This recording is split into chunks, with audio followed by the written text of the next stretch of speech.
The Adventures of Ferdinand Count Fathom. By Tobias Smollett. Introduction. The Adventures of Ferdinand Count Fathom, Smollett's third novel, was given to the world in 1753.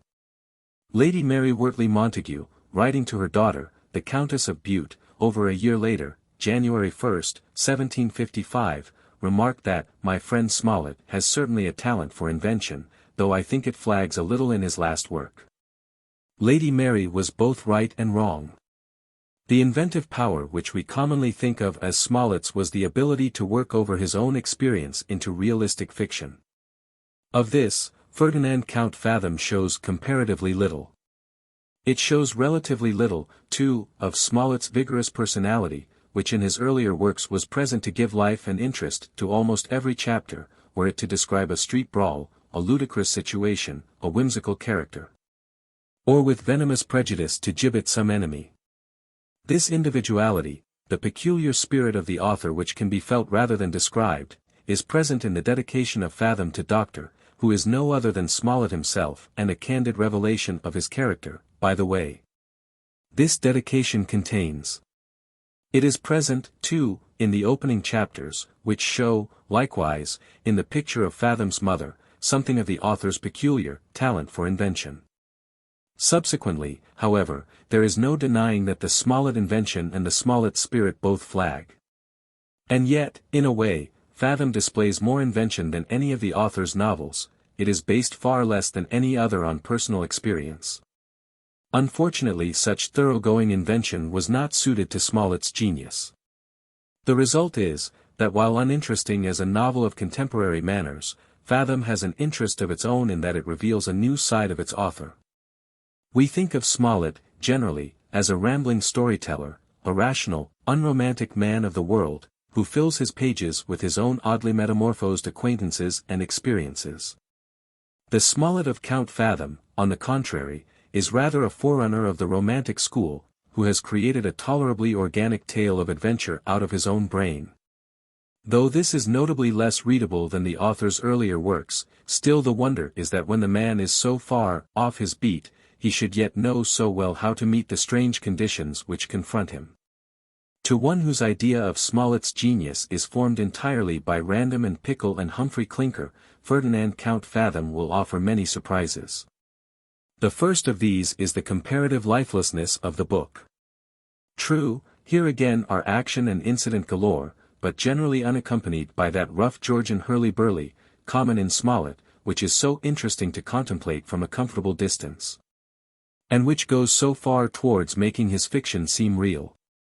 Nor are the characters, for the most part, lifelike enough to be interesting.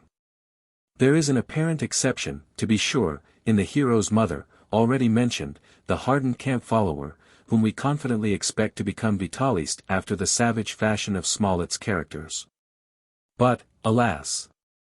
We have no chance to learn the lady's style of conversation, for the few words that come from her lips are but partially characteristic. We have only too little chance to learn her manners and customs. In the fourth chapter, while she is making sure with her dagger that all those on the field of battle whom she wishes to rifle are really dead, an officer of the hussars, who has been watching her lucrative progress, unfeelingly puts a brace of bullets into the lady's brain, just as she raises her hand to smite him to the heart. Perhaps it is as well that she is thus removed before our disappointment at the non-fulfillment of her promise becomes poignant. So far as we may judge from the other personages of Count Fathom, even this interesting Amazon would sooner or later have turned into a wooden figure, with a label giving the necessary information as to her character. Such certainly is her son, Fathom, the hero of the book.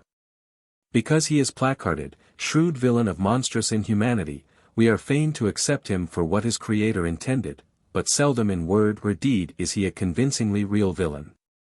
His friend and foil, the noble young Count de Melville, is no more alive than he, and equally wooden are Joshua, the high-minded, saint-like Jew, and that tedious, foolish Don Diego. Neither is the heroine alive, the peerless Monimia, but then, in her case, want of vitality is not surprising, the presence of it would amaze us. If she were a woman throbbing with life, she would be different from Smollett's other heroines. The second lady of the melodrama, Mademoiselle de Melville, though by no means vivified, is yet more real than her sister-in-law. The fact that they are mostly inanimate figures is not the only surprise given us by the personages of Count Fathom. It is a surprise to find few of them strikingly whimsical, it is a surprise to find them in some cases far more distinctly conceived than any of the people in Roderick Random or Peregrine Pickle. In the second of these, we saw Smollett beginning to understand the use of incident to indicate consistent development of character. In Count Fathom, he seems fully to understand this principle of art, though he has not learned to apply it successfully. And so, in spite of an excellent conception, Fathom, as I have said, is unreal. After all his villainies, which he perpetrates without any apparent qualms of conscience, it is incredible that he should honestly repent of his crimes.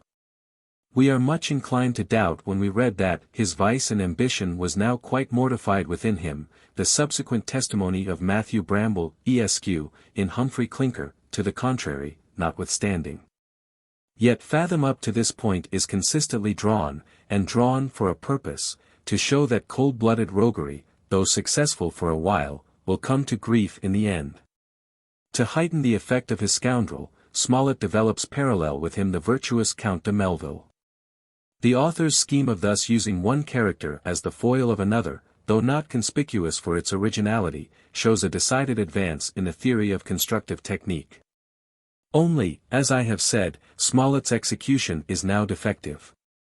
But, one will naturally ask, if Fathom lacks the amusing, and not infrequently stimulating, hurly-burly of Smollett's former novels, if its characters, though well conceived, are seldom divertingly fantastic and never thoroughly animate. What makes the book interesting? The surprise will be greater than ever when the answer is given that, to a large extent, the plot makes Fathom interesting. Yes, Smollett, hitherto indifferent to structure, has here written a story in which the plot itself, often clumsy though it may be, engages a reader's attention. One actually wants to know whether the young count is ever going to receive consolation for his sorrows and inflict justice on his basely ungrateful pensioner. And when, finally, all turns out as it should, one is amazed to find how many of the people in the book have helped towards the designed conclusion. Not all of them, indeed, nor all of the adventures, are indispensable, but it is manifest at the end that much, which, for the time, most readers think irrelevant, such as Don Diego's history, is, after all, essential. It has already been said that in Count Fathom Smollett appears to some extent as a romanticist, and this is another fact which lends interest to the book. That he had a powerful imagination is not a surprise. Anyone versed in Smollett has already seen it in the remarkable situations which he has put before us in his earlier works. These do not indicate, however, that Smollett possessed the imagination which could excite romantic interest. For in Roderick Random and in Peregrine Pickle, the wonderful situations serve chiefly to amuse. In Fathom, however, there are some designed to excite horror, and one, at least, is eminently successful. The hero's night in the wood between Bar-le-Duc and Chalons was no doubt more blood-curdling to our 18th-century ancestors than it is to us, who have become acquainted with scores of similar situations in the small number of exciting romances which belong to literature, and in the greater number which do not.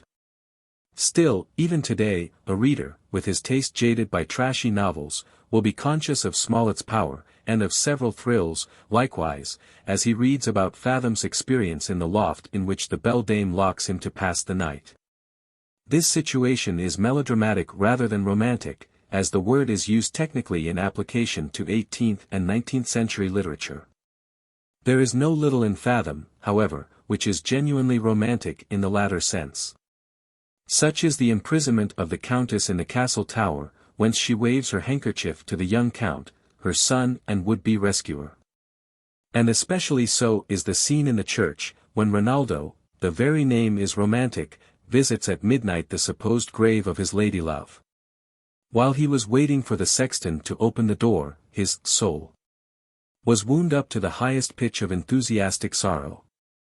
The uncommon darkness, the solemn silence, and lonely situation of the place, conspired with the occasion of his coming, and the dismal images of his fancy, to produce a real rapture of gloomy expectation, which the whole world could not have persuaded him to disappoint. The clock struck 12, the owl screeched from the ruined battlement, the door was opened by the sexton, who, by the light of a glimmering taper, conducted the despairing lover to a dreary aisle, and stamped upon the ground with his foot, saying, "Here the young lady lies interred. We have here such an amount of the usual romantic machinery of the graveyard school of poets, that school of which Professor W.L. Phelps calls young, in his Night Thoughts, the most conspicuous exemplar, that one is at first inclined to think Smollett poking fun at it. The context, however, seems to prove that he was perfectly serious. It is interesting, then, as well as surprising, to find traces of the romantic spirit in his fiction over 10 years before Walpole's Castle of Otranto. It is also interesting to find so much melodramatic feeling in him, because it makes stronger the connection between him and his 19th-century disciple, Dickens. From all that I have said, it must not be thought that the usual Smollett is always, or almost always, absent from Count Fathom. I have spoken of the dedication and of the opening chapters as what we might expect from his pen. There are, besides, true Smollett strokes in the scenes in the prison from which Melville rescues Fathom, and there is a good deal of the satirical Smollett fun in the description of Fathom's ups and downs, first as the petted beau, and then as the fashionable doctor. In chronicling the latter meteoric career, Smollett had already observed the peculiarity of his countryman which Thackeray was fond of harping on in the next century, the maxim which universally prevails among the English people, to overlook, on their return to the metropolis, all the connections they may have chanced to acquire during their residence at any of the medical wells. And this social disposition is so scrupulously maintained, that two persons who live in the most intimate correspondence at Bath or Tunbridge, shall, in 24 hours, meet in St. James's Park, without betraying the least token of recognition. And good, too, is the way in which, as Dr. Fathom goes rapidly down the social hill, he makes excuses for his declining splendor. His chariot was overturned, with a hideous crash, at such danger to himself, that he did not believe he should ever hazard himself again in any sort of will carriage. He turned off his men for maids, because men's servants are generally impudent, lazy, debauched, or dishonest. To avoid the din of the street, he shifted his lodgings into a quiet, obscure court. And so forth and so on, in the true Smollett vein. But, after all, such of the old sparks are struck only occasionally. Apart from its plot, which not a few 19th-century writers of detective stories might have improved, The Adventures of Ferdinand Count Fathom is less interesting for itself than any other piece of fiction from Smollett's pen. For a student of Smollett, however, it is highly interesting as showing the author's romantic, melodramatic tendencies, and the growth of his constructive technique. G.H. Maynadier. The Adventures of Ferdinand Count Fathom. To Dr. You and I, my good friend, have often deliberated on the difficulty of writing such a dedication as might gratify the self-complacency of a patron, without exposing the author to the ridicule or censure of the public. And I think we generally agreed that the task was altogether impracticable.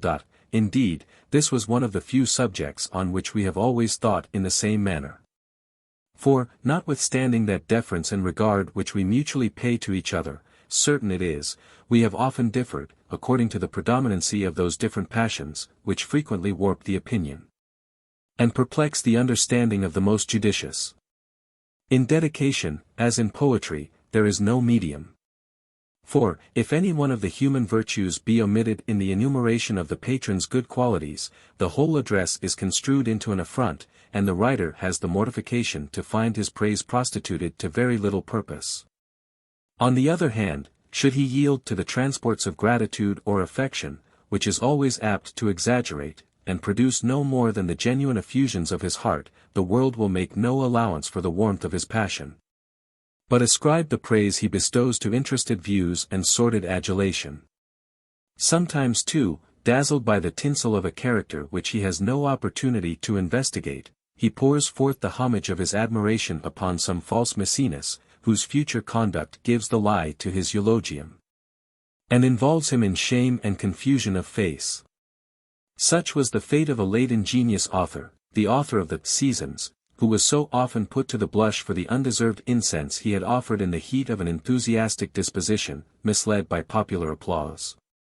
That he had resolved to retract, in his last will, all the encomiums which he had thus prematurely bestowed, and stigmatized the unworthy by name, a laudable scheme of poetical justice, the execution of which was fatally prevented by untimely death.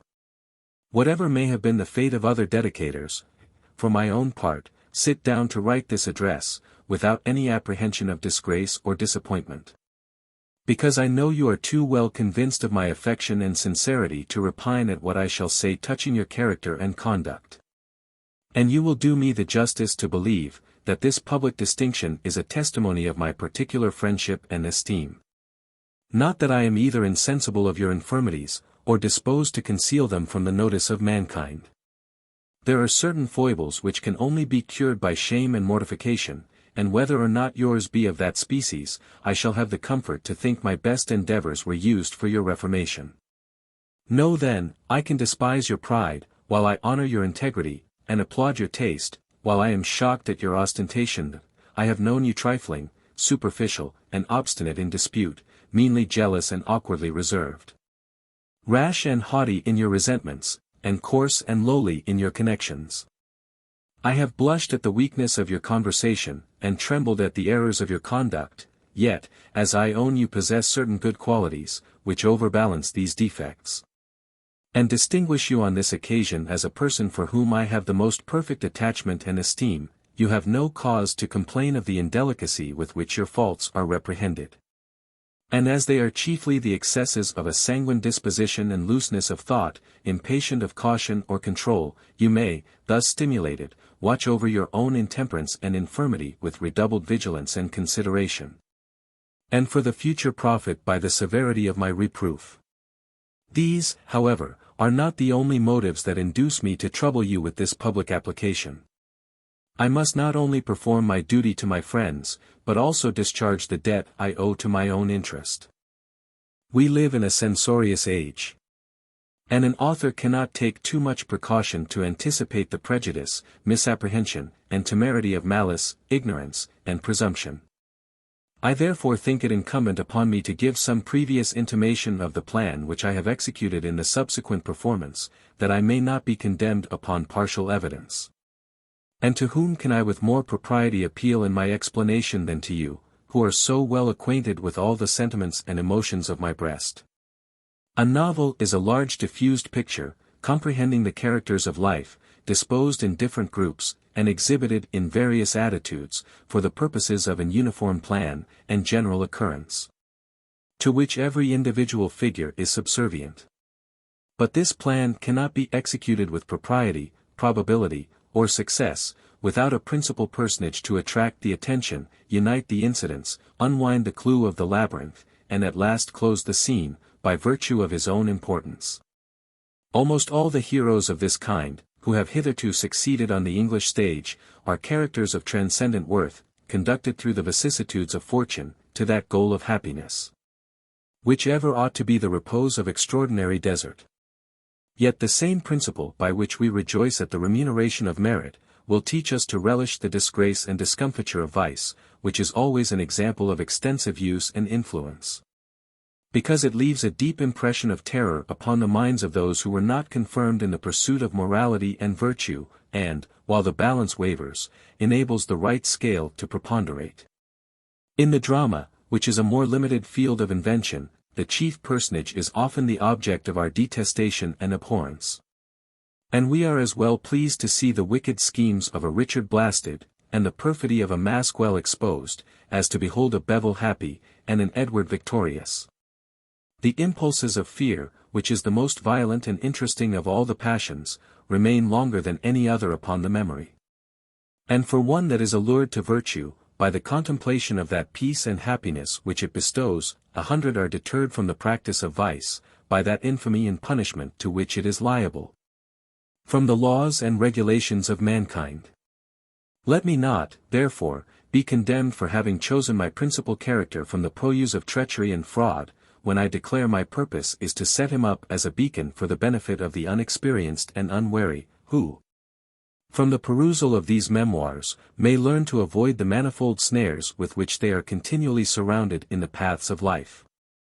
While those who hesitate on the brink of iniquity may be terrified from plunging into that irremediable gulf, by surveying the deplorable fate of Ferdinand Count Fathom. That the mind might not be fatigued, nor the imagination disgusted, by a succession of vicious objects, I have endeavored to refresh the attention with occasional incidents of a different nature. And raised up a virtuous character, in opposition to the adventurer, with a view to amuse the fancy, engage the affection, and form a striking contrast which might heighten the expression, and give a relief to the moral of the whole. If I have not succeeded in my endeavors to unfold the mysteries of fraud, to instruct the ignorant, and entertain the vacant, if I have failed in my attempts to subject folly to ridicule, and vice to indignation, to rouse the spirit of mirth, wake the soul of compassion, and touch the secret springs that move the heart, I have, at least, adorned virtue with honor and applause, branded iniquity with reproach and shame, and carefully avoided every hint or expression which could give umbrage to the most delicate reader, circumstances which, whatever may be my fate with the public, will with you always operate in favor of, dear Sir, your very affectionate friend and servant, the author. Chapter 1. Some sage observations that naturally introduce our important history. Cardinal de Retz very judiciously observes, that all historians must of necessity be subject to mistakes, in explaining the motives of those actions they record, unless they derive their intelligence from the candid confession of the person whose character they represent. And that, of consequence, every man of importance ought to write his own memoirs, provided he has honesty enough to tell the truth, without suppressing any circumstance that may tend to the information of the reader. This, however, is a requisite that, I am afraid, would be very rarely found among the number of those who exhibit their own portraits to the public. Indeed, I will venture to say, that, how upright soever a man's intentions may be, he will, in the performance of such a task, be sometimes misled by his own fantasy, and represent objects, as they appeared to him, through the mists of prejudice and passion. An unconcerned reader, when he peruses the history of two competitors, who lived 2,000 years ago, or who perhaps never had existence, except in the imagination of the author, cannot help interesting himself in the dispute, and espousing one side of the contest, with all the zeal of a warm adherent. What wonder, then, that we should be heated in our own concerns, review our actions with the same self-approbation that they had formerly acquired, and recommend them to the world with all the enthusiasm of paternal affection. Supposing this to be the case, it was lucky for the cause of historical truth, that so many pens have been drawn by writers, who could not be suspected of such partiality. And that many great personages, among the ancients as well as moderns, either would not or could not entertain the public with their own memoirs. From this want of inclination or capacity to write, in our hero himself, the undertaking is now left to me, of transmitting to posterity the remarkable adventures of Ferdinand Count Fathom.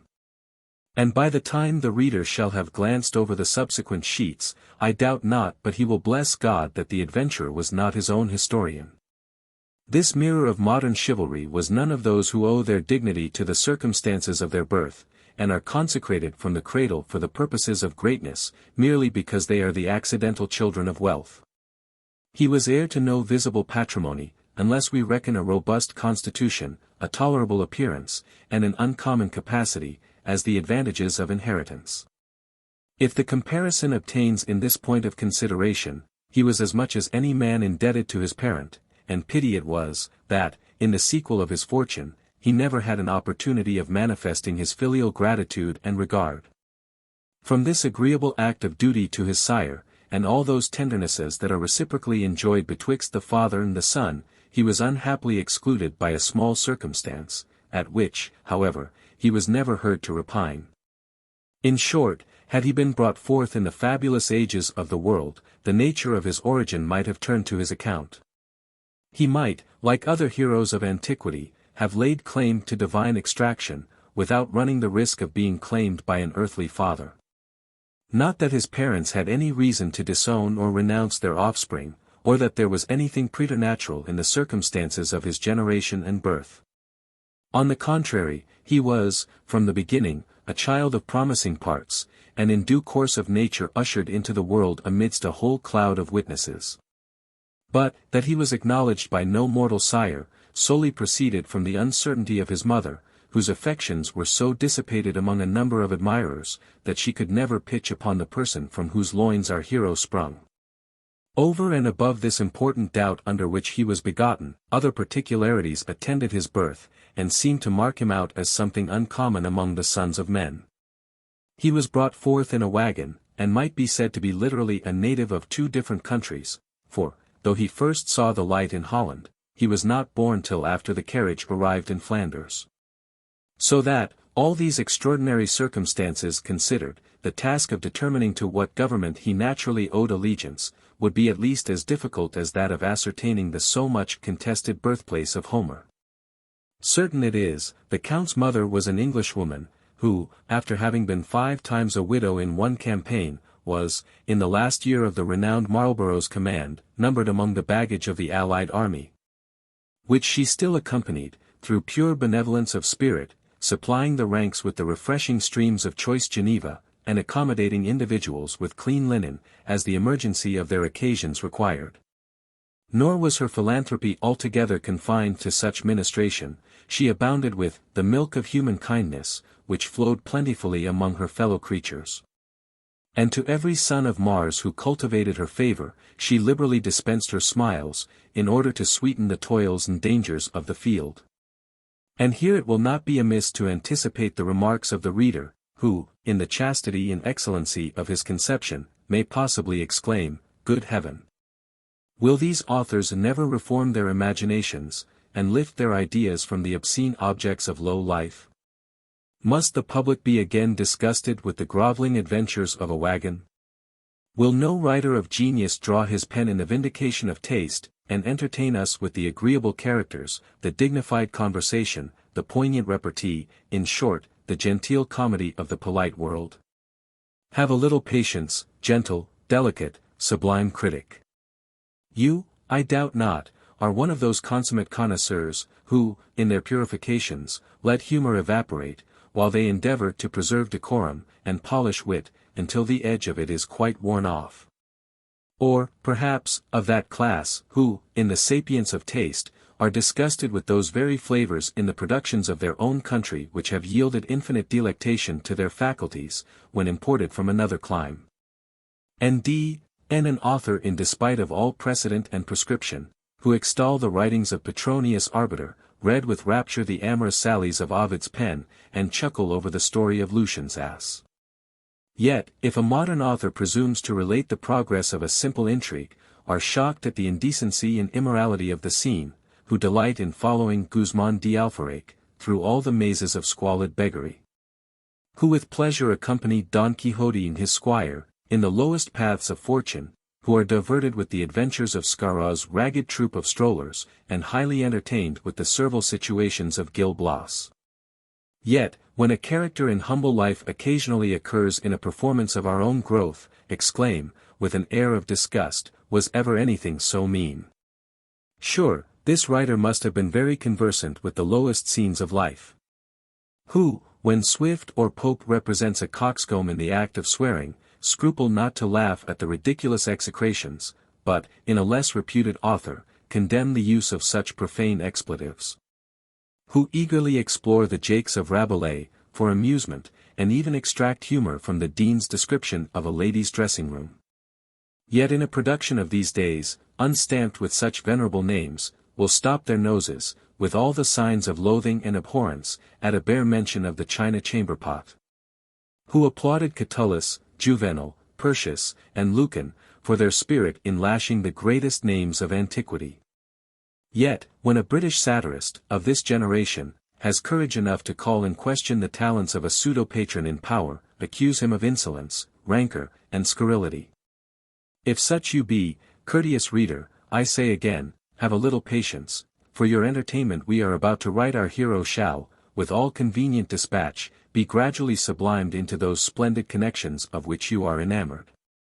And God forbid, that, in the meantime, the nature of his extraction should turn to his prejudice in a land of freedom like this, where individuals are every day ennobled in consequence of their own qualifications, without the least retrospective regard to the rank or merit of their ancestors. Yes, refined reader, we are hastening to that goal of perfection, where satire dares not show her face, where nature is castigated, almost even to still life, where humor turns changeling, and slavers in an insipid grin, where wit is volatilized into a mere vapor, where decency, divested of all substance, hovers about like a fantastic shadow, where the salt of genius, escaping, leaves nothing but pure and simple phlegm, and the inoffensive pen forever drops the mild manna of soul-sweetening praise. Chapter 2. A superficial view of our hero's infancy. Having thus bespoken the indulgence of our guests, let us now produce the particulars of our entertainment, and speedily conduct our adventurer through the stage of infancy, which seldom teems with interesting incidents. As the occupations of his mother would not conveniently permit her to suckle this her firstborn at her own breast, and those happy ages were now no more, in which the charge of nursing a child might be left to the next goat or she-wolf, she resolved to improve upon the ordinances of nature, and foster him with a juice much more energetic than the milk of goat, wolf, or woman. This was no other than that delicious nectar, which, as we have already hinted, she so cordially distributed from a small cask that hung before her, depending from her shoulders by a leathern zone.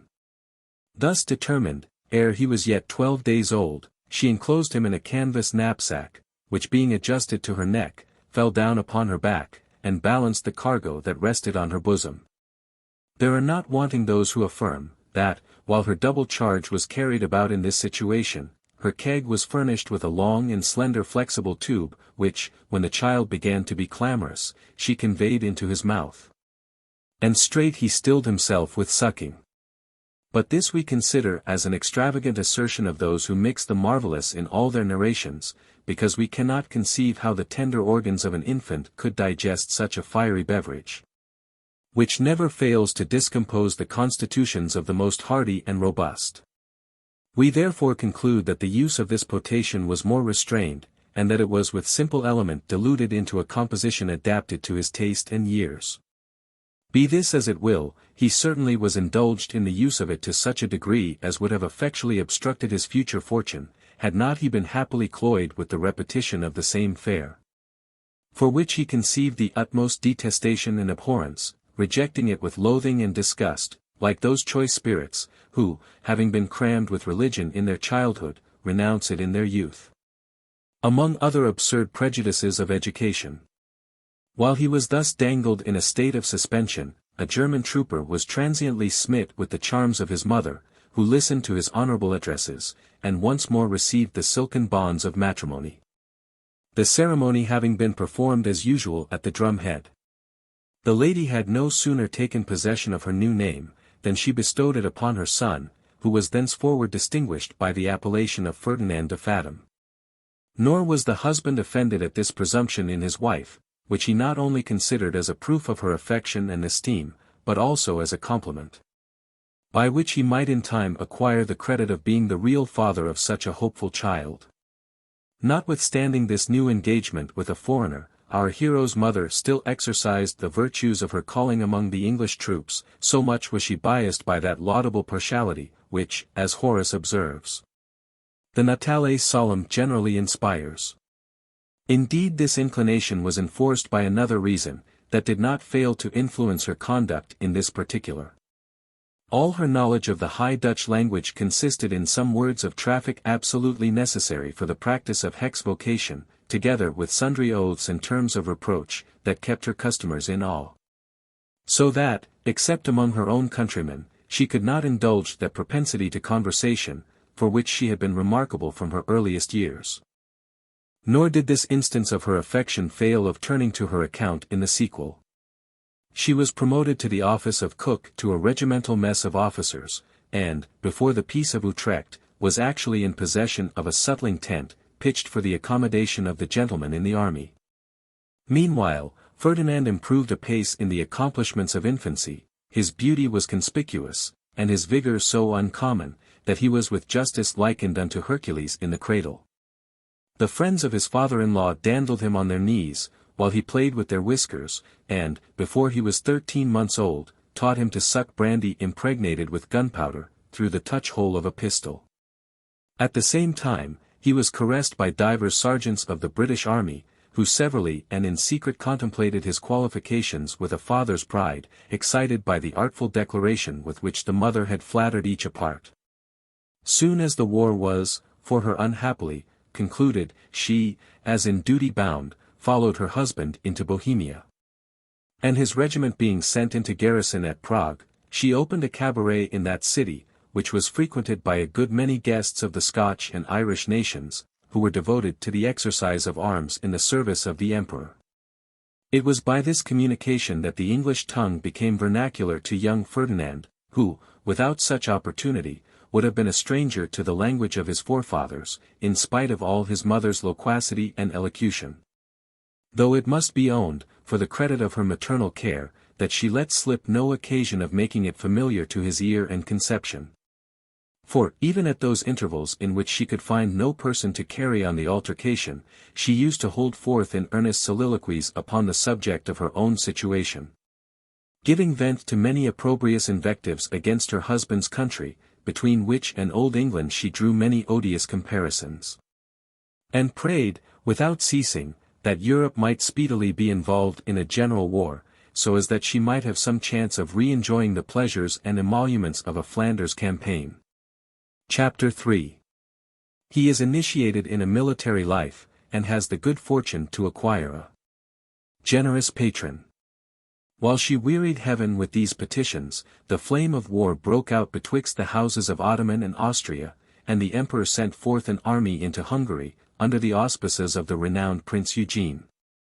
On account of this expedition, the mother of our hero gave up housekeeping, and cheerfully followed her customers and husband into the field, having first provided herself with store of those commodities in which she had formerly merchandised. Although the hope of profit might in some measure affect her determination, one of the chief motives for her visiting the frontiers of Turkey was the desire of initiating her son in the rudiments of his education, which she now thought high time to inculcate, he being, at this period, in the 6th year of his age. He was accordingly conducted to the camp, which she considered as the most consummate school of life, and proposed for the scene of his instruction. And in this academy he had not continued many weeks, when he was an eyewitness of that famous victory, which, with 60,000 men, the imperial general obtained over an army of 150,000 Turks. His father-in-law was engaged, and his mother would not be idle on this occasion. She was a perfect mistress of all the camp qualifications, and thought it a duty incumbent on her to contribute all that lay in her power towards distressing the enemy. With these sentiments she hovered about the skirts of the army, and the troops were no sooner employed in the pursuit, than she began to traverse the field of battle with a poniard and a bag, in order to consult her own interest, annoy the foe, and exercise her humanity at the same time. In short, she had, with amazing prowess, delivered some 50 or 60 disabled Mussulmen of the pain under which they groaned, and made a comfortable booty of the spoils of the slain. When her eyes were attracted by the rich attire of an imperial officer, who lay bleeding on the plain, to all appearance in the agonies of death, she could not in her heart refuse that favor to a friend and Christian she had so compassionately bestowed upon so many enemies and infidels, and therefore drew near with the sovereign remedy, which she had already administered with such success. As she approached this deplorable object of pity, her ears were surprised with an ejaculation in the English tongue, which he fervently pronounced, though with a weak and languid voice, recommending his soul to God, and his family to the protection of heaven. Our Amazon's purpose was staggered by this providential incident. The sound of her native language, so unexpectedly heard, and so pathetically delivered, had a surprising effect upon her imagination. And the faculty of reflection did not forsake her in such emergency. Though she could not recollect the features of this unhappy officer, she concluded, from his appearance, that he was some person of distinction in the service, and foresaw greater advantage to herself in attempting to preserve his life than she could possibly reap from the execution of her first resolve. If, said she to herself, I can find means of conveying him to his tent alive, he cannot but in conscience acknowledge my humanity with some considerable recompense. And, should he chance to survive his wounds, I have everything to expect from his gratitude and power." Fraught with these prudential suggestions, she drew near the unfortunate stranger, and, in a softened accent of pity and condolence, questioned him concerning his name, condition, and the nature of his mischance, at the same time making a gentle tender of her service. Agreeably surprised to hear himself accosted in such a manner, by a person whose equipage seemed to promise far other designs, he thanked her in the most grateful terms for her humanity, with the appellation of kind countrywoman. Gave her to understand that he was colonel of a regiment of horse, that he had fallen in consequence of a shot he received in his breast at the beginning of the action. And, finally, entreated her to procure some carriage on which he might be removed to his tent. Perceiving him faint and exhausted with loss of blood, she raised up his head, and treated him with that cordial which was her constant companion. At that instant, being a small body of hussars returning to the camp with the plunder they had taken, she invoked their assistance, and they forthwith carried the officer to his own quarters, where his wound was dressed. And his preserver carefully tended him until his recovery was completed. In return for these good offices, this gentleman, who was originally of Scotland, rewarded her for the present with great liberality, assured her of his influence in promoting her husband, and took upon himself the charge of young Ferdinand's education. The boy was immediately taken into his protection, and entered as a trooper in his own regiment. But his good intentions towards his father-in-law were frustrated by the death of the German, who, in a few days after this disposition, was shot in the trenches before Temeswar.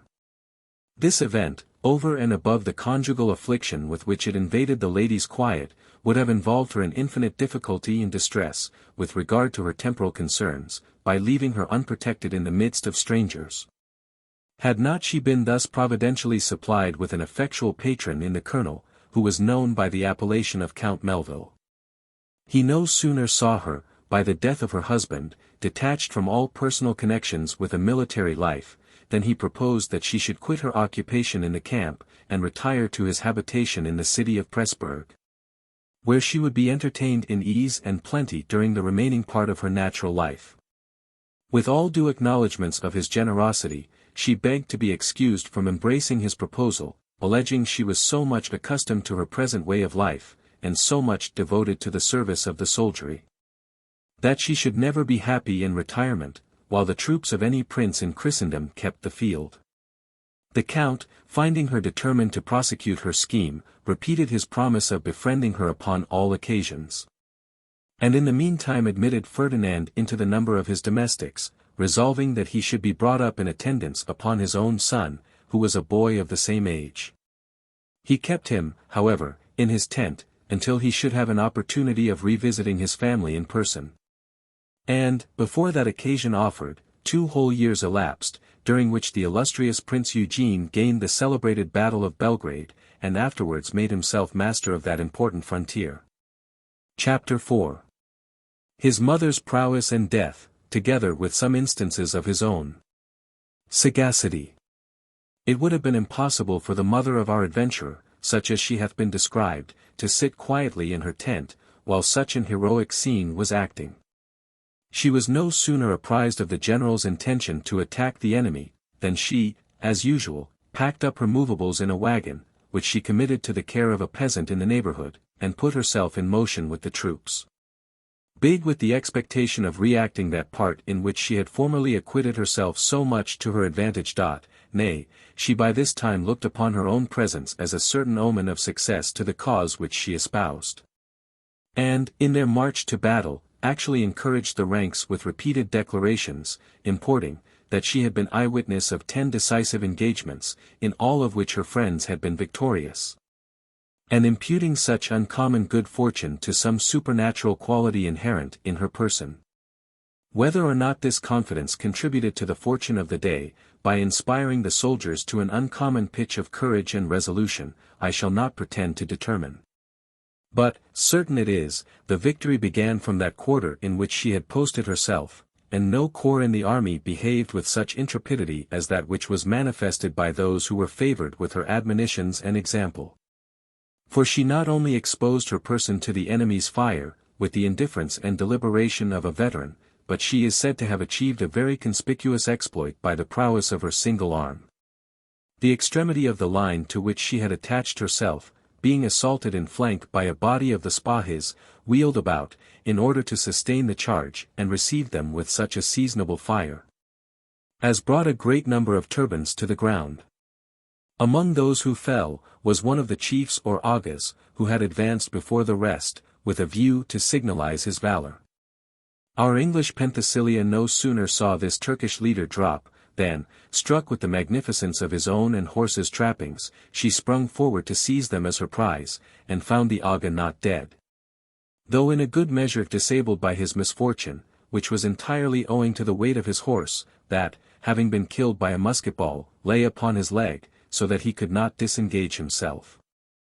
Nevertheless, perceiving the virago approach with fell intent, he brandished his scimitar, and tried to intimidate his assailant with a most horrible exclamation.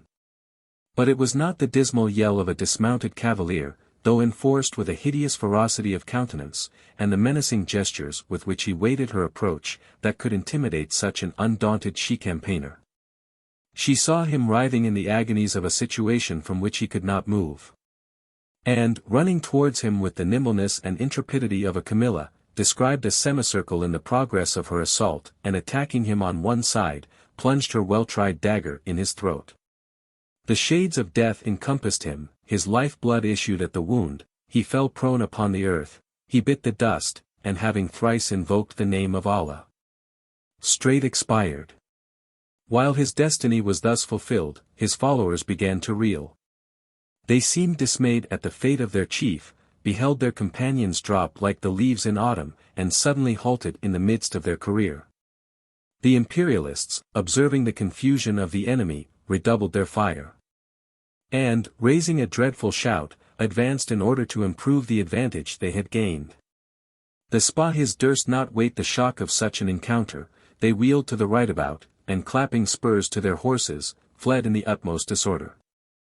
This was actually the circumstance that turned the scale of battle.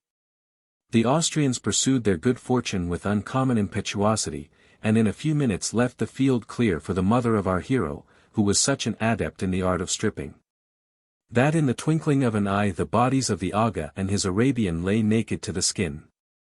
It would have been happy for her, had she been contented with these first fruits, reaped from the fortune of the day, and retired with her spoils, which were not inconsiderable. But, intoxicated with the glory she had won, enticed by the glittering caparisons that lay scattered on the plain, and without doubt prompted by the secret instinct of her fate, she resolved to seize opportunity by the forelock, and once for all indemnify herself for the many fatigues, hazards, and sorrows she had undergone.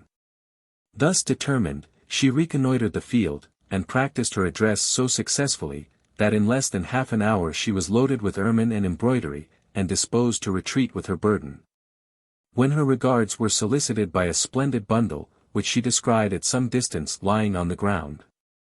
This was no other than an unhappy officer of hussars, who, after having the good fortune to take a Turkish standard, was desperately wounded in the thigh, and obliged to quit his horse.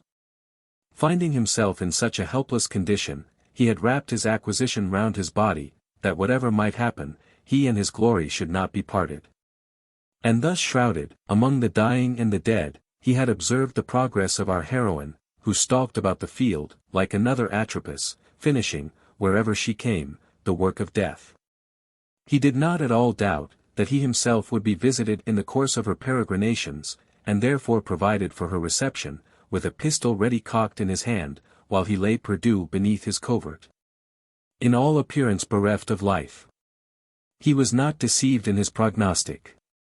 She no sooner eyed the golden crescent than, inflamed with curiosity or cupidity, she directed thitherward her steps, and discerning the carcass of a man, from which, she thought, there would be a necessity for disengaging it, she lifted up her weapon, in order to make sure of her purchase, and in the very instant of discharging her blow, received a brace of bullets in her brain. Thus ended the mortal pilgrimage of this modern Amazon, who, in point of courage, was not inferior to Semiramis, Tomarus, Zenobia, Thalestris, or any boasted heroine of ancient times.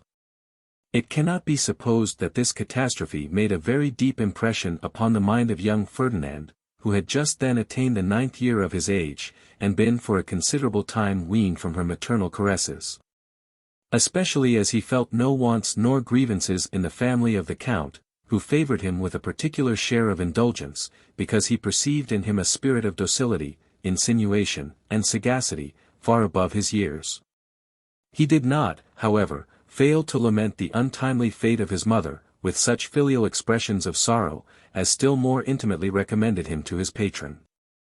Who, being himself a man of extraordinary benevolence, looked upon the boy as a prodigy of natural affection, and foresaw in his future services a fund of gratitude and attachment that could not fail to render him a valuable acquisition to his family. In his own country, he had often seen connections of that sort, which having been planted in the infancy of the adherent, had grown up to a surprising pitch of fidelity and friendship, that no temptation could bias, and no danger dissolve. He therefore rejoiced in the hope of seeing his own son accommodated with such a faithful attendant, in the person of young Fathom, on whom he resolved to bestow the same education he had planned for the other, though conveyed in such a manner as should be suitable to the sphere in which he was ordained to move. In consequence of these determinations, our young adventurer led a very easy life, in quality of page to the Count, in whose tent he lay upon a pallet, close to his field bed, and often diverted him with his childish prattle in the English tongue, which the more seldom his master had occasion to speak, he the more delighted to hear. In the exercise of his function, the boy was incredibly assiduous and alert. Far from neglecting the little particulars of his duty, and embarking in the mischievous amusements of the children belonging to the camp, he was always diligent, sedate, agreeably officious and anticipating. And in the whole of his behavior seemed to express the most vigilant sense of his patron's goodness and generosity. Nay, to such a degree had these sentiments, in all appearance, operated upon his reflection, that one morning, while he supposed the Count asleep, he crept softly to his bedside, and gently kissing his hand, which happened to be uncovered, pronounced, in a low voice, a most fervent prayer in his behalf, beseeching heaven to shower down blessings upon him, as the widow's friend and the orphan's father. This benediction was not lost upon the Count, who chanced to be awake, and heard it with admiration, but what riveted Ferdinand in his good graces, was a discovery that our youth made, while his master was upon duty in the trenches before Belgrade. 2-foot soldiers, standing sentry near the door of the tent, were captivated with the sight of some valuable movables belonging to it. And supposing, in their great wisdom, that the city of Belgrade was too well fortified to be taken during that campaign, they came to a resolution of withdrawing themselves from the severe service of the trenches, by deserting to the enemy, after they should have rifled Count Melville's tent of the furniture by which they were so powerfully allured. The particulars of this plan were concerted in the French language, which, they imagined, would screen them from all risk of being detected, in case they should be overheard, though, as there was no living creature in sight, they had no reason to believe that any person was privy to their conversation. Nevertheless, they were mistaken in both these conjectures. The conference reached the ears of Fathom, who was at the other end of the tent, and had perceived the eager looks with which they considered some parts of the furniture. He had penetration enough to suspect their desire, and, alarmed by that suspicion, listened attentively to their discourse, which, from a slender knowledge in the French tongue, he had the good fortune partly to understand. This important piece of intelligence he communicated to the Count at his return, and measures were immediately taken to defeat the design, and make an example of the authors, who being permitted to load themselves with the booty, were apprehended in their retreat, and punished with death according to their demerits. Chapter 5. A brief detail of his education. Nothing could have more seasonably happened to confirm the good opinion which the colonel entertained of Ferdinand's principles. His intentions towards the boy grew every day more and more warm. And, immediately after the peace of Passarowitz, he retired to his own house at Pressburg, and presented young Fathom to his lady, not only as the son of a person to whom he owed his life, but also as a lad who merited his peculiar protection and regard by his own personal virtue. The Countess, who was an Hungarian, received him with great kindness and affability, and her son was ravished with the prospect of enjoying such a companion. In short, fortune seemed to have provided for him an asylum, in which he might be safely trained up, and suitably prepared for more important scenes of life than any of his ancestors had ever known. He was not, in all respects, entertained on the footing of his young master, yet he shared in all his education and amusements, as one whom the old gentleman was fully determined to qualify for the station of an officer in the service. And, if he did not eat with the count, he was every day regaled with choice bits from his table, holding, as it were, a middle place between the rank of a relation and favorite domestic. Although his patron maintained a tutor in the house, to superintend the conduct of his heir, he committed the charge of his learning to the instructions of a public school, where he imagined the boy would imbibe a laudable spirit of emulation among his fellows, which could not fail of turning out to the advantage of his education.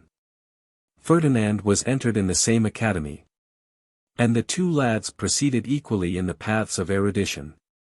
A mutual friendship and intimacy soon ensued, and, notwithstanding the levity and caprice commonly discernible in the behavior of such boys, very few or rather no quarrels happened in the course of their communication. Yet their dispositions were altogether different, and their talents unlike. Nay, this dissimilarity was the very bond of their union, because it prevented that jealousy and rivalship which often interrupts the harmony of two warm contemporaries. The young count made extraordinary progress in the exercises of the school, though he seemed to take very little pains in the cultivation of his studies, and became a perfect hero in all the athletic diversions of his fellow scholars.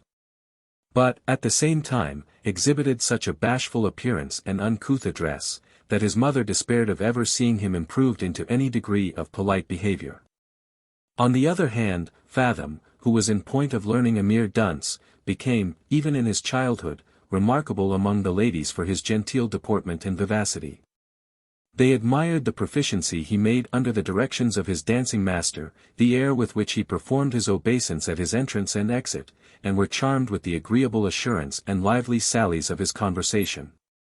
While they expressed the utmost concern and disgust at the boorish demeanor of his companion, whose extorted bows resembled the pawings of a mule, who hung his head in silence like a detected sheep-stealer, who sat in company under the most awkward expressions of constraint, and whose discourse never exceeded the simple monosyllables of negation and assent. In vain did all the females of the family propose to him young Fathom, as a pattern and reproach. He remained unaltered by all their efforts and expostulations, and allowed our adventurer to enjoy the triumph of his praise, while he himself was conscious of his own superiority in those qualifications which seemed of more real importance than the mere exteriors and forms of life. His present ambition was not to make a figure at his father's table, but to eclipse his rivals at school, and to acquire an influence and authority among these confederates. Nevertheless, Fathom might possibly have fallen under his displeasure or contempt, had not that pliant genius found means to retain his friendship by seasonable compliances and submission. For the sole study, or at least the chief aim of Ferdinand, was to make himself necessary and agreeable to those on whom his dependence was placed. His talent was in this particular suited to his inclination. He seemed to have inherited it from his mother's womb, and, without all doubt, would have raised upon it a most admirable superstructure of fortune and applause, had not it been inseparably yoked with a most insidious principle of self-love, that grew up with him from the cradle, and left no room in his heart for the least particle of social virtue. This last, however, he knew so well how to counterfeit, by means of a large share of ductility and dissimulation, that, surely, he was calculated by nature to dupe even the most cautious, and gratify his appetites, by levying contributions on all mankind. So little are the common instructors of youth qualified to judge the capacities of those who are under their tutelage and care, that Fathom, by dint of his insinuating arts, made shift to pass upon the schoolmaster as a lad of quick parts, in despite of a natural inaptitude to retain his lessons, which all his industry could never overcome. In order to remedy, or rather to cloak this defect in his understanding, he had always recourse to the friendship of the young count, who freely permitted him to transcribe his exercises, until a small accident happened, which had well nigh put a stop to these instances of his generosity.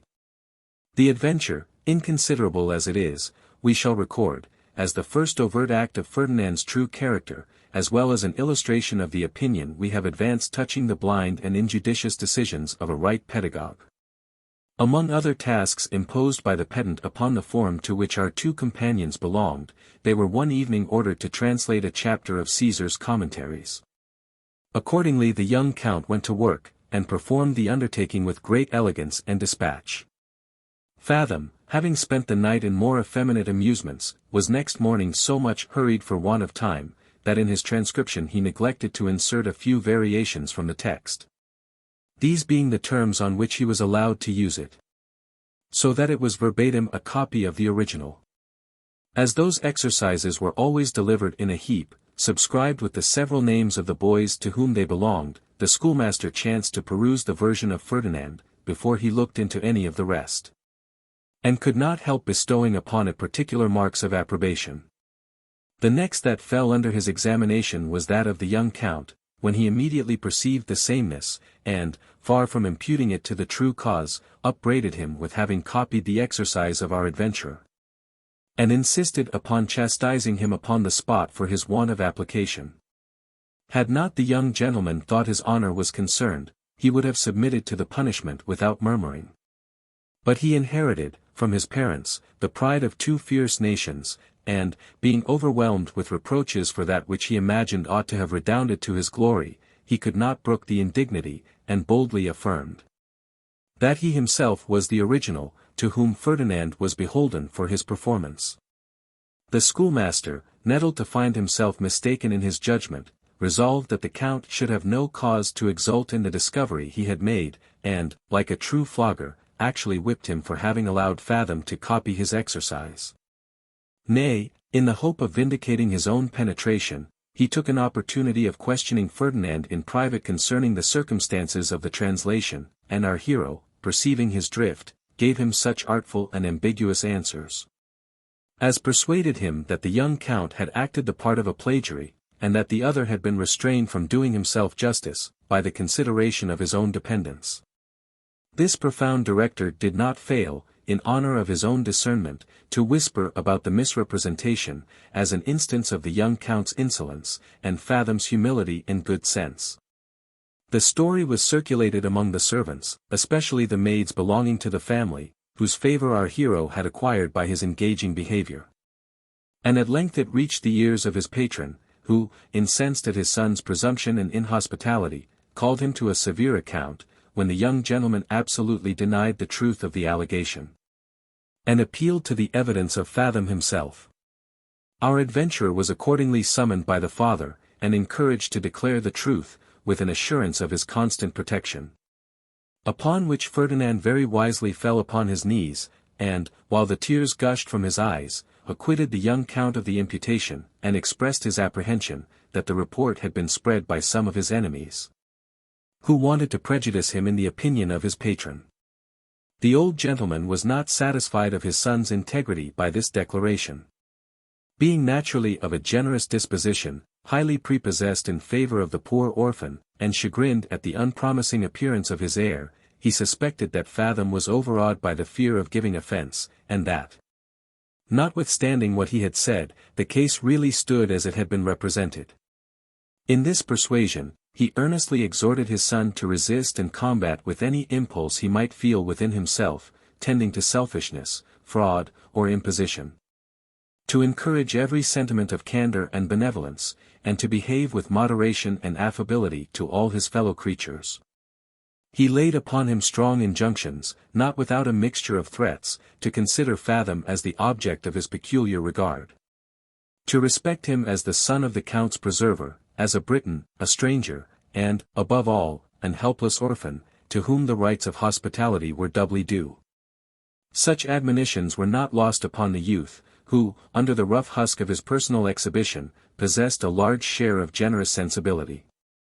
Without any formal professions to his father, he resolved to govern himself according to his remonstrances. And, far from conceiving the least spark of animosity against Fathom, he looked upon the poor boy as the innocent cause of his disgrace, and redoubled his kindness towards him, that his honor might never again be called in question. Upon the same subject. Nothing is more liable to misconstruction than an act of uncommon generosity. One half of the world mistake the motive, from want of ideas to conceive an instance of beneficence that soars so high above the level of their own sentiments. And the rest suspect it of something sinister or selfish, from the suggestions of their own sordid and vicious inclinations.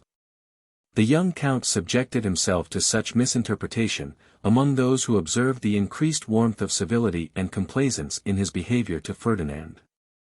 They ascribed it to his desire of still profiting by our adventurer's superior talents, by which alone they supposed him enabled to maintain any degree of reputation at school. Or to the fear of being convicted by him of some misdemeanor of which he knew himself guilty. These suspicions were not effaced by the conduct of Ferdinand, who, when examined on the subject, managed his answers in such a manner, as confirmed their conjectures, while he pretended to refute them. And at the same time acquired to himself credit for his extraordinary discretion and self-denial. If he exhibited such a proof of sagacity in the 12th year of his age, what might not be expected from his finesse in the maturity of his faculties and experience? Thus secured in the good graces of the whole family, he saw the days of his puerility glide along in the most agreeable elapse of caresses and amusement.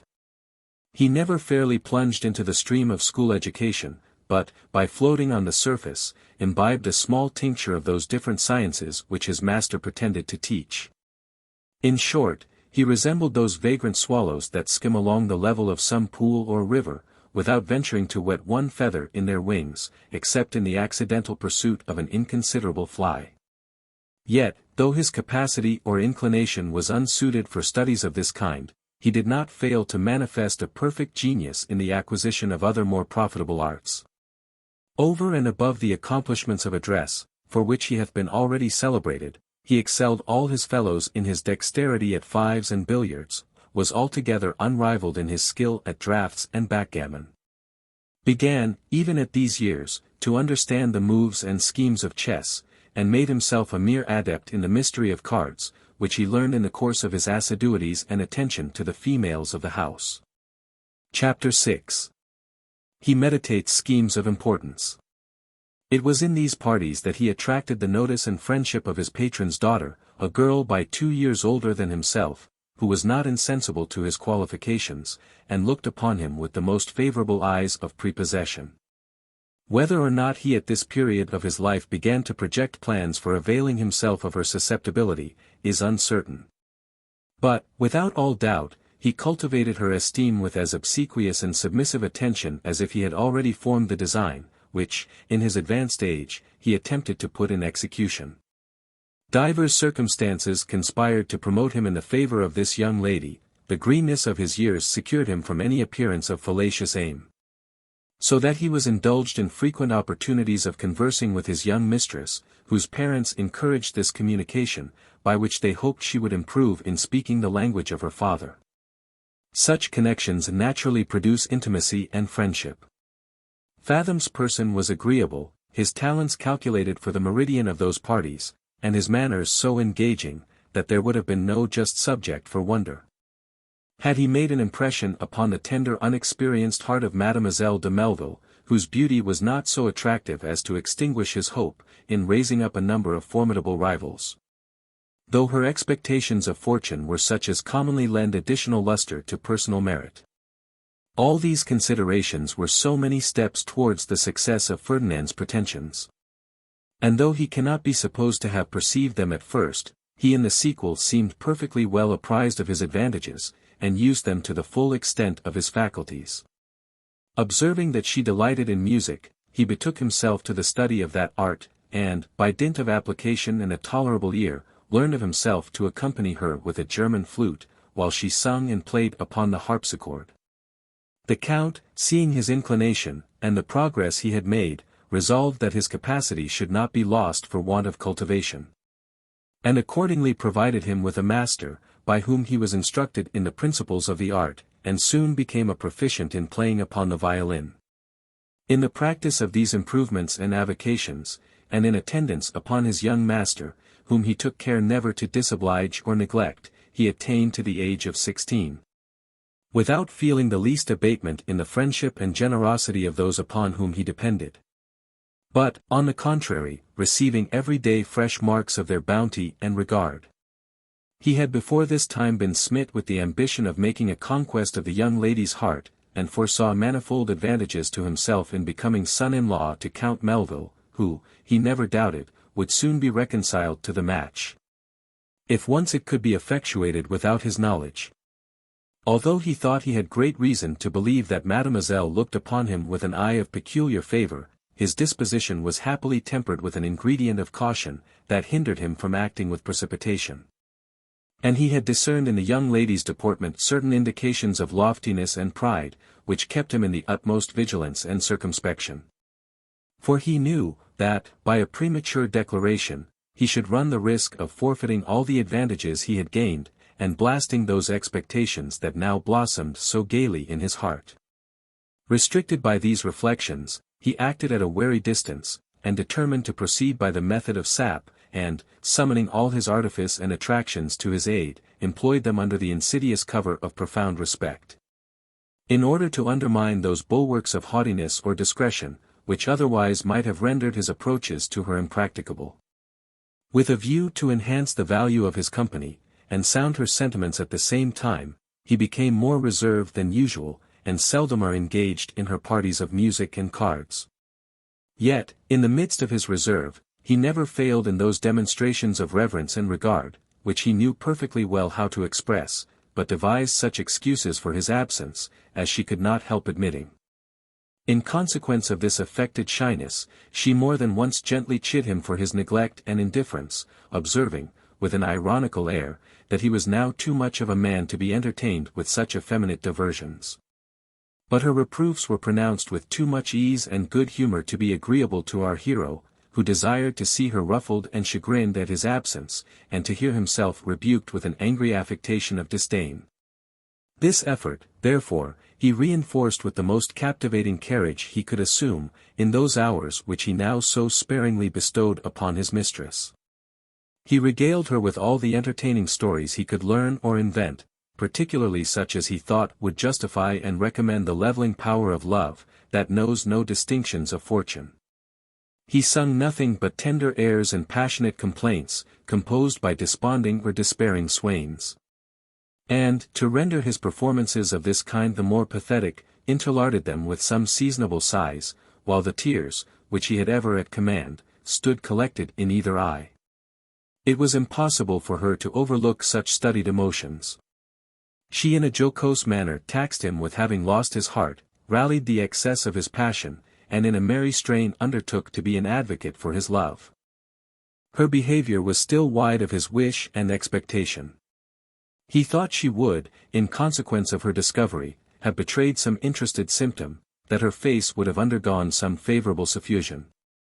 That her tongue would have faltered, her breast heaved, and her whole deportment betokened internal agitation and disorder, in which case, he meant to profit by the happy impression, and declare himself, before she could possibly recollect the dictates of her pride. Baffled however in his endeavors, by the serenity of the young lady, which he still deemed equivocal, he had recourse to another experiment, by which he believed he should make a discovery of her sentiments beyond all possibility of doubt. One day, while he accompanied Mademoiselle in her exercise of music, he pretended all of a sudden to be taken ill, and counterfeited a swoon in her apartment. Surprised at this accident, she screamed aloud, but far from running to his assistance, with the transports and distraction of a lover, she ordered her maid, who was present, to support his head, and went in person to call for more help. He was accordingly removed to his own chamber, where, willing to be still more certified of her inclinations, he prolonged the farce, and lay groaning under the pretence of a severe fever. The whole family was alarmed upon this occasion. For, as we have already observed, he was an universal favorite. He was immediately visited by the old count and his lady, who expressed the utmost concern at his distemper, ordered him to be carefully attended, and sent for a physician without loss of time. The young gentleman would scarce stir from his bedside, where he ministered unto him with all the demonstrations of brotherly affection, and Miss exhorted him to keep up his spirits, with many expressions of unreserved sympathy and regard. Nevertheless, he saw nothing in her behavior but what might be naturally expected from common friendship, and a compassionate disposition, and was very much mortified at his disappointment. Whether the miscarriage actually affected his constitution, or the doctor happened to be mistaken in his diagnostics, we shall not pretend to determine. But the patient was certainly treated secundum artem, and all his complaints in a little time realized, for the physician, like a true graduate, had an eye to the apothecary in his prescriptions. And such was the concern and scrupulous care with which our hero was attended, that the orders of the faculty were performed with the utmost punctuality. He was blooded, vomited, purged, and blistered, in the usual forms, for the physicians of Hungary are generally as well skilled in the arts of their occupation as any other leeches under the sun, and swallowed a whole dispensary of boluses, draughts, and apozems, by which means he became fairly delirious in 3 days, and so untractable, that he could be no longer managed according to rule. Otherwise, in all likelihood, the world would never have enjoyed the benefit of these adventures. In short, his constitution, though unable to cope with two such formidable antagonists as the doctor and the disease he had conjured up, was no sooner rid of the one, than it easily got the better of the other. And though Ferdinand, after all, found his grand aim unaccomplished, his malady was productive of a consequence, which, though he had not foreseen it, he did not fail to convert to his own use and advantage. Chapter 7. Engages in partnership with a female associate, in order to put his talents in action. While he displayed his qualifications in order to entrap the heart of his young mistress, he had unwittingly enslaved the affections of her maid. This attendant was also a favorite of the young lady, and, though her senior by 2 or 3 good years at least, unquestionably her superior in point of personal beauty. She moreover possessed a good stock of cunning and discernment, and was furnished by nature with a very amorous complexion. These circumstances being premised, the reader will not be surprised to find her smitten by those uncommon qualifications which we have celebrated in young Fathom. She had in good sooth long sighed in secret, under the powerful influence of his charms, and practiced upon him all those little arts, by which a woman strives to attract the admiration, and ensnare the heart of a man she loves. But all his faculties were employed upon the plan which he had already projected, that was the goal of his whole attention, to which all his measures tended. And whether or not he perceived the impression he had made upon Teresa, he never gave her the least reason to believe he was conscious of his victory, until he found himself baffled in his design upon the heart of her mistress. She therefore persevered in her distant attempts to allure him, with the usual coquetries of dress and address, and, in the sweet hope of profiting by his susceptibility, made shift to suppress her feelings, and keep her passion within bounds. Until his supposed danger alarmed her fears, and raised such a tumult within her breast, that she could no longer conceal her love, but gave a loose to her sorrow in the most immoderate expressions of anguish and affliction, and, while his delirium lasted, behaved with all the agitation of a despairing shepherdess. Ferdinand was, or pretended to be, the last person in the family who understood the situation of her thoughts.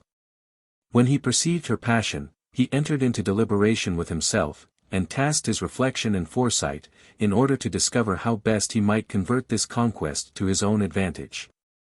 Here, then, that we may neglect no opportunity of doing justice to our hero, it will be proper to observe, that, howsoever unapt his understanding might be to receive and retain the usual culture of the schools, he was naturally a genius self-taught, in point of sagacity and invention. He dived into the characters of mankind, with a penetration peculiar to himself, and, had he been admitted as a pupil in any political academy, would have certainly become one of the ablest statesmen in Europe. Having revolved all the probable consequences of such a connection, he determined to prosecute an amour with the lady whose affection he had subdued. Because he hoped to interest her as an auxiliary in his grand scheme upon Mademoiselle, which he did not as yet think proper to lay aside, for he was not more ambitious in the plan, than indefatigable in the prosecution of it.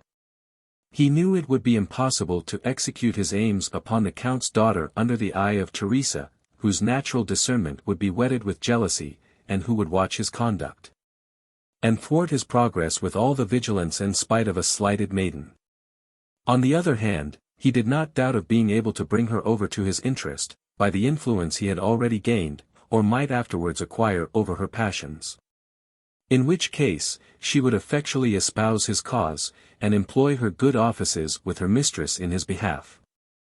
Besides, he was induced by another motive, which, though secondary, did not fail in this case to have an effect upon his determination. He looked upon Teresa with the eyes of appetite, which he longed to gratify. For he was not at all dead to the instigations of the flesh, though he had philosophy enough to resist them, when he thought they interfered with his interest. Here the case was quite different.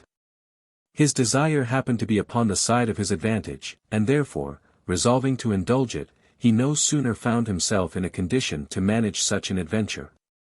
Then he began to make gradual advances in point of warmth and particular complacency to the love-sick maid. He first of all thanked her, in the most grateful terms, for the concern she had manifested at his distemper, and the kind services he had received from her during the course of it. He treated her upon all occasions with unusual affability and regard, assiduously courted her acquaintance and conversation, and contracted an intimacy that in a little time produced a declaration of love.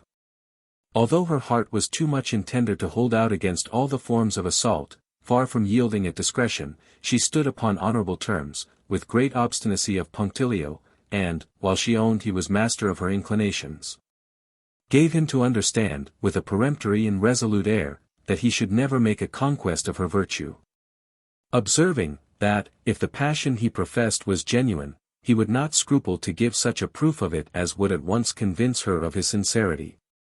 And that he could have no just cause to refuse her that satisfaction, she being his equal in point of birth and situation, for, if he was the companion and favourite of the young count, she was the friend and confidant of mademoiselle. He acknowledged the strength of her argument, and that her condescension was greater than his deserts, but objected against the proposal, as infinitely prejudicial to the fortunes of them both. He represented the state of dependence in which they mutually stood, their utter incapacity to support one another under the consequences of a precipitate match, clandestinely made, without the consent and concurrence of their patrons. He displayed, with great eloquence, all those gay expectations they had reason to entertain, from that eminent degree of favour which they had already secured in the family. And set forth, in the most alluring colours, those enchanting scenes of pleasure they might enjoy in each other, without that disagreeable consciousness of a nuptial chain. Provided she would be his associate in the execution of a plan which he had projected for their reciprocal convenience. Having thus inflamed her love of pleasure and curiosity, he, with great caution, hinted his design upon the young lady's fortune, and, perceiving her listening with the most greedy attention, and perfectly ripe for the conspiracy, he disclosed his intention at full length, assuring her, with the most solemn protestations of love and attachment, that, could he once make himself legal possessor of an estate which mademoiselle inherited by the will of a deceased aunt, his dear Teresa should reap the happy fruits of his affluence, and wholly engross his time and attention. Such a base declaration our hero would not have ventured to make, had he not implicitly believed the damsel was as great a latitudinarian as himself, in point of morals and principle.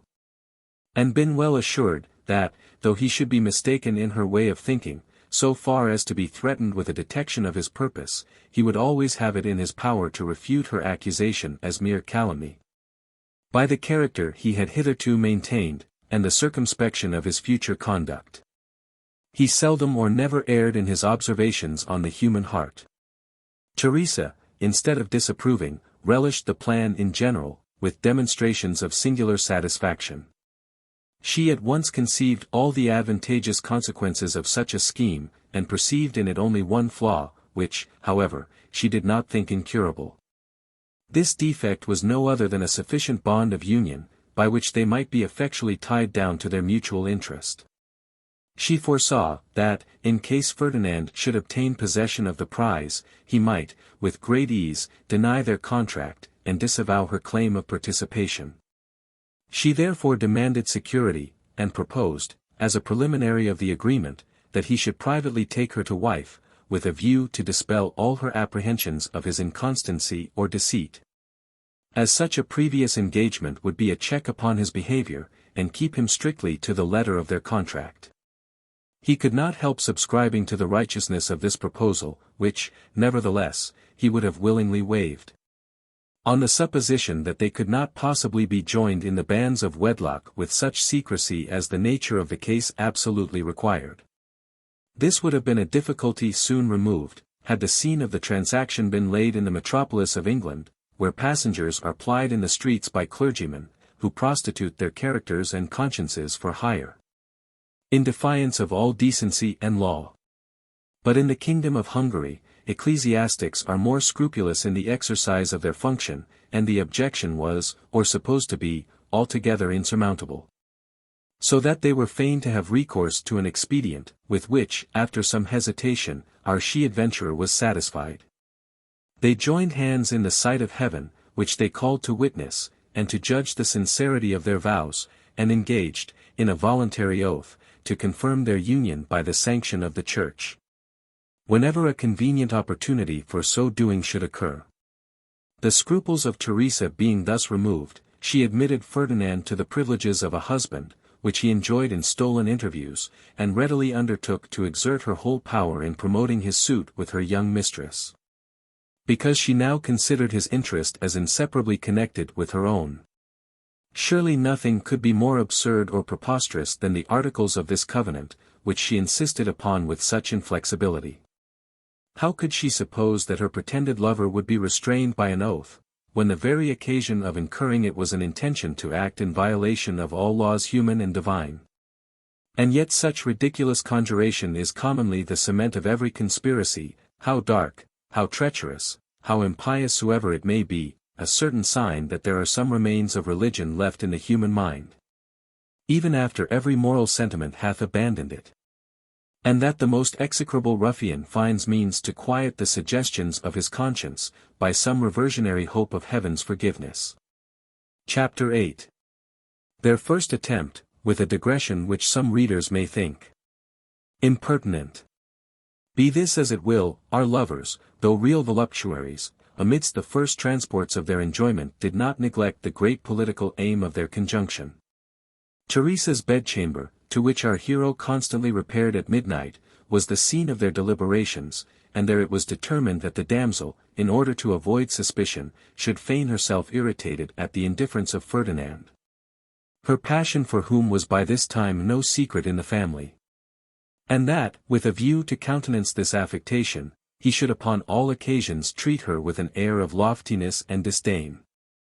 So screened from all imputation of fraud, she was furnished by him with artful instructions how to sound the inclinations of her young mistress, how to recommend his person and qualifications by the sure methods of contradiction, comparisons, revilings, and reproach, how to watch the paroxysms of her disposition, inflame her passions, and improve, for his advantage, those moments of frailty from which no woman is exempted.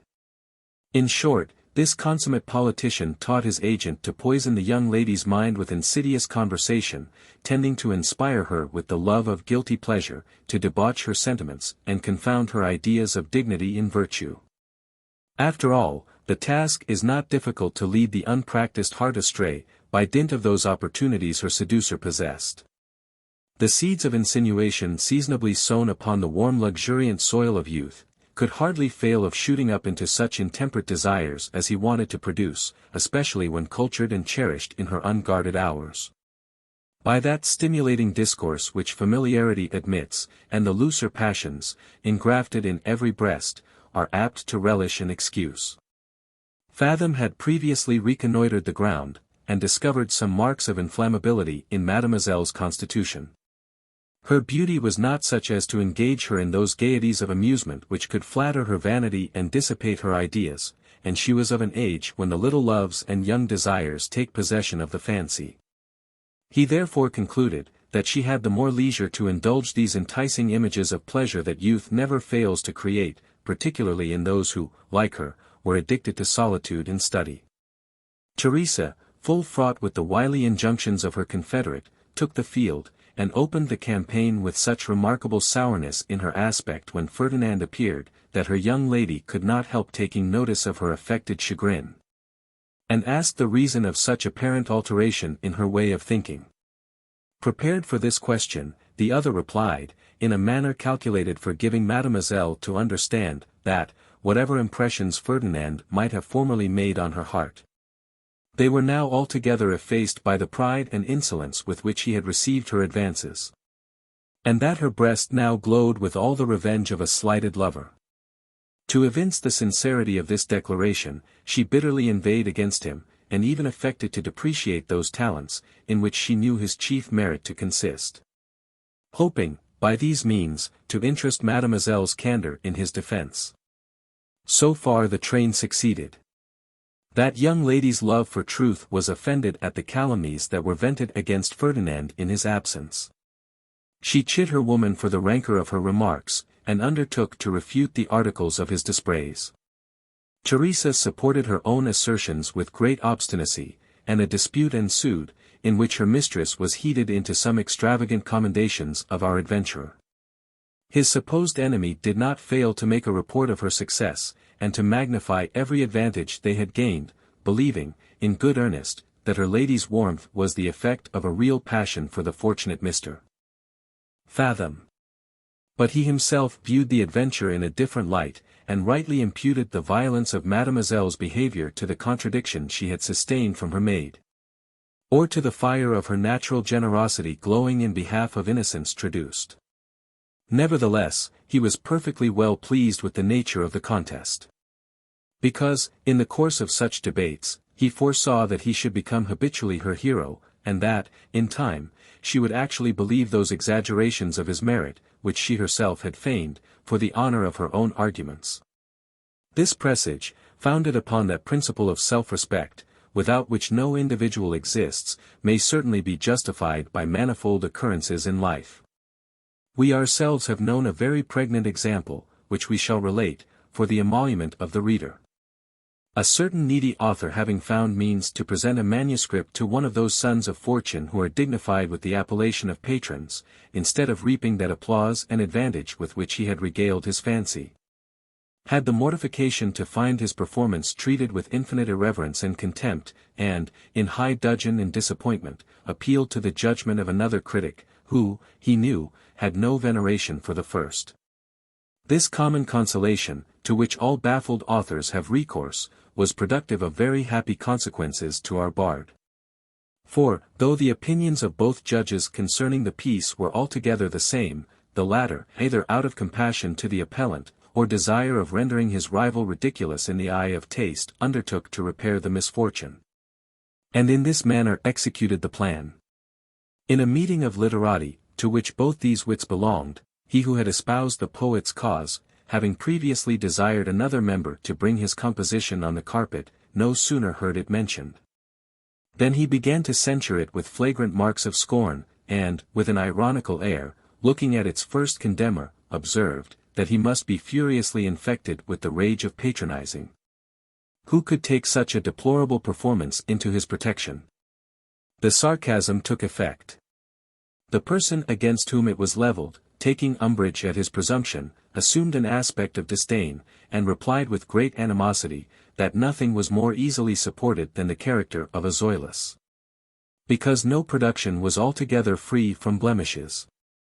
And any man might pronounce against any piece by the lump, without interesting his own discernment, but to perceive the beauties of a work, it was requisite to have learning, judgment, and taste. And therefore he did not wonder that the gentleman had overlooked a great many in the composition which he so contemptuously decried. A rejoinder succeeded this reply, and produced a long train of altercation, in which the gentleman, who had formerly treated the book with such disrespect, now professed himself its passionate admirer, and held forth in praise of it with great warmth and elocution. Not contented with having exhibited this instance of regard, he next morning sent a message to the owner, importing, that he had but superficially glanced over the manuscript, and desiring the favor of perusing it a second time. Being indulged in this request, he recommended it in terms of rapture to all his friends and dependents, and, by dint of unwearied solicitation, procured a very ample subscription for the author. But, to resume the thread of our story. Teresa's practices were not confined to simple defamation. Her reproaches were contrived so as to imply some intelligence in favor of the person she reviled. In exemplifying his pertness and arrogance, she repeated his witty repartee. On pretense of blaming his ferocity, she recounted proofs of his spirit and prowess, and, in explaining the source of his vanity, gave her mistress to understand, that a certain young lady of fashion was said to be enamored of his person. Nor did this well-instructed understrapper omit those other parts of her cue which the principal judged necessary for the furtherance of his scheme. Her conversation became less guarded, and took a freer turn than usual. She seized all opportunities of introducing little amorous stories, the greatest part of which were invented for the purposes of warming her passions, and lowering the price of chastity in her esteem. For she represented all the young ladies' contemporaries in point of age and situation, as so many sensualists, who, without scruple, indulged themselves in the stolen pleasures of youth. Meanwhile, Ferdinand seconded these endeavors with his whole industry and address. He redoubled, if possible, his deference and respect, whetting his assiduity to the keenest edge of attention. And, in short, regulated his dress, conversation, and deportment, according to the fancy, turn, and prevailing humor of his young mistress. He, moreover, attempted to profit by her curiosity, which he knew to be truly feminine. And having culled from the library of his patrons certain dangerous books, calculated to debauch the minds of young people, left them occasionally upon the table in his apartment, after having directed Teresa to pick them up, as if by accident, in his absence, and carry them off for the entertainment of Mademoiselle. Nay, this crafty projector found means to furnish his associate with some mischievous preparations, which were mingled in her chocolate, tea, or coffee, as provocations to warm her constitution. Yet all these machinations, ingenious as they were, failed, not only in fulfilling their aim, but even in shaking the foundations of her virtue or pride, which stood their assaults unmoved, like a strong tower built upon a rock, impregnable to all the tempestuous blasts of heaven. Not but that the conspirators were more than once mistaken in the effects of their artifices, and disposed to applaud themselves on the progress they had made.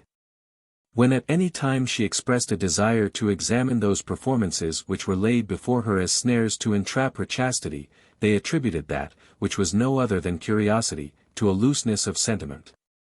And when she discovered no aversion to hear those anecdotes concerning the frailty of her neighbors, they imputed to abatement of chastity that satisfaction which was the result of self-congratulation on her own superior virtue.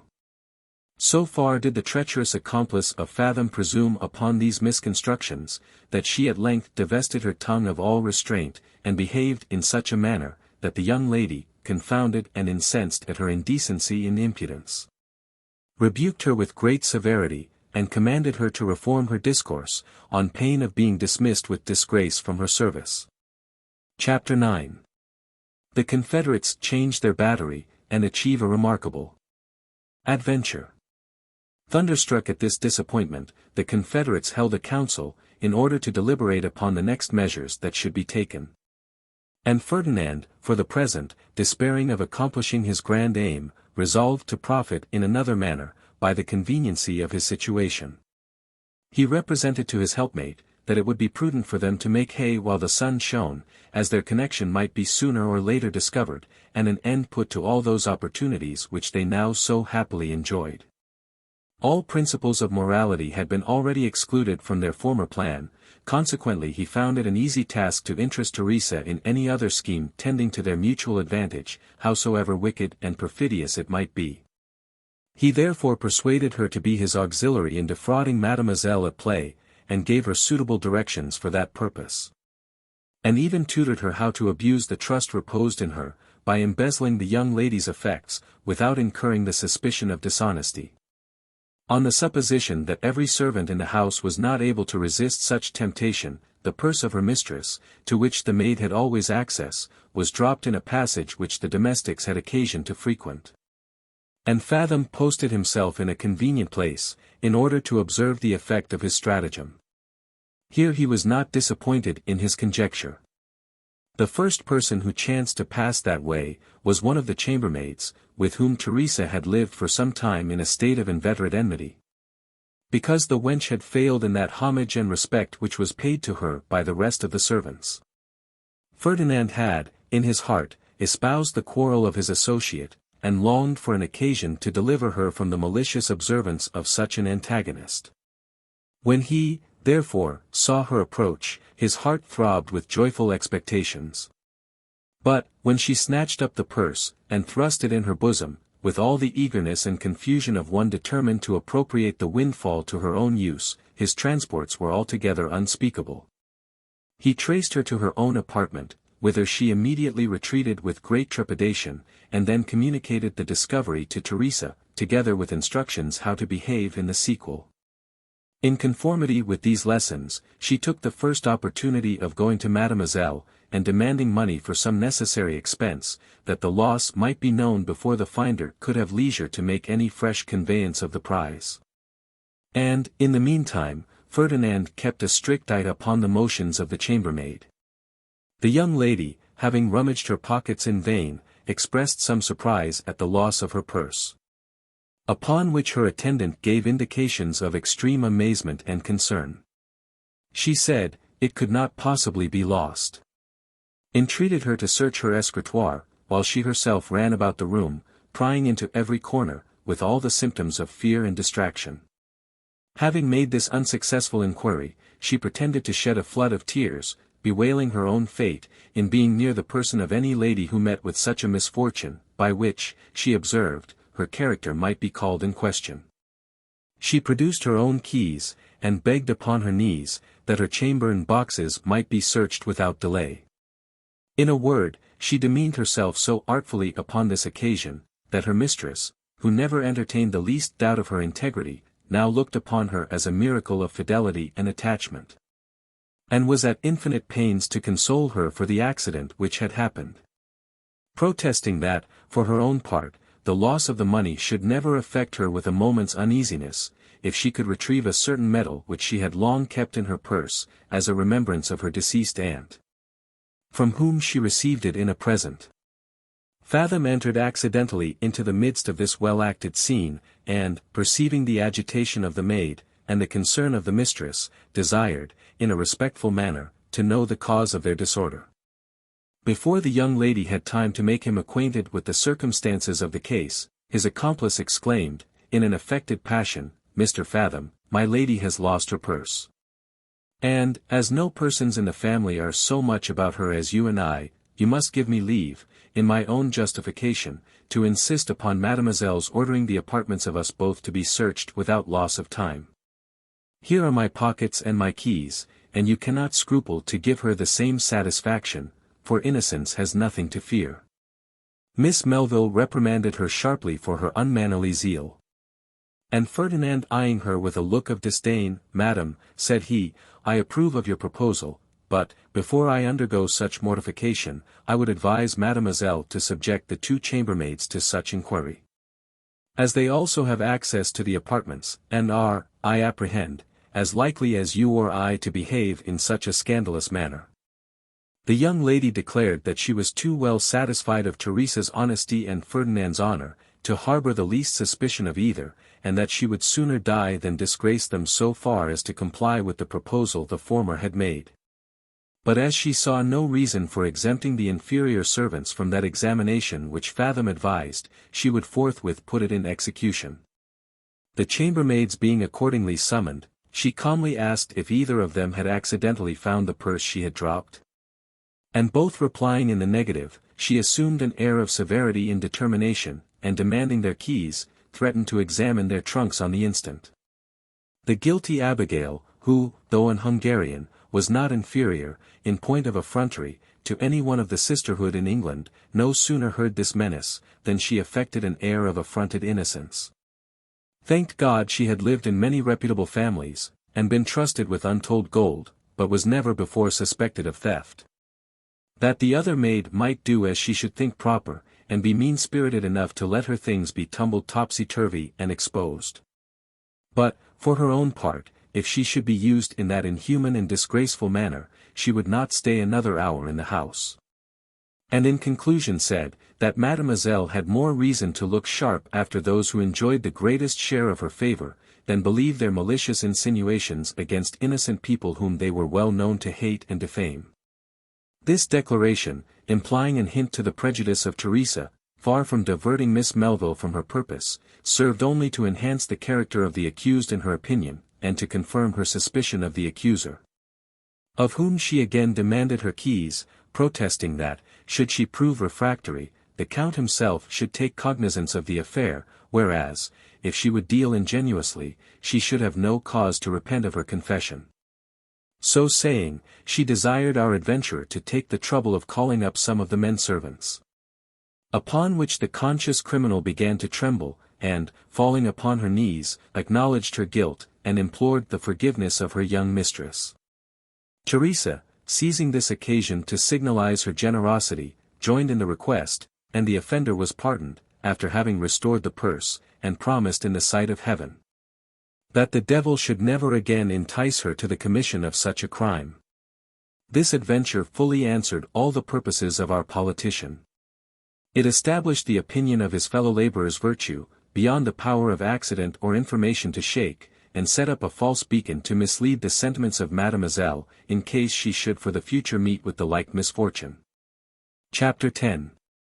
They proceed to levy contributions with great success, until our hero sets out with the young Count for Vienna, where he enters into league with another adventurer.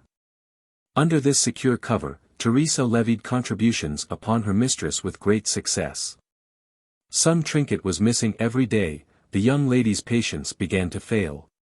The faithful attendant was overwhelmed with consternation, and, with the appearance of extreme chagrin, demanded her dismission, affirming that these things were certainly effected by some person in the family, with a view of murdering her precious reputation.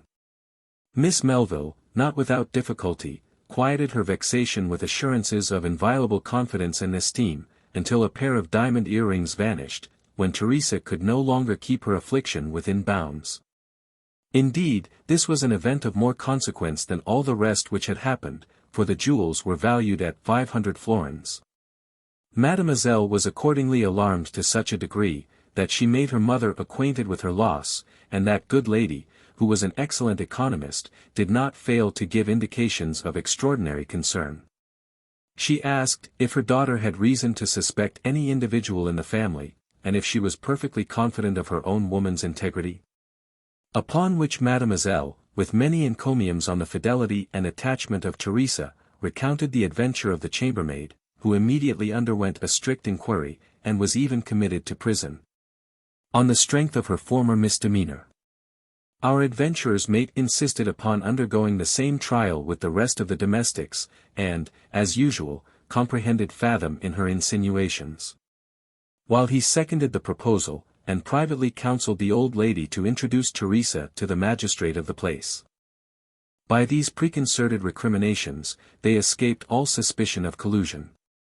After a fruitless inquiry, the prisoner was discharged from her confinement, and turned out of the service of the Count, in whose private opinion the character of no person suffered so much, as that of his own son, whom he suspected of having embezzled the jewels, for the use of a certain inamorata, who, at that time, was said to have captivated his affections. The old gentleman felt upon this occasion all that internal anguish which a man of honor may be supposed to suffer, on account of a son's degeneracy. And, without divulging his sentiments, or even hinting his suspicions to the youth himself, determined to detach him at once from such dangerous connections, by sending him forthwith to Vienna, on pretence of finishing his exercises at the academy, and ushering him into acquaintance with the great world. Though he would not be thought by the young gentleman himself to harbor the least doubt of his morals, he did not scruple to unbosom himself on that subject to Ferdinand, whose sagacity and virtue he held in great veneration. This indulgent patron expressed himself in the most pathetic terms. On the untoward disposition of his son, he told Fathom, that he should accompany Rinaldo, that was the youth's name, not only as a companion, but a preceptor and pattern. Conjured him to assist his tutor in superintending his conduct, and to reinforce the governor's precepts by his own example. To inculcate upon him the most delicate punctilios of honor, and decoy him into extravagance, rather than leave the least illiberal sentiment in his heart. Our crafty adventurer, with demonstrations of the utmost sensibility, acknowledged the great goodness of the Count in reposing such confidence in his integrity, which, as he observed, none but the worst of villains could abuse. And fervently wished that he might no longer exist, that he should continue to remember and resent the obligations he owed to his kind benefactor. While preparations were making for their departure, our hero held a council with his associate, whom he enriched with many sage instructions touching her future operations. He at the same time disburdened her of all or the greatest part of the spoils she had won, and after having received divers marks of bounty from the count and his lady, together with a purse from his young mistress, he set out for Vienna. In the 18th year of his age, with Rinaldo and his governor, who were provided with letters of recommendation to some of the count's friends belonging to the imperial court. Such a favorable introduction could not fail of being advantageous to a youth of Ferdinand's specious accomplishments. For he was considered as the young count's companion, admitted into his parties, and included in all the entertainments to which Rinaldo was invited. He soon distinguished himself by his activity and address, in the course of those exercises that were taught at the academy of which he was pupil. His manners were so engaging as to attract the acquaintance of his fellow students, and his conversation being sprightly and inoffensive, grew into very great request. In a word, he and the young count formed a remarkable contrast, which, in the eye of the world, redounded to his advantage. They were certainly, in all respects, the reverse of each other. Rinaldo, under a total defect of exterior cultivation, possessed a most excellent understanding, with every virtue that dignifies the human heart. While the other, beneath a most agreeable outside, with an inaptitude and aversion to letters, concealed an amazing fund of villainy and ingratitude. Hitherto his observation had been confined to a narrow sphere, and his reflections, though surprisingly just and acute, had not attained to that maturity which age and experience give. But now, his perceptions began to be more distinct, and extended to 1,000 objects which had never before come under his cognizance. He had formerly imagined, but was now fully persuaded, that the sons of men preyed upon one another, and such was the end and condition of their being. Among the principal figures of life, he observed few or no characters that did not bear a strong analogy to the savage tyrants of the wood. One resembled a tiger in fury and rapaciousness. A second prowled about like an hungry wolf, seeking whom he might devour. A third acted the part of a jackal, in beating the bush for game to his voracious employer. And the fourth imitated the wily fox, in practicing 1,000 crafty ambuscades for the destruction of the ignorant and unwary. This last was the department of life for which he found himself best qualified by nature and inclination. And he accordingly resolved that his talent should not rust in his possession. He was already pretty well versed in all the sciences of play. But he had every day occasion to see these arts carried to such a surprising pitch of finesse and dexterity, as discouraged him from building his schemes on that foundation. He therefore determined to fascinate the judgment, rather than the eyes of his fellow creatures, by a continual exercise of that gift of deceiving, with which he knew himself endued to an unrivaled degree. And to acquire unbounded influence with those who might be subservient to his interest, by an assiduous application to their prevailing passions. Not that play was altogether left out in the projection of his economy. Though he engaged himself very little in the executive part of gaming, he had not been long in Vienna, when he entered into league with a genius of that kind, whom he distinguished among the pupils of the academy. And who indeed had taken up his habitation in that place with a view to pillage the provincials on their first arrival in town, before they could be armed with proper circumspection to preserve their money, or have time to dispose of it in any other shape. Similar characters naturally attract each other, and people of our hero's principles are, of all others, the most apt to distinguish their own likeness wheresoever it occurs, because they always keep the faculty of discerning in full exertion. It was in consequence of this mutual alertness, that Ferdinand and the stranger, who was a native of Tyrol, perceived themselves reflected in the dispositions of each other, and immediately entered into an offensive and defensive alliance. Our adventurer undertaking for the articles of intelligence, countenance, and counsel, and his associate charging himself with the risk of execution. Chapter 11. Fathom makes various efforts in the world of gallantry. Thus connected, they began to hunt in couples, and Fathom, in order to profit by the alliance with a good grace, contrived a small scheme that succeeded to his wish. Rinaldo being one night intoxicated in the course of a merrymaking with his fellow pupils, from which Fathom had purposely absented himself, was by the Tyrolese so artfully provoked to play, that he could not resist the temptation, but engaged at pastice with that fell adversary, who, in less than an hour, stripped him of a pretty round sum. Next day, when the young gentleman recovered the use of his reflection, he was sensibly chagrined at the folly and precipitation of his own conduct, an account of which he communicated in confidence to our hero, with demonstrations of infinite shame and concern. Ferdinand, having moralised upon the subject with great sagacity, and sharply inveighed against the Tyrolese, for the unfair advantage he had taken, retired to his closet, and wrote the following billet, which was immediately sent to his ally. The obligations I owe, and the attachments I feel, to the Count de Melville, will not suffer me to be an idle spectator of the wrongs offered to his son, in the dishonorable use, I understand, you made last night of his unguarded hours. I therefore insist upon your making immediate restitution of the booty which you so unjustly got. Otherwise I expect you will meet me upon the ramparts, near the Bastion de la Porte Neuve, tomorrow morning at daybreak, in order to justify, with your sword, the finesse you have practiced upon the friend of Ferdinand de Fathom. The gamester no sooner received this intimation, than, according to the plan which had been preconcerted betwixt the author and him, he went to the apartment of Rinaldo, and presenting the sum of money which he had defrauded him of the preceding night, told him, with a stern countenance, that, though it was a just acquisition, he scorned to avail himself of his good fortune against any person who entertained the smallest doubt of his honor. The young count, surprised at this address, rejected his offer with disdain, and desired to know the meaning of such an unexpected declaration. Upon which, the other produced Ferdinand's billet, and threatened, in very high terms, to meet the stripling according to his invitation, and chastise him severely for his presumption. The consequence of this explanation is obvious. Rinaldo, imputing the officiousness of Fathom to the zeal of his friendship, interposed in the quarrel, which was amicably compromised, not a little to the honor of our adventurer, who thus obtained an opportunity of displaying his courage and integrity, without the least hazard to his person, while, at the same time, his confederate recommended himself to the esteem of the young count, by his spirited behavior on this occasion. So that Rinaldo being less shy of his company for the future, the Tyrolese had the fairer opportunities to prosecute his designs upon the young gentleman's purse. It would be almost superfluous to say, that these were not neglected.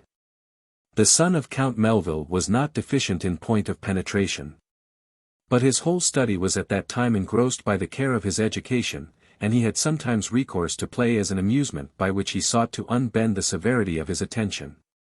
No wonder then that he fell a prey to an artful gamester, who had been regularly trained to the profession, and made it the sole study of his life. Especially as the Hungarian was remarkable for a warmth of temper, which a knight of the post always knows how to manage for his own advantage. In the course of these operations, Fathom was a very useful correspondent. He instructed the Tyrolese in the peculiarities of Rinaldo's disposition, and made him acquainted with the proper seasons for profiting by his dexterity. Ferdinand, for example, who, by the authority derived to him from the injunctions of the old count, sometimes took upon himself the office of an adviser, cunningly chose to counsel the son at those conjunctures when he knew him least able to bear such expostulation.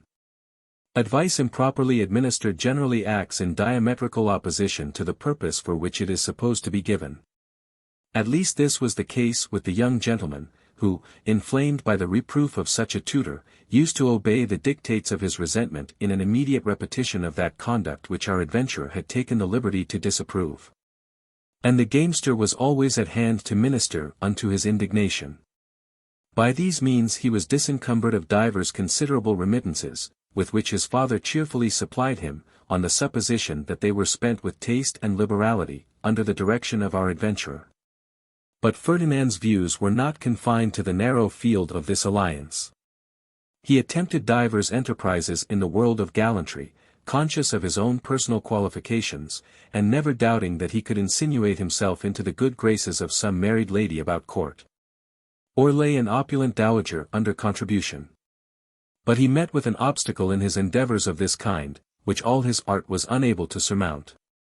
This was no other than the obscurity of his birth, and the want of a title, without which no person in that country lays claim to the privileges of a gentleman. Had he foreseen this inconvenience he might have made shift to obviate the consequences, by obtaining permission to appear in the character of the Count's kinsman. Though, in all probability, such an expedient would not have been extremely agreeable to the old gentleman, who was very tenacious of the honor of his family. Nevertheless, his generosity might have been prevailed upon to indulge Fathom with such a pretext, in consideration of the youth's supposed attachment, and the obligations for which he deemed himself indebted to his deceased mother. True it is, Ferdinand, upon his first arrival at Vienna, had been admitted into fashionable company, on the footing of Rinaldo's companion, because nobody suspected the defect of his pedigree. And even after a report had been circulated to the prejudice of his extraction, by the industry of a lackey who attended the young count. There were not wanting many young people of distinction who still favored him with their countenance and correspondence. But he was no longer invited to private families, in which only he could expect to profit by his address among the ladies. And had the mortification of finding himself frequently accepted from parties which were expressly calculated for the entertainment of the young count. Luckily, his spirit was so pliant as to sustain these slights without being much dejected. Instead of repining at the loss of that respect which had been paid to him at first, he endeavored, with all his might, to preserve the little that still remained. And resolved to translate into a humbler sphere that gallantry which he had no longer opportunities of displaying in the world of rank and fashion. Chapter 12. He effects a lodgment in the house of a rich jeweller. In consequence of this determination, he to the uttermost exerted his good humor among the few friends of consequence his fortune had left, and even carried his complaisance so far as to become the humble servant of their pleasures. While he attempted to extend his acquaintance in an inferior path of life, where he thought his talents would shine more conspicuous than at the assemblies of the great, and conduce more effectually to the interest of all his designs. Nor did he find himself disappointed in that expectation, sanguine as it was. He soon found means to be introduced to the house of a wealthy bourgeois, where every individual was charmed with his easy air and extraordinary qualifications. He accommodated himself surprisingly to the humors of the whole family, smoked tobacco, swallowed wine, and discoursed of stones with the husband, who was a rich jeweller, sacrificed himself to the pride and loquacity of the wife, and played upon the violin, and sung alternately, for the amusement of his only daughter, a buxom lass, nearly of his own age, the fruit of a former marriage. It was not long before Ferdinand had reason to congratulate himself on the footing he had gained in this society. He had expected to find, and in a little time actually discovered, that mutual jealousy and rancor which almost always subsist between a daughter and her stepdame, inflamed with all the virulence of female emulation. For the disparity in their ages served only to render them the more inveterate rivals in the desire of captivating the other sex. Our adventurer, having deliberated upon the means of converting this animosity to his own advantage, saw no method for this purpose so feasible as that of making his approaches to the hearts of both, by ministering to each in private. Food for their reciprocal envy and malevolence. Because he well knew that no road lies so direct and open to a woman's heart as that of gratifying her passions of vanity and resentment. When he had an opportunity of being particular with the mother, he expressed his concern for having unwittingly incurred the displeasure of Mademoiselle, which, he observed, was obvious in every circumstance of her behavior towards him, protesting he was utterly innocent of all intention of offending her, and that he could not account for his disgrace any other way, than by supposing she took umbrage at the direction of his chief regards towards her mother-in-law, which, he owned, was altogether involuntary, being wholly influenced by that lady's superior charms and politeness.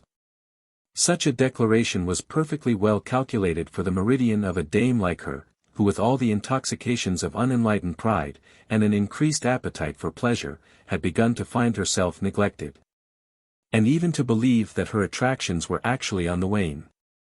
She very graciously consoled our gallant for the mishap of which he complained, representing Wilhelmina, that was the daughter's name, as a pert, illiterate, envious baggage, of whose disgust he ought to make no consideration.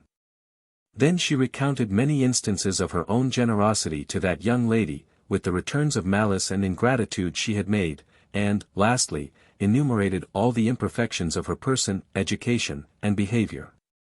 That he might see with what justice the gypsy pretended to vie with those who had been distinguished by the approbation and even gallantry of the best people in Vienna.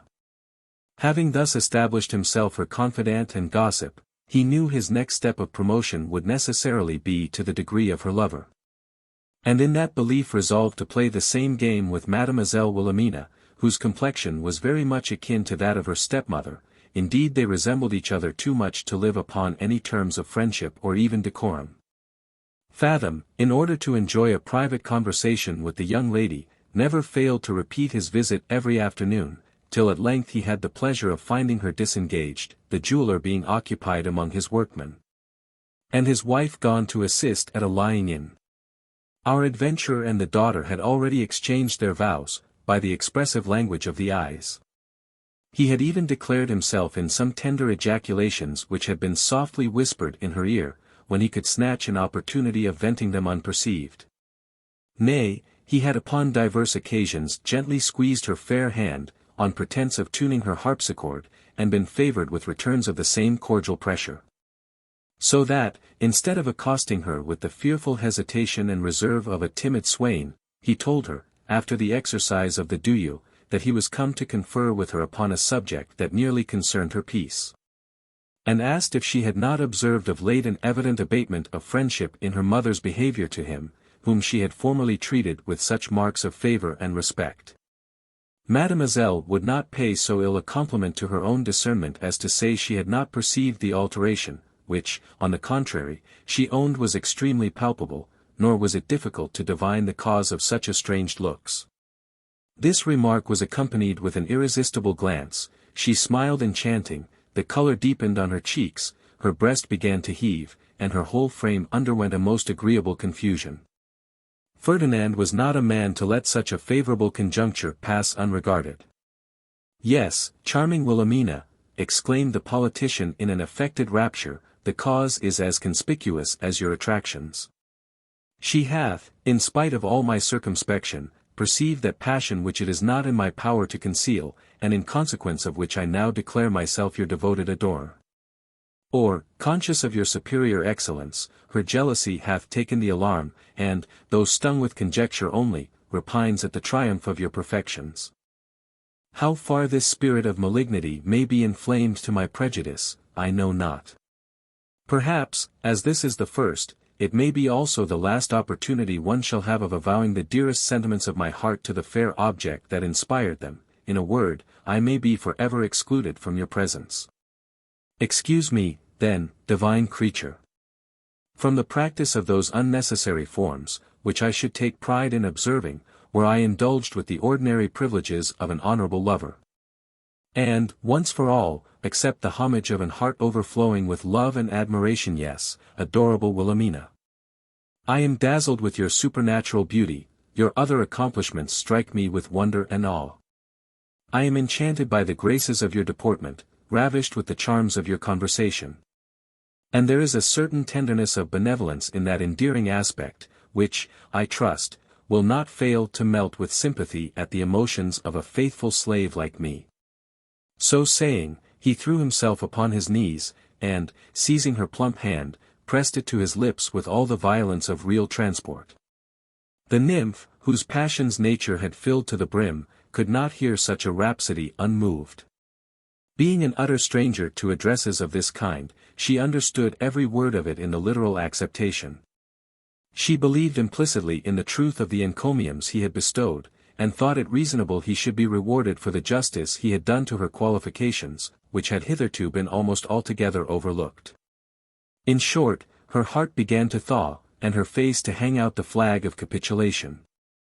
Which was no sooner perceived by our hero, than he renewed his attack with redoubled fervour, pronouncing in a most vehement tone, "Light of my eyes, and empress of my soul, behold me prostrate at your feet, waiting with the most pious resignation, for that sentence from your lips, on which my future happiness or misery must altogether depend. Not with more reverence does the unhappy Bashaw kiss the Sultan's letter that contains his doom, than I will submit to your fatal determination. Speak then, angelic sweetness. For never, never will I rise from this suppliant posture, until I am encouraged to live and hope. No. If you refuse to smile upon my passion, here shall I breathe the last sighs of a despairing lover. Here shall this faithful sword do the last office to its unfortunate master, and shed the blood of the truest heart that ever felt the cruel pangs of disappointed love.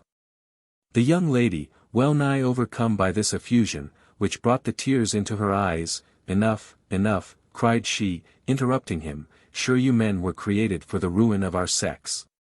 Ruin! Re-echoed Fathom, talk not of ruin and Wilhelmina. Let these terms be for ever parted, far as the east and west asunder. Let ever smiling peace attend her steps, and love and joy still wanton in her train. Ruin, indeed, shall wait upon her enemies, if such there be, and those love-lorn wretches who pine with anguish under her disdain. Grant me, kind heaven, a more propitious boon. Direct her genial regards to one whose love is without example, and whose constancy is unparalleled. Bear witness to my constancy and faith, ye verdant hills, ye fertile plains, ye shady groves, ye purling streams, and if I prove untrue, let me never find a solitary willow or a bubbling brook, by help of which I may be enabled to put a period to my wretched life. Here this excellent actor began to sob most piteously, and the tender-hearted Wilhelmina, unable longer to withstand his moving tale, with a repetition of the interjection, gently dropped into his arms. This was the beginning of a correspondence that soon rose to a very interesting pitch, and they forthwith concerted measures for carrying it on without the knowledge or suspicion of her mother-in-law. Nevertheless, the young lady, vanquished as she was, and unskilled in the ways of men, would not all at once yield at discretion, but insisted upon those terms, without which no woman's reputation can be secured. Our lover, far from seeking to evade the proposal, assented to it in terms of uncommon satisfaction, and promised to use his whole industry in finding a priest upon whose discretion they could rely. Nay, he certainly resolved to comply with her request in good earnest, rather than forfeit the advantages which he foresaw in their union. His good fortune, however, exempted him from the necessity of taking such a step, which at best must have been disagreeable. For so many difficulties occurred in the inquiry which was set on foot, and so artfully did Fathom in the meantime manage the influence he had already gained over her heart, that, before her passion could obtain a legal gratification, she surrendered to his wish, without any other assurance, than his solemn profession of sincerity and truth, on which she reposed herself with the most implicit confidence and faith. Chapter 13. He is exposed to a most perilous incident in the course of his intrigue. With the daughter. He was rejoiced to find her so easily satisfied in such a momentous concern, for the principal aim of the intrigue was to make her necessary to his interested views, and even, if possible, an associate in the fraudulent plans he had projected upon her father. Consequently he considered this relaxation in her virtue as an happy omen of his future success. All the obstacles to their mutual enjoyment being thus removed, our adventurer was by his mistress indulged with an assignation in her own chamber, which, though contiguous to that of her stepmother, was provided with a door that opened into a common staircase, to which he had access at all hours of the night. He did not neglect the rendezvous, but, presenting himself at the appointed time, which was midnight, made the signal they had agreed upon, and was immediately admitted by Wilhelmina, who waited for hire with a lover's impatience. Fathom was not deficient in those expressions of rapture that are current on those occasions, but, on the contrary, became so loud in the transports of self-congratulation, that his voice reached the ears of the vigilant stepmother, who wakening the jeweler from his first nap, gave him to understand that some person was certainly in close conversation with his daughter, and exhorted him to rise forthwith, and vindicate the honor of his family. The German, who was naturally of a phlegmatic habit, and never went to bed without a full dose of the creature, which added to his constitutional drowsiness, gave no ear to his wife's intimation, until she had repeated it thrice, and used other means to rouse him from the arms of slumber. Meanwhile Fathom and his inamorata overheard her information, and our hero would have made his retreat immediately, through the port by which he entered, had not his intention been overruled by the remonstrances of the young lady, who observed that the door was already fast bolted, and could not possibly be opened without creating a noise that would confirm the suspicion of her parents.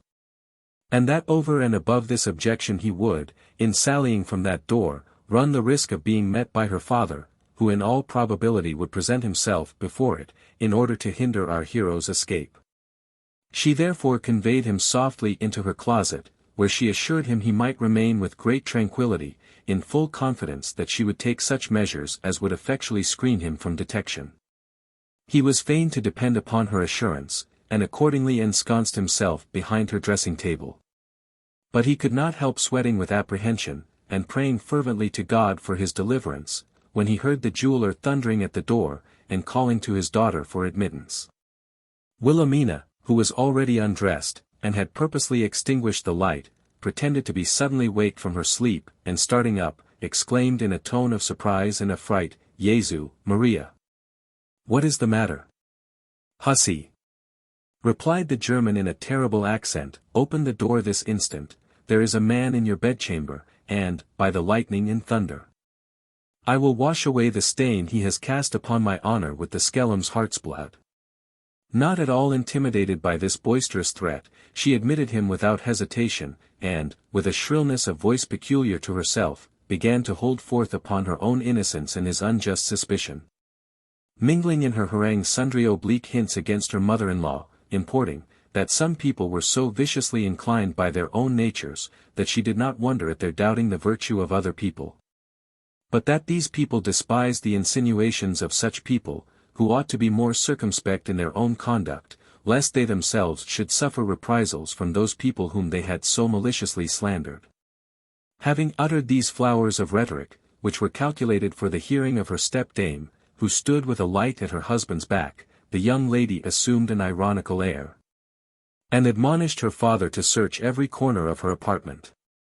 She even affected to assist his inquiry, with her own hands pulled out a parcel of small drawers, in which her trinkets were contained, desired him to look into her needle-case and thimble, and, seeing his examination fruitless, earnestly entreated him to rummage her closet also, saying, with a sneer, that, in all probability, the dishonor would be found in that lurking-place. The manner in which she pretended to ridicule his apprehensions made an impression upon the jeweler, who was very well disposed to retreat into his own nest, when his wife, with a certain slyness in her countenance, besought him to comply with his daughter's request, and look into that same closet, by which means Wilhelmina's virtue would obtain a complete triumph. Our adventurer, who overheard the conversation, was immediately seized with a palsy of fear. He trembled at every joint, the sweat trickled down his forehead, his teeth began to chatter, his hair to stand on end. And he, in his heart, bitterly cursed the daughter's petulance, the mother's malice, together with his own precipitation, by which he was involved in an adventure so pregnant with danger and disgrace. Indeed, the reader may easily conceive his disorder, when he heard the key turning in the lock, and the German swearing that he would make him food for the beasts of the field and the fowls of the air. Fathom had come unprepared with weapons of defense, was naturally an economist of his person, and saw himself on the brink of forfeiting not only the promised harvest of his double intrigue, but also the reputation of a man of honor, upon which all his future hopes depended. His agony was therefore unspeakable, when the door flew open, and it was not till after a considerable pause of recollection, that he perceived the candle extinguished by the motion of the air produced from the German's sudden eruption. This accident, which disconcerted him so much as to put a full stop to his charge, was very favorable to our hero, who, summoning all his presence of mind, crept up into the chimney, while the jeweler stood at the door, waiting for his wife's return with another light. So that, when the closet was examined, there was nothing found to justify the report which the stepmother had made. And the father, after having made a slight apology to Wilhelmina for his intrusion, retired with his yoke-fellow into their own chamber. The young lady, who little thought that her papa would have taken her at her word, was overwhelmed with confusion and dismay, when she saw him enter the closet. And, had her lover been discovered, would, in all probability, have been the loudest in his reproach, and, perhaps, have accused him of an intention to rob the house. But she was altogether astonished when she found he had made shift to elude the inquiry of her parents, because she could not conceive the possibility of his escaping by the window, which was in the third story, at a prodigious distance from the ground. And how he should conceal himself in the apartment, was a mystery which she could by no means unfold. Before her father and mother retired, she lighted her lamp, on pretence of being afraid to be in the dark, after the perturbation of spirits she had undergone. And her room was no sooner evacuated of such troublesome visitants, than she secured the doors, and went in quest of her lover. Accordingly, every corner of the closet underwent a new search, and she called upon his name with a soft voice, which she thought no other person would overhear. But Ferdinand did not think proper to gratify her impatience, because he could not judge of the predicament in which he stood by the evidence of all his senses, and would not relinquish his post until he should be better certified that the coast was clear. Meanwhile, his Dulcinea, having performed her inquiry to no purpose, imagined there was something preternatural in the circumstance of his vanishing so unaccountably, and began to cross herself with great devotion. She returned to her chamber, fixed the lamp in the fireplace, and, throwing herself upon the bed, gave way to the suggestions of her superstition, which were reinforced by the silence that prevailed, and the gloomy glimmering of the light. She reflected upon the trespass she had already committed in her heart, and, in the conjectures of her fear, believed that her lover was no other than the devil himself, who had assumed the appearance of Fathom, in order to tempt and seduce her virtue. While her imagination teemed with those horrible ideas, our adventurer, concluding, from the general stillness, that the jeweler and his wife were at last happily asleep, ventured to come forth from his hiding-place, and stood before his mistress all begrimed with soot. Wilhelmina, lifting up her eyes, and seeing this sable apparition, which she mistook for Satan in propria persona, instantly screamed, and began to repeat her paternoster with an audible voice. Upon which Ferdinand, foreseeing that her parents would be again alarmed, would not stay to undeceive her and explain himself, but, unlocking the door with great expedition, ran downstairs, and luckily accomplished his escape. This was undoubtedly the wisest measure he could have taken, for he had not performed one half of his descent toward the street, when the German was at his daughter's bedside, demanding to know the cause of her exclamation.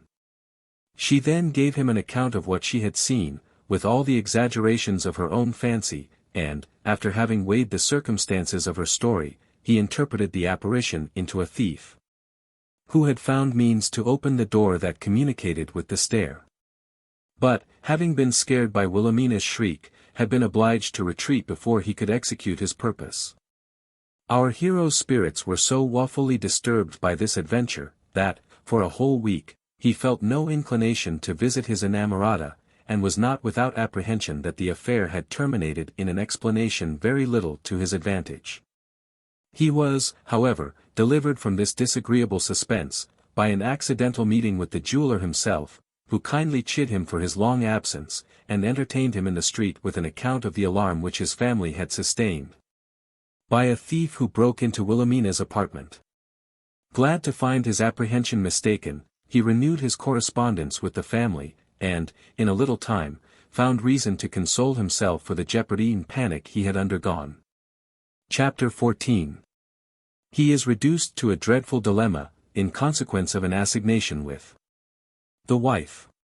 Nor was his whole care and attention engrossed by the execution of this scheme upon the daughter. While he managed his concerns in that quarter with incredible ardor and application, he was not the less indefatigable in the prosecution of his design upon the mother-in-law, which he forwarded with all his art during those opportunities he enjoyed in the absence of Wilhelmina, who was frequently called away by the domestic duties of the house. The passions of the jeweller's wife were in such a state of exaltation, as exempted our hero from the repulses and fatigue attending a long siege. We have already observed how cunningly he catered for the gratification of her ruling appetite, and have exhibited pregnant proofs of his ability in gaining upon the human heart. The reader will not therefore be surprised at the rapidity of his conquest over the affections of a lady whose complexion was perfectly amorous, and whose vanity laid her open to all the attempts of adulation. In a word, matters were quickly brought to such a mutual understanding, that, one evening, while they amused themselves at lansquenet, Fathom conjured her to give him the rendezvous next day at the house of any third person of her own sex, in whose discretion she could confide. And, after a few affected scruples on her side, which he well knew how to surmount, she complied with his request, and the circumstances of the appointment were settled accordingly. After this treaty, their satisfaction rose to such a warmth, and the conversation became so reciprocally endearing, that our gallant expressed his impatience of waiting so long for the accomplishment of his wishes, and, with the most eager transport, begged she would, if possible, curtail the term of his expectation, that his brain might not suffer by his standing so many tedious hours on the giddy verge of rapture. The dame, who was naturally compassionate, sympathized with his condition, and, unable to resist his pathetic supplications, gave him to understand that his desire could not be granted, without subjecting them both to some hazard, but that she was disposed to run any risk in behalf of his happiness and peace. After this affectionate preamble, she told him that her husband was then engaged in a quarterly meeting of the jewelers, from whence he never failed to return quite overwhelmed with wine, tobacco, and the phlegm of his own constitution, so that he would fall fast asleep as soon as his head should touch the pillow, and she be at liberty to entertain the lover without interruption, provided he could find means to deceive the jealous vigilance of Wilhelmina, and conceal himself in some corner of the house, unsuspected and unperceived. Our lover, remembering his adventure with the daughter, would have willingly dispensed with this expedient, and began to repent of the eagerness with which he had preferred his solicitation. But, seeing there was now no opportunity of retracting with honor, he affected to enter heartily into the conversation, and, after much canvassing, it was determined, that, while Wilhelmina was employed in the kitchen, the mother should conduct our adventurer to the outer door, where he should pay the compliment of parting, so as to be overheard by the young lady. But, in the meantime, glide softly into the jeweller's bedchamber, which was a place they imagined least liable to the effects of a daughter's prying disposition, and conceal himself in a large press or wardrobe that stood in one corner of the apartment. The scene was immediately acted with great success, and our hero cooped up in his cage, where he waited so long, that his desires began to subside, and his imagination to aggravate the danger of his situation. Suppose, said he to himself, this brutal German, instead of being stupefied with wine, should come home inflamed with brandy, to the use of which he is sometimes addicted, far from feeling any inclination to sleep. He will labor under the most fretful anxiety of watching. Every irascible particle in his disposition will be exasperated, he will be offended with every object that may present itself to his view, and, if there is the least ingredient of jealousy in his temper, it will manifest itself in riot and rage. What if his frenzy should prompt him to search his wife's chamber for gallants? This would certainly be the first place to which he would direct his inquiry. Or, granting this supposition chimerical, I may be seized with an irresistible inclination to cough. Before he is oppressed with sleep, he may be waked by the noise I shall make in disengaging myself from this embarrassed situation. And, finally, I may find it impracticable to retire unseen or unheard, after everything else shall have succeeded to my wish. These suggestions did not at all contribute to the quiet of our adventurer, who, having waited 3 whole hours in the most uncomfortable suspense, heard the jeweller brought into the room in that very condition which his fears had prognosticated. He had, it seems, quarrelled over his cups with another tradesman, and received a salutation on the forehead with a candlestick, which not only left an ignominious and painful mark upon his countenance, but even disordered his brain to a very dangerous degree of delirium. So that, instead of allowing himself quietly to be undressed and put to bed by his wife, he answered all her gentle admonitions and caresses with the most opprobrious invectives and obstreperous behavior. And, though he did not tax her with infidelity to his bed, he virulently accused her of extravagance and want of economy, observed, her expensive way of living would bring him to a morsel of bread. And unfortunately recollecting the attempt of the supposed thief, started up from his chair, swearing by G. mother that he would forthwith arm himself with a brace of pistols, and search every apartment in the house. That press, said he, with great vociferation, may, for aught I know, be the receptacle of some ruffian. So saying, he approached the ark in which Fathom was embarked, and exclaiming, "Come forth, Satan," applied his foot to the door of it, with such violence as threw him from the center of gravity, and laid him sprawling on his back. This address made such an impression upon our adventurer, that he had well nigh obeyed the summons, and burst from his concealment, in a desperate effort to escape, without being recognized by the intoxicated German. And indeed, had the application been repeated, he in all likelihood would have tried the experiment, for by this time his terrors had waxed too strong to be much longer suppressed. From this hazardous enterprise he was, however, exempted by a lucky accident that happened to his disturber, whose head chancing to pitch upon the corner of a chair in his fall, he was immediately lulled into a trance.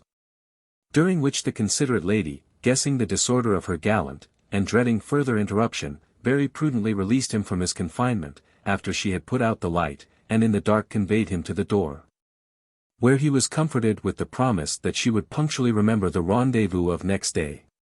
She then invoked the assistance of the servants, who, being waked for the purpose, lifted up their master, and tumbled him into bed, while Ferdinand hied him home in an universal sweat, blessing himself from any future achievement of that sort in a house where he had been twice in such imminent danger of life and reputation. Nevertheless, he did not fail to honor the assignation, and avail himself of the disposition his mistress manifested to make him all the recompense in her power for the disappointment and chagrin which he had undergone. Chapter 15. But at length succeeds in his attempt upon both. Having thus gained a complete victory over the affections of these two ladies, he began to convert his good fortune to the purposes of that principle, from which his view was never, no, not for a moment, detached. In other words, he used them as ministers and purveyors to his avarice and fraud. As for the mother-in-law, she was of herself so liberal as to anticipate the wishes of any moderate adventurer, and presented him with sundry valuable jewels, as memorials of her esteem, nor was the daughter backward in such expressions of regard.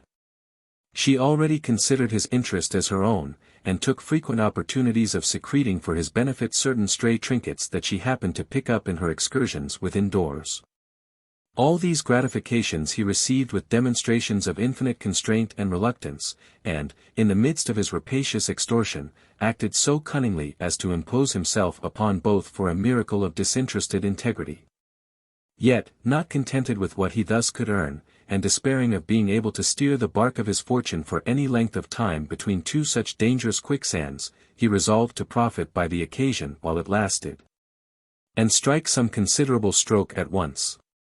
A plan was formed in consequence of this determination, and, at an appointment with the mother in the house of their female friend, our adventurer appeared with an air of dejection, which he veiled with a thin cover of forced pleasantry. That his mistress might suppose he endeavored to conceal some mortal chagrin that preyed upon his heart. The stratagem succeeded to his wish. She observed his countenance between whiles overcast, took notice of the involuntary sighs he heaved, and, with the most tender expressions of sympathy, conjured him to make her acquainted with the cause of his affliction. Instead of gratifying her request immediately, he evaded her questions with a respectful reserve, implying, that his love would not suffer him to make her a partner in his sorrow. And this delicacy on his part whetted her impatience and concern to such a degree, that, rather than keep her in such an agony of doubt and apprehension, he was prevailed upon to tell her, that he had been, the preceding night, engaged with a company of his fellow students, where he had made too free with the champagne, so that his caution forsook him, and he had been decoyed into play by a Tyrolese gamester, who stripped him of all his ready money, and obtained from him an obligation for 200 florins, which he could not possibly pay without having recourse to his relation the Count de Melville, who would have just cause to be incensed at his extravagance. This information he concluded, by declaring that, cost what it would, he was resolved to make a candid confession of the truth, and throw himself entirely upon the generosity of his patron, who could inflict no other punishment than that of discarding him from his favor and protection, a misfortune which, how grievous soever it might be, he should be able to sustain with fortitude. Could he fall upon some method of satisfying the Tyrolese, who was very importunate and savage in his demand? His kind mistress no sooner found out the source of his inquietude, than she promised to dry it up, assuring him that next day, at the same hour, she would enable him to discharge the debt. So that he might set his heart at ease, and recollect that gaiety which was the soul of her enjoyment. He expressed the utmost astonishment at this generous proffer, which, however, he declined, with an affected earnestness of refusal, protesting, that he should be extremely mortified if he thought she looked upon him as one of those mercenary gallants who could make such a sordid use of a lady's affection. "No, madam," cried our politician in a pathetic strain, "whatever happens, I shall never part with that internal consolation, that conscious honor never fails to yield in the deepest scenes of solitary distress. The attachment I have the honor to profess for your amiable person, is not founded on such inglorious motives, but is the genuine result of that generous passion which none but the noble-minded feel. And the only circumstance of this misfortune that I dread to encounter, is the necessity of withdrawing myself for ever from the presence of her whose genial smiles could animate my soul against all the persecution of adverse fortune." This declamation, accompanied with a profound sigh, served only to inflame her desire of extricating him from the difficulty in which he was involved. She exhausted all her eloquence in attempting to persuade him that his refusal was an outrage against her affection. He pretended to refute her arguments, and remained unshaken by all the power of her solicitations, until she had recourse to the most passionate remonstrances of love, and fell at his feet in the posture of a forlorn shepherdess. What he refused to her reason, he granted to her tears, because his heart was melted by her affliction, and next day condescended to accept of her money, out of pure regard to her happiness and peace. Encouraged by the success of this achievement, he resolved to practice the same experiment upon Wilhelmina, in hope of extracting an equal share of profit from her simplicity and attachment, and, at their very next nocturnal rendezvous in her chamber, reacted the farce already rehearsed, with a small variation, which he thought necessary to stimulate the young lady in his behalf. He rightly concluded, that she was by no means mistress of such a considerable sum as he had already extorted from her mother, and therefore thought proper to represent himself in the most urgent predicament, that her apprehension, on his account, might be so alarmed as to engage her in some enterprise for his advantage, which otherwise she would never have dreamed of undertaking. With this view, after having described his own calamitous situation, in consequence of her pressing entreaties, which he affected to evade, he gave her to understand that there was no person upon earth to whom he would have recourse in this emergency. For which reason he was determined to rid himself of all his cares at once, upon the friendly point of his own faithful sword. Such a dreadful resolution could not fail to operate upon the tender passions of his Dulcinea. She was instantly seized with an agony of fear and distraction. Her grief manifested itself in a flood of tears, while she hung round his neck, conjuring him in the most melting terms, by their mutual love, in which they had been so happy, to lay aside that fatal determination, which would infallibly involve her in the same fate. For, she took heaven to witness, that she would not one moment survive the knowledge of his death. He was not deficient in expressions of reciprocal regard. He extolled her love and tenderness with a most extravagant eulogium, and seemed wrung with mortal anguish at the prospect of parting for ever from his lovely Wilhelmina. But his honor was a stern and rigid creditor, that could not be appeased, except with his blood. And all the boon she could obtain, by dint of the most woeful supplication, was a promise to defer the execution of his baleful purpose for the space of 24 hours, during which she hoped heaven would compassionate her sufferings, and inspire her with some contrivance for their mutual relief. Thus he yielded to her fervent request, rather with a view to calm the present transports of her sorrow, than with any expectation of seeing himself redeemed from his fate by her interposition. Such at least were his professions when he took his leave, assuring her, that he would not quit his being before he should have devoted a few hours to another interview with the dear object of his love. Having thus kindled the train, he did not doubt that the mine of his craft would take effect, and repaired to his own lodging, in full persuasion of seeing his aim accomplished, before the time fixed for their last assignation. His prognostic was next morning verified by the arrival of a messenger, who brought to him a small parcel, to which was cemented, with sealing wax, the following epistle. Jewel of my soul!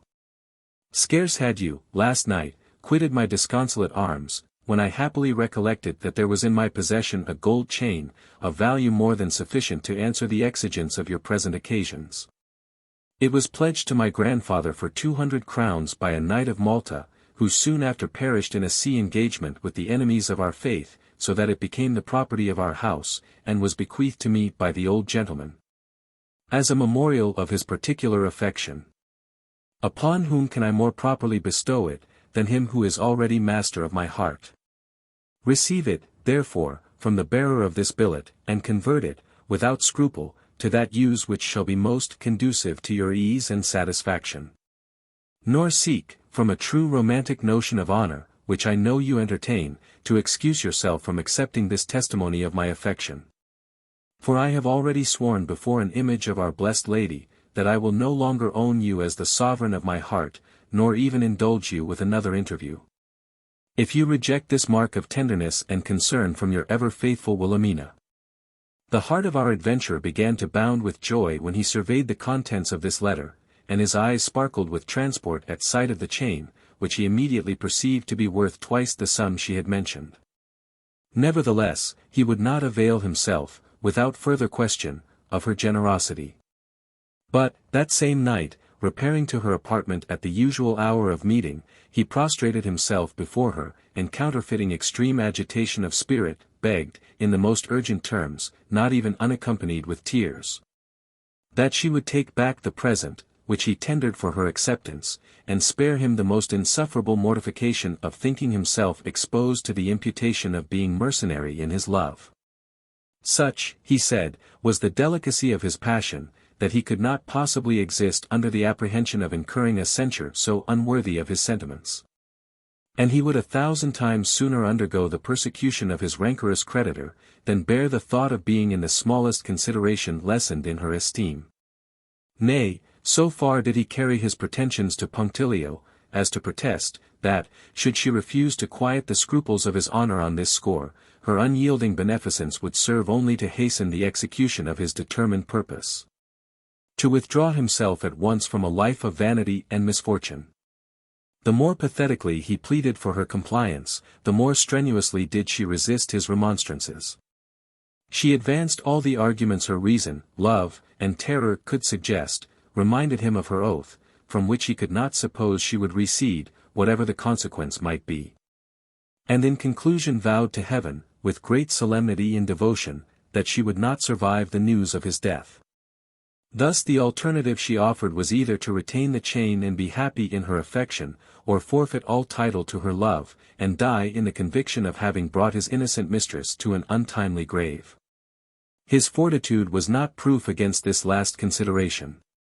My savage honor, said he, would enable me to endure the pangs of eternal separation in the confidence of being endowed with the power of ending these tortures by the energy of my own hand. But the prospect of Wilhelmina's death, and that too occasioned by my inflexibility, disarms my soul of all her resolution, swallows up the dictates of my jealous pride, and fills my bosom with such a gush of tenderness and sorrow, as overwhelms the whole economy of my purpose. Yes, enchanting creature! I sacrifice my glory to that irresistible reflection, and, rather than know myself the cruel instrument of robbing the world of such perfection, consent to retain the fatal testimony of your love. So saying, he pocketed the chain, with an air of ineffable mortification, and was rewarded for his compliance with the most endearing caresses of his Dulcinea, who, amidst the tumults of her joy, ejaculated 1,000 acknowledgments to heaven for having blessed her with the affection of such a man, whose honor was unrivaled by anything but his love. Chapter 16. His success begets a blind security, by which he is once again well nigh entrapped in his Dulcinea's apartment. In this manner did the crafty Fathom turn to account those ingratiating qualifications he inherited from nature, and maintain, with incredible assiduity and circumspection, an amorous correspondence with two domestic rivals, who watched the conduct of each other with the most indefatigable virulence of envious suspicion, until an accident happened, which had well nigh overturned the bark of his policy, and induced him to alter the course. That he might not be shipwrecked on the rocks that began to multiply in the prosecution of his present voyage. The jeweler, who, as a German, wanted neither pride nor ostentation, never failed to celebrate the anniversary of his birth by an annual feast granted to his neighbors and friends. And on these occasions was accustomed to wear that chain which, though bequeathed to his daughter, he considered as an ornament appertaining to the family, whereof he himself was head. Accordingly, when the time of this festival revolved, he, as usual, ordered Wilhelmina to surrender it for the day. This injunction, the reader will perceive, our young lady was in no condition to obey. She had, however, foreseen the demand, and contrived a scheme of behavior for the occasion, which she forthwith put in execution. With an air of uncommon cheerfulness, purposely assumed, she retired to her closet, on pretence of complying with his desire, and, having employed a few minutes in rummaging her drawers and disordering her movables, uttered a loud shriek. That brought her father instantly into the apartment, where he found his daughter tossing about her clothes and trinkets with violent demonstrations of disorder and affright, and heard her, in a lamentable strain, declare that she was robbed of her chain, and for ever undone. This was so far from being an agreeable intimation to the jeweler, that he was struck dumb with astonishment and vexation, and it was not till after a long pause that he pronounced the word sacrament, with an emphasis denoting the most mortifying surprise. Soon as that exclamation escaped from his lips, he flew to the escritoire as if instinctively, and, joining Wilhelmina in her occupation, tumbled its whole contents upon the floor in a trice. While he was thus employed, in the most expressive silence, the wife of his bosom chanced to pass that way, and seeing them both occupied with such violence and trepidation, believed at first that they were certainly actuated by the spirit of frenzy. But, when she interposed, by asking, with great earnestness, the cause of such transports and distracted behavior, and heard her husband reply, with an accent of despair, the chain of my forefathers is no more. She immediately justified his emotion, by undergoing the same alarm, and, without further hesitation, engaged herself in the search, beginning with a song, which might be compared to the hymn of battle among the Greeks, or rather more aptly to that which the Spartan females sung round the altar of Diana, surnamed Orthian. For it was attended with strange gesticulations, and, in the course of utterance, became so loud and shrill, that the guests, who were by this time partly assembled, being confounded at the clamour, rushed towards the place from whence it seemed to proceed, and found their landlord, with his wife and daughter, in the attitudes of distraction and despair. When they understood the nature of the case, they condoled the family on their misfortune, and would have retired, on the supposition that it would defeat the mirthful intent of their meeting. But the jeweler, mustering up his whole temper and hospitality, entreated them to excuse his disorder, and favour him with their company, which, he observed, was now more than ever wanted, to dispel the melancholy ideas inspired by his loss. Notwithstanding this apology, and the efforts he made in the sequel to entertain his friends with jollity and good humour, his heart was so linked to the chain, that he could not detach himself from the thoughts of it, which invaded him at short intervals in such qualms as effectually spoiled his appetite, and hindered his digestion. He revolved within himself the circumstances of his disaster, and, in canvassing all the probable means by which the chain would be stolen, concluded that the deed must have been done by some person in the family, who, in consequence of having access to his daughter's chamber, had either found the drawer left open by her carelessness and neglect, or found means to obtain a false key, by some waxen impression. For the locks of the escritoire were safe and uninjured. His suspicion being thus confined within his own house, sometimes pitched upon his workmen, and sometimes upon his wife, who, he thought, was the more likely to practice such finesse, as she considered Wilhelmina in the light of a daughter-in-law, whose interest interfered with her own, and who had often harangued to him in private on the folly of leaving this very chain in the young lady's possession. The more he considered this subject, he thought he saw the more reason to attribute the damage he had sustained to the machinations of his spouse, who, he did not doubt, was disposed to feather her own nest, at the expense of him and his heirs, and who, with the same honest intention, had already secreted, for her private use, those inconsiderable jewels which of late had at different times been missing. Aroused by these sentiments, he resolved to retaliate her own schemes, by contriving means to visit her cabinet in secret, and, if possible, to rob the robber of the spoils she had gathered to his prejudice, without coming to any explanation, which might end in domestic turmoils and eternal disquiet. While the husband exercised his reflection in this manner, his innocent mate did not allow the powers of her imagination to rest in idleness and sloth.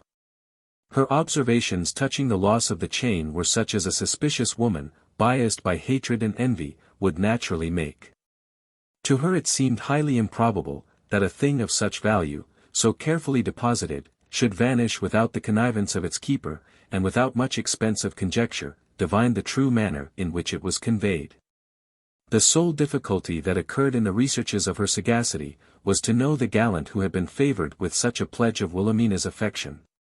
For, as the reader will easily imagine, she never dreamed of viewing Ferdinand in that odious perspective. In order to satisfy her curiosity, discover this happy favorite, and be revenged on her petulant rival, she prevailed upon the jeweler to employ a scout, who should watch all night upon the stair. Without the knowledge of any other person in the family, alleging, that in all likelihood, the housemaid gave private admittance to some lover who was the author of all the losses they had lately suffered, and that they might possibly detect him in his nocturnal adventures. And observing that it would be imprudent to intimate their design to Wilhelmina, lest, through the heedlessness and indiscretion of youth, she might chance to divulge the secret, so as to frustrate their aim. A Swiss, in whose honesty the German could confide, being hired for this purpose, was posted in a dark corner of the staircase, within a few paces of the door, which he was directed to watch, and actually stood sentinel 3 nights, without perceiving the least object of suspicion. But, on the 4th, the evil stars of our adventurer conducted him to the spot, on his voyage to the apartment of his Dulcinea, with whom he had preconcerted the assignation. Having made the signal, which consisted of 2 gentle taps on her door, he was immediately admitted. And the Swiss no sooner saw him fairly housed, than he crept softly to the other door, that was left open for the purpose, and gave immediate intimation of what he had perceived. This intelligence, however, he could not convey so secretly, but the lovers, who were always vigilant upon these occasions, overheard a sort of commotion in the jeweller's chamber, the cause of which their apprehension was ingenious enough to comprehend.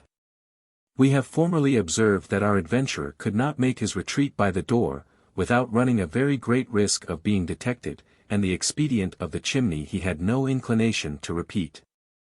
So that he found himself in a very uncomfortable dilemma, and was utterly abandoned by all his invention and address, when his mistress, in a whisper, desired him to begin a dialogue, aloud, in an apology, importing, that he had mistaken the door, and that his intention was to visit her father, touching a ring belonging to the young Count Melville, which she knew Fathom had put into his hands, in order to be altered. Ferdinand, seizing the hint, availed himself of it without delay, and, unbolting the door, pronounced in an audible voice, "Upon my honor, mademoiselle, you wrong my intention. If you imagine I came hither with any disrespectful or dishonorable motive, I have business with your father, which cannot be delayed till tomorrow, without manifest prejudice to my friend and myself. Therefore I took the liberty of visiting him at these untimely hours, and it has been my misfortune to mistake the door in the dark. I beg pardon for my involuntary intrusion, and again assure you, that nothing was farther from my thoughts than any design to violate that respect which I have always entertained for you and your father's family." To this remonstrance, which was distinctly heard by the German and his wife, who by this time stood listening at the door, the young lady replied, in a shrill accent of displeasure, "Sir, I am bound to believe that all your actions are conducted by honor. But you must give me leave to tell you, that your mistake is a little extraordinary, and your visit, even to my father, at this time of the night, altogether unseasonable, if not mysterious. As for the interruption I have suffered in my repose, I impute it to my own forgetfulness, in leaving my door unlocked, and blame myself so severely for the omission, that I shall, tomorrow, put it out of my own power to be guilty of the like for the future, by ordering the passage to be nailed up. Meanwhile, if you would persuade me of your well-meaning, you will instantly withdraw, lest my reputation should suffer by your continuance in my apartment. Madam, answered our hero, I will not give you an opportunity to repeat the command, which I shall forthwith obey, after having entreated you once more to forgive the disturbance I have given. So saying, he gently opened the door, and, at sight of the German and his wife, who, he well knew, waited for his exit, started back, and gave tokens of confusion, which was partly real and partly affected. The jeweller, fully satisfied with Fathom's declaration to his daughter, received him with a complacent look, and, in order to alleviate his concern, gave him to understand, that he already knew the reason of his being in that apartment, and desired to be informed of what had procured him the honor to see him at such a juncture. My dear friend, said our adventurer, pretending to recollect himself with difficulty, I am utterly ashamed and confounded to be discovered in this situation. But, as you have overheard what passed between mademoiselle and me, I know you will do justice to my intention, and forgive my mistake.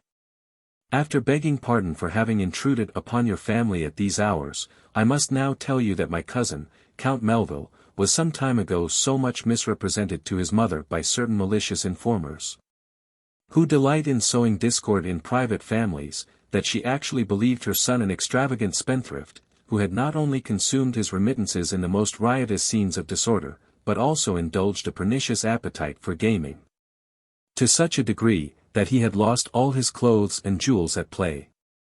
In consequence of such false information, she expostulated with him in a severe letter, and desired he would transmit to her that ring which is in your custody, it being a family stone, for which she expressed an inestimable value.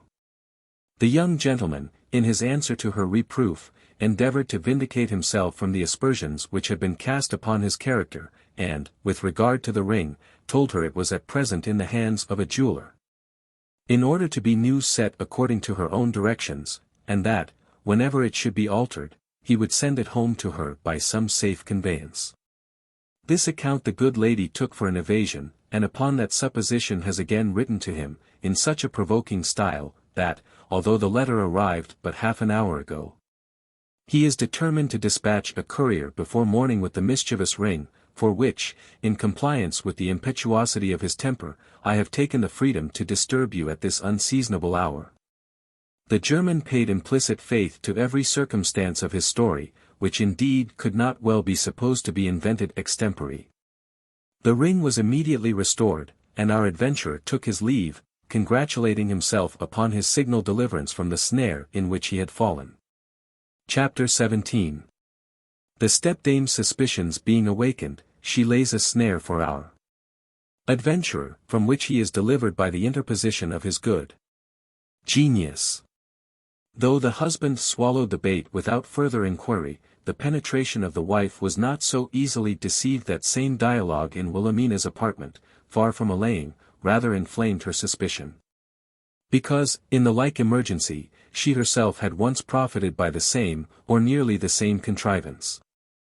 Without communicating her doubts to the father, she resolved to double her attention to the daughter's future conduct, and keep such a strict eye over the behavior of our gallant, that he should find it very difficult, if not impossible, to elude her observation.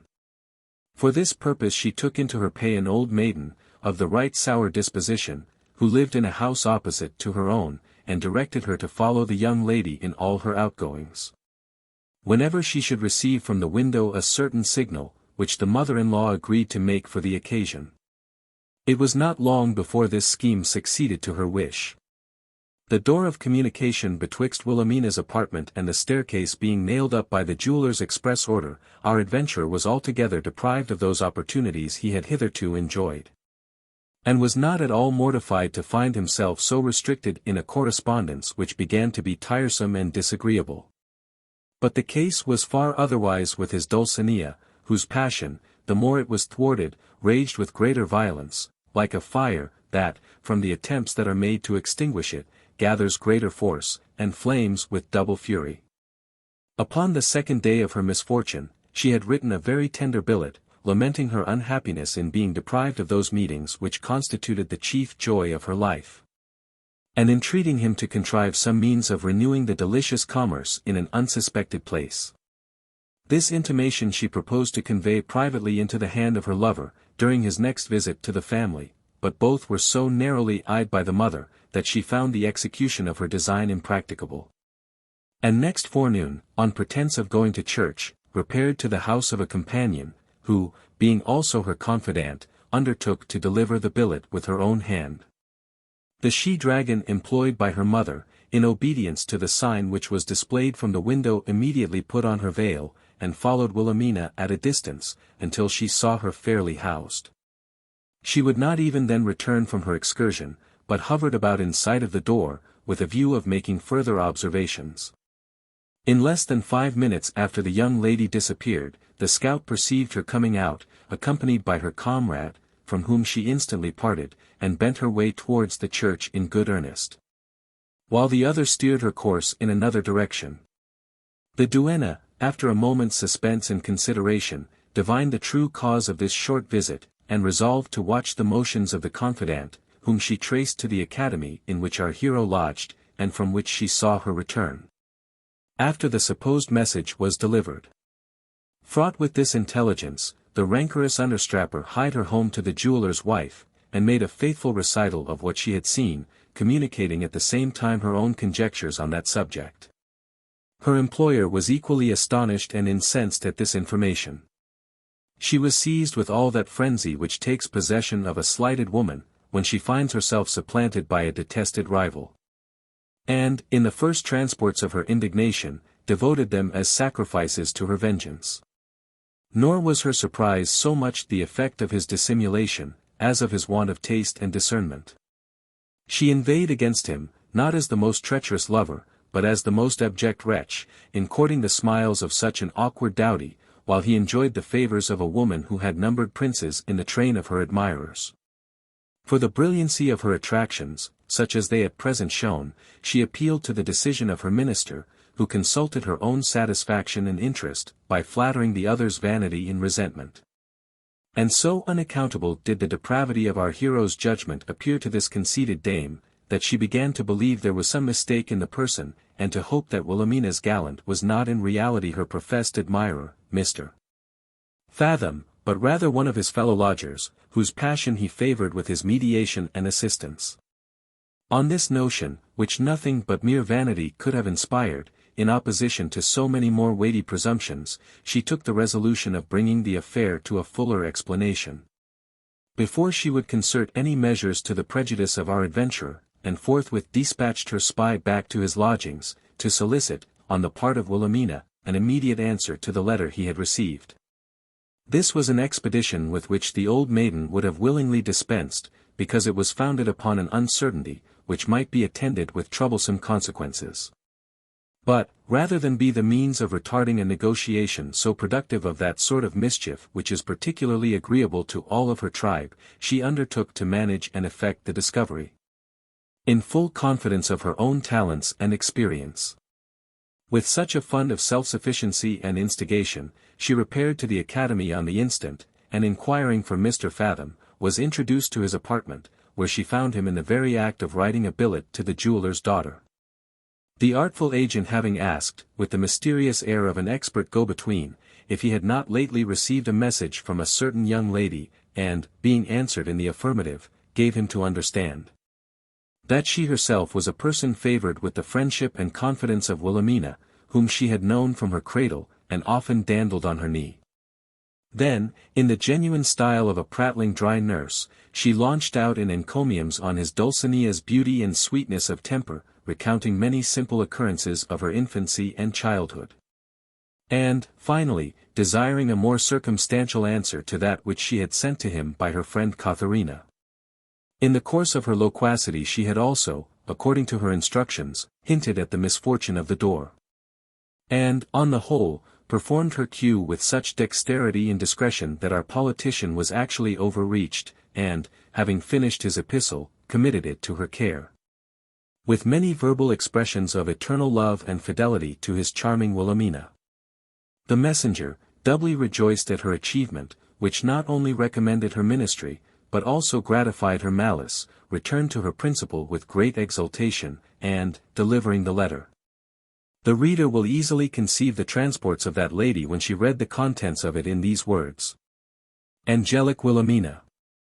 To forget those ecstatic scenes we have enjoyed together, or even live without the continuation of that mutual bliss, were to quit all title to perception, and resign every hope of future happiness. No. My charmer, while my head retains the least spark of invention, and my heart glows with the resolution of a man, our correspondence shall not be cut off by the machinations of an envious stepmother, who never had attractions to inspire a generous passion. And, now that age and wrinkles have destroyed what little share of beauty she once possessed, endeavors, like the fiend in paradise, to blast those joys in others, from which she is herself eternally excluded. Doubt not, dear sovereign of my soul, that I will study, with all the eagerness of desiring love, how to frustrate her malicious intention, and renew those transporting moments, the remembrance of which now warms the breast of your ever-constant Fathom. Had our hero murdered her father, or left her a disconsolate widow, by effecting the death of her dear husband, there might have been a possibility of her exerting the Christian virtues of resignation and forgiveness. But such a personal outrage as that contained in this epistle precluded all hope of pardon, and rendered penitence of no signification. His atrocious crime being now fully ascertained, this virago gave a loose to her resentment, which became so loud and tempestuous, that her informer shuddered at the storm she had raised, and began to repent of having communicated the intelligence which seemed to have such a violent effect upon Heck's brain. She endeavored, however, to allay the agitation, by flattering her fancy with the prospect of revenge, and gradually soothed her into a state of deliberate ire, during which she determined to take ample vengeance on the delinquent. In the zenith of her rage, she would have had immediate recourse to poison or steel, had she not been diverted from her mortal purpose by her counsellor, who represented the danger of engaging in such violent measures, and proposed a more secure scheme, in the execution of which she would see the perfidious wretch sufficiently punished, without any hazard to her own person or reputation. She advised her to inform the jeweller of Fathom's efforts to seduce her conjugal fidelity, and impart to him a plan, by which he would have it in his power to detect our adventurer in the very act of practicing upon her virtue.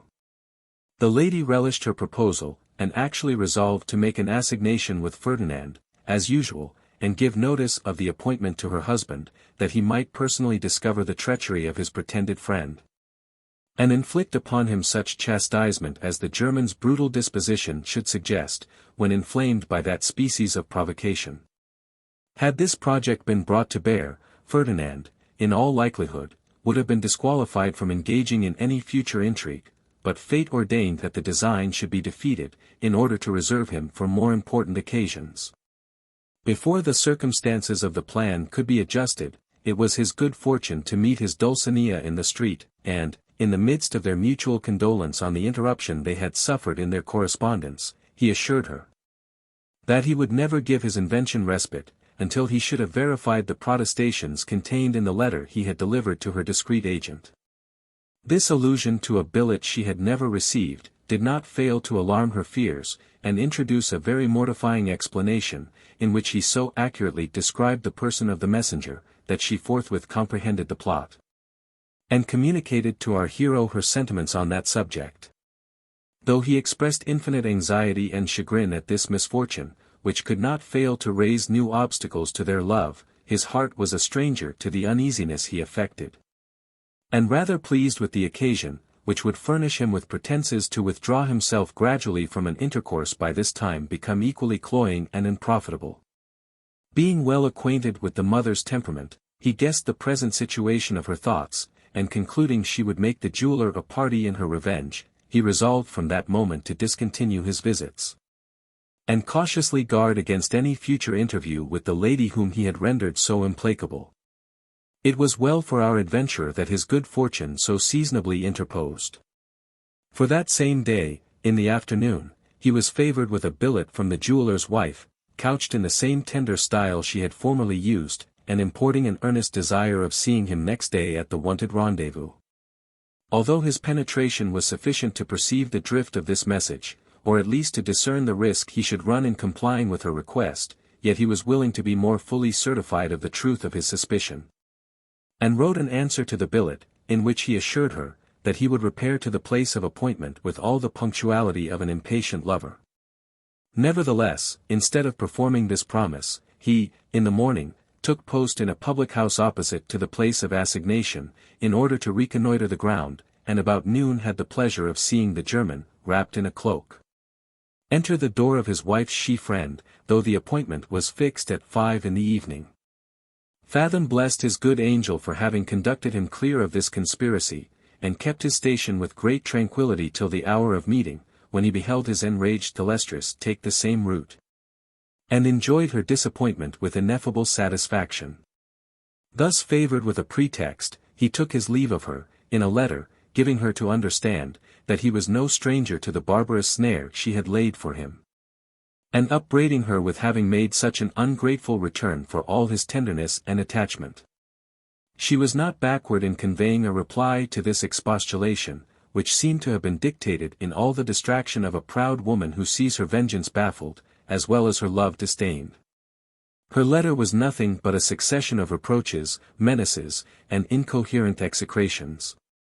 She taxed him with knavery, insensibility, and dissimulation, imprecated 1,000 curses upon his head, and threatened not only to persecute his life with all the arts that hell and malice could inspire, but also to wound him in the person of her daughter-in-law, who should be enclosed for life in a convent, where she should have leisure to repent of those loose and disorderly practices which he had taught her to commit, and of which she could not pretend innocence, as they had it in their power to confront her with the evidence of her lover's own confession.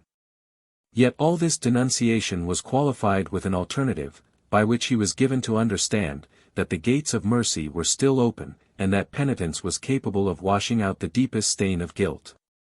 Ferdinand read the whole remonstrance with great composure and moderation, and was content to incur the hazard of her hate, rather than put her to the trouble of making such an effort of generosity as would induce her to forgive the heinous offence he had committed. Nor did his apprehension for Wilhelmina in the least influence his behaviour on this occasion. So zealous was he for her spiritual concerns, that he would have been glad to hear she had actually taken the veil. But he knew such a step was not at all agreeable to her disposition, and that no violence would be offered to her inclinations on that score, unless her stepmother should communicate to the father that letter of Fathom's which she had intercepted, and by which the German would be convinced of his daughter's backsliding. But this measure, he rightly supposed, the wife would not venture to take, lest the husband, instead of taking her advice touching the young lady, should seek to compromise the affair, by offering her in marriage to her debaucher, a proffer which, if accepted, would overwhelm the mother with vexation and despair. He therefore chose to trust to the effects of lenient time, which he hoped would gradually weaken the resentment of this Penthesilea, and dissolve his connection with the other parts of the family, from which he longed to be totally detached.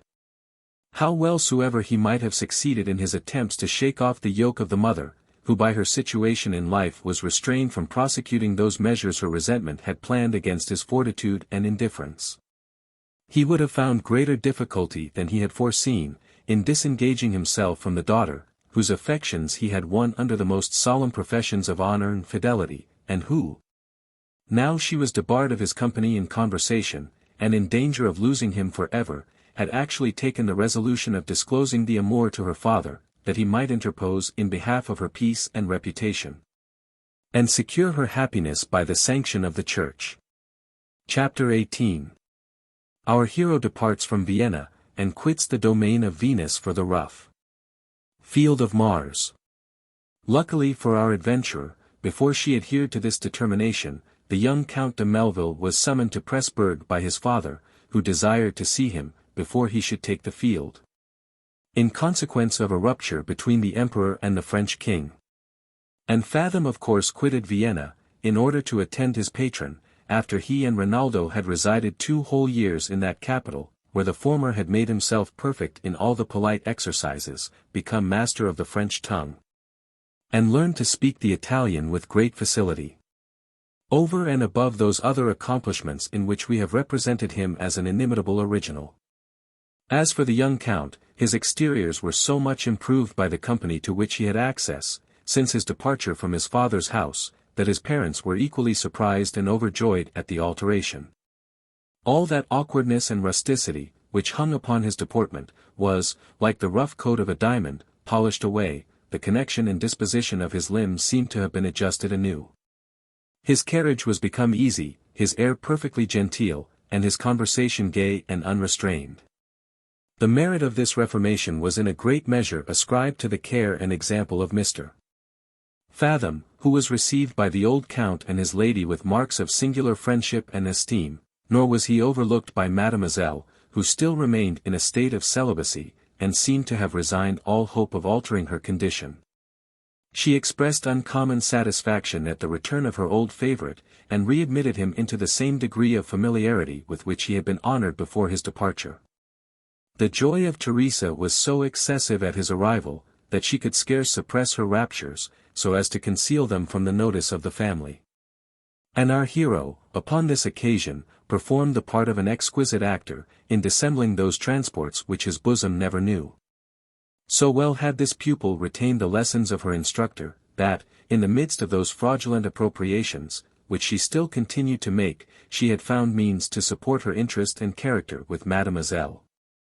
And even to acquire such influence in the family, that no other servant, male or female, could pretend to live under the same roof, without paying incessant homage to this artful waiting woman, and yielding the most abject submission to her will. The young gentleman having tarried at Pressburg about 6 weeks, during which a small field equipage was prepared for Rinaldo, they repaired to the camp at Heilbronn, under the auspices of Count Melville, in whose regiment they carried arms as volunteers, with a view to merit promotion in the service by their own personal behavior. Our adventurer would have willingly dispensed with this occasion of signalizing himself, his talents being much better adapted to another sphere of life. Nevertheless, he affected uncommon alacrity at the prospect of gathering laurels in the field, and subscribed to his fortune with a good grace. Foreseeing, that even in a campaign, a man of his art and ingenuity might find means to consult his corporal's safety, without any danger to his reputation. Accordingly, before he had lived full 3 weeks in camp, the damp situation, and sudden change in his way of life, had such a violent effect upon his constitution, that he was deprived of the use of all his limbs, and mourned, without ceasing, his hard fate, by which he found himself precluded from all opportunity of exerting his diligence, courage, and activity, in the character of a soldier, to which he now aspired. Rinaldo, who was actually enamoured of a martial life, and missed no occasion of distinguishing himself, consoled his companion with great cordiality, encouraged him with the hope of seeing his constitution familiarized to the inconveniences of a camp, and accommodated him with everything which he thought would alleviate the pain of his body, as well as the anxiety of his mind. The old Count, who sincerely sympathized with his affliction, would have persuaded him to retire into quarters, where he could be carefully nursed, and provided with everything necessary to a person in his condition. But such was his desire of glory, that he resisted his patron's importunities with great constancy, till at length, seeing the old gentleman obstinately determined to consult his health by removing him from the field, he gradually suffered himself to recover the use of his hands, made shift to sit up in his bed, and amuse himself with cards or backgammon, and, notwithstanding the feeble condition of his legs, ventured to ride out on horseback to visit the lines. Though the Count and his son would never yield to his solicitations so far, as to let him accompany Rinaldo in those excursions and reconnoitring parties, by which a volunteer inures himself to toil and peril, and acquires that knowledge in the operations of war, which qualifies him for a command in the service. Notwithstanding this exemption from all duty, our adventurer managed matters so as to pass for a youth of infinite mettle, and even rendered his backwardness and timidity subservient to the support of that character, by expressing an impatience of lying inactive, and a desire of signalizing his prowess, which even the disabled condition of his body could scarce restrain.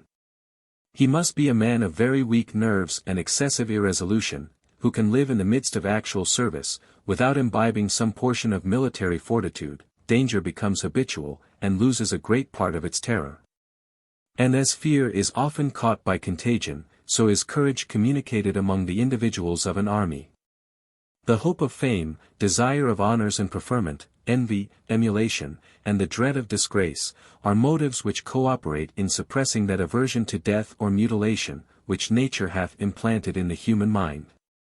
And therefore it is not to be wondered at, if Fathom, who was naturally chicken-hearted, gained some advantages over his disposition before the end of the campaign, which happened to be neither perilous nor severe.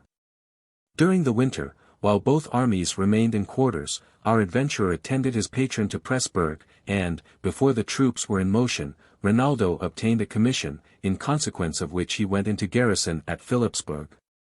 Whither he was followed by our hero, while the old count's duty called him to the field in a different place.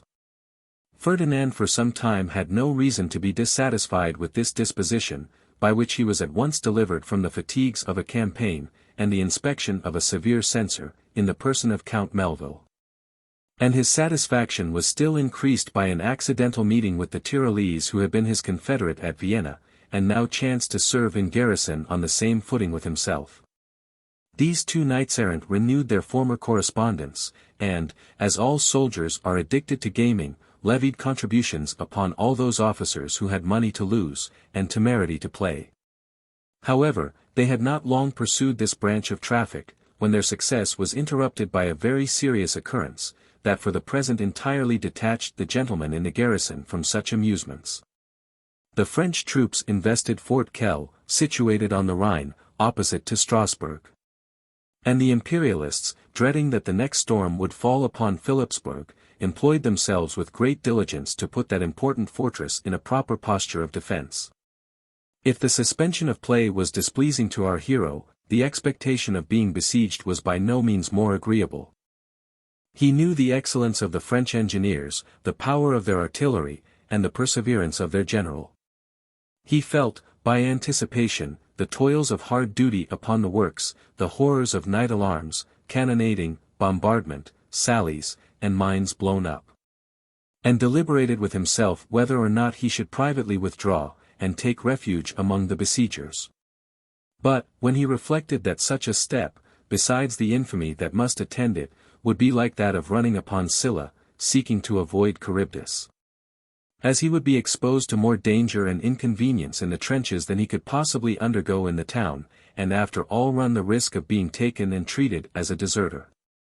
Upon these considerations he resolved to submit himself to his destiny, and endeavored to mitigate the rigor of his fate by those arts he had formerly practiced with success. He accordingly found means to enjoy a very bad state of health during the whole siege, which lasted about 6 weeks after the trenches were opened, and then the garrison marched out by capitulation, with all the honors of war. Chapter 19. He puts himself under the guidance of his associate and stumbles upon the French camp, where he finishes his military career. Nothing else of moment was transacted during that campaign. And in the winter our adventurer, with the young count, and his friend the Tyrolese, were disposed in quarters of cantonment, where Ferdinand made himself amends for the chagrin he had undergone, by the exercise of those talents in which he excelled. Not that he was satisfied with the sphere of life in which he acted, though he knew himself consummate in the art of play, he was not at all ambitious of a gamester's name. Nor did he find himself disposed to hazard those discoveries and explanations to which heroes of that class are sometimes necessarily exposed.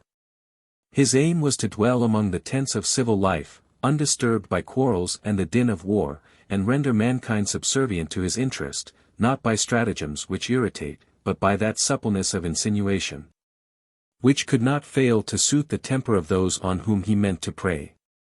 He saw that all his expectations of Count Melville's future favor were connected with his choice of a military life, and that his promotion in the service would, in a great measure, depend upon his personal behavior in such emergencies as he did not at all wish to encounter. On the other hand, he confided so much in his own dexterity in address, that he never doubted of being able to rear a splendid fortune for himself, provided he could once obtain a fixed and firm foundation. He had in fancy often enjoyed a prospect of England, not only as his native country, to which, like a true citizen, he longed to be united, but also as the land of promise, flowing with milk and honey, and abounding with subjects on which he knew his talents would be properly exercised. These reflections never occurred, without leaving a strong impression upon the mind of our adventurer, which influenced his deliberations in such a manner. as at length amounted to a perfect resolution of withdrawing himself privately from a service that teemed with disagreeable events, and of transporting himself into the country of his ancestors, which he considered as the Canaan of all able adventurers. But, previous to his appearance on that stage, he was desirous of visiting the metropolis of France, in which he hoped to improve himself in the knowledge of men and things, and acquire such intelligence as would qualify him to act a more important part upon the British scene. After having for some time indulged these prospects in secret, he determined to accommodate himself with the company and experience of the Tyrolese, whom, under the specious title of an associate, he knew he could convert into a very serviceable tool, in forwarding the execution of his own projects. Accordingly, the inclination of this confederate was sounded by distant hints, and being found apt, our hero made him privy to his design of decamping without beat of drum. Though, at the same time, he begged his advice touching the method of their departure, that he might retire with as much delicacy as the nature of such a step would permit. Divers consultations were held upon this subject, before they adhered to the resolution of making their escape from the army, after it should have taken the field in the spring. Because, in that case, they would have frequent opportunities of going abroad on foraging parties, and, during one of these excursions, might retire in such a manner as to persuade their companions that they had fallen into the enemy's hands. Agreeable to this determination, the camp was no sooner formed in Alsace than our associates began to make preparations for their march, and had already taken all the previous measures for their departure, when an accident happened, which our hero did not fail to convert to his own advantage. This was no other than the desertion of Rinaldo's valet, who, in consequence of a gentle chastisement, which he had richly merited, thought proper to disappear, after having plundered his master's portmanteau, which he had forced open for the purpose. Ferdinand, who was the first person that discovered the theft, immediately comprehended the whole adventure, and, taking it for granted that the delinquent would never return, resolved to finish what the fugitive had imperfectly performed. Being favored with the unreserved confidence of the young count, he instantly had recourse to his bureau, the locks of which he found means to burst open, and, examining a private drawer, contrived with great art to conceal Rinaldo's jewels and cash, made himself master of the contents without hesitation.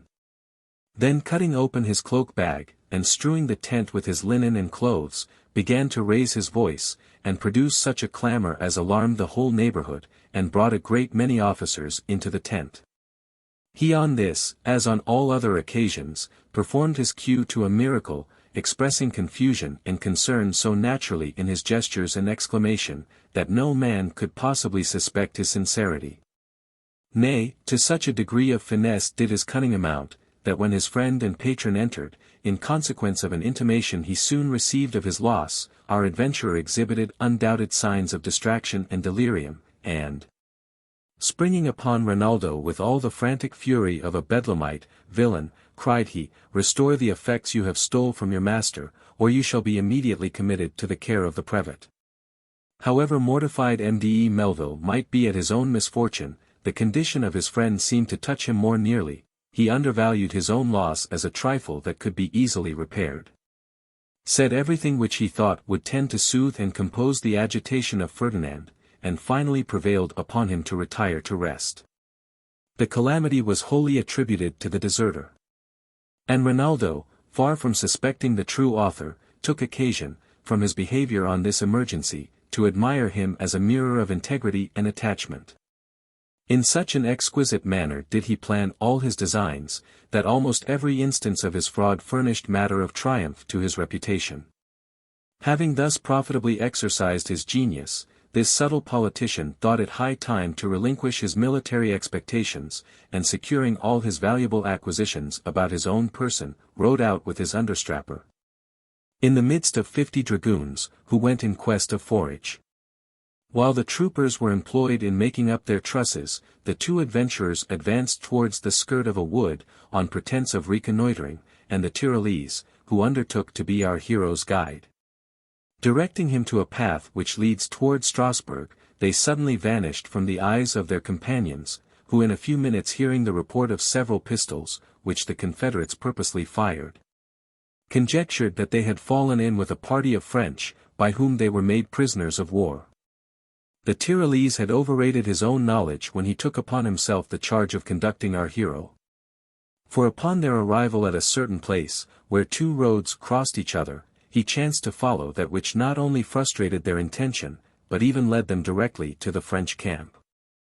So that, in the twilight, they fell in upon one of the outguards before they were aware of their mistake. Whatever confusion and perplexity they might undergo, when they heard themselves questioned by the sentinel on the advanced post, certain it is, they betrayed no symptoms of fear or disorder. But while Ferdinand endeavored to recollect himself, his fellow traveller, with the appearance of admirable intrepidity and presence of mind, told the soldier that he and his companion were two gentlemen of family, who had quitted the Austrian army, on account of having sustained some ill usage, which they had no opportunity of resenting in any other way, and that they were come to offer their services to the French general, to whose quarters they desired to be immediately conveyed. The sentinel, to whom such an instance of desertion was neither rare, nor indeed uncommon, directed them without scruple to the next post, where they found a sergeant's party, from which, at their request, they were transmitted to the officer of the Grand Guard, and by him next morning introduced to Count Coigny, who very politely received them as volunteers in the army of France. Though this translation was not at all to our hero's liking, he was forced to acquiesce in his fate, glad to find himself, on these terms, in possession of his effects, of which he would otherwise have been infallibly rifled. This campaign, however, was the most disagreeable period of his whole life, because the manner in which he had entered into the service subjected him to the particular observation and notice of the French officers, so that he was obliged to be very alert in his duty, and summon all his fortitude to maintain the character he had assumed. What rendered his situation still more unpalatable, was the activity of both armies in the course of this season, during which, over and above sundry fatiguing marches and countermarches, he was personally engaged in the affair of Halle, which was very obstinate, where, being in the skirts of the detachment, he was actually wounded in the face by the sword of an hussar. But this was, luckily for him, the last time he found himself under the necessity of exerting his military prowess, for a cessation of arms was proclaimed before he was cured of his wound, and peace concluded about the end of the campaign. During his sojourn in the French camp, he assumed the character of a man of family, who being disgusted at some supercilious treatment he had met with in the German service, and at the same time ambitious of carrying arms under the banners of France, took the opportunity of retreating by stealth from his friends, accompanied only by one with whom he could entrust his intention. In this capacity he had managed his matters to such advantage, that many French officers of rank were very well disposed to contribute their interest in his behalf, had his inclination verged towards promotion in the army. But he thought proper to conceal his real design, under the specious pretext of longing to see the metropolis of France, that centre of pleasure and politeness, in which he proposed to spend some time for the improvement of his address and understanding. These were motives too laudable to be opposed by his new patrons, some of whom furnished him with letters of recommendation to certain noblemen of the first rank at the court of Versailles, for which place he and his companion set out from the banks of the Rhine, very well satisfied with the honourable dismission they had obtained from a life of inconvenience, danger, and alarm. Chapter 20. He prepares a stratagem but finds himself countermined, proceeds on his journey, and is overtaken by a terrible tempest. In the course of this journey, Ferdinand, who was never deficient in his political capacity, held a secret conclave with his own thoughts, not only touching the plan of his own future conduct, but also concerning his associate, of whose fidelity and adherence he began to entertain such doubts as discouraged him from the prosecution of that design in which the Tyrolese had been at first included. For he had lately observed him practice the arts of his occupation among the French officers, with such rapacity and want of caution, as indicated a dangerous temerity of temper, as well as a furious rage of acquiring, which might be some time or other satiated upon his own friends. In other words, our adventurer was afraid that his accomplice would profit by his knowledge of the road and countries through which they travelled, and, after having made free with his most valuable effects, in consequence of the familiarity subsisting between them, leave him some morning without the ceremony of a formal adieu. Aroused by this suspicion, he resolved to anticipate the supposed intention of the Tyrolese, by taking his own departure in the same abrupt manner. And this scheme he actually put in execution, upon their arrival in Bar-le-Duc, where it was agreed they should spend a day to repose and refresh themselves from the fatigue of hard riding. Ferdinand, therefore, taking the advantage of his companion's absence, for the Tyrolese had walked abroad to view the town, found means to hire a peasant, who undertook to conduct him through a by-road as far as Chalons. And with his guide he accordingly set out on horseback, after having discharged the bill, left a blank paper sealed up in form of a letter, directed to his friend, and secured behind his own saddle a pair of leathern bags, in which his jewels and cash were usually contained. So eager was our hero to leave the Tyrolese at a considerable distance behind, that he rode all night at a round pace without halting. And next morning found himself at a village distant 13 good leagues from any part of the route which he and his companion had at first resolved to pursue. Here, thinking himself safely delivered from the cause of all his apprehension, he determined to lie incognito for a few days, so as that he might run no risk of an accidental meeting upon the road with the person whose company he had forsaken. And accordingly took possession of an apartment, in which he went to rest, desiring his guide to wake him when dinner should be ready. Having enjoyed a very comfortable refreshment of sleep, with his bags under his pillow, he was summoned, according to his direction, and ate a very hearty meal, with great tranquillity and internal satisfaction.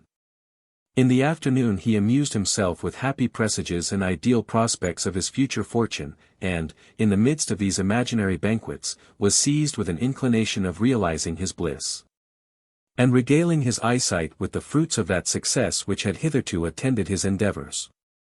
Thus inflamed, he opened the repository, and, O reader, what were his reflections, when, in lieu of Mademoiselle Melville's earrings and necklace, the German's golden chain, divers jewels of considerable value, the spoils of sundry dupes, and about 200 ducats in ready money.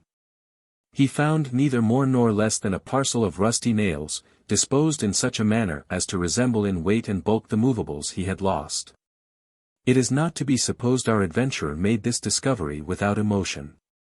If the eternal salvation of mankind could have been purchased for the 10th part of his treasure, he would have left the whole species in a state of reprobation, rather than redeem them at that price, unless he had seen in the bargain some evident advantage to his own concerns.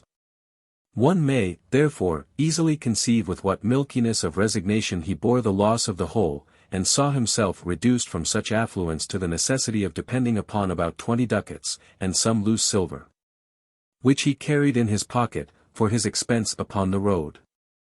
However bitter this pill might be in swallowing, he so far mastered his mortification, as to digest it with a good grace.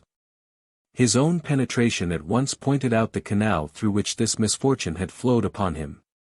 He forthwith placed the calamity to the account of the Tyrolese, and never doubting that he had retired with the booty across the Rhine, into some place to which he knew Fathom would not follow his footsteps, he formed the melancholy resolution of pursuing with all dispatch his journey to Paris, that he might, with all convenient expedition, indemnify himself for the discomfiture he had sustained.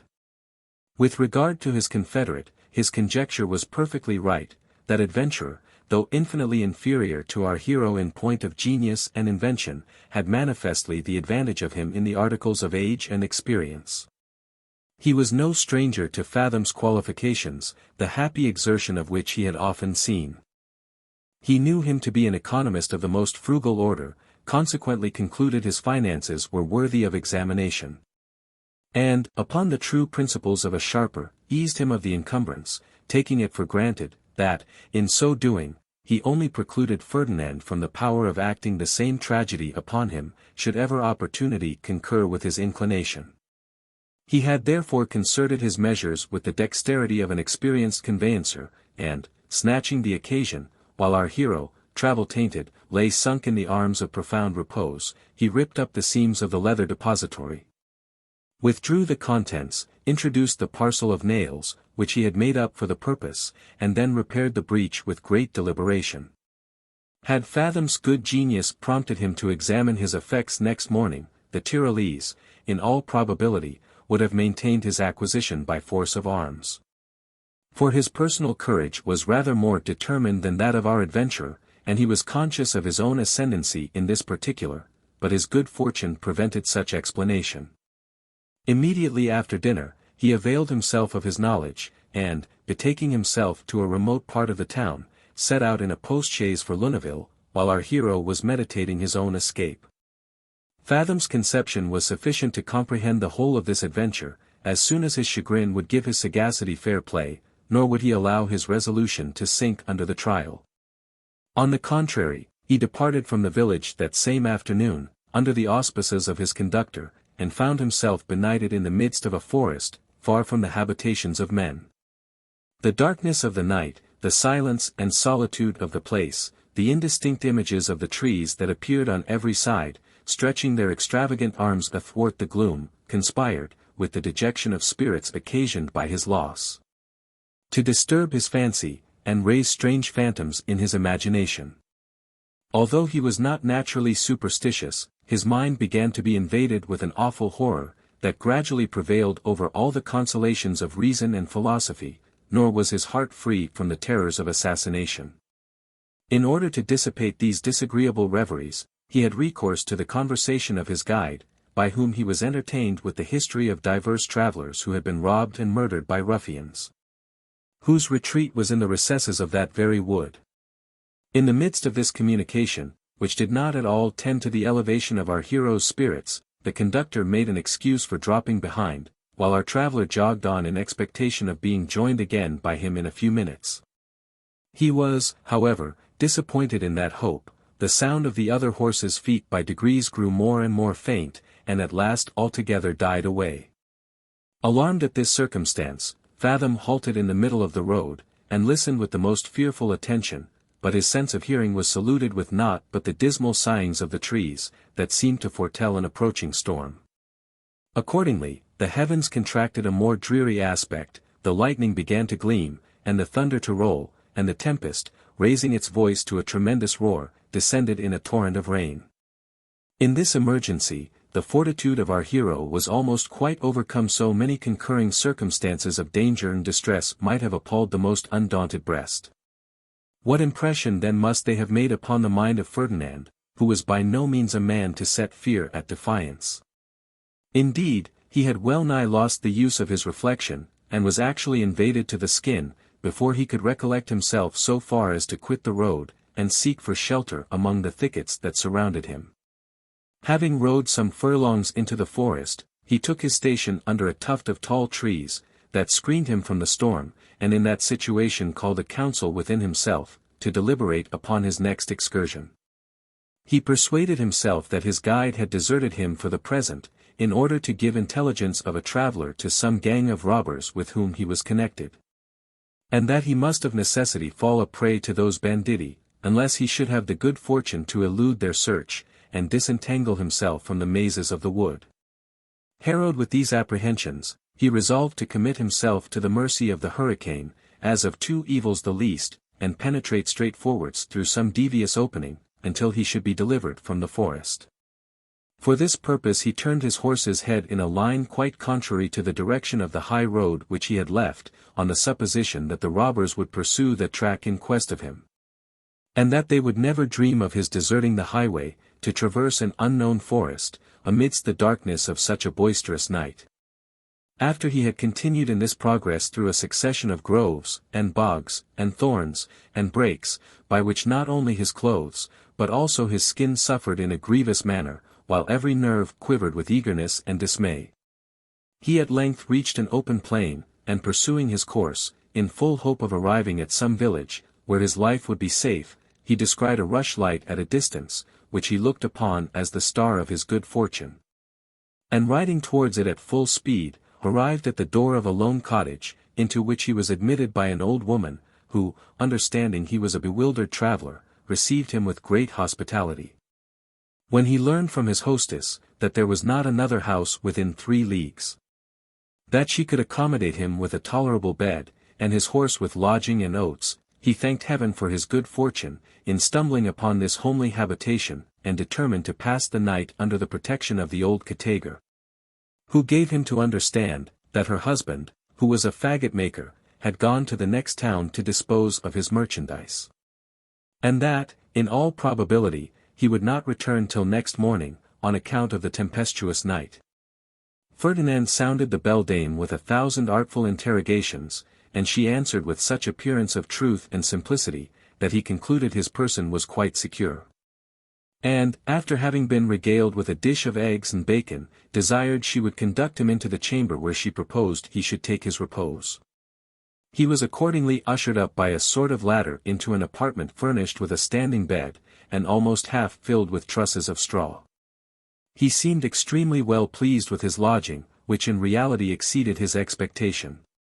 And his kind landlady, cautioning him against letting the candle approach the combustibles, took her leave, and locked the door on the outside. Chapter 21. He falls upon Scylla, seeking to avoid Charybdis. Fathom, whose own principles taught him to be suspicious, and ever upon his guard against the treachery of his fellow creatures, could have dispensed with this instance of her care, in confining her guest to her chamber. And began to be seized with strange fancies, when he observed that there was no bolt on the inside of the door, by which he might secure himself from intrusion.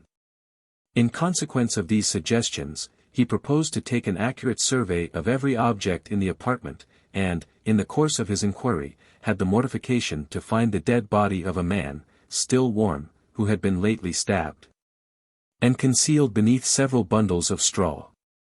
Such a discovery could not fail to fill the breast of our hero with unspeakable horror, for he concluded that he himself would undergo the same fate before morning, without the interposition of a miracle in his favor. In the first transports of his dread, he ran to the window, with a view to escape by that outlet, and found his flight effectually obstructed by divers strong bars of iron. Then his heart began to palpitate, his hair to bristle up, and his knees to totter, his thoughts teemed with presages of death and destruction. His conscience rose up in judgment against him, and he underwent a severe paroxysm of dismay and distraction.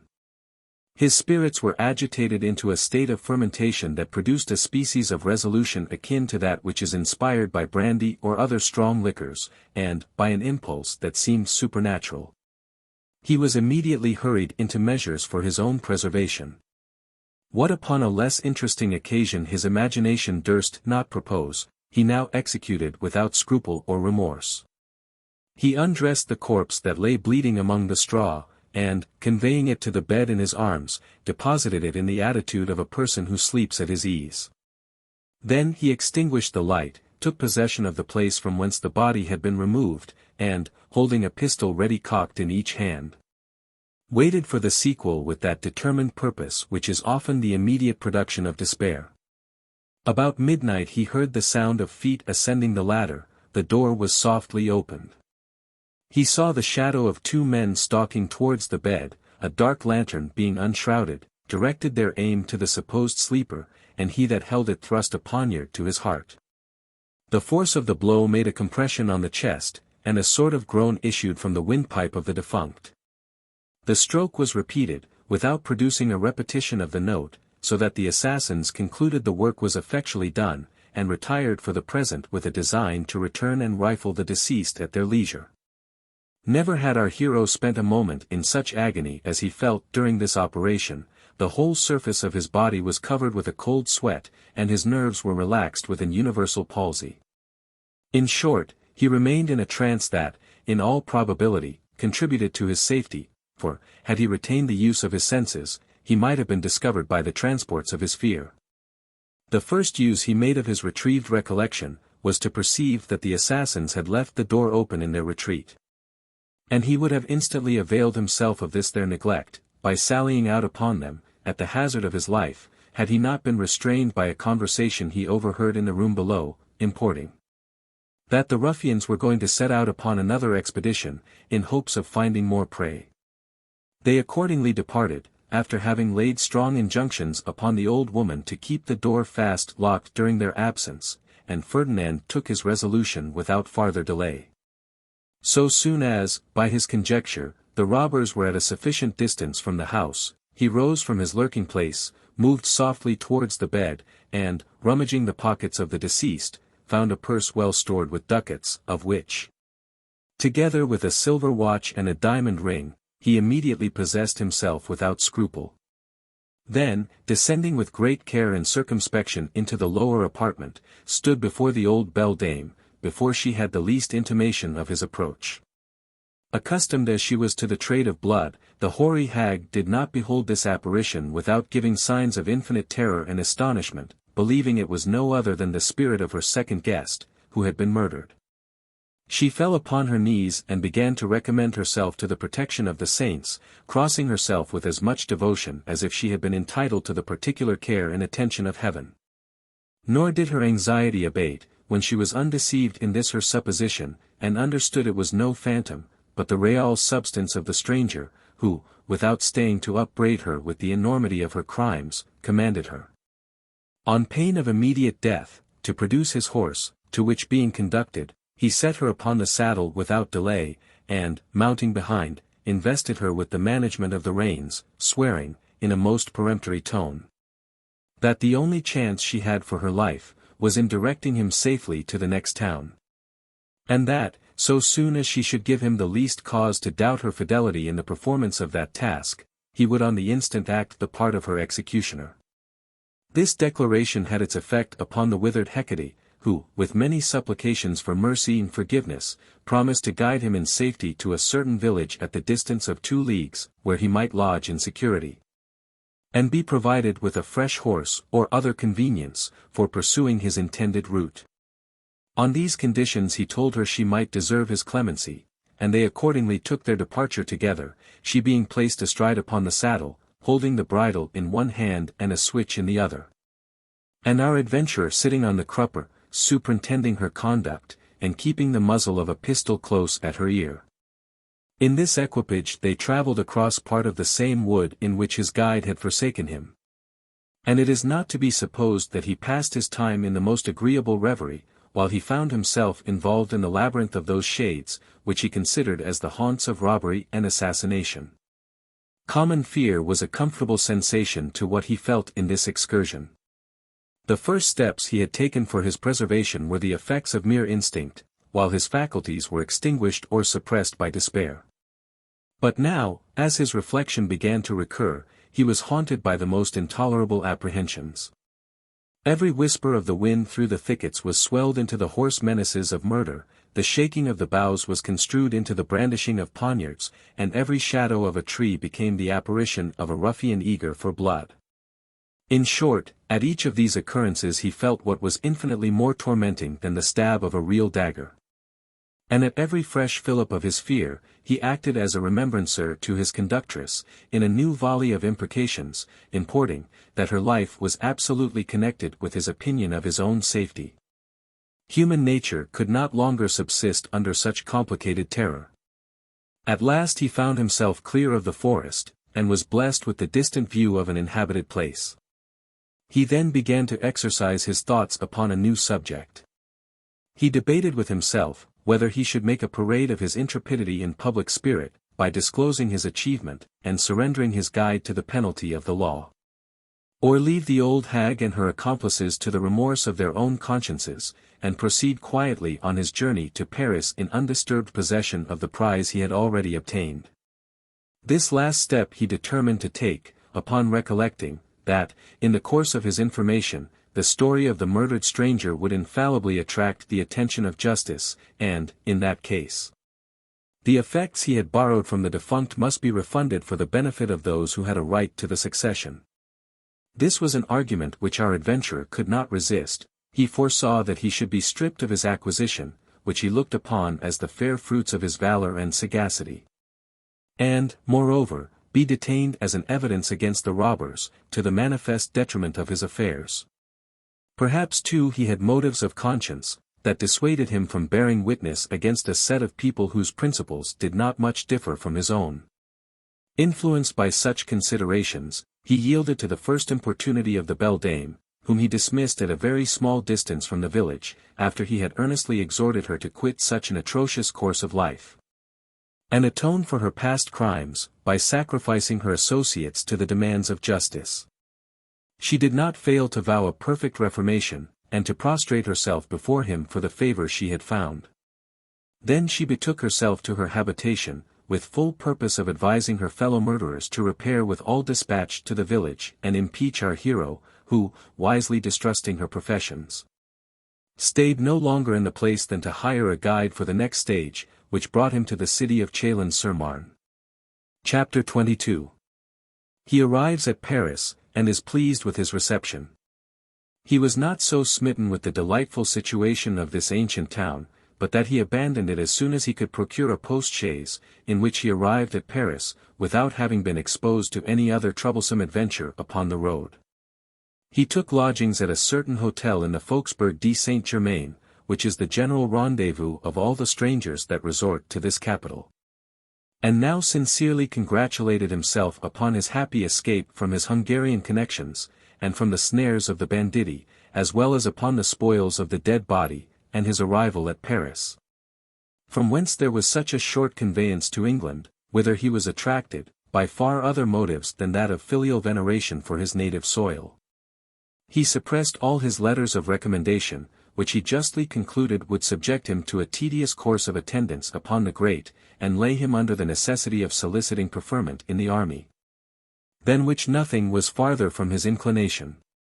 And resolved to make his appearance in the character of a private gentleman, which would supply him with opportunities of examining the different scenes of life in such a gay metropolis, so as that he should be able to choose that sphere in which he could move the most effectually to his own advantage.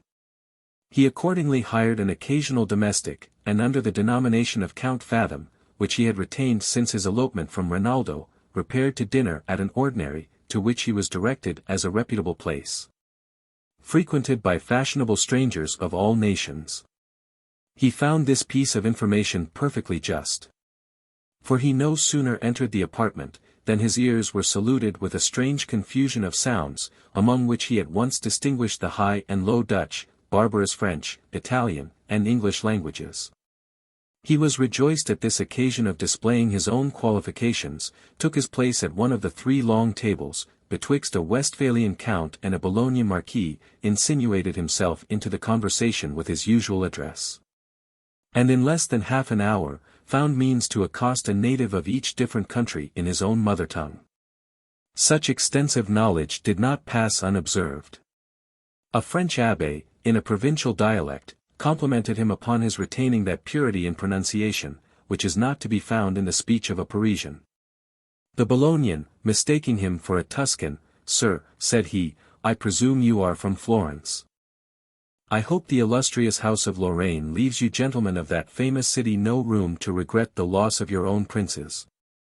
The castle of Versailles becoming the subject of conversation, Monsieur le Comte appealed to him, as to a native German, whether it was not inferior in point of magnificence to the chateau of Grobenhagen. The Dutch officer, addressing himself to Fathom, drank to the prosperity of Faderland, and asked if he had not once served in garrison at Schenkenshands. And an English knight swore, with great assurance, that he had frequently rambled with him at midnight among the hundreds of Drury.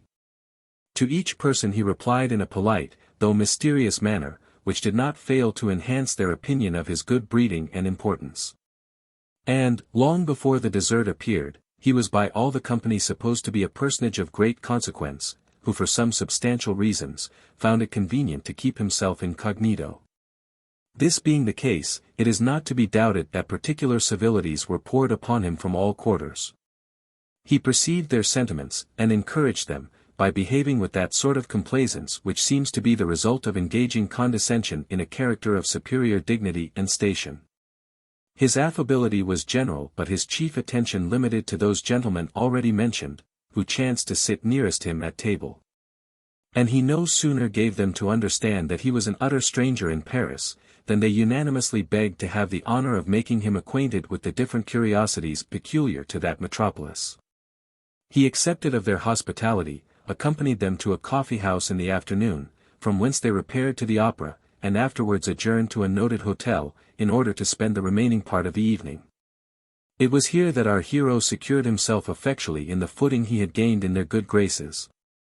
He in a moment saw through all the characters of the party, and adapted himself to the humor of each individual, without descending from that elevation of behavior which he perceived would operate among them in his behalf. With the Italian he discoursed on music, in the style of a connoisseur, and indeed had a better claim to that title than the generality of those upon whom it is usually conferred. For he understood the art in theory as well as in practice, and would have made no contemptible figure among the best performers of the age. He harangued upon taste and genius to the abbé, who was a wit and critic, ex officio, or rather ex vestito for a young pert Frenchman, the very moment he puts on the petit collet, or little band, looks upon himself as an inspired son of Apollo. And every one of the fraternity thinks it incumbent upon him to assert the divinity of his mission. In a word, the abbés are a set of people that bear a strong analogy to the Templars in London. Fools of each fabric, sharpers of all sorts, and dunces of every degree, profess themselves of both orders. The Templar is, generally speaking, a prig, so is the abbé. Both are distinguished by an air of petulance and self-conceit, which holds a middle rank betwixt the insolence of a first-rate buck and the learned pride of a supercilious pedant. The abbé is supposed to be a younger brother in quest of preferment in the church. The temple is considered as a receptacle or seminary for younger sons intended for the bar. But a great number of each profession turn aside into other paths of life, long before they reach these proposed goals. An abbé is often metamorphosed into a foot soldier, a Templar sometimes sinks into an attorney's clerk. The galleys of France abound with abbés, and many Templars may be found in our American plantations, not to mention those who have made a public exit nearer home. Yet I would not have it thought that my description includes every individual of those societies.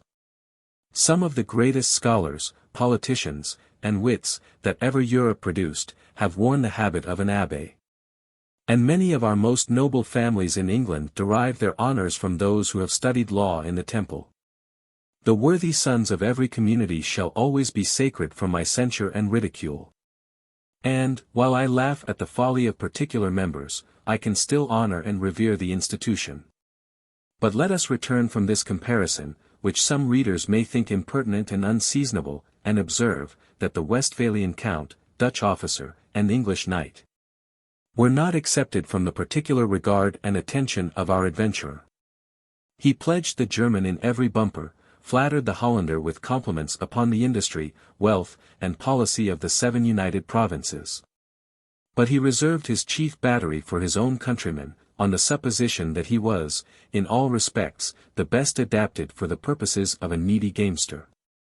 Him, therefore, he cultivated with extraordinary care and singular observance. For he soon perceived him to be a humorist, and, from that circumstance, derived an happy presage of his own success. The baronet's disposition seemed to be cast in the true English mould. He was sour, silent, and contemptuous. His very looks indicated a consciousness of superior wealth, and he never opened his mouth, except to make some dry, sarcastic, national reflection. Nor was his behavior free from that air of suspicion which a man puts on when he believes himself in a crowd of pickpockets, whom his caution and vigilance set at defiance. In a word, though his tongue was silent on the subject, his whole demeanor was continually saying, "You are all a pack of poor lousy rascals, who have a design upon my purse. 'Tis true, I could buy your whole generation, but I won't be bubbled. Ye see, I am aware of your flattery, and upon my guard against all your knavish pranks, and I come into your company for my own amusement only." Fathom, having reconnoitred this peculiarity of temper, instead of treating him with that assiduous complaisance, which he received from the other gentlemen of the party, kept aloof from him in the conversation. With a remarkable shyness of distant civility, and seldom took notice of what he said, except with a view to contradict him, or retort some of his satirical observations. This he conceived to be the best method of acquiring his good opinion. Because the Englishman would naturally conclude he was a person who could have no sinister views upon his fortune, else he would have chosen quite a different manner of deportment. Accordingly, the knight seemed to bite at the hook. He listened to Ferdinand with uncommon regard, he was even heard to commend his remarks, and at length drank to their better acquaintance. Chapter 23. Acquits himself with address in a nocturnal riot. The Italian and the abbé were the first who began to grow whimsical under the influence of the Burgundy. And, in the heat of their elevation, proposed that the company should amuse themselves during the remaining part of the night, at the house of an obliging dame, who maintained a troop of fair nymphs for the accommodation of the other sex. The proposal was approved by all, except the Hollander, whose economy the wine had not as yet invaded. And, while he retreated soberly to his own lodgings, the rest of the society adjourned in 2 coaches to the Temple of Love, where they were received by the venerable priestess, a personage turned of 70. Who seemed to exercise the functions of her calling, in despite of the most cruel ravages of time. For age had bent her into the form of a Turkish bow. Her head was agitated by the palsy, like the leaf of the poplar tree, her hair fell down in scanty parcels, as white as the driven snow. Her face was not simply wrinkled, but ploughed into innumerable furrows, her jaws could not boast of one remaining tooth, one eye distilled a large quantity of rheum, by virtue of the fiery edge that surrounded it. The other was altogether extinguished, and she had lost her nose in the course of her ministration. The Delphic Sibyl was but a type of this hoary matron, who, by her figure, might have been mistaken for the consort of Chaos, or mother of Time. Yet there was something meritorious in her appearance, as it denoted her an indefatigable minister to the pleasure of mankind, and as it formed an agreeable contrast with the beauty and youth of the fair damsels that wantoned in her train. It resembled those discords in music, which, properly disposed, contribute to the harmony of the whole piece, or those horrible giants, who, in the world of romance, used to guard the gates of the castle in which the enchanted damsel was confined. This Urganda seemed to be aware of her own importance, and perfectly well acquainted with the human appetite, for she compelled the whole company to undergo her embrace. Then a lackey, in magnificent livery, ushered them into a superb apartment, where they waited some minutes, without being favoured with the appearance of the ladies, to the manifest dissatisfaction of the abbé, who, sending for the gouvernante, reprimanded her severely for her want of politesse. The old lady, who was by no means a pattern of patience and submission, retorted his reproaches with great emphasis and vivacity. Her eloquence flowed altogether in the Covent Garden strain. And I question whether the celebrated Mother Douglas herself could have made such a figure in an extemporaneous altercation. After having bestowed upon the abbé the epithets of saucy insignificant pimp, she put him in mind of the good offices which he had received at her hands, how she had supplied him with bed, board, and bedfellow, in his greatest necessity. Sent him abroad with money in his pockets, and, in a word, cherished him in her bosom, when his own mother had abandoned him to distress. She then reviled him for presuming to affront her before strangers, and gave the company to understand, that the young ladies would wait upon them as soon as they could be confessed and receive absolution from a worthy cordelier, who was now employed in performing that charitable office. The gentlemen were satisfied with this remonstrance, which argued the old lady's pious concern for the souls that were under her care, and our adventurer proposed an accommodation betwixt her and the abbé, who was prevailed upon to ask her pardon, and received her blessing upon his knees. This affair had not been long adjusted, when 5 damsels were introduced in a very gay dishabille, and our hero was complimented with the privilege of choosing his Amanda from the whole bevy. When he was provided, the others began to pair themselves, and, unhappily, the German count chanced to pitch upon the same nymph who had captivated the desires of the British knight. A dispute immediately ensued. For the Englishman made his addresses to the lady, without paying the least regard to the priority of the other's claim. And she, being pleased with his attachment, did not scruple to renounce his rival, who swore by the thunder, lightning, and sacrament, that he would not quit his pretensions for any prince in Christendom, much less for a little English cavalier, whom he had already honoured too much in condescending to be his companion. The knight, provoked at this stately declaration, which was the immediate effect of anger and ebriety, eyed his antagonist with a most contemptuous aspect, and advised him to avoid such comparisons for the future. "We all know," said he, "the importance of a German count. I suppose your revenue amounts to 300 rix, and you have a chateau that looks like the ruins of an English jail. I will bind myself to lend you £1,000 upon a mortgage of your estate, and a bad bargain I am sure I shall have, if I do not, in less than 2 months, find a yeoman of Kent, who spends more in strong ale than the sum total of your yearly income. And, were the truth known, I believe that lace upon your coat is no better than tinsel, and those fringed ruffles, with fine holland sleeves, tacked to a shirt of brown canvas, so that, were you to undress yourself before the lady, you would only expose your own poverty and pride. The Count was so much enraged at these sarcastic observations, that his faculty of speech was overwhelmed by his resentment. Though, in order to acquit himself of the Englishman's imputation, he forthwith pulled off his clothes with such fury, that his brocade waistcoat was tore from top to bottom.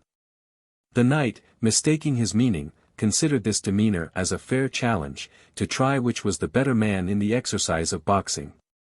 And, on that supposition, began to strip in his turn, when he was undeceived by Fathom, who put the right interpretation upon the Count's behavior, and begged that the affair might be compromised. By this time the Westphalian recovered the use of his tongue, and with many threats and imprecations, desired they would take notice how falsely he had been aspersed, and do him justice in espousing his claim to the damsel in question. Before the company had time or inclination to interest themselves in the quarrel, his opponent observed that no person who was not a mere German, would ever dream of forcing the inclinations of a pretty girl, whom the accidents of fortune had subjected to his power. That such compulsion was equivalent to the most cruel rape that could be committed, and that the lady's aversion was not at all surprising. For, to speak his own sentiments, were he a woman of pleasure, he would as soon grant favors to a Westphalian hog, as to the person of his antagonist. The German, enraged at this comparison, was quite abandoned by his patience and discretion. He called the knight an English clown, and, swearing he was the most untoward beast of a whole nation of mules, snatched up one of the candlesticks, which he launched at him with such force and violence, that it sung through the air, and, winging its flight into the antechamber, encountered the skull of his own valet, who with immediate prostration received the message of his master. The knight, that he might not be behindhand with the Westphalian in point of courtesy, returned the compliment with the remaining chandelier, which also missed its mark, and, smiting a large mirror that was fixed behind them, emitted such a crash as one might expect to hear if a mine were sprung beneath a manufacture of glass. Both lights being thus extinguished, a furious combat ensued in the dark.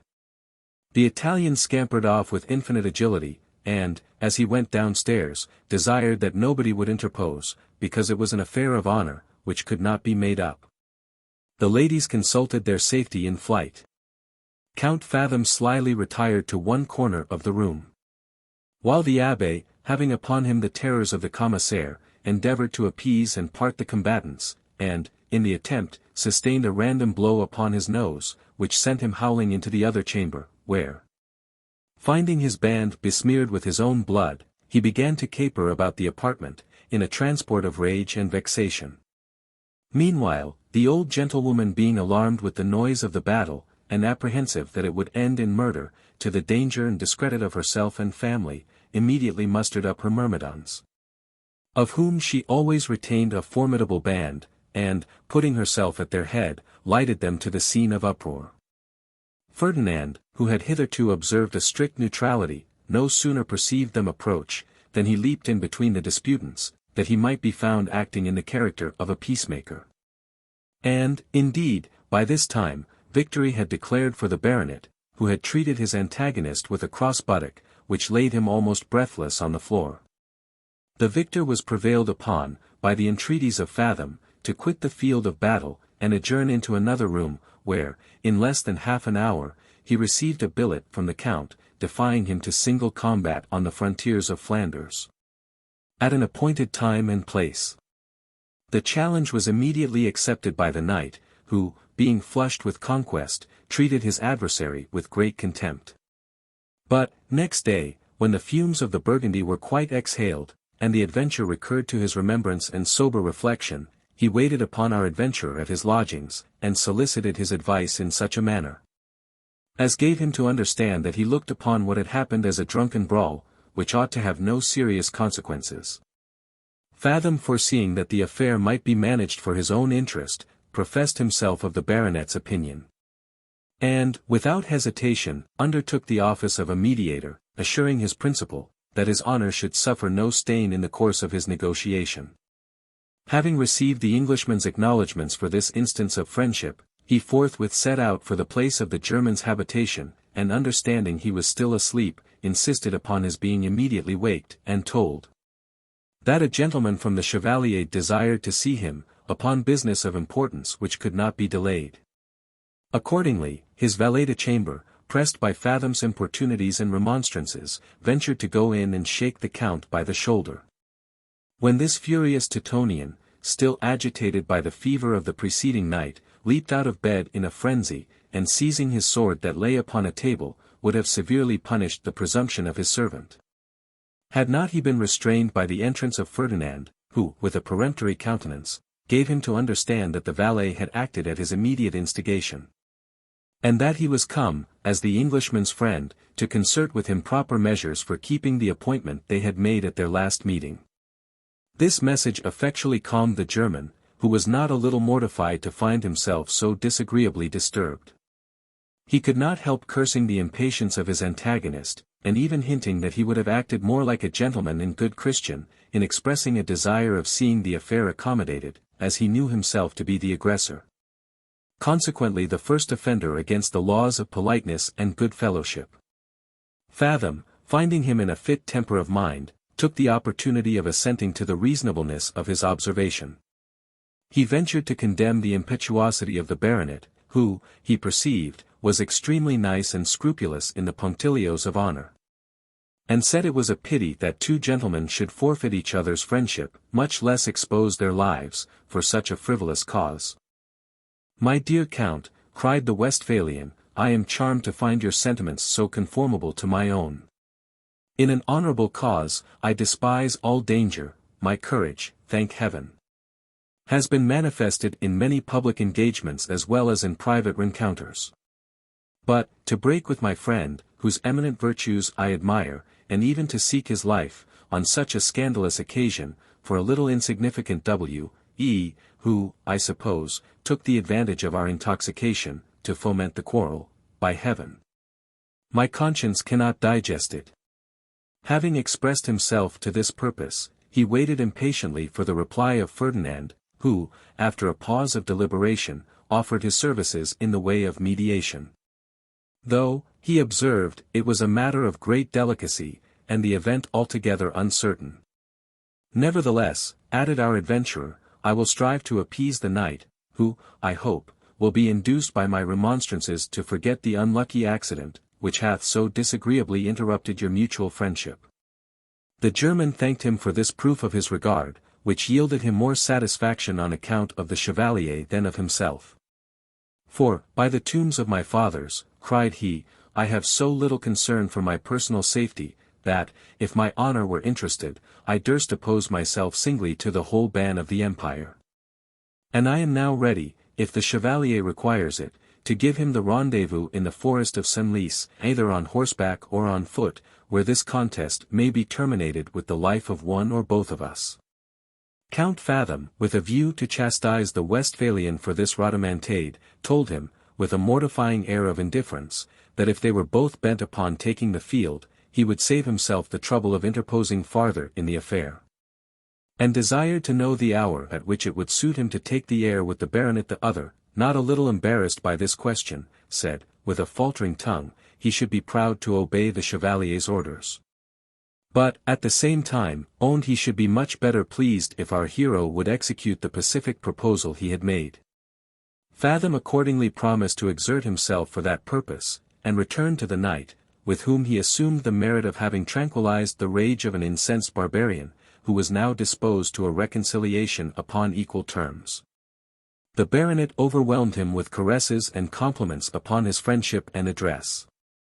The parties met that same forenoon, as if by accident, in Fathom's apartment, where they embraced each other cordially, exchanged apologies, and renewed their former correspondence. Our adventurer thought he had good reason to congratulate himself upon the part he had acted in this pacification. He was treated by both with signal marks of particular affection and esteem. The Count pressed him to accept, as a token of his attachment, a sword of very curious workmanship, which he had received in a present from a certain prince of the empire.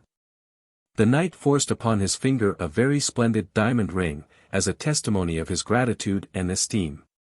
But there was still another person to be appeased, before the peace of the whole company could be established.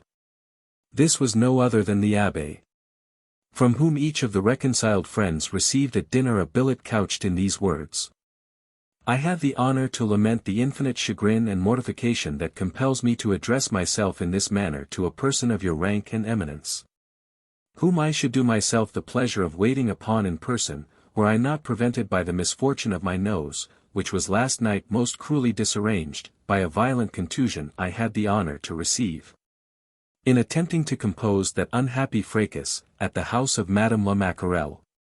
And what puts the finishing stroke to my mishap, is my being rendered incapable of keeping 3 or 4 assignations with ladies of fashion, by whom I have the honor to be particularly esteemed. The disfiguration of my nose, the pain I have undergone, with the discomposure of brain which it produced, I could bear as a philosopher, but the disappointment of the ladies, my glory will not permit me to overlook. And as you know the injury was sustained in your service, I have the pleasure to hope you will not refuse to grant such reparation as will be acceptable to a gentleman, who has the honor to be with inviolable attachment, Sir, your most devoted slave, Pepin Clotaire Charles Henri Louis Barnaby de Fumier. This epistle was so equivocal, that the persons to whom it was addressed did not know whether or not they ought to interpret the contents into a challenge. When our hero observed, that the ambiguity of his expressions plainly proved there was a door left open for accommodation, and proposed that they should forthwith visit the writer at his own apartment. They accordingly followed his advice, and found the abbé in his morning gown and slippers, with 3 huge nightcaps on his head, and a crape hat band tied over the middle of his face, by way of bandage to his nose. He received his visitors with the most ridiculous solemnity, being still a stranger to the purport of their errand. But soon as the Westphalian declared they were come in consequence of his billet, in order to ask pardon for the undesigned offence they had given, his features retrieved their natural vivacity, and he professed himself perfectly satisfied with their polite acknowledgment. Then they condoled him upon the evil plight of his nose, and seeing some marks upon his shirt, asked with seeming concern, if he had lost any blood in the fray. To this interrogation he replied, that he had still a sufficient quantity left for the occasions of his friends, and that he should deem it his greatest glory to expend the last drop of it in their service. Matters being thus amicably adjusted, they prevailed upon him to unease his nose, which retained no signs of the outrage he had suffered, and the amusements of the day were concerted. It was in consequence of this plan, that, after the comedy, they were entertained at the Count's lodgings, where quadrille was proposed by the abbé, as the most innocent pastime, and the proposal was immediately embraced by all present. And by none with more alacrity than by our adventurer, who, without putting forth a moiety of his skill, went home with 20 louis clear gain. Though, far from believing himself greatly superior to the rest of the party, in the artifices of play, he justly suspected that they had concealed their skill, with a view of stripping him on some other occasion. For he could not suppose that persons of their figure and character should be, in reality, such novices as they affected to appear. Chapter 24. He overlooks the advances of his friends, and smarts severely for his neglect. Steeled with this cautious maxim, he guarded himself from their united endeavors, in sundry subsequent attacks, by which his first conjecture was confirmed, and still came off conqueror, by virtue of his unparalleled finesse and discretion. Till at length they seemed to despair of making him their prey, and the Count began to drop some hints, importing a desire of seeing him more closely united to the views and interest of their triumvirate. But Ferdinand, who was altogether selfish, and quite solitary in his prospects, discouraged all those advances, being resolved to trade upon his own bottom only, and to avoid all such connections with any person or society whatever. Much more, with a set of raw adventurers whose talents he despised. With these sentiments, he still maintained the dignity and reserve of his first appearance among them, and rather enhanced than diminished that idea of importance which he had inspired at the beginning. Because, besides his other qualifications, they gave him credit for the address with which he kept himself superior to their united designs. While he thus enjoyed his preeminence, together with the fruits of his success at play, which he managed so discreetly as never to incur the reputation of an adventurer, he one day chanced to be at the ordinary when the company was surprised by the entrance of such a figure as had never appeared before in that place. This was no other than a person habited in the exact uniform of an English jockey. His leathern cap, cut bob, fustian frock, flannel waistcoat, buff breeches, hunting boots and whip, were sufficient of themselves to furnish out a phenomenon for the admiration of all Paris. But these peculiarities were rendered still more conspicuous by the behavior of the man who owned them. When he crossed the threshold of the outward door, he produced such a sound from the smack of his whip, as equalled the explosion of an ordinary cohorn. And then broke forth into the halloo of a fox-hunter, which he uttered with all its variations, in a strain of vociferation that seemed to astonish and confound the whole assembly, to whom he introduced himself and his spaniel, by exclaiming, in a tone something less melodious than the cry of mackerel or live cod, "By your leave, gentlefolks, I hope there's no offence, in an honest plain Englishman's coming with money in his pocket, to taste a bit of your French fricassee and ragouts." This declaration was made in such a wild, fantastical manner, that the greatest part of the company mistook him for some savage monster or maniac, and consulted their safety by starting up from table, and drawing their swords. The Englishman, seeing such a martial apparatus produced against him, recoiled 2 or 3 steps, saying, "Wands! I believe the people are all bewitched. What, do they take me for a beast of prey? Is there nobody here that knows Sir Stentor's style, or can speak to me in my own lingo?" He had no sooner pronounced these words, than the baronet, with marks of infinite surprise, ran towards him, crying, "Good heaven! Sir Stentor, who expected to meet with you in Paris?" Upon which, the other eyeing him very earnestly, "Odds heartlikins," cried he, "my neighbour, Sir Giles Squirrel, as I am a living soul." With these words he flew upon him like a tiger, kissed him from ear to ear, demolished his periwig, and disordered the whole economy of his dress, to the no small entertainment of the company. Having well nigh stifled his countrymen with embraces, and besmeared himself with pulvil from head to foot, he proceeded in this manner, "Mercy upon thee, knight, thou art so transmogrified, and bedaubed, and bedizened, that thou mought rob thy own mother without fear of information. Look ye here now, I will be trust, if the very bitch that was brought up in thy own bosom knows thee again. Hey, sweet lips, here hussy, d, and the toad, dost ant know thy old meester?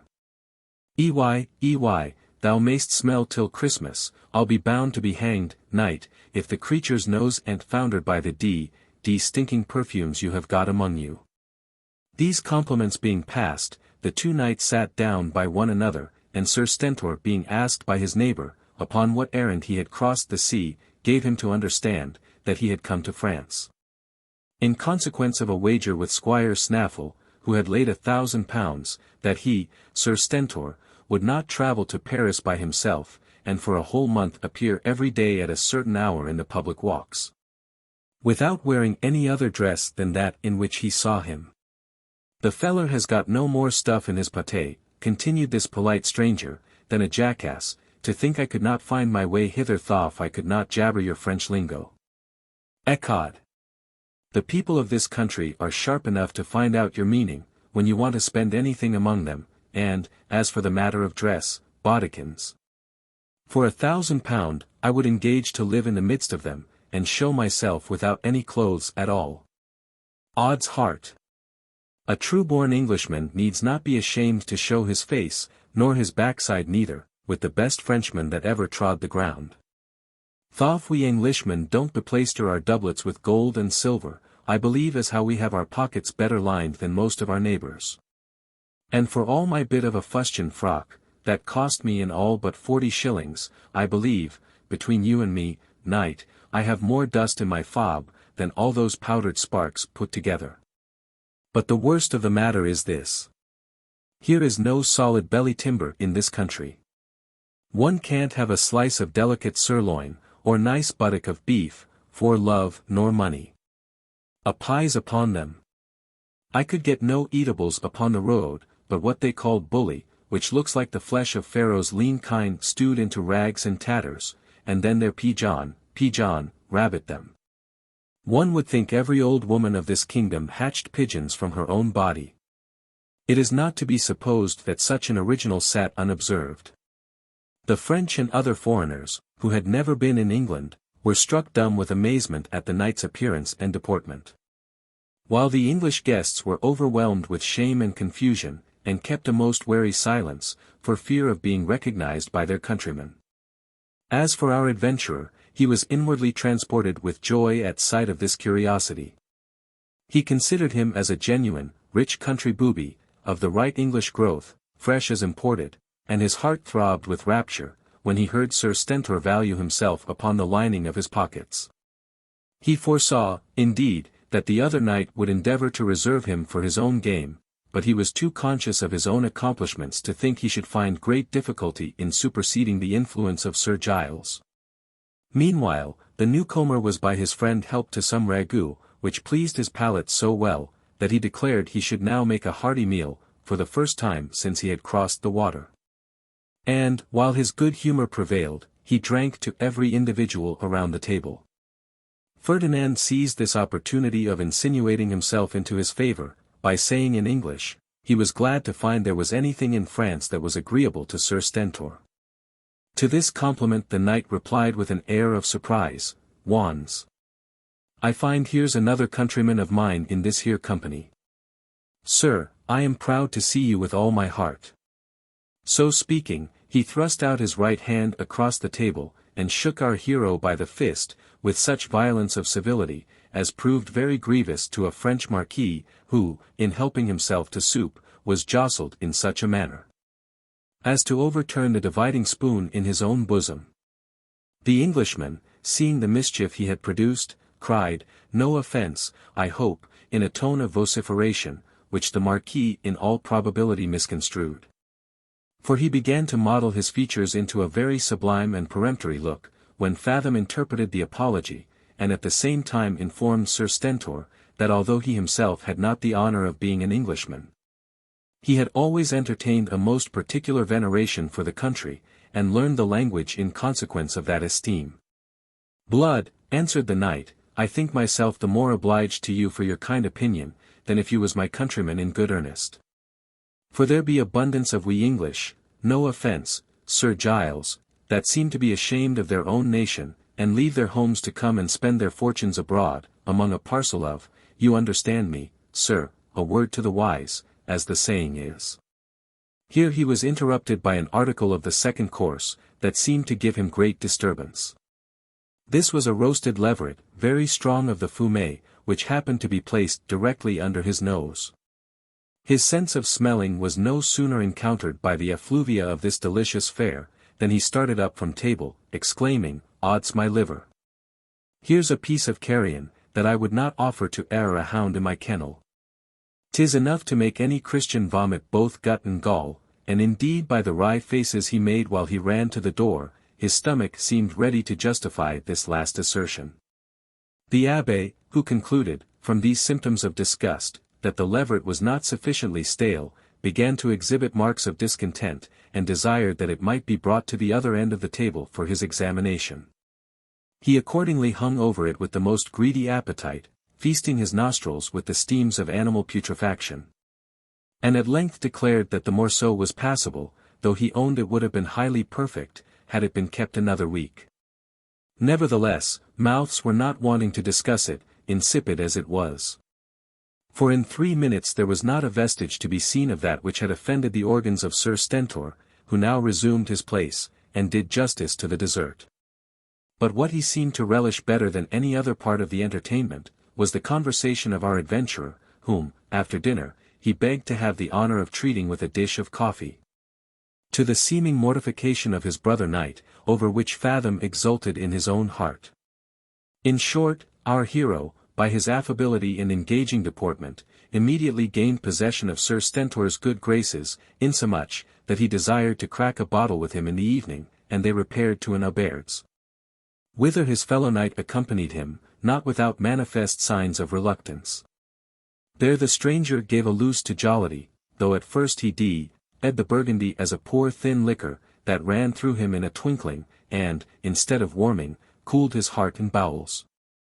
However, it insensibly seemed to give the lie to his imputation, for his spirits rose to a more elevated pitch of mirth and good fellowship.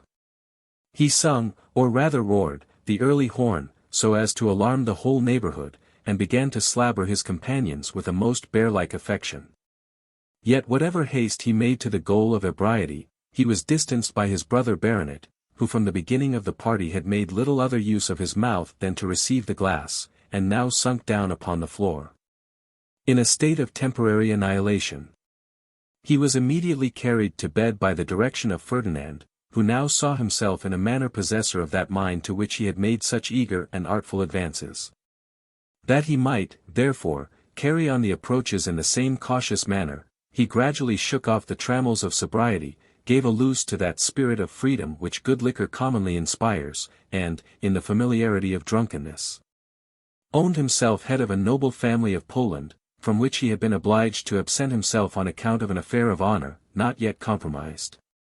Having made this confession, and laid strong injunctions of secrecy upon Sir Stentor, his countenance seemed to acquire from every succeeding glass a new symptom of intoxication.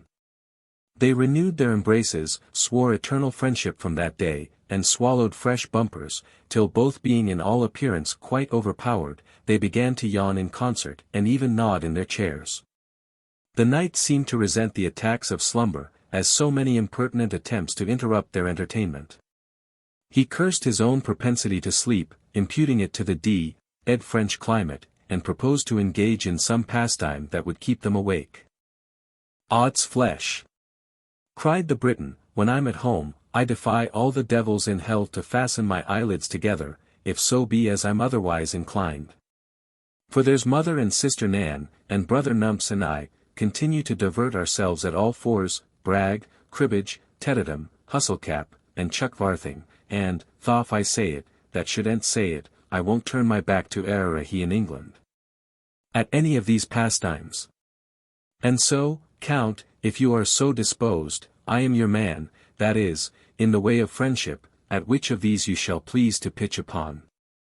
To this proposal Fathom replied, he was quite ignorant of all the games he had mentioned. But, in order to amuse Sir Stentor, he would play with him at lansquenet, for a trifle, as he had laid it down for a maxim, to risk nothing considerable at play. "Wands," answered the knight, "I hope you don't think I come here in quest of money. Thank God! I have a good landed estate worth 5,000 a year, and owe no man a halfpenny, and I question whether there be many counts in your nation, no offence, I hope, that can say a bolder word. As for your lambskin net, I know nothing of the matter, but I will toss up with you for a guinea, cross or pile, as the saying is, or, if there's such a thing in this country as a box and dice, I love to hear the bones rattle sometimes." Fathom found some difficulty in concealing his joy at the mention of this last amusement, which had been one of his chief studies, and in which he had made such progress, that he could calculate all the chances with the utmost exactness and certainty. However, he made shift to contain himself within due bounds, and, with seeming indifference, consented to pass away an hour at hazard, provided the implements could be procured. Accordingly, the landlord was consulted, and their desire gratified. The dice were produced, and the table resounded with the effects of their mutual eagerness. Fortune, at first, declared for the Englishman, who was permitted by our adventurer to win 20 broad pieces. And he was so elated with his success, as to accompany every lucky throw with a loud burst of laughter, and other savage and simple manifestations of excessive joy, exclaiming, in a tone something less sweet than the bellowing of a bull, "Now for the main, Count, odd. Here they come, here are the 7 black stars, I faith. Come along, my yellow boys, odd's heart. I never liked the face of Lewis before." Fathom drew happy presages from these boyish raptures, and, after having indulged them for some time, began to avail himself of his arithmetic, in consequence of which the knight was obliged to refund the greatest part of his winning. Then he altered his note, and became as intemperate in his chagrin, as he had been before immoderate in his mirth. He cursed himself and his whole generation, d-ed his bad luck, stamped with his feet upon the floor, and challenged Ferdinand to double stakes. This was a very welcome proposal to our hero, who found Sir Stentor just such a subject as he had long desired to encounter with. The more the Englishman laid, the more he lost, and Fathom took care to inflame his passions, by certain well-timed sarcasms upon his want of judgment, till at length he became quite outrageous, swore the dice were false, and threw them out at the window. Pulled off his periwig, and committed it to the flames, spoke with the most rancorous contempt of his adversary's skill, insisted upon his having stripped many a better man, for all he was account, and threatening that, before they parted, he should not only look like a Pole, but also smell like a polecat. This was a spirit which our adventurer industriously kept up, observing that the English were dupes to all the world, and that, in point of genius and address, they were no more than noisy braggadocios. In short, another pair of dice was procured, the stakes were again raised, and, after several vicissitudes, fortune declared so much in favor of the knight, that Fathom lost all the money in his pocket, amounting to a pretty considerable sum. By this time he was warmed into uncommon eagerness and impatience, being equally piqued at the success and provoking exultations of his antagonist, whom he now invited to his lodgings, in order to decide the contest. Sir Stentor complied with this request. The dispute was renewed with various success, till, towards daylight, Ferdinand saw this noisy, raw, inexperienced simpleton, carry off all his ready cash, together with his jewels, and almost everything that was valuable about his person. And, to crown the whole, the victor at parting told him with a most intolerable sneer, that as soon as the Count should receive another remittance from Poland, he would give him his revenge. Chapter 25.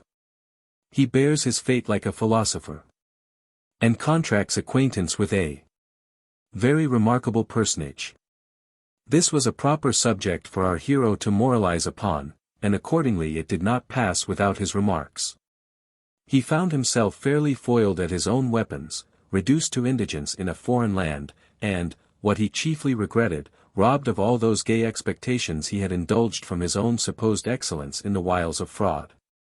For, upon a little recollection, he plainly perceived he had fallen a sacrifice to the confederacy he had refused to join, and did not at all doubt that the dice were loaded for his destruction. But, instead of beating his head against the wall, tearing his hair, imprecating vain curses upon himself, or betraying other frantic symptoms of despair, he resolved to accommodate himself to his fate, and profit by the lesson he had so dearly bought.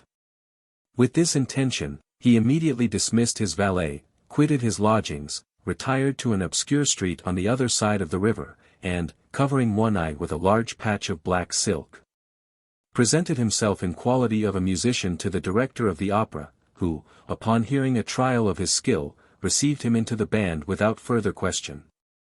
While he continued in this situation, he not only improved his taste and execution in music, but likewise found frequent opportunities to extend his knowledge of mankind.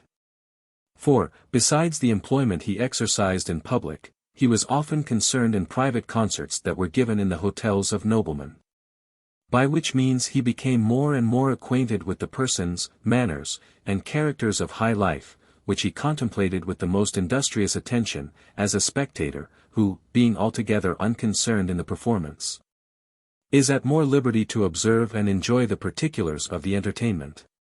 It was in one of those assemblies he had the pleasure of seeing his friend Sir Stentor, dressed in the most fashionable manner, and behaving with all the overstrained politesse of a native Frenchman.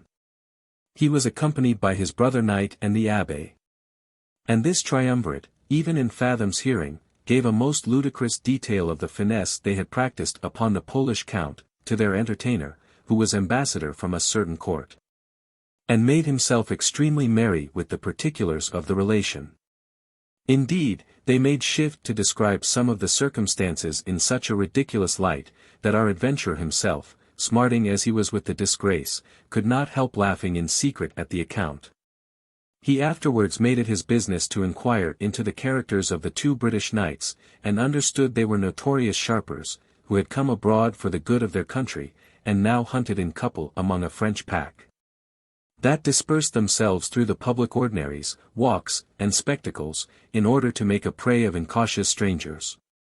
The pride of Ferdinand was piqued at this information, and he was even animated with the desire of making reprisals upon this fraternity, from which he ardently longed to retrieve his honor and effects. But the issue of his last adventure had reinforced his caution, and, for the present, he found means to suppress the dictates of his avarice and ambition.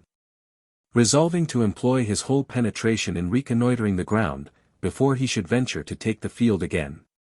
He therefore continued to act the part of a one-eyed fiddler, under the name of Ferdinand, and lived with incredible frugality, that he might save a purse for his future operations. In this manner had he proceeded for the space of 10 months, during which he acquired a competent knowledge of the city of Paris. When his curiosity was attracted by certain peculiarities in the appearance of a man who lived in one of the upper apartments belonging to the house in which he himself had fixed his habitation. This was a tall, thin, meager figure, with a long black beard, an aquiline nose, a brown complexion, and a most piercing vivacity in his eyes.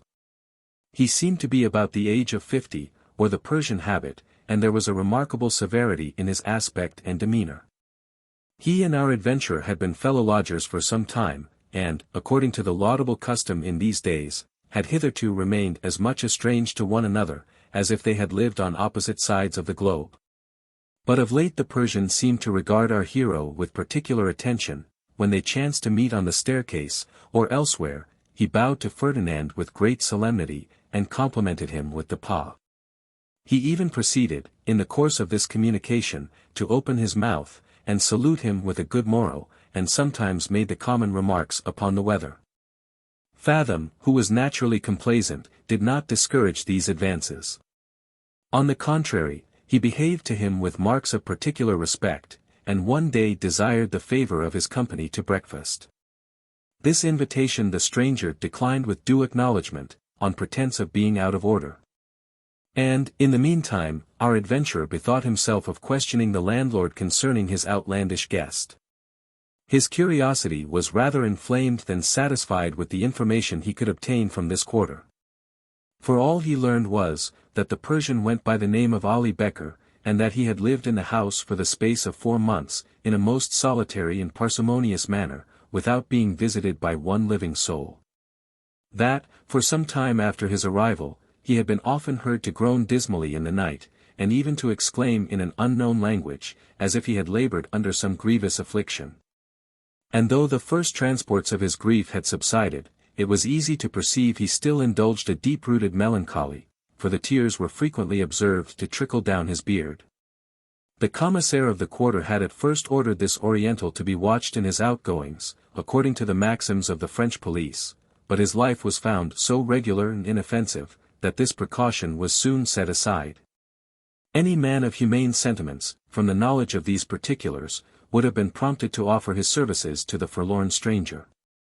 But as our hero was devoid of all these infirmities of human nature, it was necessary that other motives should produce the same effect.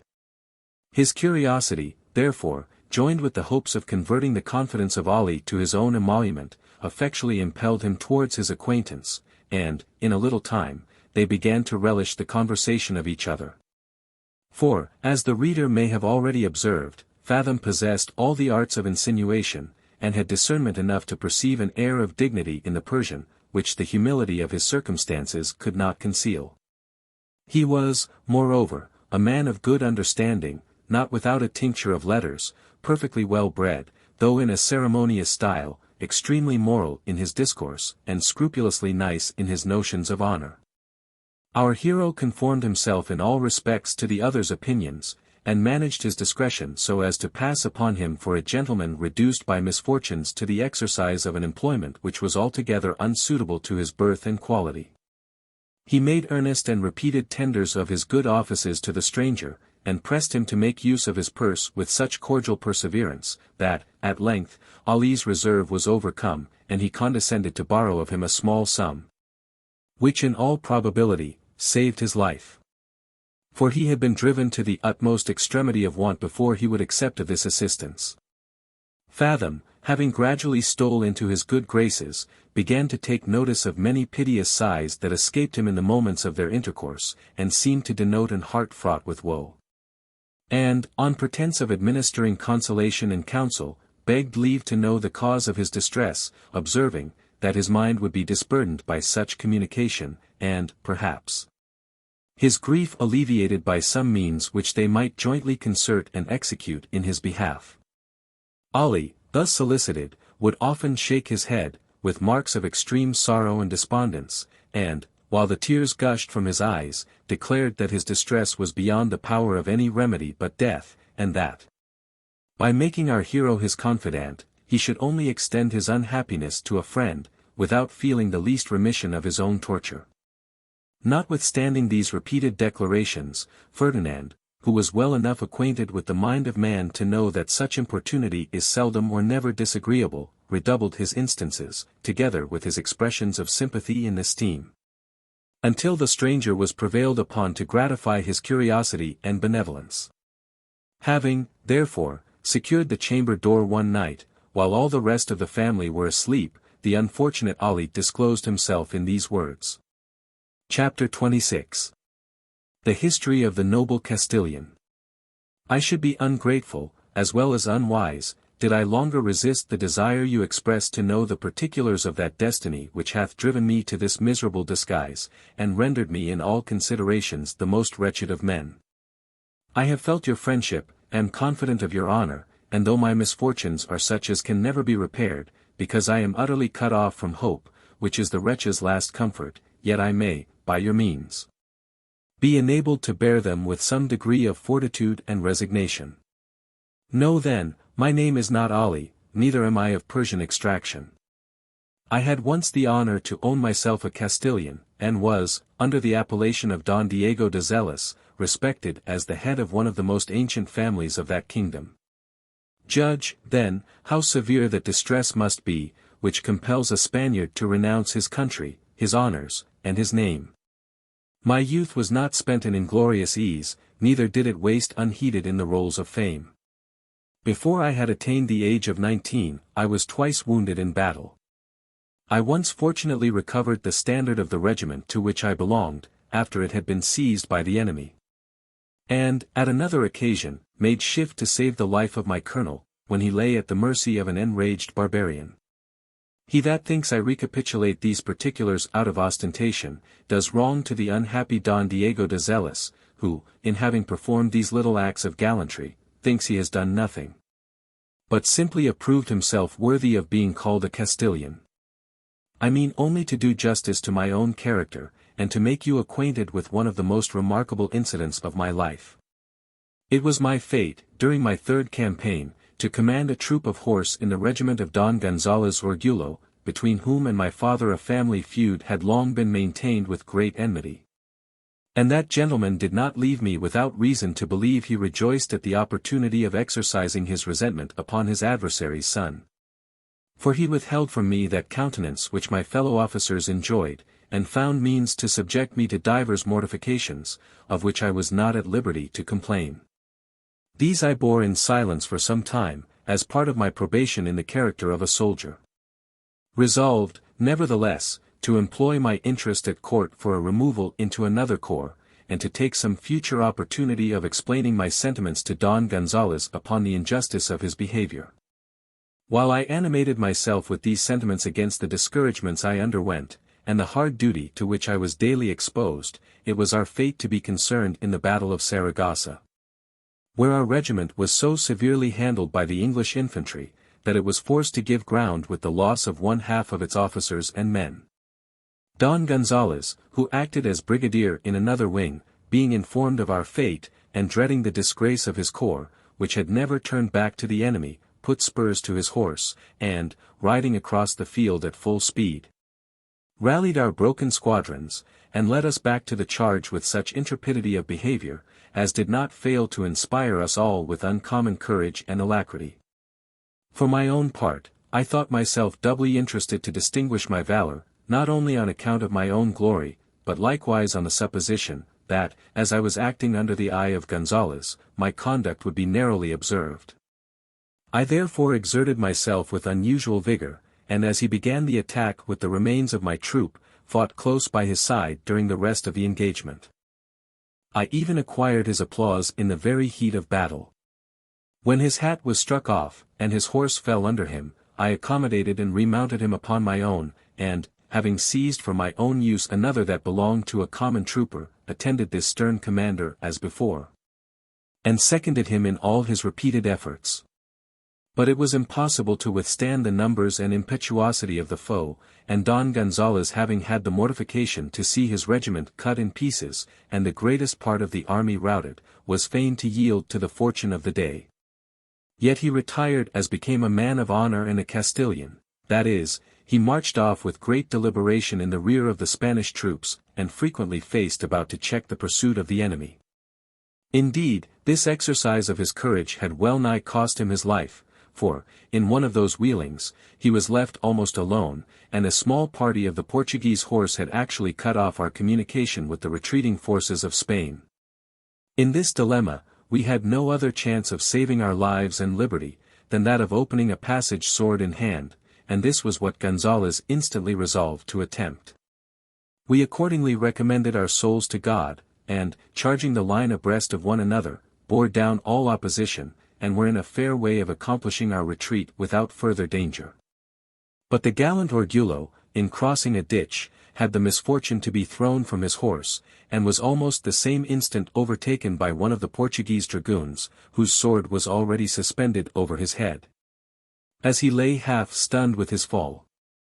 When I rode up, discharged a pistol in the ruffian's brain, and, seating my colonel on his horse, had the good fortune to conduct him to a place of safety. Here he was provided with such accommodation as his case required. For he had been wounded in the battle, and dangerously bruised by his fall, and, when all the necessary steps were taken towards his recovery, I desired to know if he had any further commands for his service, being resolved to join the army without delay. I thought proper to communicate this question by message, because he had not spoke one word to me during our retreat, notwithstanding the good office he had received at my hands, a reserve which I attributed to his pride, and resented accordingly. He no sooner understood my intention, than he desired to see me in his apartment, and, as near as I can remember, spoke to this effect: "Were your father Don Alonso alive, I should now, in consequence of your behavior, banish every suggestion of resentment, and solicit his friendship with great sincerity. Yes, Don Diego, your virtue hath triumphed over that enmity I bore your house, and I upbraid myself with the ungenerous treatment you have suffered under my command. But it is not enough for me to withdraw that rigor which it was unjust to exercise, and would be wicked to maintain. I must likewise atone for the injuries you have sustained, and make some suitable acknowledgment for that life which I have twice today owed to your valor and generosity. Whatever interest I have at court shall be employed in your behalf. And I have other designs in your favor, which shall be disclosed in due season. Meanwhile, I desire you will still add one obligation to the debt which I have already incurred, and carry this billet in person to my Estefania, who, from the news of this fatal overthrow, must be in despair upon my account." So saying, he presented a letter, directed to his lady, which I received in a transport of joy, with expressions suitable to the occasion, and immediately set out for his country house, which happened to be about 30 leagues from the spot. This expedition was equally glorious and interesting. For my thoughts upon the road were engrossed by the hope of seeing Don Orgulo's daughter and heiress Antonia, who was reported to be a young lady of great beauty, and the most amiable accomplishments. However ridiculous it may seem for a man to conceive a passion for an object which he hath never beheld, certain it is, my sentiments were so much prepossessed by the fame of her qualifications, that I must have fallen a victim to her charms, had they been much less powerful than they were. Notwithstanding the fatigues I had undergone in the field, I closed not an eye until I arrived at the gate of Gonzalez, being determined to precede the report of the battle, that Madame d'Orgulo might not be alarmed for the life of her husband. I declared my errand, and was introduced into a saloon, where I had not waited above 3 minutes, when my colonel's lady appeared, and in great confusion received the letter, exclaiming, "Heaven grant that Don Gonzalez be well." In reading the contents, she underwent a variety of agitations.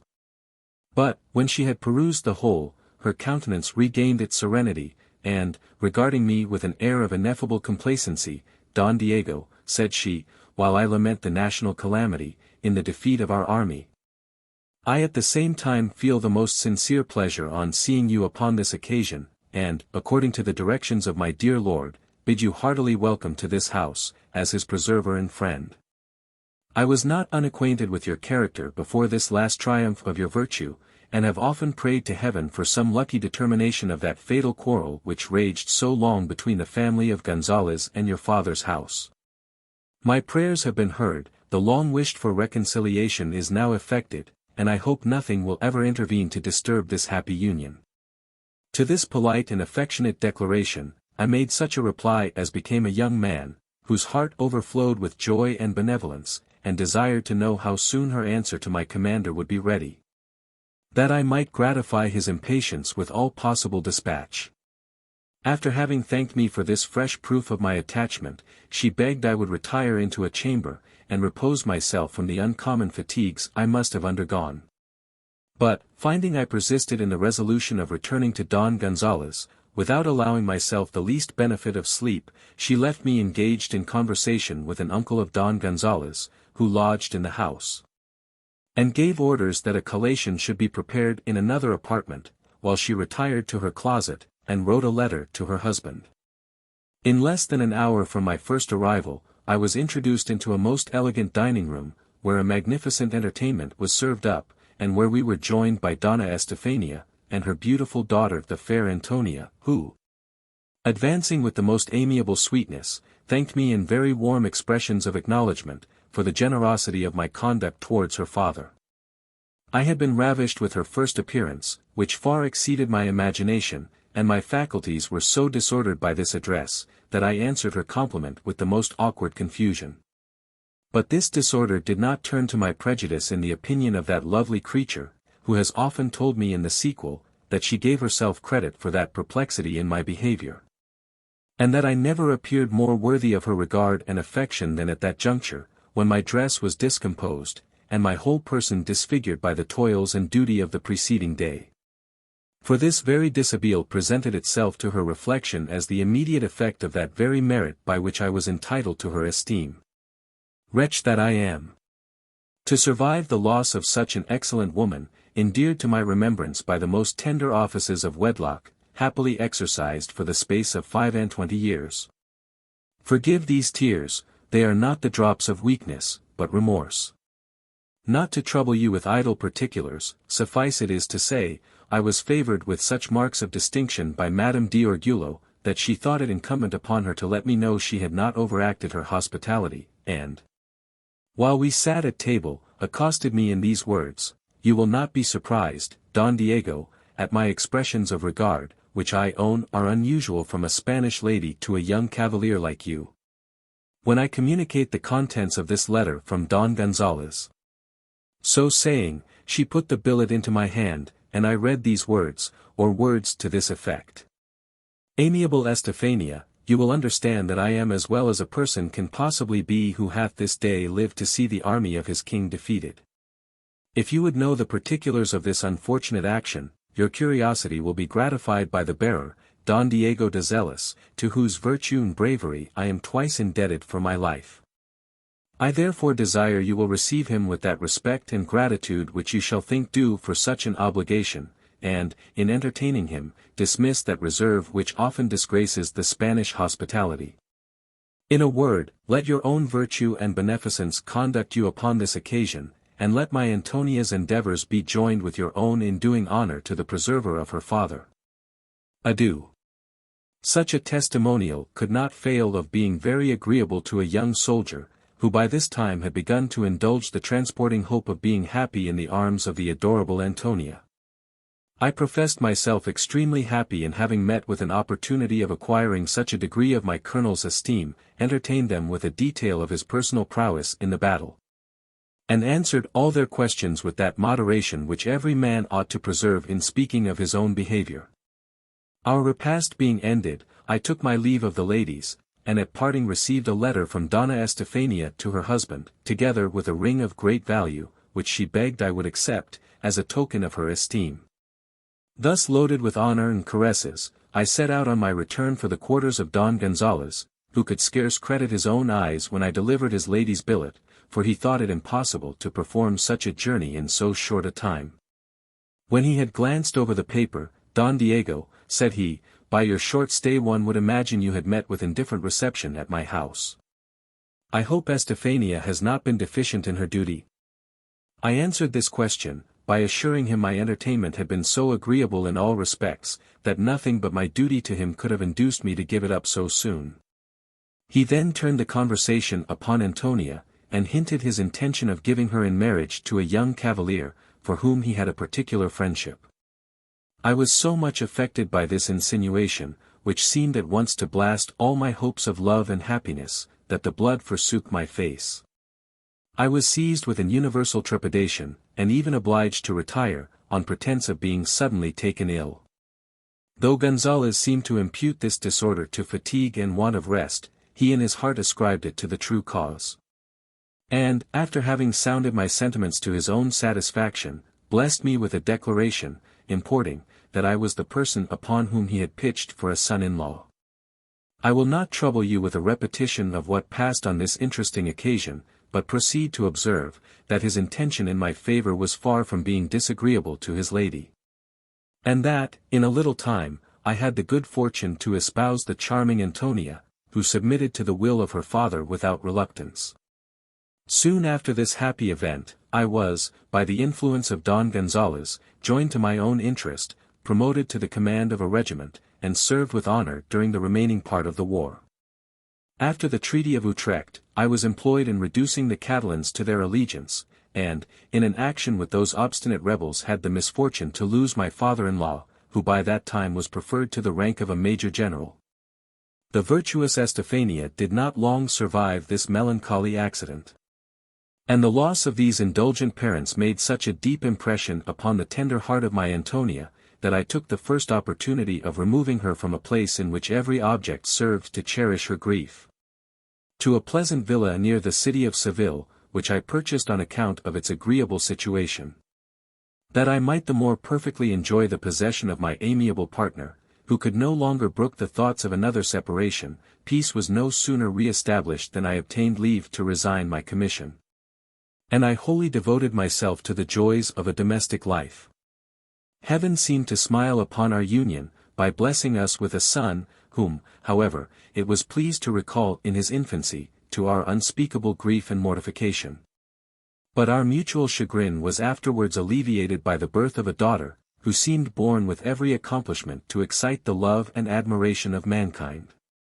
Why did nature debase such a masterpiece with the mixture of an alloy, which hath involved herself and her whole family in perdition? But the ways of Providence are unsearchable. She hath paid the debt of her degeneracy, peace be with her soul. The honor of my family is vindicated, though by a sacrifice which hath robbed me of everything else that is valuable in life, and ruined my peace past all redemption. Yes, my friend, all the tortures that human tyranny can inflict would be ease, tranquility, and delight, to the unspeakable pangs and horrors I have felt. But, to return from this digression. Seraphina, which was the name of that little darling, as she grew up, not only disclosed all the natural graces of external beauty, but likewise manifested the most engaging sweetness of disposition, and a capacity for acquiring with ease all the accomplishments of her sex. It is impossible to convey any adequate idea of a parent's raptures in the contemplation of such a fair blossom. She was the only pledge of our love, she was presumptive heiress to a large fortune, and likely to be the sole representative of two noble Castilian families. She was the delight of all who saw her, and a theme of praise for every tongue. You are not to suppose that the education of such a child was neglected. Indeed, it wholly engrossed the attention of me and my Antonia, and her proficiency rewarded our care. Before she had attained the age of 15, she was mistress of every elegant qualification, natural and acquired. Her person was, by that time, the confessed pattern of beauty. Her voice was enchantingly sweet, and she touched the lute with the most ravishing dexterity. Heaven and earth! How did my breast dilate with joy at the thoughts of having given birth to such perfection! How did my heart gush with paternal fondness, whenever I beheld this ornament of my name! And what scenes of endearing transport have I enjoyed with my Antonia, in mutual congratulation upon our parental happiness! Seraphina, accomplished as she was, could not fail to make conquests among the Spanish cavaliers, who are famous for sensibility in love. Indeed, she never appeared without a numerous train of admirers. And though we had bred her up in that freedom of conversation and intercourse which holds a middle space between the French license and Spanish restraint, she was now so much exposed to the addresses of promiscuous gallantry, that we found it necessary to retrench the liberty of our house, and behave to our male visitants with great reserve and circumspection, that our honor and peace might run no risk from the youth and inexperience of our daughter. This caution produced overtures from a great many young gentlemen of rank and distinction, who courted my alliance, by demanding Seraphina in marriage. And from the number I had actually selected one person, who was in all respects worthy the possession of such an inestimable prize. His name was Don Manuel de Mendoza. His birth was noble, and his character dignified with repeated acts of generosity and virtue. Yet, before I would signify to him my approbation of his suit, I resolved to inform myself whether or not the heart of Seraphina was totally unengaged, and indifferent to any other object, that I might not lay a tyrannical restraint upon her inclinations. The result of my inquiry was a full conviction of her having hitherto been deaf to the voice of love. And this piece of information, together with my own sentiments in his favor, I communicated to Don Manuel, who heard these tidings with transports of gratitude and joy. He was immediately favored with opportunities of acquiring the affection of my daughter, and his endeavors were at first received with such respectful civility, as might have been easily warmed into a mutual passion, had not the evil genius of our family interposed. O my friend! How shall I describe the depravity of that unhappy virgin's sentiments? How recount the particulars of my own dishonor? I that am descended from a long line of illustrious Castilians, who never received an injury they did not revenge, but washed away every blemish in their fame with the blood of those who attempted to stain it. In that circumstance I have imitated the example of my glorious progenitors, and that consideration alone hath supported me against all the assaults of despair. As I grudged no pains and expense in perfecting the education of Seraphina, my doors were open to every person who made an extraordinary figure in the profession of those amusing sciences in which she delighted. The house of Don Diego de Zelis was a little academy for painting, poetry, and music, and heaven decreed that it should fall a sacrifice to its regard for these fatal and delusive arts. Among other preceptors, it was her fate to be under the instruction of a cursed German, who, though his profession was drawing, understood the elements and theory of music, possessed a large fund of learning and taste, and was a person remarkable for his agreeable conversation. This traitor, who like you had lost one eye, I not only admitted into my house for the improvement of my daughter, but even distinguished with particular marks of confidence and favor, little thinking he had either inclination or capacity to debauch the sentiments of my child.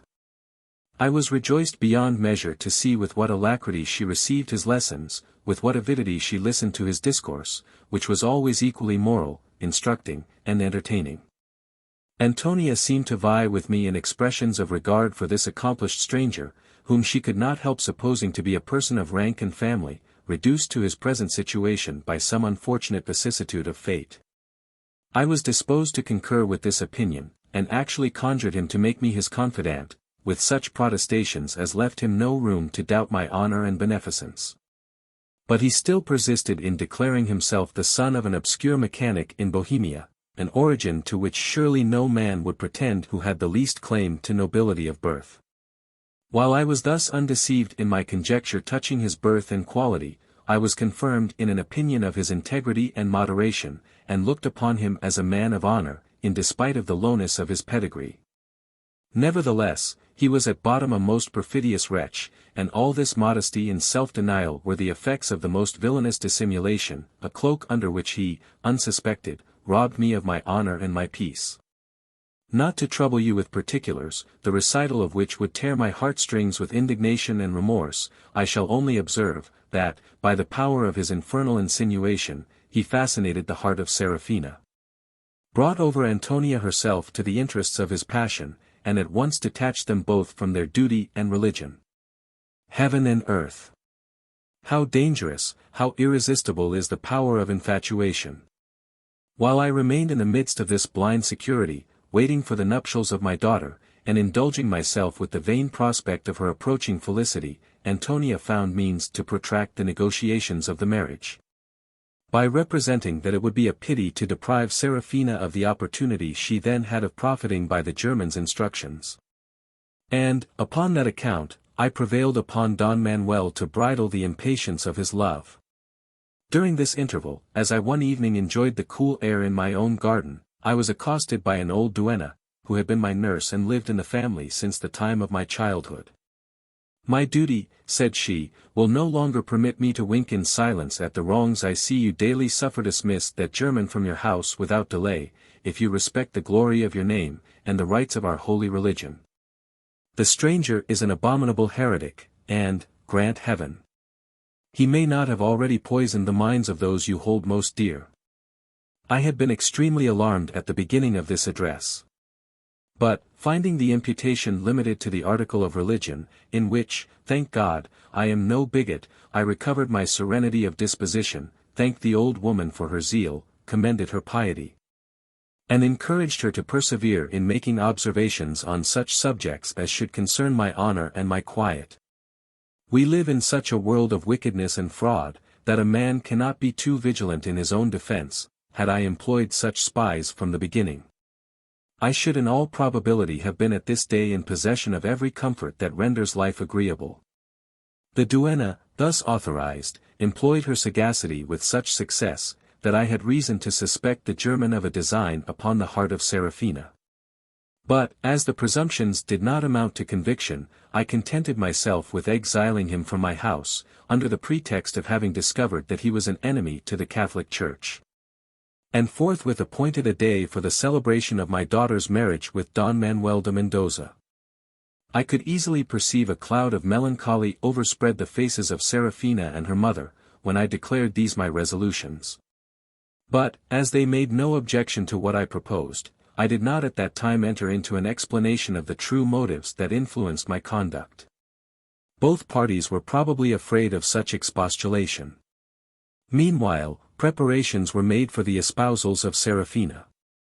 And, notwithstanding the anxiety I had undergone, on account of her connection with the German, I began to think that her duty, her glory, had triumphed over all such low-born considerations, if ever they had been entertained.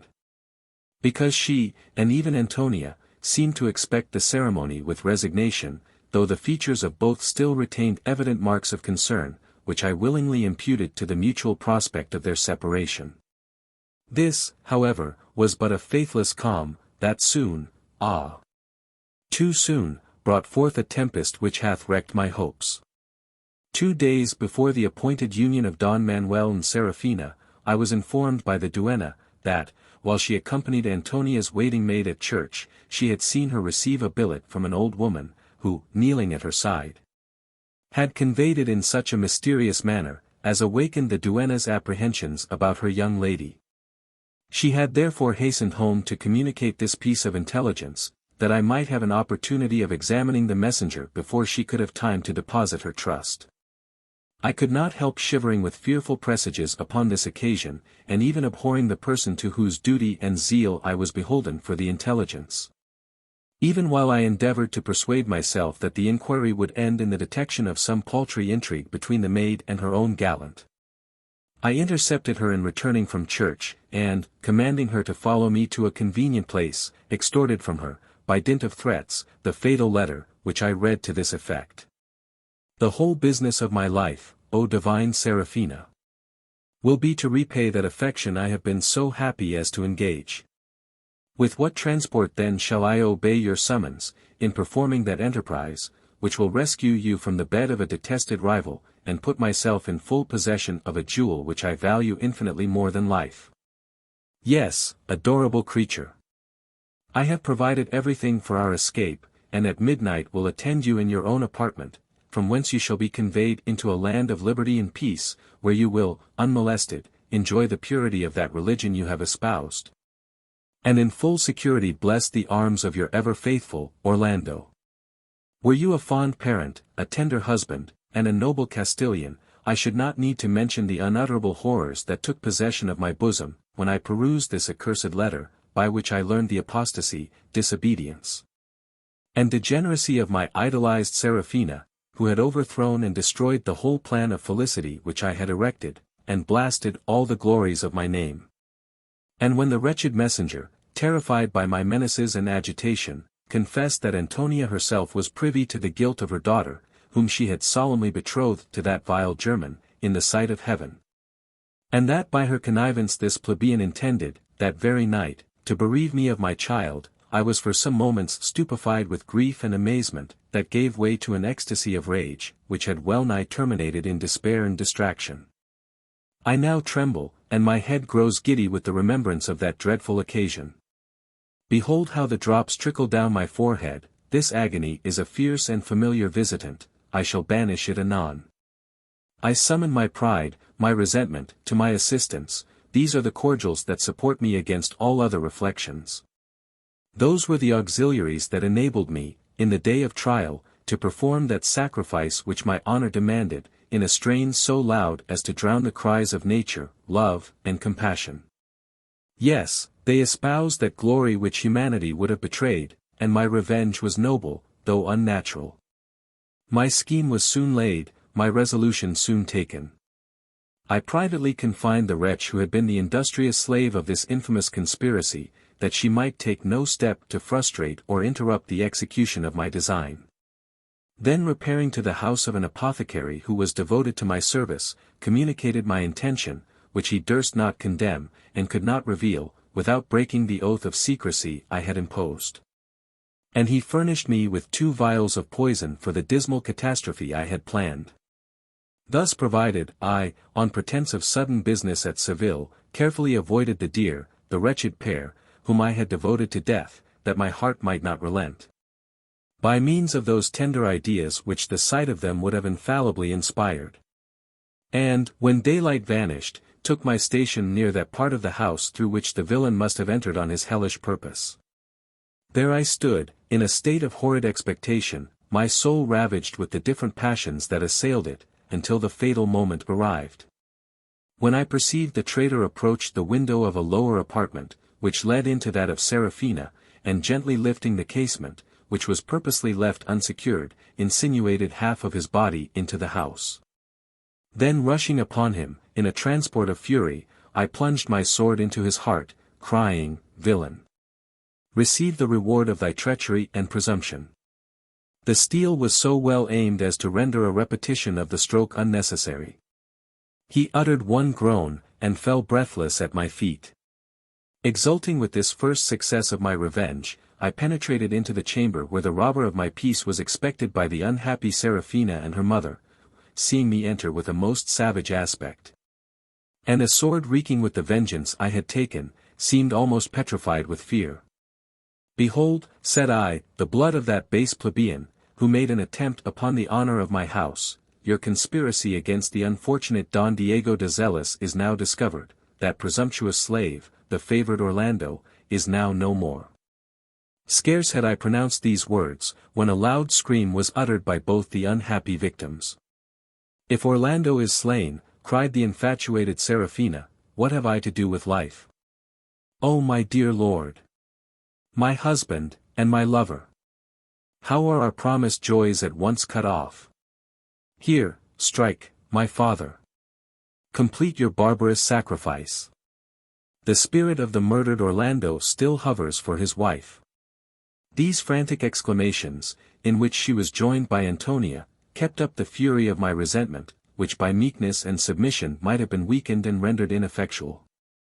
"Yes, hapless wretches," I replied, "ye shall enjoy your wish. The honor of my name requires that both shall die, yet I will not mangle the breast of Antonia, on which I have so often reposed. I will not shed the blood of Zealous, nor disfigure the beauteous form of Seraphina, on which I have so often gazed with wonder and unspeakable delight. Here is an elixir, to which I trust the consummation of my revenge." So saying, I emptied the vials into separate cups, and, presenting one in each hand, the fair offenders instantly received the destined draughts, which they drank without hesitation. Then praying to heaven for the wretched Don Diego, sunk upon the same couch, and expired without a groan. O well-contrived beverage! O happy composition, by which all the miseries of life are so easily cured! Such was the fate of Antonia and Seraphina. These hands were the instruments that deprived them of life, these eyes beheld them the richest prize that death had ever won. Powers supreme! Does Don Diego live to make this recapitulation? I have done my duty, but ah! I am haunted by the furies of remorse, I am tortured with the incessant stings of remembrance and regret, even now the images of my wife and daughter present themselves to my imagination. All the scenes of happiness I have enjoyed as a lover, husband, and parent, all the endearing hopes I have cherished, now pass in review before me, embittering the circumstances of my inexpressible woe. And I consider myself as a solitary outcast from all the comforts of society. But, enough of these unmanly complaints, the yearnings of nature are too importunate. Having completed my vengeance, I retired into my closet, and, furnishing myself with some ready money and jewels of considerable value, went into the stable, saddled my favorite steed, which I instantly mounted, and, before the tumults of my breast subsided, found myself at the town of St. Lucar. There I learned from inquiry, that there was a Dutch bark in the harbour ready to sail, upon which I addressed myself to the master, who, for a suitable gratification, was prevailed upon to weigh anchor that same night. So that, embarking without delay, I soon bid eternal adieu to my native country. It was not from reason and reflection that I took these measures for my personal safety, but, in consequence of an involuntary instinct, that seems to operate in the animal machine, while the faculty of thinking is suspended.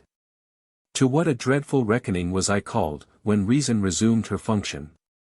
You may believe me, my friend, when I assure you, that I should not have outlived those tragedies I acted, had I not been restrained from doing violence upon myself by certain considerations, which no man of honor ought to set aside. I could not bear the thought of falling ingloriously by the hand of an executioner, and entailing disgrace upon a family that knew no stain. And I was deterred from putting an end to my own misery, by the apprehension of posthumous censure, which would have represented me as a desponding wretch, utterly destitute of that patience, fortitude, and resignation, which are the characteristics of a true Castilian. I was also influenced by religious motives that suggested to me the necessity of living to atone, by my sufferings and sorrow, for the guilt I had incurred in complying with a savage punctilio, which is, I fear, displeasing in the sight of heaven. These were the reasons that opposed my entrance into that peaceful harbor which death presented to my view, and they were soon reinforced by another principle that sanctioned my determination to continue at the servile oar of life. In consequence of unfavorable winds, our vessel for some days made small progress in her voyage to Holland, and near the coast of Galicia we were joined by an English ship from Vigo, the master of which gave us to understand that before he set sail, a courier had arrived from Madrid at that place, with orders for the corregidor to prevent the escape of any native Spaniard by sea from any port within his district, and to use his utmost endeavors to apprehend the person of Don Diego de Zelis, who was suspected of treasonable practices against the state. Such an order, with a minute description of my person, was at the same time dispatched to all the seaports and frontier places in Spain. You may easily suppose how I, who was already overwhelmed with distress, could bear this aggravation of misfortune and disgrace, I, who had always maintained the reputation of loyalty, which was acquired at the hazard of my life, and the expense of my blood. To deal candidly, I must own, that this intelligence roused me from a lethargy of grief which had begun to overpower my faculties. I immediately imputed this dishonorable charge to the evil offices of some villain, who had basely taken the advantage of my deplorable situation, and I was inflamed, inspirited with the desire of vindicating my fame, and revenging the injury. Thus animated, I resolved to disguise myself effectually from the observation of those spies which every nation finds its account in employing in foreign countries. I purchased this habit from the Dutch navigator, in whose house I kept myself concealed, after our arrival at Amsterdam, until my beard was grown to a sufficient length to favor my design, and then appeared as a Persian dealer in jewels. As I could gain no satisfactory information touching myself in this country, had no purpose to pursue, and was extremely miserable among a people, who, being mercenary and unsocial, were very ill adapted to alleviate the horrors of my condition. I gratified my landlord for his important services, with the best part of my effects. And having, by his means, procured a certificate from the magistracy, repaired to Rotterdam, from whence I set out in a travelling carriage for Antwerp, on my way to this capital. Hoping, with a succession of different objects, to mitigate the anguish of my mind, and by the most industrious inquiry, to learn such particulars of that false impeachment, as would enable me to take measures for my own justification, as well as for projecting a plan of revenge against the vile perfidious author. This, I imagined, would be no difficult task, considering the friendship and intercourse subsisting between the Spanish and French nations, and the communicative disposition for which the Parisians are renowned. But I have found myself egregiously deceived in my expectation. The officers of police in this city are so inquisitive and vigilant that the most minute action of a stranger is scrutinized with great severity. And, although the inhabitants are very frank in discoursing on indifferent subjects, they are at the same time extremely cautious in avoiding all conversation that turns upon state occurrences and maxims of government. In a word, the peculiarity of my appearance subjects me so much to particular observation, that I have hitherto thought proper to devour my griefs in silence, and even to bear the want of almost every convenience, rather than hazard a premature discovery, by offering my jewels to sale. In this emergency I have been so far fortunate as to become acquainted with you, whom I look upon as a man of honor and humanity. Indeed, I was at first sight prepossessed in your favor, for, notwithstanding the mistakes which men daily commit in judging from appearances, there is something in the physiognomy of a stranger from which one cannot help forming an opinion of his character and disposition. For once, my penetration hath not failed me, your behavior justifies my decision. You have treated me with that sympathy and respect which none but the generous will pay to the unfortunate. I have trusted you accordingly. I have put my life, my honor, in your power, and I must beg leave to depend upon your friendship, for obtaining that satisfaction for which alone I seek to live. Your employment engages you in the gay world. You daily mingle with the societies of men. The domestics of the Spanish ambassador will not shun your acquaintance. You may frequent the coffee-houses to which they resort. And, in the course of these occasions, unsuspected inform yourself of that mysterious charge which lies heavy on the fame of the unfortunate Don Diego. I must likewise implore your assistance in converting my jewels into money, that I may breathe independent of man, until heaven shall permit me to finish this weary pilgrimage of life. Chapter 27. A flagrant instance of Fathom's virtue, in the manner of his retreat to England. Fathom, who had lent an attentive ear to every circumstance of this disastrous story, no sooner heard it concluded, than, with an aspect of generous and cordial compassion, not even unattended with tears, he condoled the lamentable fate of Don Diego de Zelis, deplored the untimely death of the gentle Antonia and the fair Serafina, and undertook the interest of the wretched Castilian with such warmth of sympathizing zeal, as drew a flood from his eyes, while he wrung his benefactor's hand in a transport of gratitude. Those were literally tears of joy, or at least of satisfaction, on both sides, as our hero wept with affection and attachment to the jewels that were to be committed to his care. But, far from discovering the true source of his tenderness, he affected to dissuade the Spaniard from parting with the diamonds, which he counselled him to reserve for a more pressing occasion. And, in the meantime, earnestly entreated him to depend upon his friendship for present relief. This generous proffer served only to confirm Don Diego's resolution, which he forthwith executed, by putting into the hands of Ferdinand jewels to the value of 1,000 crowns. And desiring him to detain for his own use any part of the sum they would raise. Our adventurer thanked him for the good opinion he entertained of his integrity, an opinion fully manifested in honoring him with such important confidence, and assured him he would transact his affairs with the utmost diligence, caution, and dispatch. The evening being by this time almost consumed, these new allies retired separately to rest. Though each passed the night without repose, in very different reflections, the Castilian being, as usual, agitated with the unceasing pangs of his unalterable misery, interspersed with gleaming hopes of revenge. And Fathom being kept awake with revolving plans for turning his fellow lodgers' credulity to his own advantage.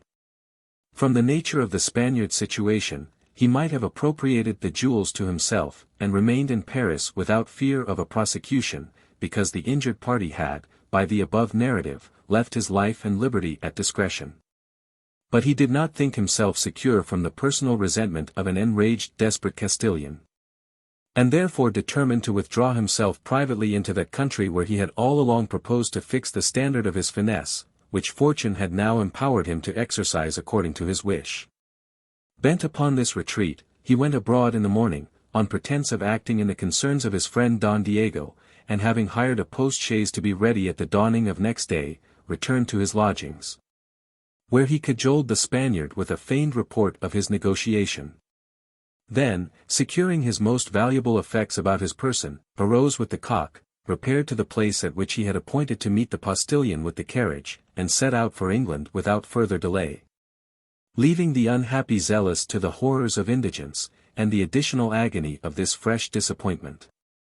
Yet he was not the only person affected by the abrupt departure of Fathom, which was hastened by the importunities, threats, and reproaches of his landlord's daughter, whom he had debauched under promise of marriage, and now left in the 4th month of her pregnancy. Notwithstanding the dangerous adventure in which he had been formerly involved by travelling in the night, he did not think proper to make the usual halts on this journey, for sleep or refreshment. Nor did he once quit the chaise till his arrival at Boulogne, which he reached in 20 hours after his departure from Paris. Here he thought he might safely indulge himself with a comfortable meal. Accordingly he bespoke a poulard for dinner, and while that was preparing, went forth to view the city and harbour. When he beheld the white cliffs of Albion, his heart throbbed with all the joy of a beloved son, who, after a tedious and fatiguing voyage, reviews the chimneys of his father's house. He surveyed the neighbouring coast of England with fond and longing eyes, like another Moses, reconnoitring the land of Canaan from the top of Mount Pisgah.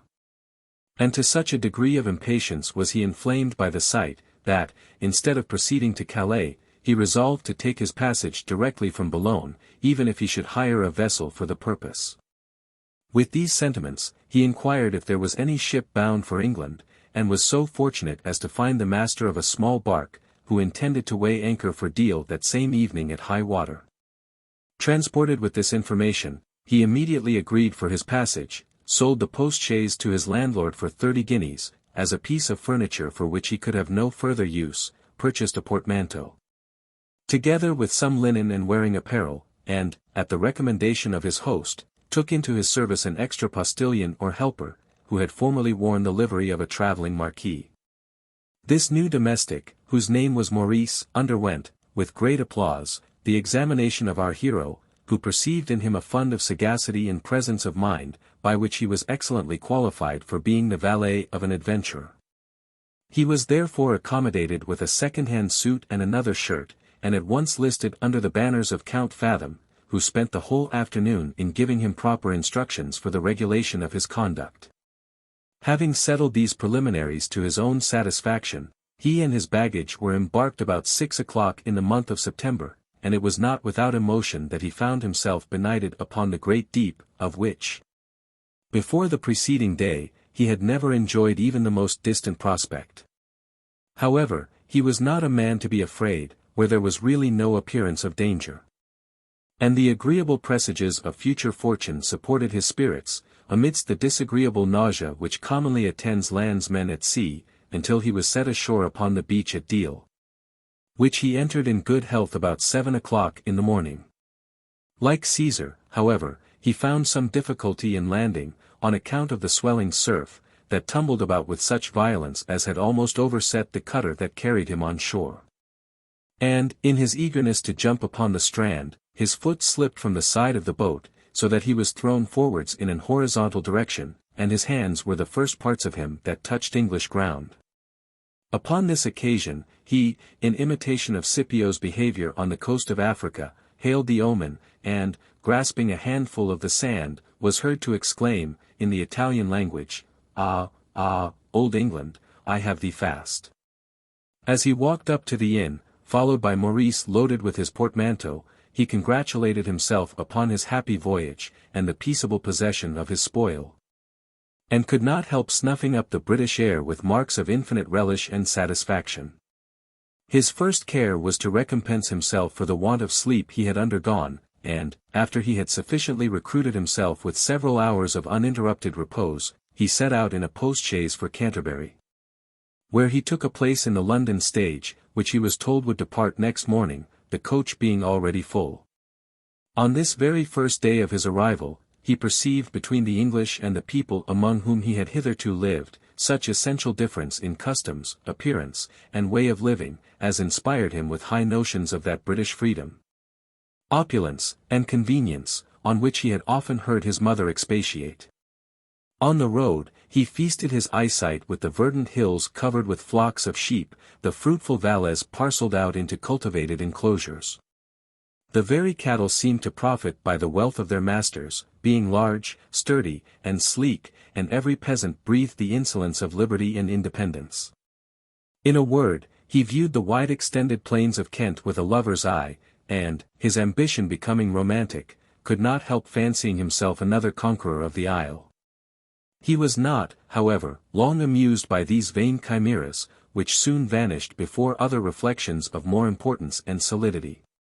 His imagination, it must be owned, was at all times too chaste to admit those overweening hopes, which often mislead the mind of the projector.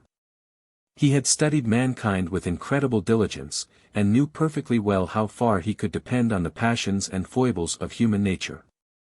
That he might now act consistent with his former sagacity, he resolved to pass himself upon his fellow travellers for a French gentleman, equally a stranger to the language and country of England, in order to glean from their discourse such intelligence as might avail him in his future operations.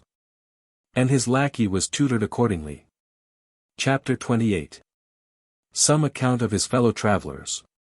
Those who had taken places for the coach, understanding the sixth seat was engaged by a foreigner, determined to profit by his ignorance, and, with that politeness which is peculiar to this happy island, fixed themselves in the vehicle, in such a manner, before he had the least intimation of their design, that he found it barely practicable to insinuate himself sidelong between a corpulent Quaker and a fat whopping landlady, in which attitude he stuck fast, like a thin quarto between two voluminous dictionaries on a bookseller's shelf. And, as if the pain and inconvenience of such compression was not sufficient matter of chagrin, the greatest part of the company entertained themselves with laughing at his ludicrous station. The jolly dame at his left hand observed, with a loud exclamation of mirth, that monsieur would be soon better acquainted with a buttock of English beef, and said, by that time they should arrive at their dining place, he might be spitted without larding. Yes, verily, replied Obadiah, who was a wag in his way, but the swine's fat will be all on one side. So much the better for you, cried mine hostess, for that side is all your own. The Quaker was not so much disconcerted by the quickness of this repartee, but that he answered with great deliberation, I thank thee for thy love, but will not profit by thy loss, especially as I like not the savour of these outlandish fowls. They are profane birds of passage, relished only by the children of vanity, like thee. The plump gentlewoman took umbrage at this last expression, which she considered as a double reproach, and repeated the words, children of vanity, with an emphasis of resentment. I believe, if the truth were known, said she, there's more vanity than midriff in that great belly of yours, for all your pretending to humility and religion. Sirrah, my corporation is made up of good, wholesome, English fat, but you are puffed up with the wind of vanity and delusion, and when it begins to gripe your entrails, you pretend to have emotion, and then get up and preach nonsense. Yet you'll take it upon you to call your betters children. Marry come up, Mr. Goosecap, I have got children that are as good men as you, or any hypocritical trembler in England. A person who sat opposite to the Quaker, hearing this remonstrance, which seemed pregnant with contention, interposed in the conversation with a conscious leer, and begged there might be no rupture between the spirit and the flesh. By this remonstrance he relieved Obadiah from the satire of this female orator, and brought the whole vengeance of her elocution upon his own head. Flesh, cried she, with all the ferocity of an enraged Thylestrus, none of your names, Mr. Yellow chaps. What? I warrant you have an antipathy to flesh, because you yourself are nothing but skin and bone. I suppose you are some poor starved journeyman tailor come from France, where you have been learning to cabbage, and have not seen a good meal of victuals these 7 years. You have been living upon rye bread and soup maigre, and now you come over like a walking atomy with a rat's tail at your wig, and a tinsy jacket. And so, forsooth, you set up for a gentleman, and pretend to find fault with a sirloin of roast beef.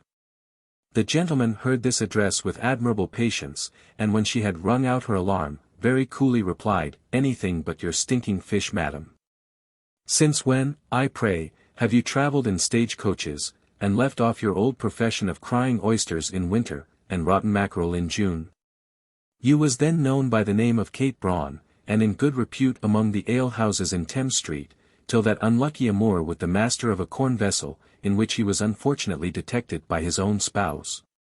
But you seem to have risen by that fall, and I wish you joy of your present plight. Though, considering your education on bare quay, you can give but a sorry account of yourself. The Amazon, though neither exhausted nor dismayed, was really confounded at the temper and assurance of this antagonist, who had gathered all these anecdotes from the fertility of his own invention. After a short pause, however, she poured forth a torrent of obloquy sufficient to overwhelm any person who had not been used to take up arms against such seas of trouble. And a dispute ensued, which would have not only disgraced the best orators on the Thames, but even have made a figure in the celebration of the Eleusinian mysteries, during which the Athenian matrons rallied one another from different wagons. With that freedom of altercation so happily preserved in this our age and country. Such a redundancy of epithets, and variety of metaphors, tropes, and figures were uttered between these well-matched opponents, that an epic bard would have found his account in listening to the contest. Which, in all probability, would not have been confined to words, had it not been interrupted for the sake of a young woman of an agreeable countenance and modest carriage, who, being shocked at some of their flowers of speech, and terrified by the menacing looks and gestures of the fiery-featured dame, began to scream aloud, and beg leave to quit the coach. Her perturbation put an end to the high debate. The sixth passenger, who had not opened his mouth, endeavored to comfort her with assurances of protection. The Quaker proposed a cessation of arms. The male disputant acquiesced in the proposal, assuring the company he had entered the lists for their entertainment only, without acquiring the least grudge or ill will to the fat gentlewoman, whom he protested he had never seen before that day, and who, for aught he knew, was a person of credit and reputation. He then held forth his hand in token of amity, and asked pardon of the offended party, who was appeased by his submission. And, in testimony of her benevolence, presented to the other female, whom she had discomposed, an Hungary water bottle filled with cherry brandy, recommending it as a much more powerful remedy than the sal volatile which the other held to her nose. Peace being thus re-established, in a treaty comprehending Obadiah and all present, it will not be improper to give the reader some further information, touching the several characters assembled in this vehicle. The Quaker was a London merchant, who had been at Deal superintending the repairs of a ship which had suffered by a storm in the Downs. The Wapping landlady was on her return from the same place, where she had attended the payment of a man-of-war, with sundry powers of attorney, granted by the sailors, who had lived upon credit at her house. Her competitor in fame was a dealer in wine, a smuggler of French lace, and a petty gamester just arrived from Paris, in the company of an English barber, who sat on his right hand, and the young woman was daughter of a country curate. In her way to London, where she was bound apprentice to a milliner. Hitherto Fathom had sat in silent astonishment at the manners of his fellow-travellers, which far exceeded the notions he had preconceived of English plainness and rusticity. He found himself a monument of that disregard and contempt which a stranger never fails to meet with from the inhabitants of this island, and saw, with surprise, an agreeable young creature sit as solitary and unheeded as himself. He was, indeed, allured by the roses of her complexion, and the innocence of her aspect, and began to repent of having pretended ignorance of the language, by which he was restrained from exercising his eloquence upon her heart. He resolved, however, to ingratiate himself, if possible, by the courtesy and politeness of dumb show, and for that purpose put his eyes in motion without farther delay. Chapter 29. Another providential deliverance from the effects of the smugglers. Ingenious conjecture. During these deliberations, the wine merchant, with a view to make a parade of his superior parts and breeding, as well as to pave the way for a match at backgammon, made a tender of his snuff-box to our adventurer, and asked, in bad French, how he travelled from Paris. This question produced a series of interrogations concerning the place of Ferdinand's abode in that city, and his business in England, so that he was fain to practice the science of defence, and answered with such ambiguity as aroused the suspicion of the smuggler, who began to believe our hero had some very cogent reason for evading his curiosity. He immediately set his reflection at work, and, after various conjectures, fixed upon Fathom's being the young pretender.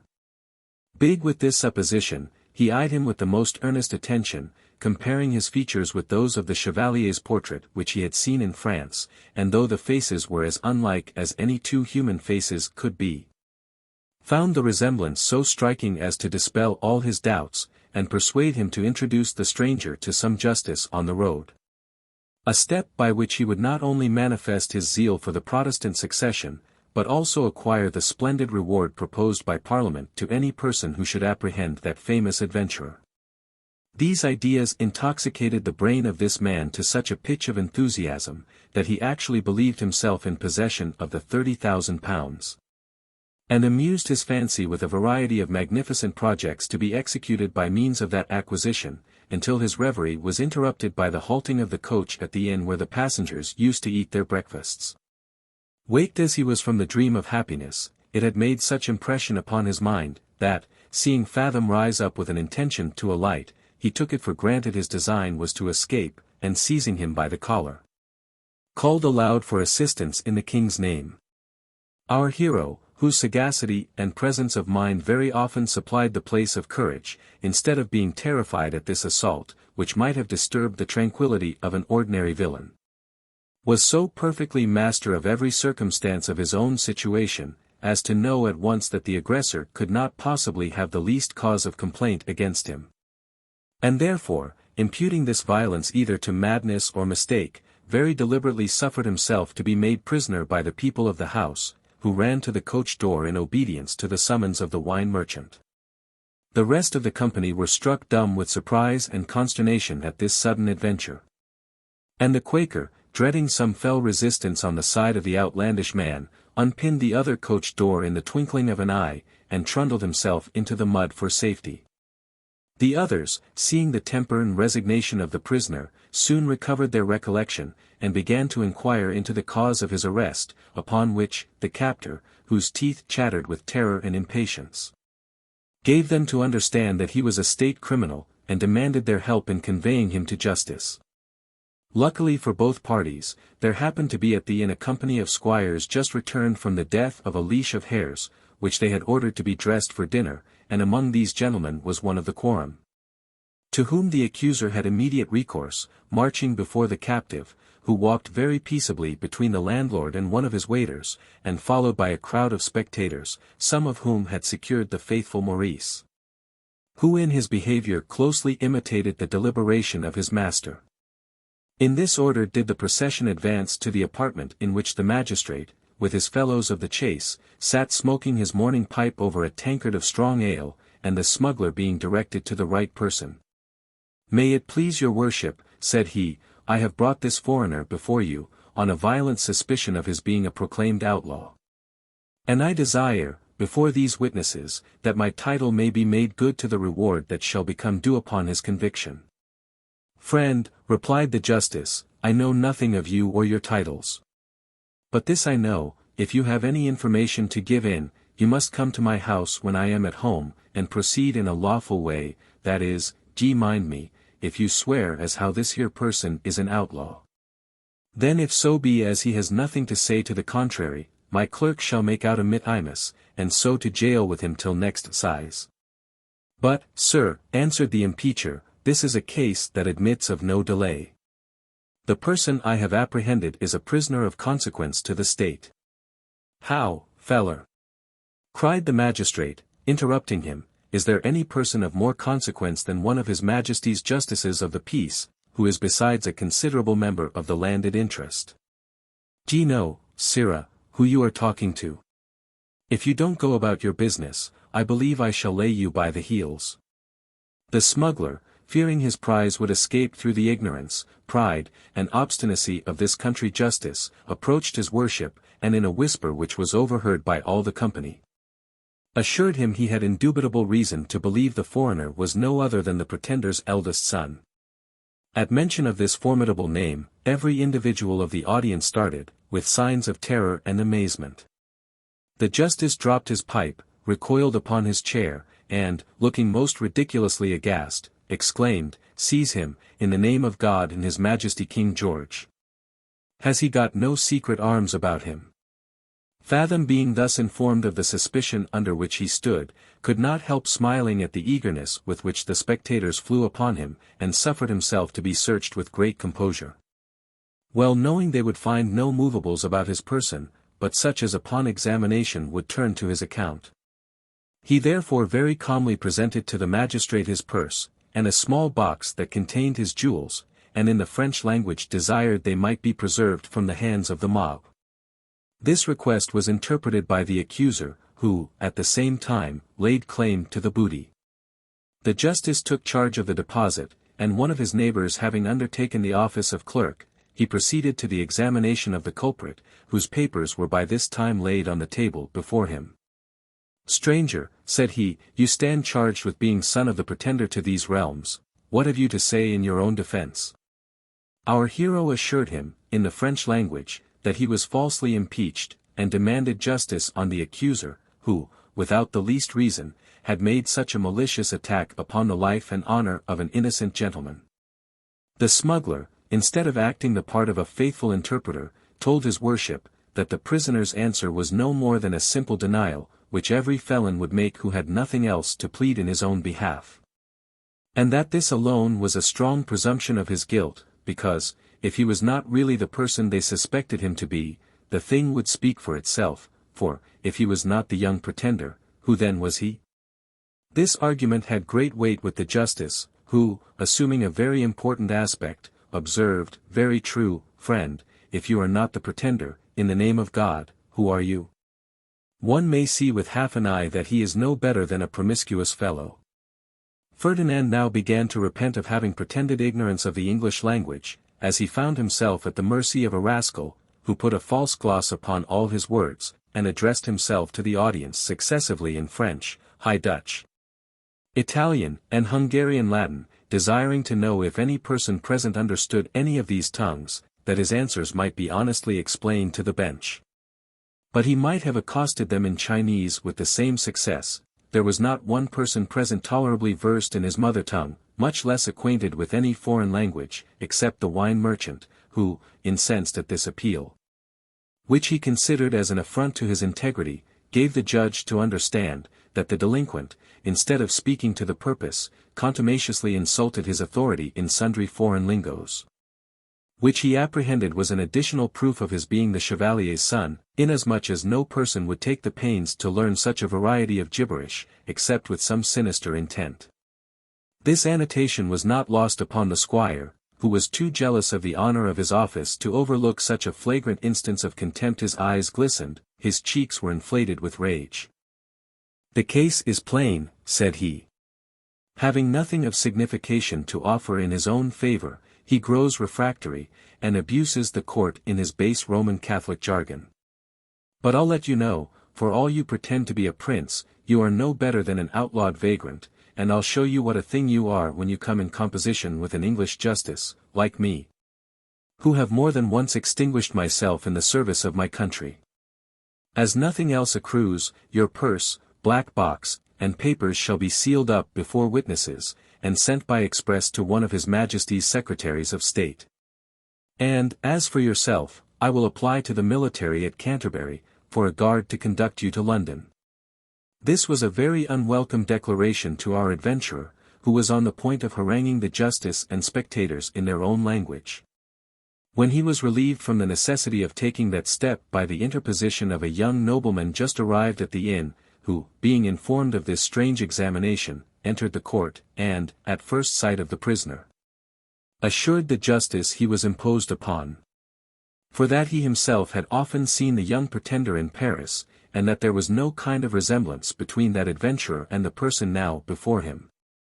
The accuser was not a little mortified at his lordship's affirmation, which met with all due regard from the bench, though the magistrate took notice, that, granting the prisoner was not the young chevalier himself, it was highly probable he was an emissary of that house, as he could give no satisfactory account of himself, and was possessed of things of such value as no honest man could expose to the accidents of the road.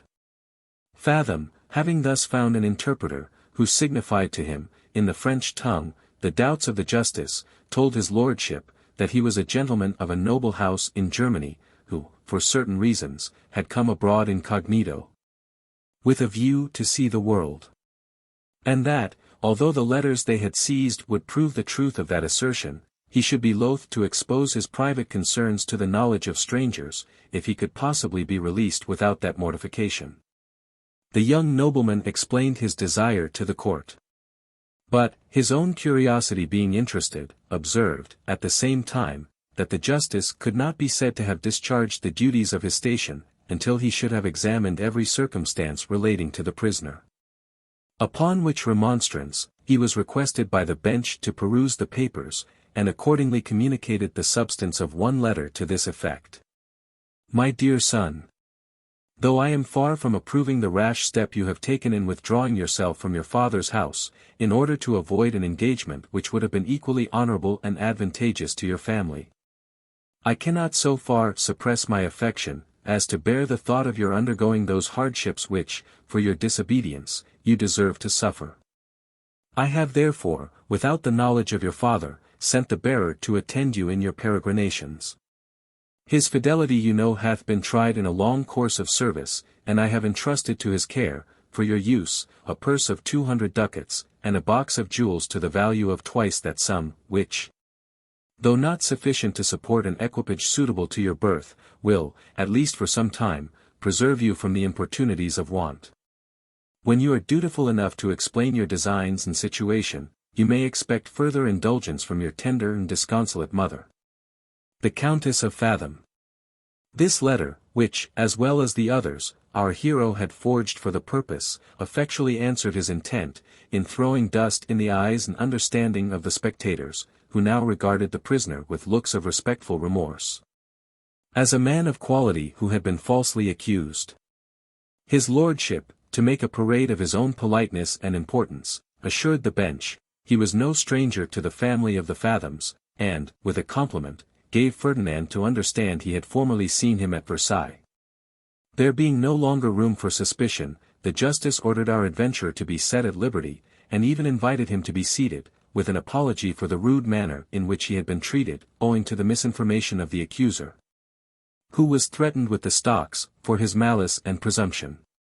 But this was not the only triumph our hero obtained over the wine merchant. Maurice was no sooner unfettered, than, advancing into the middle of the room, "My lord," said he, addressing himself in French to his master's deliverer, "since you have been so generous as to protect a noble stranger from the danger of such a false accusation, I hope you will still lay an additional obligation upon the Count, by retorting the vengeance of the law upon his perfidious accuser, whom I know to be a traitor in those articles of merchandise which are prohibited by the ordinances of this nation. I have seen him lately at Boulogne, and am perfectly well acquainted with some persons who have supplied him with French lace and embroidery. And, as a proof of what I allege, I desire you will order him and this barber, who is his understrapper, to be examined on the spot."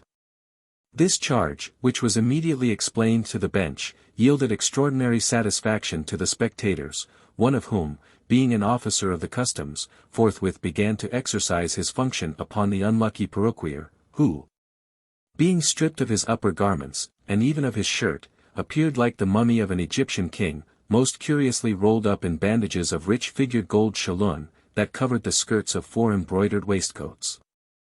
The merchant, seeing his expectations so unhappily reversed, made an effort to retire with a most rueful aspect, but was prevented by the officer, who demanded the interposition of the civil power. that he might undergo the same examination to which the other had been subjected. He was accordingly rifled without loss of time, and the inquiry proved well worth the care of him who made it. For a considerable booty of the same sort of merchandise was found in his boots, breeches, hat, and between the buckram and lining of his surtout. Yet, not contented with this prize, the experienced spoiler proceeded to search his baggage, and, perceiving a false bottom in his portmanteau, detected beneath it a valuable accession to the plunder he had already obtained. Chapter 30. The singular manner of Fathom's attack and triumph over the virtue of the fair Eleanor. Proper cognizance being thus taken of these contraband effects, and the informer furnished with a certificate, by which he was entitled to a share of the seizure, the coachman summoned his passengers to the carriage. The purse and jewels were restored to Count Fathom, who thanked the justice, and his lordship in particular, for the candour and hospitality with which he had been treated, and resumed his place in the vehicle. Amidst the congratulations of all his fellow travellers, except the two forlorn smugglers, who, instead of re-embarking in the coach, thought proper to remain at the inn, with view to mitigate, if possible, the severity of their misfortune. Among those who felicitated Fathom upon the issue of this adventure, the young maiden seemed to express the most sensible pleasure at that event. The artful language of his eyes had raised in her breast certain fluttering emotions, before she knew the value of her conquest. But now that his rank and condition were discovered, these transports were increased by the ideas of vanity and ambition, which are mingled with the first seeds of every female constitution. The belief of having captivated the heart of a man who could raise her to the rank and dignity of a countess, produced such agreeable sensations in her fancy, that her eyes shone with unusual lustre. And a continual smile played in dimples on her rosy cheeks. So that her attractions, though not powerful enough to engage the affection, were yet sufficient to inflame the desire of our adventurer, who very honestly marked her chastity for prey to his voluptuous passion. Had she been well seasoned with knowledge and experience, and completely armed with caution against the artifice and villainy of man, her virtue might not have been able to withstand the engines of such an assailant. Considering the dangerous opportunities to which she was necessarily exposed, how easy then must his victory have been over an innocent, unsuspecting country damsel, flushed with the warmth of youth, and an utter stranger to the ways of life.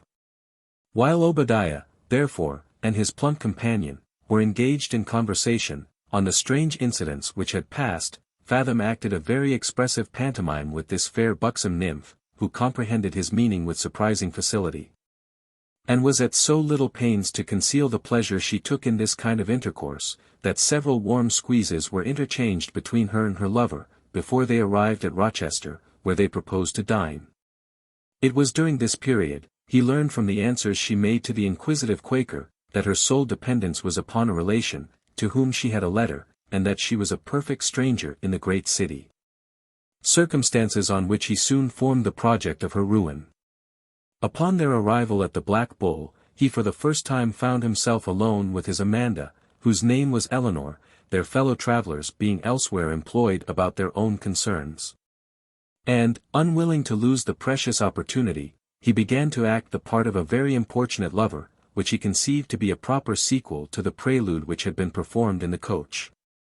The freedoms which she, out of pure simplicity and good humour, permitted him to take with her hand, and even her rosy lips, encouraged him to practice other familiarities upon her fair bosom, which scandalized her virtue so much, that, in spite of the passion she had begun to indulge in his behalf, she rejected his advances with all the marks of anger and disdain.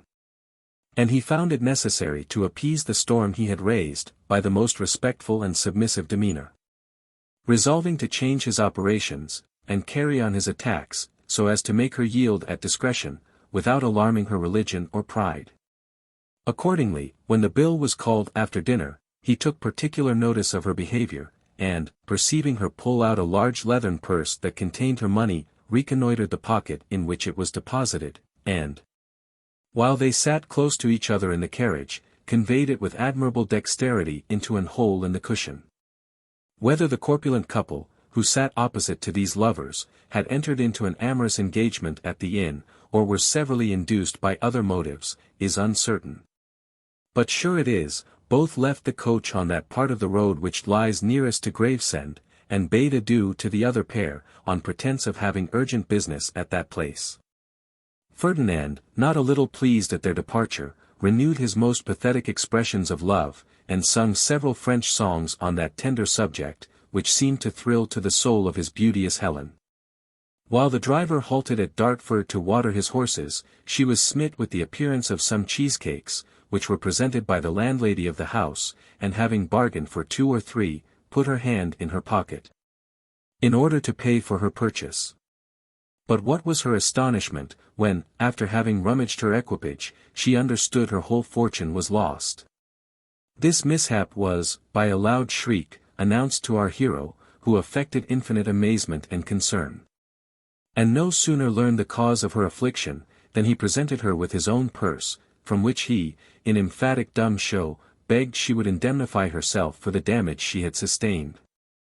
Although this kind proffer was some alleviation of her misfortunes, she did not fail to pour forth a most piteous lamentation, importing that she had not only lost all her money, amounting to £5, but also her letter of recommendation, upon which she had altogether relied for present employment. The vehicle was minutely searched from top to bottom, by herself and our adventurer, assisted by Maurice and the coachman, who, finding their inquiry ineffectual, did not scruple to declare his suspicion of the 2 fat turtles who had deserted the coach in such an abrupt manner. In a word, he rendered this conjecture so plausible, by resting the circumstances of their behavior and retreat, that poor Eleanor implicitly believed they were the thieves by whom she had suffered, and was prevailed upon to accept the proffered assistance of the generous Count, seeing her very much disordered by this mischance, insisted upon her drinking a large glass of canary, to quiet the perturbation of her spirits. This is a season, which of all others is most propitious to the attempts of an artful lover, and justifies the metaphorical maxim of fishing in troubled waters. There is an affinity and short transition betwixt all the violent passions that agitate the human mind. They are all false perspectives, which, though they magnify, yet perplex and render indistinct every object which they represent. And flattery is never so successfully administered, as to those who know they stand in need of friendship, assent, and approbation. The cordial she swallowed, far from calming, increased the disturbance of her thoughts, and produced an intoxication, during which, she talked in an incoherent strain, laughed and wept by turns, and acted other extravagances, which are known to be symptoms of the hysterical affection. Fathom, though an utter stranger to the sentiments of honor, pity, and remorse, would not perpetrate his vicious purpose, though favored by the delirium his villainy had entailed upon this unfortunate young maiden, because his appetite demanded a more perfect sacrifice than that which she could yield in her present deplorable situation, when her will must have been altogether unconcerned in his success. Determined, therefore, to make a conquest of her virtue, before he would take possession of her person, he mimicked that compassion and benevolence which his heart had never felt, and, when the coach arrived at London, not only discharged what she owed for her place, but likewise procured for her an apartment in the house to which he himself had been directed for lodgings, and even hired a nurse to attend her during a severe fever, which was the consequence of her disappointment and despondence. Indeed, she was supplied with all necessaries by the generosity of this noble count, who, for the interest of his passion, and the honor of his name, was resolved to extend his charity to the last farthing of her own money, which he had been wise enough to secure for this purpose. Her youth soon got the better of her distemper, and when she understood her obligations to the Count, who did not fail to attend her in person with great tenderness, her heart, which had been before prepossessed in his favor, now glowed with all the warmth of gratitude, esteem, and affection. She knew herself in a strange place, destitute of all resource but in his generosity. She loved his person, she was dazzled by his rank, and he knew so well how to improve the opportunities and advantages he derived from her unhappy situation, that he gradually proceeded in sapping from one degree of intimacy to another, until all the bulwarks of her chastity were undermined, and she submitted to his desire, not with the reluctance of a vanquished people, but with all the transports of a joyful city, that opens its gates to receive a darling prince returned from conquest. For by this time he had artfully concentered and kindled up all the inflammable ingredients of her constitution. And she now looked back upon the virtuous principles of her education, as upon a disagreeable and tedious dream, from which she had waked to the fruition of never-fading joy. Chapter 31.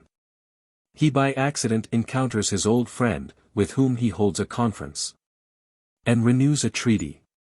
Our hero, having thus provided himself with a proper subject for his hours of dalliance, thought it was now high time to study the ground which he had pitched upon for the scene of his exploits. And with that view made several excursions to different parts of the town, where there was aught of entertainment or instruction to be found. Yet he always, on these occasions, appeared in an obscure ordinary dress, in order to avoid singularity, and never went twice to the same coffee-house, that his person might not be afterwards known, in case he should shine forth to the public in a superior sphere.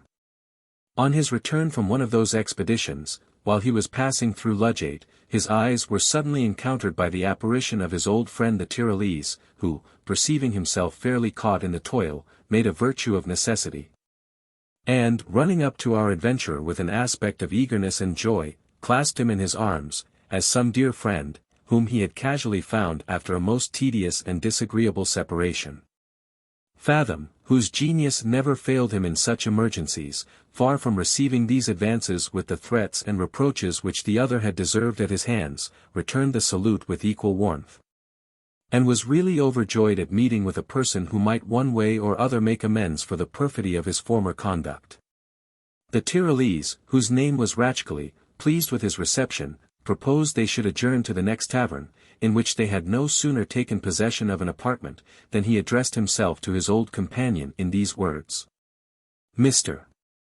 Fathom, by your frank and obliging manner of treating a man who hath done you wrong, I am more and more confirmed in my opinion of your sagacity, which I have often considered with admiration. I will not therefore attempt to make an apology for my conduct at our last parting, but only assure you that this meeting may turn out to our mutual advantage, if we now re-enter into an unreserved union, the ties of which we will soon find it our interest and inclination to preserve. For my own part, as my judgment is ripened by experience, so are my sentiments changed since our last association.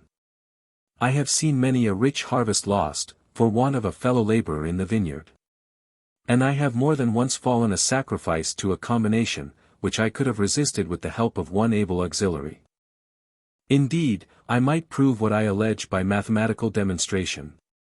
And I believe nobody will pretend to deny, that two heads are better than one, in all cases that require discernment and deliberation. Ferdinand could not help owning the sanity of his observations, and forthwith acquiesced in his proposal of the new alliance, desiring to know the character in which he acted on the English stage, and the scheme he would offer for their mutual emolument. At the same time he resolved within himself to keep such a strict eye over his future actions, as would frustrate any design he might hereafter harbor, of repeating the prank he had so successfully played upon him. In their journey from the banks of the Rhine. Having quitted you at Bar-le-Duc, resumed the Tyrolese, I travelled without ceasing, until I arrived at Frankfurt upon the Main, where I assumed the character of a French chevalier, and struck some masterly strokes, which you yourself would not have deemed unworthy of your invention. And my success was the more agreeable, as my operations were chiefly carried on against the enemies of our religion, but my prosperity was not of long duration. Seeing they could not foil me at my own weapons, they formed a damned conspiracy, by which I not only lost all the fruits of my industry, but likewise ran the most imminent hazard of my life. I had ordered some of those jewels which I had borrowed of my good friend Fathom to be new set in a fashionable taste, and soon after had an opportunity to sell one of these, at a great advantage, to one of the fraternity, who offered an extraordinary price for the stone, on purpose to effect my ruin. In less than 24 hours after this bargain, I was arrested by the officers of justice upon the oath of the purchaser, who undertook to prove me guilty of a fraud, in selling a Saxon pebble for a real diamond. And this accusation was actually true, for the change had been artfully put upon me by the jeweler, who was himself engaged in the conspiracy. Had my conscience been clear of any other impeachment, perhaps I should have rested my cause upon the equity and protection of the law. But I foresaw that the trial would introduce an inquiry, to which I was not at all ambitious of submitting, and therefore was fain to compromise the affair, at the price of almost my whole fortune. Yet this accommodation was not made so secretly, but that my character was blasted, and my credit overthrown.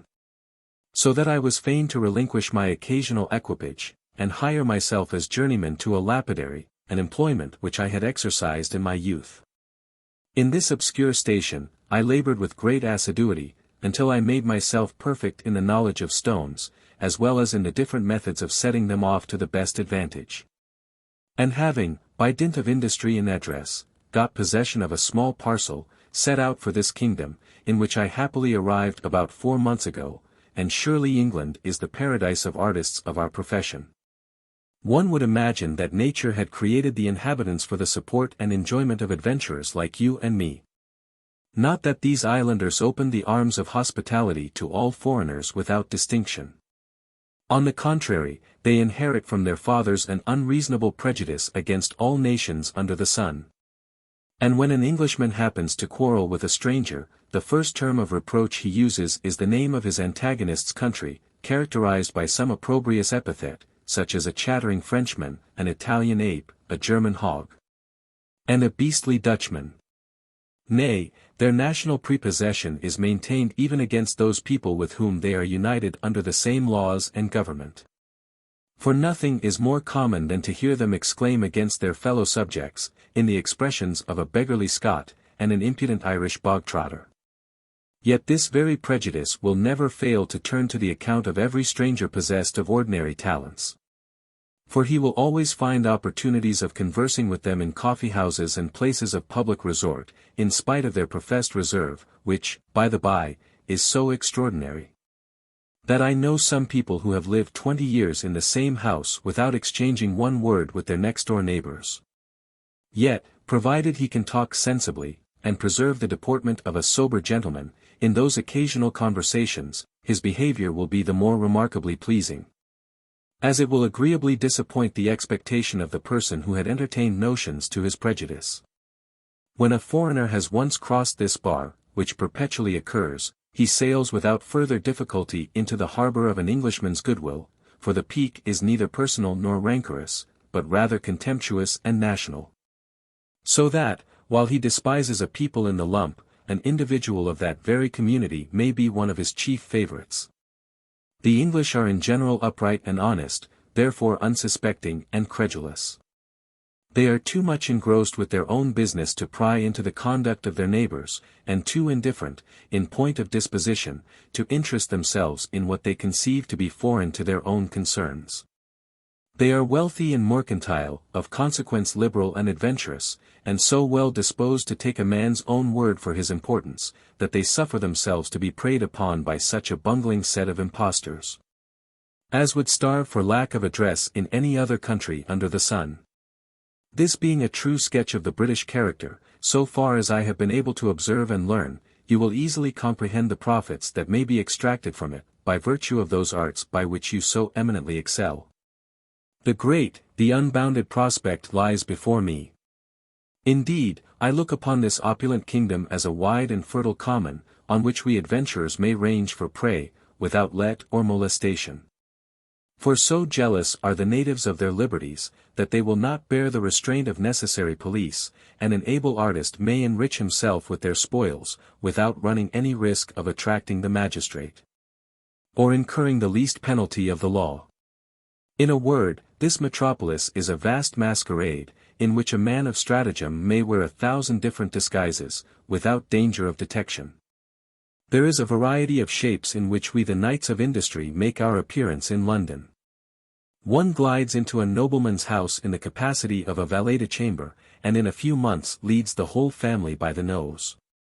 Another exhibits himself to the public, as an empiric or operator for the teeth, and by dint of assurance and affidavits, bearing testimony to wonderful cures that never were performed, whirls himself into his chariot, and lays the town under contribution. A third professes the composition of music, as well as the performance, and by means of a few capricciosos on the violin, properly introduced, wriggles himself into the management of private and public concerts. And a fourth breaks forth at once in all the splendor of a gay equipage, under the title and denomination of a foreign count. Not to mention those inferior projectors, who assume the characters of dancers, fencing masters, and French ushers, or, by renouncing their religion, seek to obtain a provision for life. Either of these parts will turn to the account of an able actor, and, as you are equally qualified for all, you may choose that which is most suitable to your own inclination. Though, in my opinion, you was designed by nature to shine in the great world, which, after all, is the most ample field for men of genius. Because the game is deeper, and people of fashion being, for the most part, more ignorant, indolent, vain, and capricious, than their inferiors, are of consequence more easily deceived. Besides, their morals sit generally so loose about them, that, when a gentleman of our fraternity is discovered in the exercise of his profession, their contempt of his skill is the only disgrace he incurs. Our hero was so well pleased with this picture, that he longed to peruse the original, and, before these two friends parted, they settled all the operations of the campaign. Ratchcali, that same evening, hired magnificent lodgings for Count Fathom, in the court end of the town, and furnished his wardrobe and liveries from the spoils of Monmouth Street. He likewise enlisted another footman and valet de chamber into his service, and sent to the apartments divers large trunks, supposed to be filled with the baggage of this foreign nobleman, though, in reality, they contained little else than common lumber. Next day, our adventurer took possession of his new habitation, after having left to his friend and associate the task of dismissing the unfortunate Eleanor, who was so shocked at the unexpected message, that she fainted away. And when she recovered the use of her senses so well as to reflect upon her forlorn condition, she was seized with the most violent transports of grief and dismay, by which her brain was disordered to such a degree that she grew furious and distracted, and was, by the advice and assistance of the Tyrolese, conveyed into the hospital of Bethlehem, where we shall leave her for the present, happily bereft of her reason. Chapter 32. He appears in the great world with universal applause and admiration. Meanwhile, Fathom and his engine were busied in completing his equipage, so that in a few days he had procured a very gay chariot, adorned with painting, gilding, and a coat of arms, according to his own fancy and direction. The first use he made of this vehicle was that of visiting the young nobleman from whom he had received such important civilities on the road, in consequence of an invitation at parting, by which he learned his title and the place of his abode in London. His lordship was not only pleased, but proud to see such a stranger at his gate, and entertained him with excessive complaisance and hospitality. Insomuch that, by his means, our hero soon became acquainted with the whole circle of polite company, by whom he was caressed for his insinuating manners and agreeable conversation. He had thought proper to tell the nobleman, at their first interview in town, that his reasons for concealing his knowledge of the English tongue were now removed, and that he would no longer deny himself the pleasure of speaking a language which had been always music to his ear. He had also thanked his lordship for his generous interposition at the inn, which was an instance of that generosity and true politeness which are engrossed by the English people, who leave not to other nations but the mere shadow of these virtues. A testimony like this, from the mouth of such a noble stranger, won the heart of the peer, who professed a friendship for him on the spot, and undertook to see justice done to his lackey, who in a short time was gratified with a share of the seizure which had been made upon his information, amounting to 50 or 60 pounds. Ferdinand put not forth the whole strength of his accomplishments at once, but contrived to spring a new mine of qualification every day, to the surprise and admiration of all his acquaintance. He was gifted with a sort of elocution, much more specious than solid, and spoke on every subject that occurred in conversation with that familiarity and ease, which, one would think, could only be acquired by long study and application. This plausibility and confidence are faculties really inherited from nature, and effectually serve the possessor, in lieu of that learning which is not to be obtained without infinite toil and perseverance. The most superficial tincture of the arts and sciences in such a juggler, is sufficient to dazzle the understanding of half mankind, and, if managed with circumspection, will enable him even to spend his life among the literati, without once forfeiting the character of a connoisseur. Our hero was perfectly master of this legerdemain, which he carried to such a pitch of assurance, as to declare, in the midst of a mathematical assembly, that he intended to gratify the public with a full confutation of Sir Isaac Newton's philosophy, to the nature of which he was as much a stranger as the most savage Hottentot in Africa. His pretensions to profound and universal knowledge were supported not only by this kind of presumption, but also by the facility with which he spoke so many different languages, and the shrewd remarks he had made in the course of his travels and observation. Among politicians, he settled the balance of power upon a certain footing, by dint of ingenious schemes, which he had contrived for the welfare of Europe. With officers, he reformed the art of war, with improvements which had occurred to his reflection while he was engaged in a military life. He sometimes held forth upon painting, like a member of the Dilettanti Club. The theory of music was a theme upon which he seemed to expatiate with particular pleasure. In the provinces of love and gallantry, he was a perfect Arundates. He possessed a most agreeable manner of telling entertaining stories, of which he had a large collection. He sung with great melody and taste, and played upon the violin with surprising execution. To these qualifications let us add his affability and pliant disposition, and then the reader will not wonder that he was looked upon as the pattern of human perfection, and his acquaintance courted accordingly.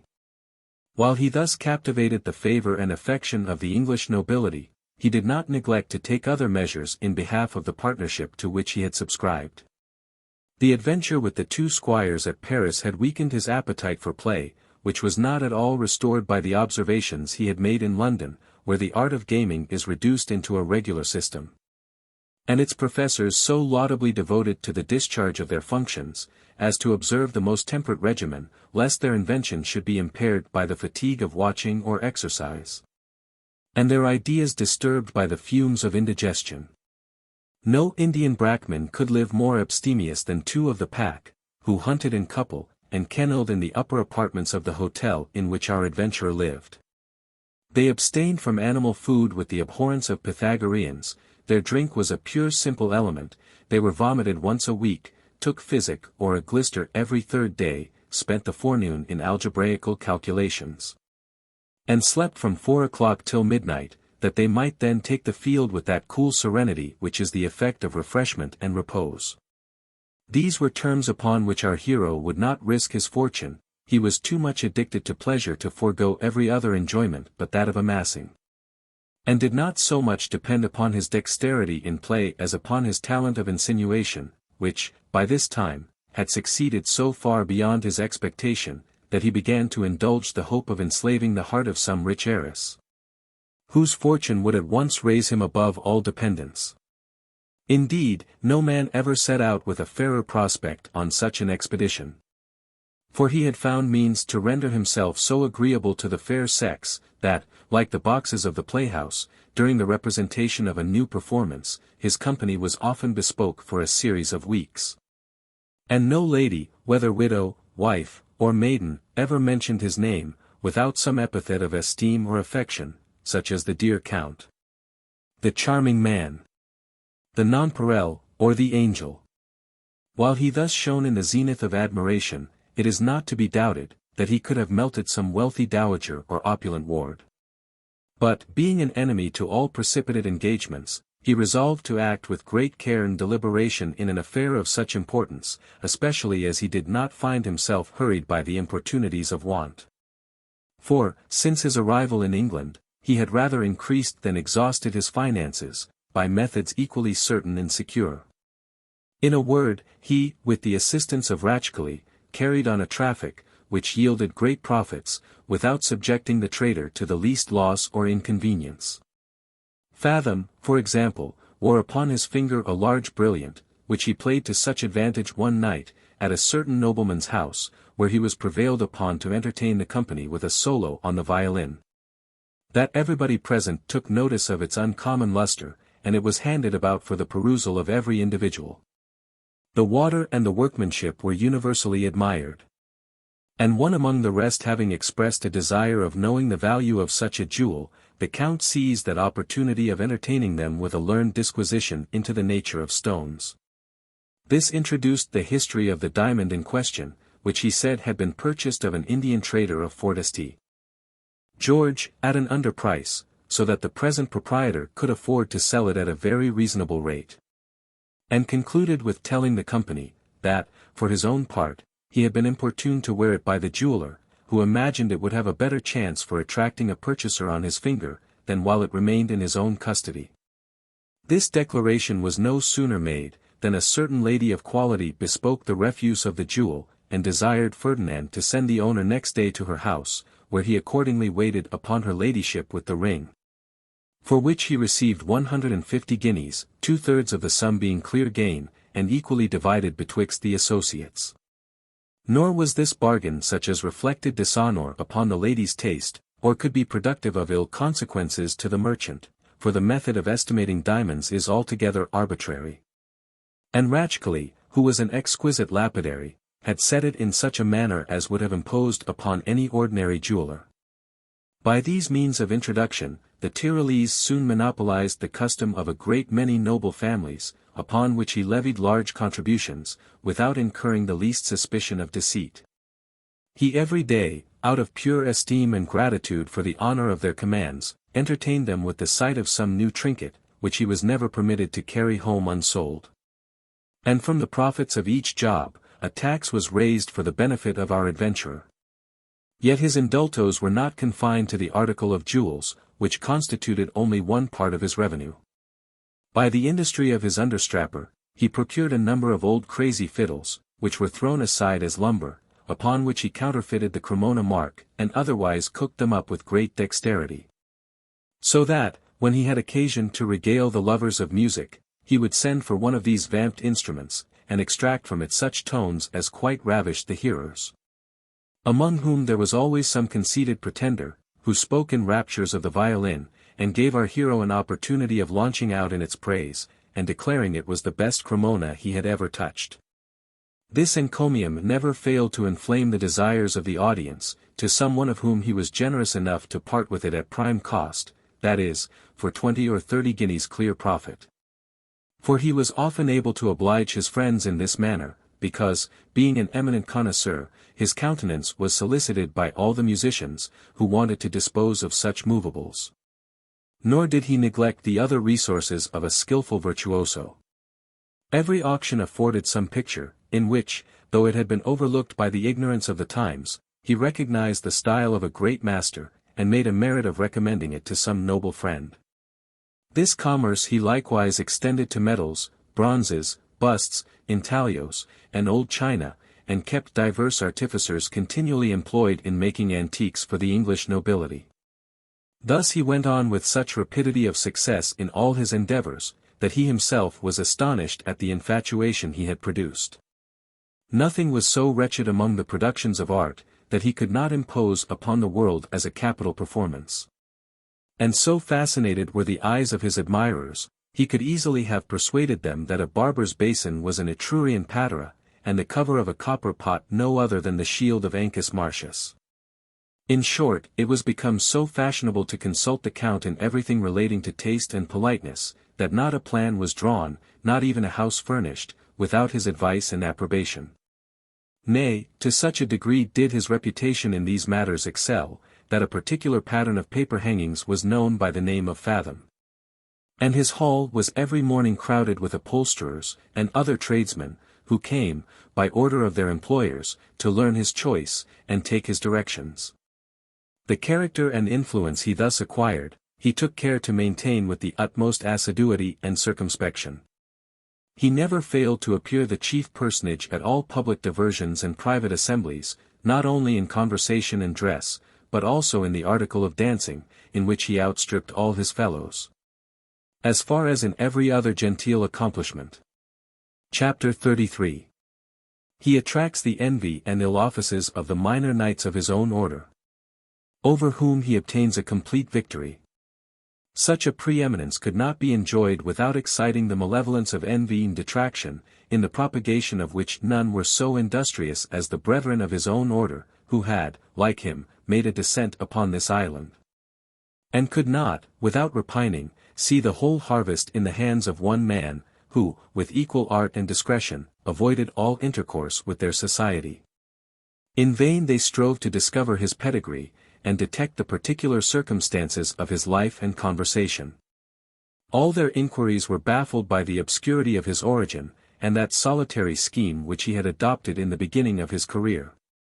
The whole fruit of their investigation amounted to no more than a certainty that there was no family of any consideration in Europe known by the denomination of Fathom. And this discovery they did not fail to divulge for the benefit of our adventurer, who had by this time taken such firm root in the favor of the great, as to set all those little arts at defiance. And when the report reached his ear, actually made his friends merry with the conjectures which had been circulated at his expense. His adversaries, finding themselves disappointed in this effort, held a consultation to devise other measures against him, and came to a resolution of ending him by the sword, or rather of expelling him from the kingdom by the fear of death, which they hoped he had not courage enough to resist, because his deportment had always been remarkably mild and pacific. It was upon this supposition that they left to the determination of the dice the choice of the person who should execute their plan. And the lot falling upon a Swiss, who, from the station of a foot soldier in the Dutch service, out of which he had been drummed for theft, had erected himself into the rank of a self-created chevalier. This hero fortified himself with a double dose of brandy, and betook himself to a certain noted coffee-house, with an intent to affront Count Fathom in public. He was lucky enough to find our adventurer sitting at a table in conversation with some persons of the first rank. Upon which he seated himself in the next box, and after having intruded himself into their discourse, which happened to turn upon the politics of some German courts, Count, said he to Ferdinand, in a very abrupt and disagreeable manner of address, I was last night in company with some gentlemen, among whom a dispute happened about the place of your nativity. Pray, what country are you of? Sir, answered the other, with great politeness, I at present have the honor to be of England. Oh ho, replied the chevalier, I ask your pardon, that is to say, you are incognito. Some people may find it convenient to keep themselves in that situation. True, said the count, but some people are too well known to enjoy that privilege. The Swiss being a little disconcerted at this repartee, which extracted a smile from the audience, after some pause, observed, that persons of a certain class had good reason to drop the remembrance of what they have been. But a good citizen will not forget his country, or former condition, and a bad citizen, said Fathom, cannot, if he would, provided he has met with his deserts. A sharper may as well forget the shape of a die, or a discarded soldier the sound of a drum. As the chevalier's character and story were not unknown, this application raised an universal laugh at his expense, which provoked him to such a degree, that, starting up, he swore Fathom could not have mentioned any object in nature that he himself resembled so much as a drum, which was exactly typified by his emptiness and sound, with this difference, however, that a drum was never noisy till beaten. Whereas the Count would never be quiet, until he should have undergone the same discipline. So saying, he laid his hand upon his sword with a menacing look, and walked out as if in expectation of being followed by our adventurer, who suffered himself to be detained by the company, and very calmly took notice that his antagonist would not be ill-pleased at their interposition.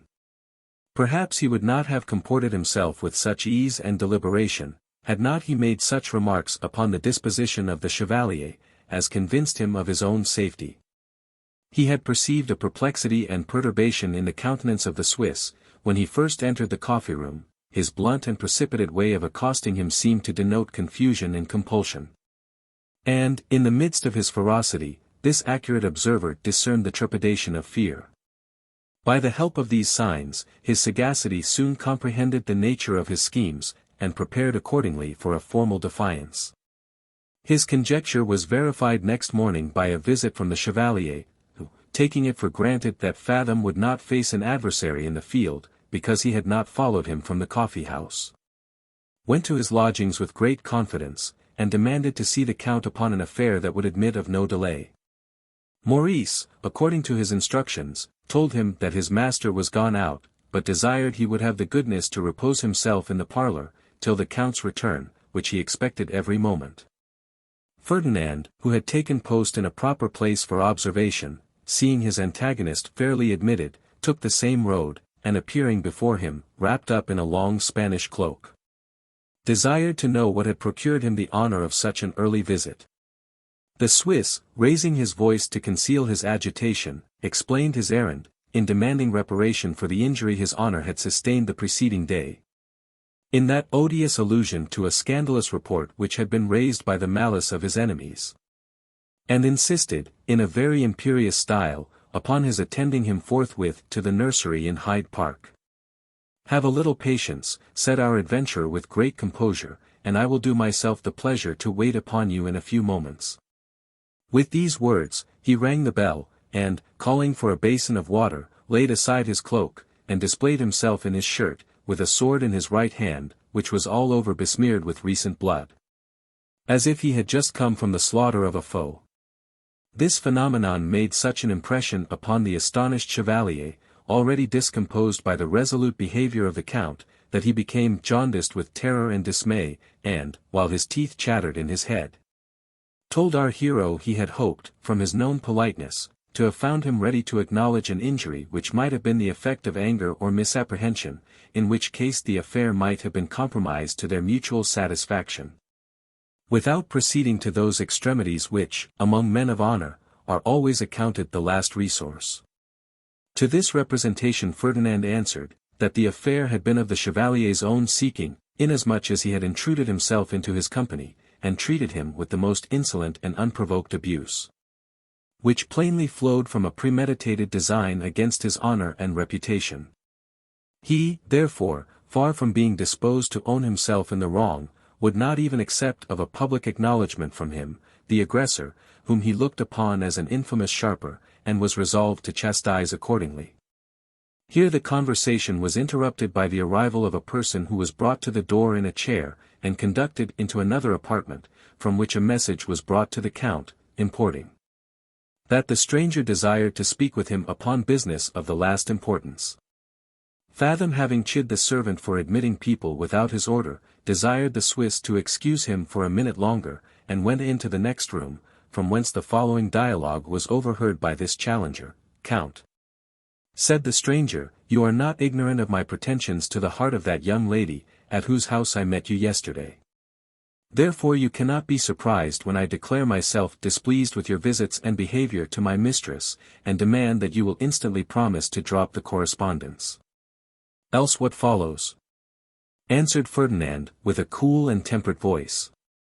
"My resentment and immediate defiance," replied the other, "for the only alternative I propose is, to forego your design upon that lady, or to decide our pretension by the sword." Our hero, having expressed a regard for this visitant as the son of a gentleman whom he honored, was at the pains to represent the unreasonableness of his demand, and the folly of his presumption, and earnestly exhorted him to put the issue of his cause upon a more safe and equitable footing. But this admonition, instead of appeasing the wrath, seemed to inflame the resentment of the opponent, who swore he would not leave him until he should have accomplished the purport of his errand. In vain our adventurer requested half an hour for the dispatch of some urgent business, in which he was engaged with a gentleman in the other parlor. This impetuous rival rejected all the terms he could propose, and even challenged him to decide the controversy upon the spot. An expedient to which the other having assented with reluctance, the door was secured, the swords unsheathed, and a hot engagement ensued, to the inexpressible pleasure of the Swiss, who did not doubt that he himself would be screened from all danger by the event of this rencontre. Nevertheless, his hope was disappointed in the defeat of the stranger, who was quickly disarmed, in consequence of a wound through the sword arm. Upon which occasion Fathom was heard to say, that, in consideration of his youth and family, he had spared his life, but he would not act with the same tenderness towards any other antagonist. He then bound up the limb he had disabled, conducted the vanquished party to his chair, rejoined the chevalier with a serene countenance, and, asking pardon for having detained him so long, proposed they should instantly set out in a hackney coach for the place of appointment. The stratagem thus conducted, had all the success the inventor could desire. The fear of the Swiss had risen almost to an ecstasy before the count quitted the room. But after this sham battle, which had been preconcerted betwixt our adventurer and his friend Ratchcali, the chevalier's terrors were unspeakable. He considered Fathom as a devil incarnate, and went into the coach as a malefactor bound for Tyburn.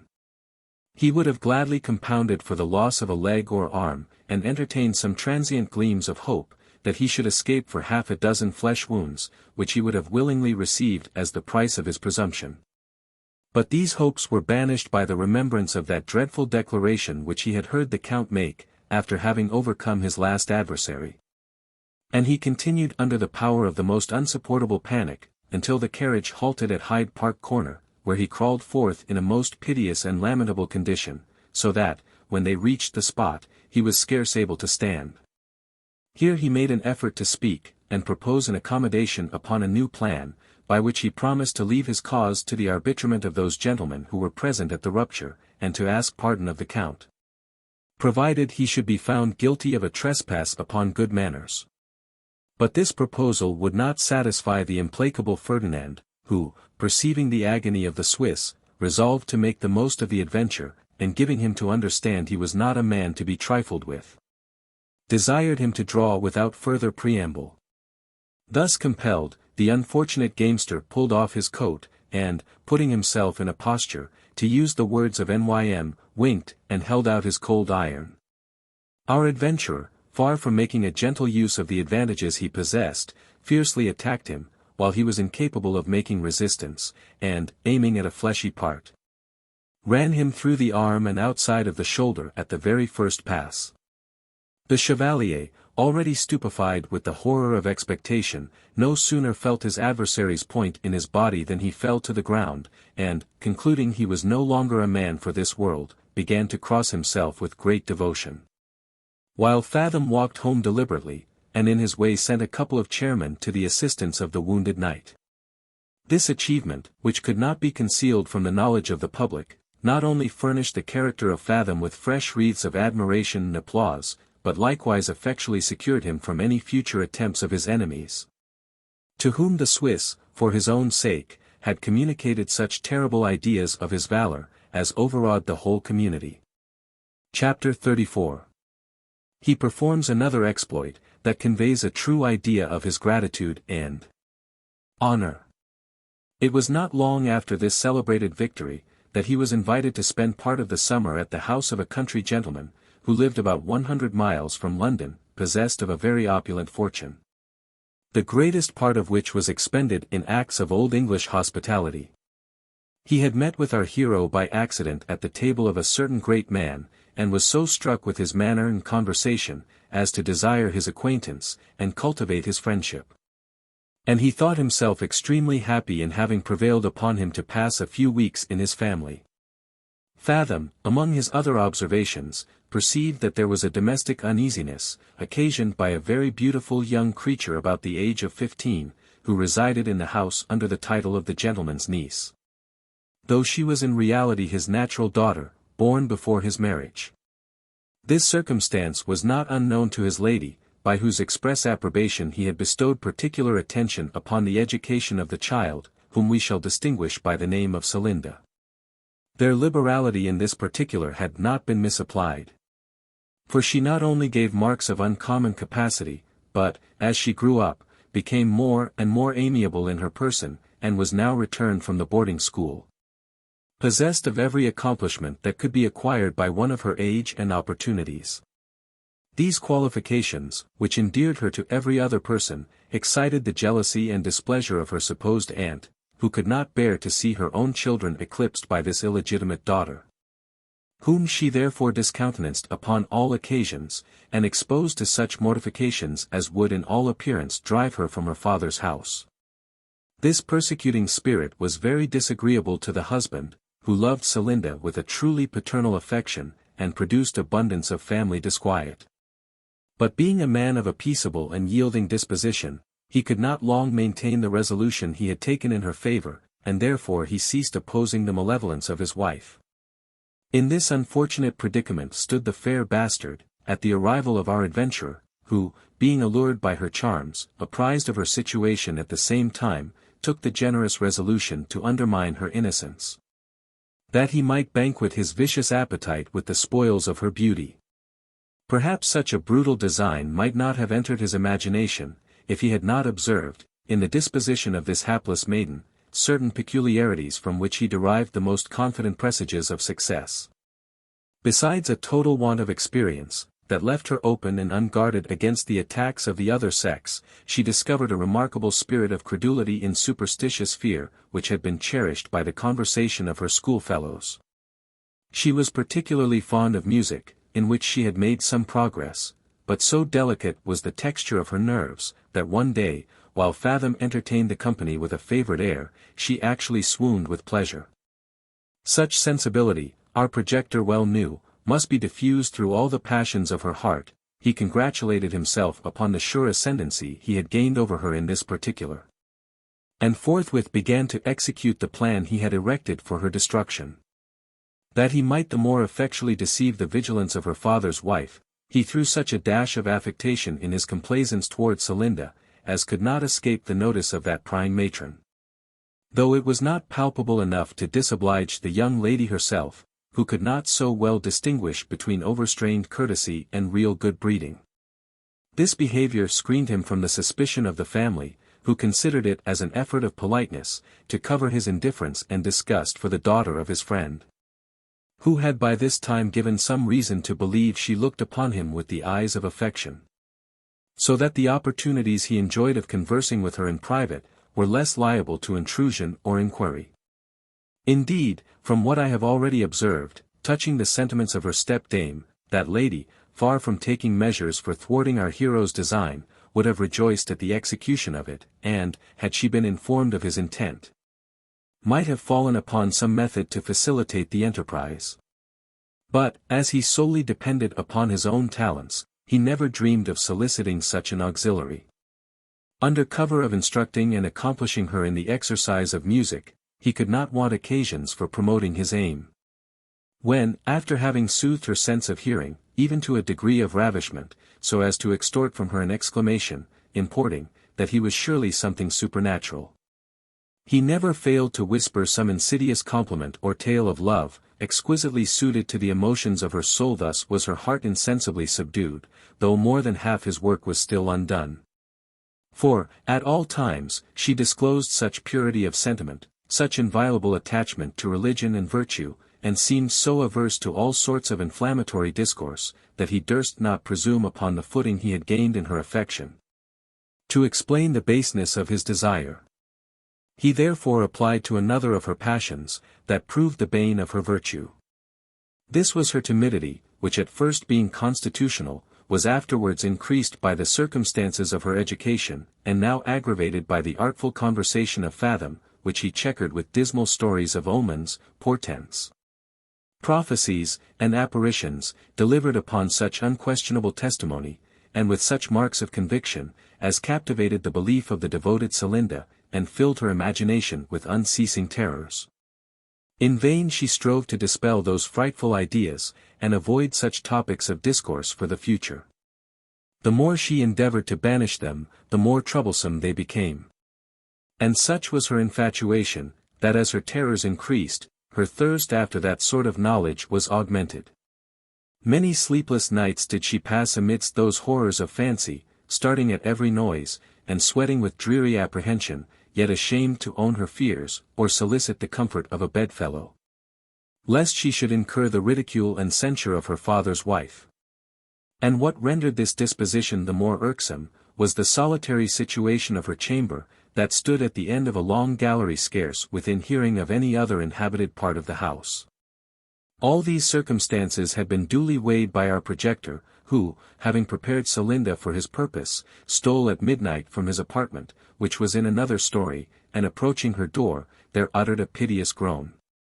Then softly retired to his bed, in full confidence of seeing next day the effect of this operation. Nor did his arrow miss the mark.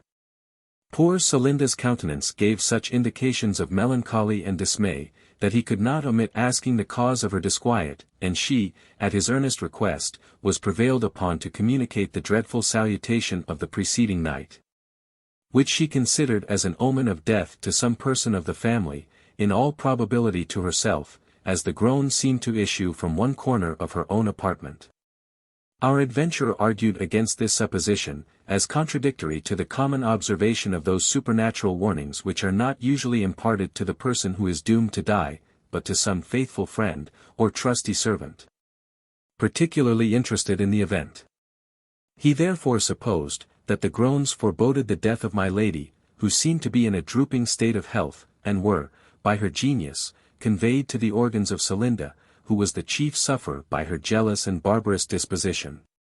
He likewise expressed an earnest desire to be an ear-witness of such solemn communication, and, alleging that it was highly improper for a young lady of her delicate feelings to expose herself alone to such another dismal visitation, begged he might be allowed to watch all night in her chamber, in order to defend her from the shocking impressions of fear.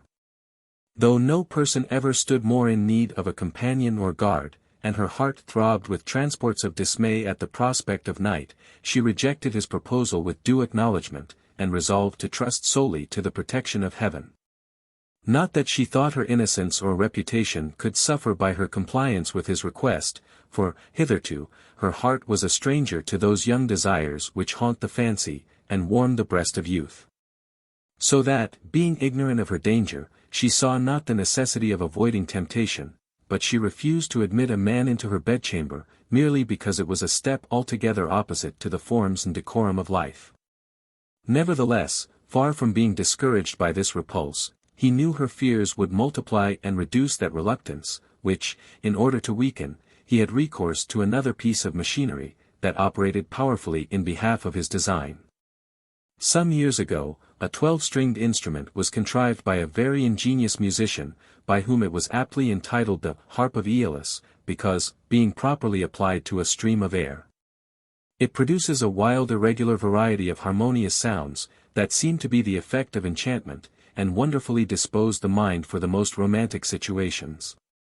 Fathom, who was really a virtuoso in music, had brought one of those new-fashioned guitars into the country, and as the effect of it was still unknown in the family, he that night converted it to the purposes of his amour.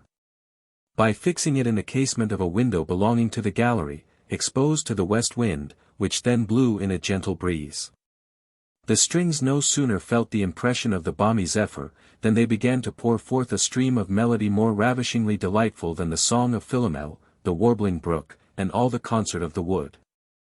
The soft and tender notes of peace and love were swelled up with the most delicate and insensible transition into a loud hymn of triumph and exultation, joined by the deep-toned organ, and a full choir of voices, which gradually decayed upon the ear, until it died away in distant sound, as if a flight of angels had raised the song in their ascent to heaven. Yet the chords hardly ceased to vibrate after the expiration of this overture, which ushered in a composition in the same pathetic style. And this again was succeeded by a third, almost without pause or intermission, as if the artist's hand had been indefatigable, and the theme never to be exhausted. His heart must be quite callous, and his ear lost to all distinction, who could hear such harmony without emotion. How deeply, then, must it have affected the delicate Celinda, whose sensations, naturally acute, were wedded to a most painful keenness by her apprehension. Who could have no previous idea of such entertainment, and was credulous enough to believe the most improbable tale of superstition? She was overwhelmed with awful terror, and, never doubting that the sounds were more than mortal, recommended herself to the care of Providence in a succession of pious ejaculations. Our adventurer, having allowed some time for the effect of this contrivance, repaired to her chamber door, and, in a whisper, conveyed through the keyhole, asked if she was awake, begged pardon for such an unseasonable visit, and desired to know her opinion of the strange music which he then heard. In spite of her notions of decency, she was glad of his intrusion, and, being in no condition to observe punctilios, slipped on a wrapper, opened the door, and, with a faltering voice, owned herself frightened almost to distraction. He pretended to console her with reflections, importing, that she was in the hands of a benevolent being, who would not impose upon his creatures any task which they could not bear. He insisted upon her returning to bed, and assured her he would not stir from her chamber till day. Thus comforted, she betook herself again to rest, while he sat down in an elbow chair at some distance from the bedside, and, in a soft voice, began the conversation with her on the subject of those visitations from above, which, though undertaken on pretense of dissipating her fear and anxiety, was, in reality, calculated for the purpose of augmenting both. "That sweet air," said he, "seems designed for soothing the bodily anguish of some saint in his last moments. Hark! How it rises into a more sprightly and elevated strain, as if it were an inspiriting invitation to the realms of bliss. Sure, he is now absolved from all the misery of this life. That full and glorious concert of voices and celestial harps betoken his reception among the heavenly choir, who now waft his soul to paradisian joys. This is altogether great, solemn, and amazing. The clock strikes 1, the symphony hath ceased." This was actually the case. For he had ordered Maurice to remove the instrument at that hour, lest the sound of it should become too familiar, and excite the curiosity of some undaunted domestic, who might frustrate his scheme by discovering the apparatus. As for poor Celinda, her fancy was, by his music and discourse, worked up to the highest pitch of enthusiastic terrors. The whole bed shook with her trepidation, the awful silence that succeeded the supernatural music threw an additional damp upon her spirits, and the artful Fathom affecting to snore at the same time, she could no longer contain her horror, but called upon his name with a fearful accent, and, having owned her present situation insupportable, entreated him to draw near her bedside, that he might be within touch on any emergency. This was a welcome request to our adventurer, who, asking pardon for his drowsiness, and taking his station on the side of her bed, exhorted her to compose herself. Then locking her hand fast in his own, was again seized with such an inclination to sleep, that he gradually sunk down by her side, and seemed to enjoy his repose in that attitude. Meanwhile, his tender-hearted mistress, that he might not suffer in his health by his humanity and complaisance, covered him with the counterpane as he slept, and suffered him to take his rest without interruption, till he thought proper to start up suddenly with an exclamation of, "Heaven watch over us!" and then asked, with symptoms of astonishment, if she had heard nothing. Such an abrupt address upon such an occasion, did not fail to amaze and affright the gentle Celinda, who, unable to speak, sprung towards her treacherous protector. And he, catching her in his arms, bade her fear nothing, for he would, at the expense of his life, defend her from all danger. Having thus, by tampering with her weakness, conquered the first and chief obstacles to his design, he, with great art and perseverance, improved the intercourse to such a degree of intimacy as could not but be productive of all the consequences which he had foreseen. The groans and music were occasionally repeated, so as to alarm the whole family, and inspire 1,000 various conjectures. He failed not to continue his nocturnal visits and ghastly discourse, until his attendance became so necessary to this unhappy maiden, that she durst not stay in her own chamber without his company, nor even sleep, except in contact with her betrayer. Such a commerce between two such persons of a different sex could not possibly be long carried on, without degenerating from the Platonic system of sentimental love. In her paroxysms of dismay, he did not forget to breathe the soft inspirations of his passion, to which she listened with more pleasure, as they diverted the gloomy ideas of her fear.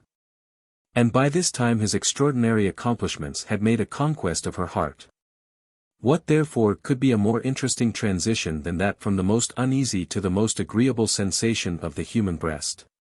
This being the case, the reader will not wonder that a consummate traitor, like Fathom, should triumph over the virtue of an artless, innocent young creature, whose passions he had entirely under his command. The gradations towards vice are almost imperceptible, and an experienced seducer can strew them with such enticing and agreeable flowers, as will lead the young sinner on insensibly, even to the most profligate stages of guilt. All therefore that can be done by virtue, unassisted with experience, is to avoid every trial with such a formidable foe, by declining and discouraging the first advances towards a particular correspondence with perfidious man, howsoever agreeable it may seem to be. For here is no security but in conscious weakness. Fathom, though possessed of the spoils of poor Celinda's honor, did not enjoy his success with tranquillity. Reflection and remorse often invaded her in the midst of their guilty pleasures, and embittered all those moments they had dedicated to mutual bliss. For the seeds of virtue are seldom destroyed at once. Even amidst the rank productions of vice, they regerminate to a sort of imperfect vegetation, like some scattered hyacinths shooting up among the weeds of a ruined garden, that testify the former culture and amenity of the soil. She sighed at the sad remembrance of that virgin dignity which she had lost. She wept at the prospect of that disgrace, mortification, and misery she should undergo, when abandoned by this transient lover, and severely reproached him for the arts he had used to shipwreck her innocence and peace. Such expostulations are extremely unseasonable, when addressed to a man well-nigh sated with the effects of his conquest. They act like strong blasts of wind applied to embers almost extinguished, which, instead of reviving the flame, scatter and destroy every remaining particle of fire. Our adventurer, in the midst of his peculiarities, had inconstancy in common with the rest of his sex. More than half cloyed with the possession of Celinda, he could not fail to be disgusted with her upbraidings. And had she not been the daughter of a gentleman whose friendship he did not think it his interest to forfeit, he would have dropped this correspondence, without reluctance or hesitation. But, as he had measures to keep with a family of such consequence, he constrained his inclinations, so far as to counterfeit those raptures he no longer felt, and found means to appease those intervening tumults of her grief. Foreseeing, however, that it would not be always in his power to console her on these terms, he resolved, if possible, to divide her affection, which now glowed upon him too intensely. And, with that view, whenever she complained of the vapors or dejection, he prescribed, and even insisted upon her swallowing certain cordials of the most palatable composition, without which he never travelled. And these produced such agreeable reveries and flow of spirits, that she gradually became enamoured of intoxication.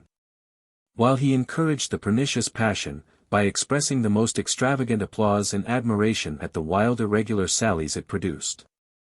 Without having first made this diversion, he would have found it impracticable to leave the house with tranquillity, but, when this bewitching philtre grew into an habit, her attachment to Ferdinand was insensibly dissolved. She began to bear his neglect with indifference, and, sequestering herself from the rest of the family, used to solicit this new ally for consolation. Having thus put the finishing stroke to the daughter's ruin, he took leave of the father, with many acknowledgments and expressions of gratitude for his hospitality and friendship, and, riding across the country to Bristol, took up his habitation near the Hot Well, where he stayed during the remaining part of the season. As for the miserable Celinda, she became more and more addicted to the vices in which she had been initiated by his superlative perfidy and craft, until she was quite abandoned by decency and caution. Her father's heart was torn with anguish, while his wife rejoiced in her fall. At length her ideas were quite debased by her infirmity. She grew every day more and more sensual and degenerate, and contracted an intimacy with one of the footmen, who was kind enough to take her to wife, in hope of obtaining a good settlement from his master. But, being disappointed in his aim, he conducted her to London, where he made shift to insinuate himself into another service, leaving her to the use, and partly the advantage, of her own person, which was still uncommonly attractive. Chapter 35. He repairs to Bristol Spring, where he reigns paramount during the whole season. We shall therefore leave her in this comfortable situation, and return to our adventurer, whose appearance at Bristol was considered as a happy omen by the proprietor of the Hot Well, and all the people who live by the resort of company to that celebrated spring. Nor were they deceived in their prognostic. Fathom, as usual, formed the nucleus or kernel of the beau monde, and the season soon became so crowded, that many people of fashion were obliged to quit the place for want of lodging. Ferdinand was the soul that animated the whole society. He not only invented parties of pleasure, but also, by his personal talents, rendered them more agreeable. In a word, he regulated their diversions, and the master of the ceremonies never would allow the ball to be begun till the count was seated. Having thus made himself the object of admiration and esteem, his advice was an oracle, to which they had recourse in all doubtful cases of punctilio or dispute, or even of medicine. For among his other accomplishments, his discourse on that subject was so plausible, and well adapted to the understanding of his hearers, that any person who had not actually studied the medical art would have believed he was inspired by the spirit of Aesculapius. What contributed to the aggrandizement of his character in this branch of knowledge, was a victory he obtained over an old physician, who plied at the well, and had one day unfortunately begun to harangue in the pump-room upon the nature of the Bristol water. In the course of this lecture he undertook to account for the warmth of the fluid. And his ideas being perplexed with a great deal of reading, which he had not been able to digest, his disquisition was so indistinct, and his expression so obscure and unentertaining, that our hero seized the opportunity of displaying his own erudition, by venturing to contradict some circumstances of the doctor's hypothesis, and substituting a theory of his own, which, as he had invented it for the purpose, was equally amusing and chimerical. He alleged, that fire was the sole vivifying principle that pervaded all nature. That, as the heat of the sun concocted the juice of vegetables, and ripened those fruits that grow upon the surface of this globe, there was likewise an immense store of central fire reserved within the bowels of the earth, not only for the generation of gems, fossils, and all the purposes of the mineral world, but likewise for cherishing and keeping alive those plants which would otherwise perish by the winter's cold. The existence of such a fire he proved from the nature of all those volcanoes, which in almost every corner of the earth are continually vomiting up either flames or smoke. These, said he, are the great vents appointed by nature for the discharge of that rarefied air and combustible matter, which, if confined, would burst the globe asunder. But, besides the larger outlets, there are some small chimneys through which part of the heat transpires.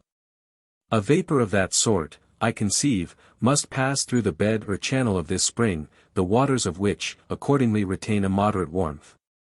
This account, which totally overthrew the other's doctrine, was so extremely agreeable to the audience, that the testy doctor lost his temper, and gave them to understand, without preamble, that he must be a person wholly ignorant of natural philosophy, who could invent such a ridiculous system, and they involved in worse than an Egyptian fog, that could not at once discern its weakness and absurdity. This declaration introduced a dispute, which was unanimously determined in favor of our adventurer. On all such occasions the stream of prejudice runs against the physician, even though his antagonist has nothing to recommend himself to the favor of the spectators, and this decision depends upon diverse considerations. In the first place, there is a continual war carried on against the learned professions, by all those who, conscious of their own ignorance, seek to level the reputation of their superiors with their own.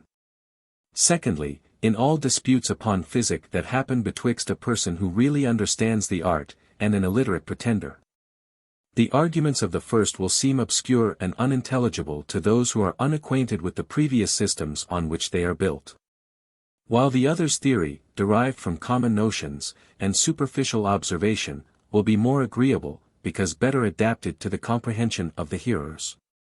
Thirdly, the judgment of the multitude is apt to be biased by that surprise which is the effect of seeing an artist foiled at his own weapons, by one who engages him only for amusement. Fathom, besides these advantages, was blessed with a flow of language, an elegant address, a polite and self-denying style of argumentation, together with a temper not to be ruffled, so that the victory could not long waver between him and the physician, to whom he was infinitely superior in every acquisition but that of solid learning, of which the judges had no idea. This contest was not only glorious but profitable to our adventurer, who grew into such request in his medical capacity, that the poor doctor was utterly deserted by his patients, and Fathom's advice solicited by every valetudinarian in the place. Nor did he forfeit the character he thus acquired by any miscarriages in his practice. Being but little conversant with the materia medica, the circle of his prescriptions was very small. His chief study was to avoid all drugs of rough operation and uncertain effect, and to administer such only as should be agreeable to the palate, without doing violence to the constitution. Such a physician could not but be agreeable to people of all dispositions, and, as most of the patients were in some shape hypochondriac, the power of imagination, co-operating with his remedies, often effected a cure. On the whole, it became the fashion to consult the Count in all distempers, and his reputation would have had its run, though the death of every patient had given the lie to his pretensions. But empty fame was not the sole fruit of his success. Though no person would presume to affront this noble graduate with a fee, they did not fail to manifest their gratitude by some more valuable present. Every day some superb piece of china, curious snuff-box, or jewel, was pressed upon him. So that, at the end of the season, he could almost have furnished a toy shop with the acknowledgments he had received. Not only his avarice, but his pleasure, was gratified in the course of his medical administration. He enjoyed free access, egress, and regress with all the females at the well, and no matron scrupled to put her daughter under his care and direction. These opportunities could not be lost upon a man of his intriguing genius. Though he conducted his amours with such discretion, that, during the whole season, no lady's character suffered on his account, yet he was highly fortunate in his addresses, and we may venture to affirm that the reproach of barrenness was more than once removed by the vigor of his endeavors. Chapter 36. He is smitten with the charms of a female adventurer, whose allurements subject him to a new vicissitude of fortune.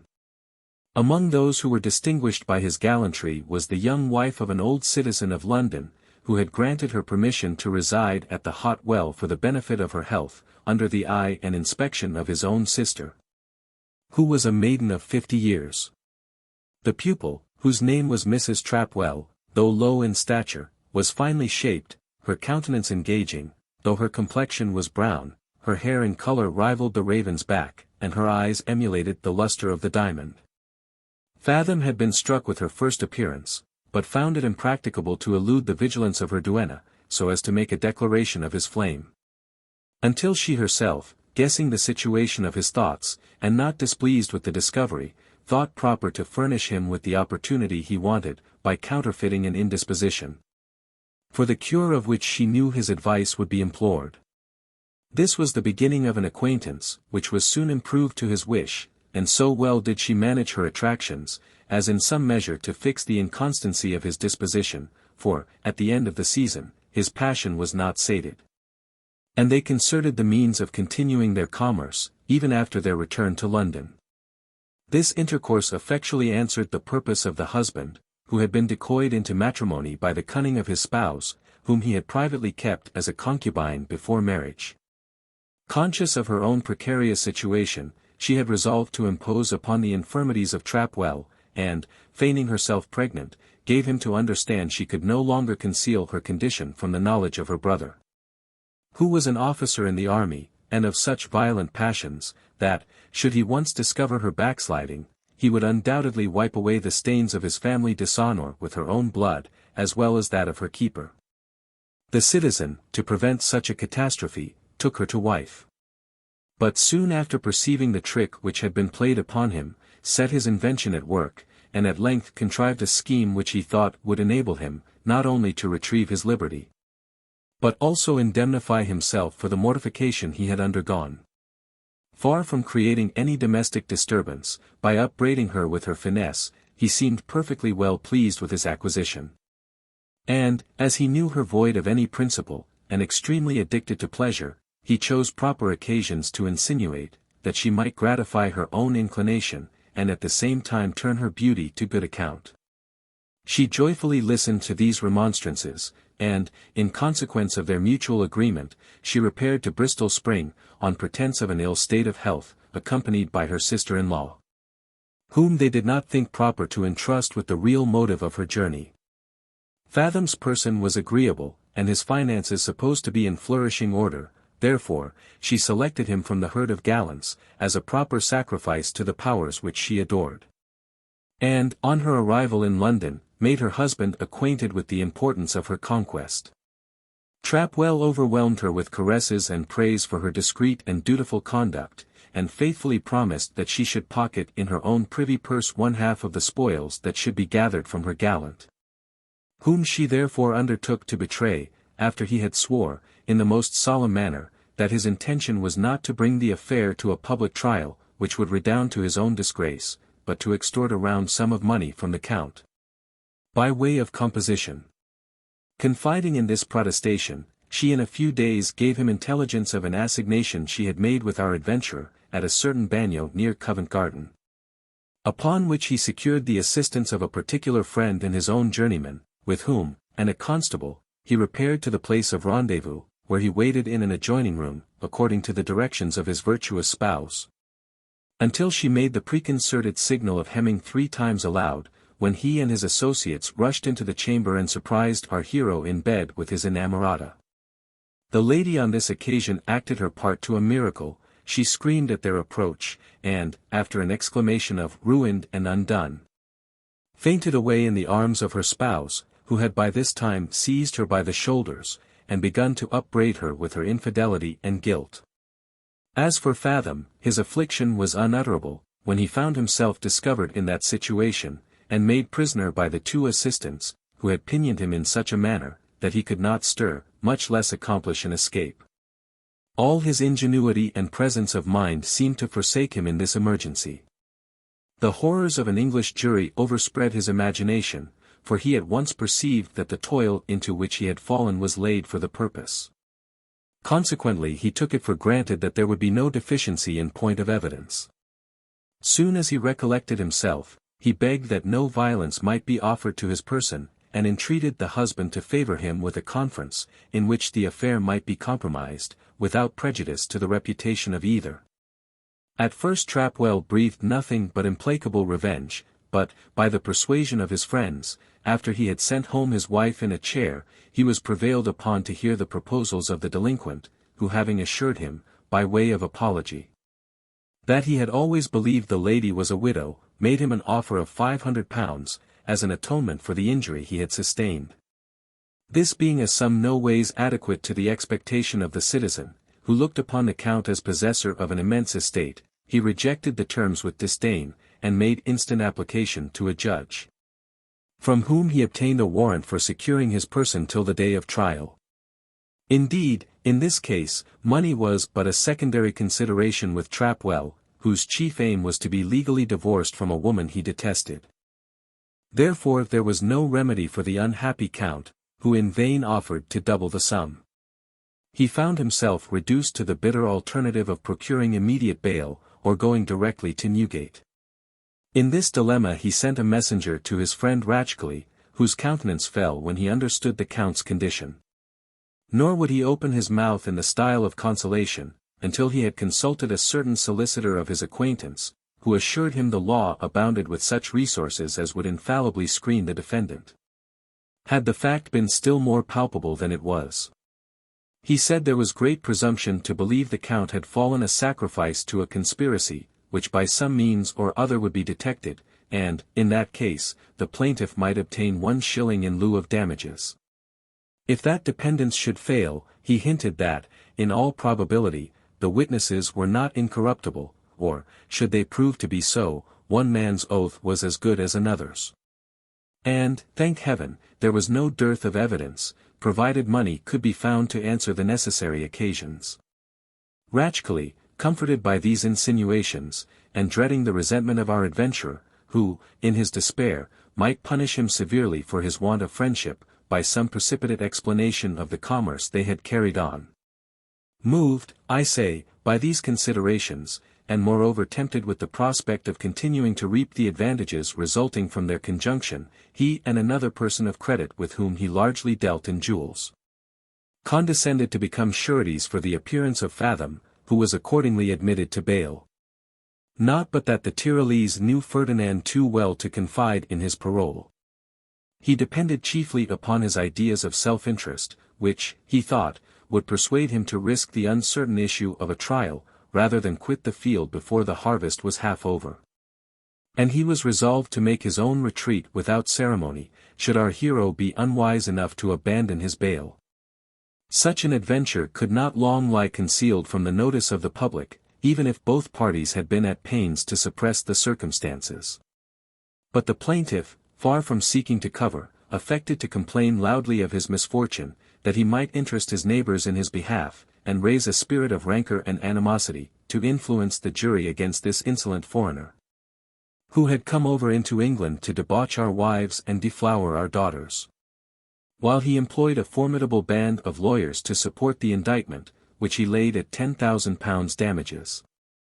Meanwhile, Fathom and his associate did not fail to take all proper measures for his defence. They retained a powerful bar of counsel, and the solicitor was supplied with £100 after another, to answer the expense of secret service.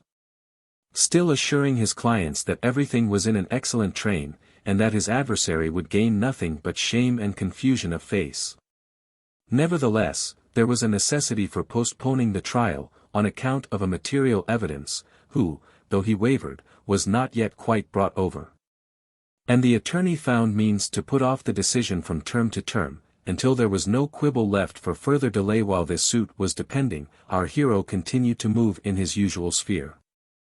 Nor did the report of his situation at all operate to his disadvantage in the polite world. On the contrary, it added a fresh plume to his character, in the eyes of all those who were not before acquainted with the triumphs of his gallantry. Notwithstanding this countenance of his friends, he himself considered the affair in a very serious light. And perceiving that, at any rate, he must be a considerable loser, he resolved to double his assiduity in trade, that he might be the more able to afford the extraordinary expense to which he was subjected. Chapter 37. Fresh cause for exerting his equanimity and fortitude. The reader may have observed, that Fathom, with all his circumspection, had a weak side, which exposed him to sundry mischances.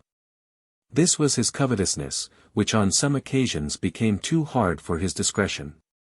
At this period of time it was, by the circumstances of his situation, inflamed to a degree of rapacity. He was now prevailed upon to take a hand at whist or piquet, and even to wield the hazard box, though he had hitherto declared himself an irreconcilable enemy to all sorts of play. And so uncommon was his success and dexterity at these exercises, as to surprise his acquaintance, and arouse the suspicion of some people, who repined at his prosperity. But in nothing was his conduct more inexcusable than in giving way to the dangerous temerity of Ratchcliffe, which he had been always at pains to restrain, and permitting him to practice the same fraud upon an English nobleman, which had been executed upon himself at Frankfurt.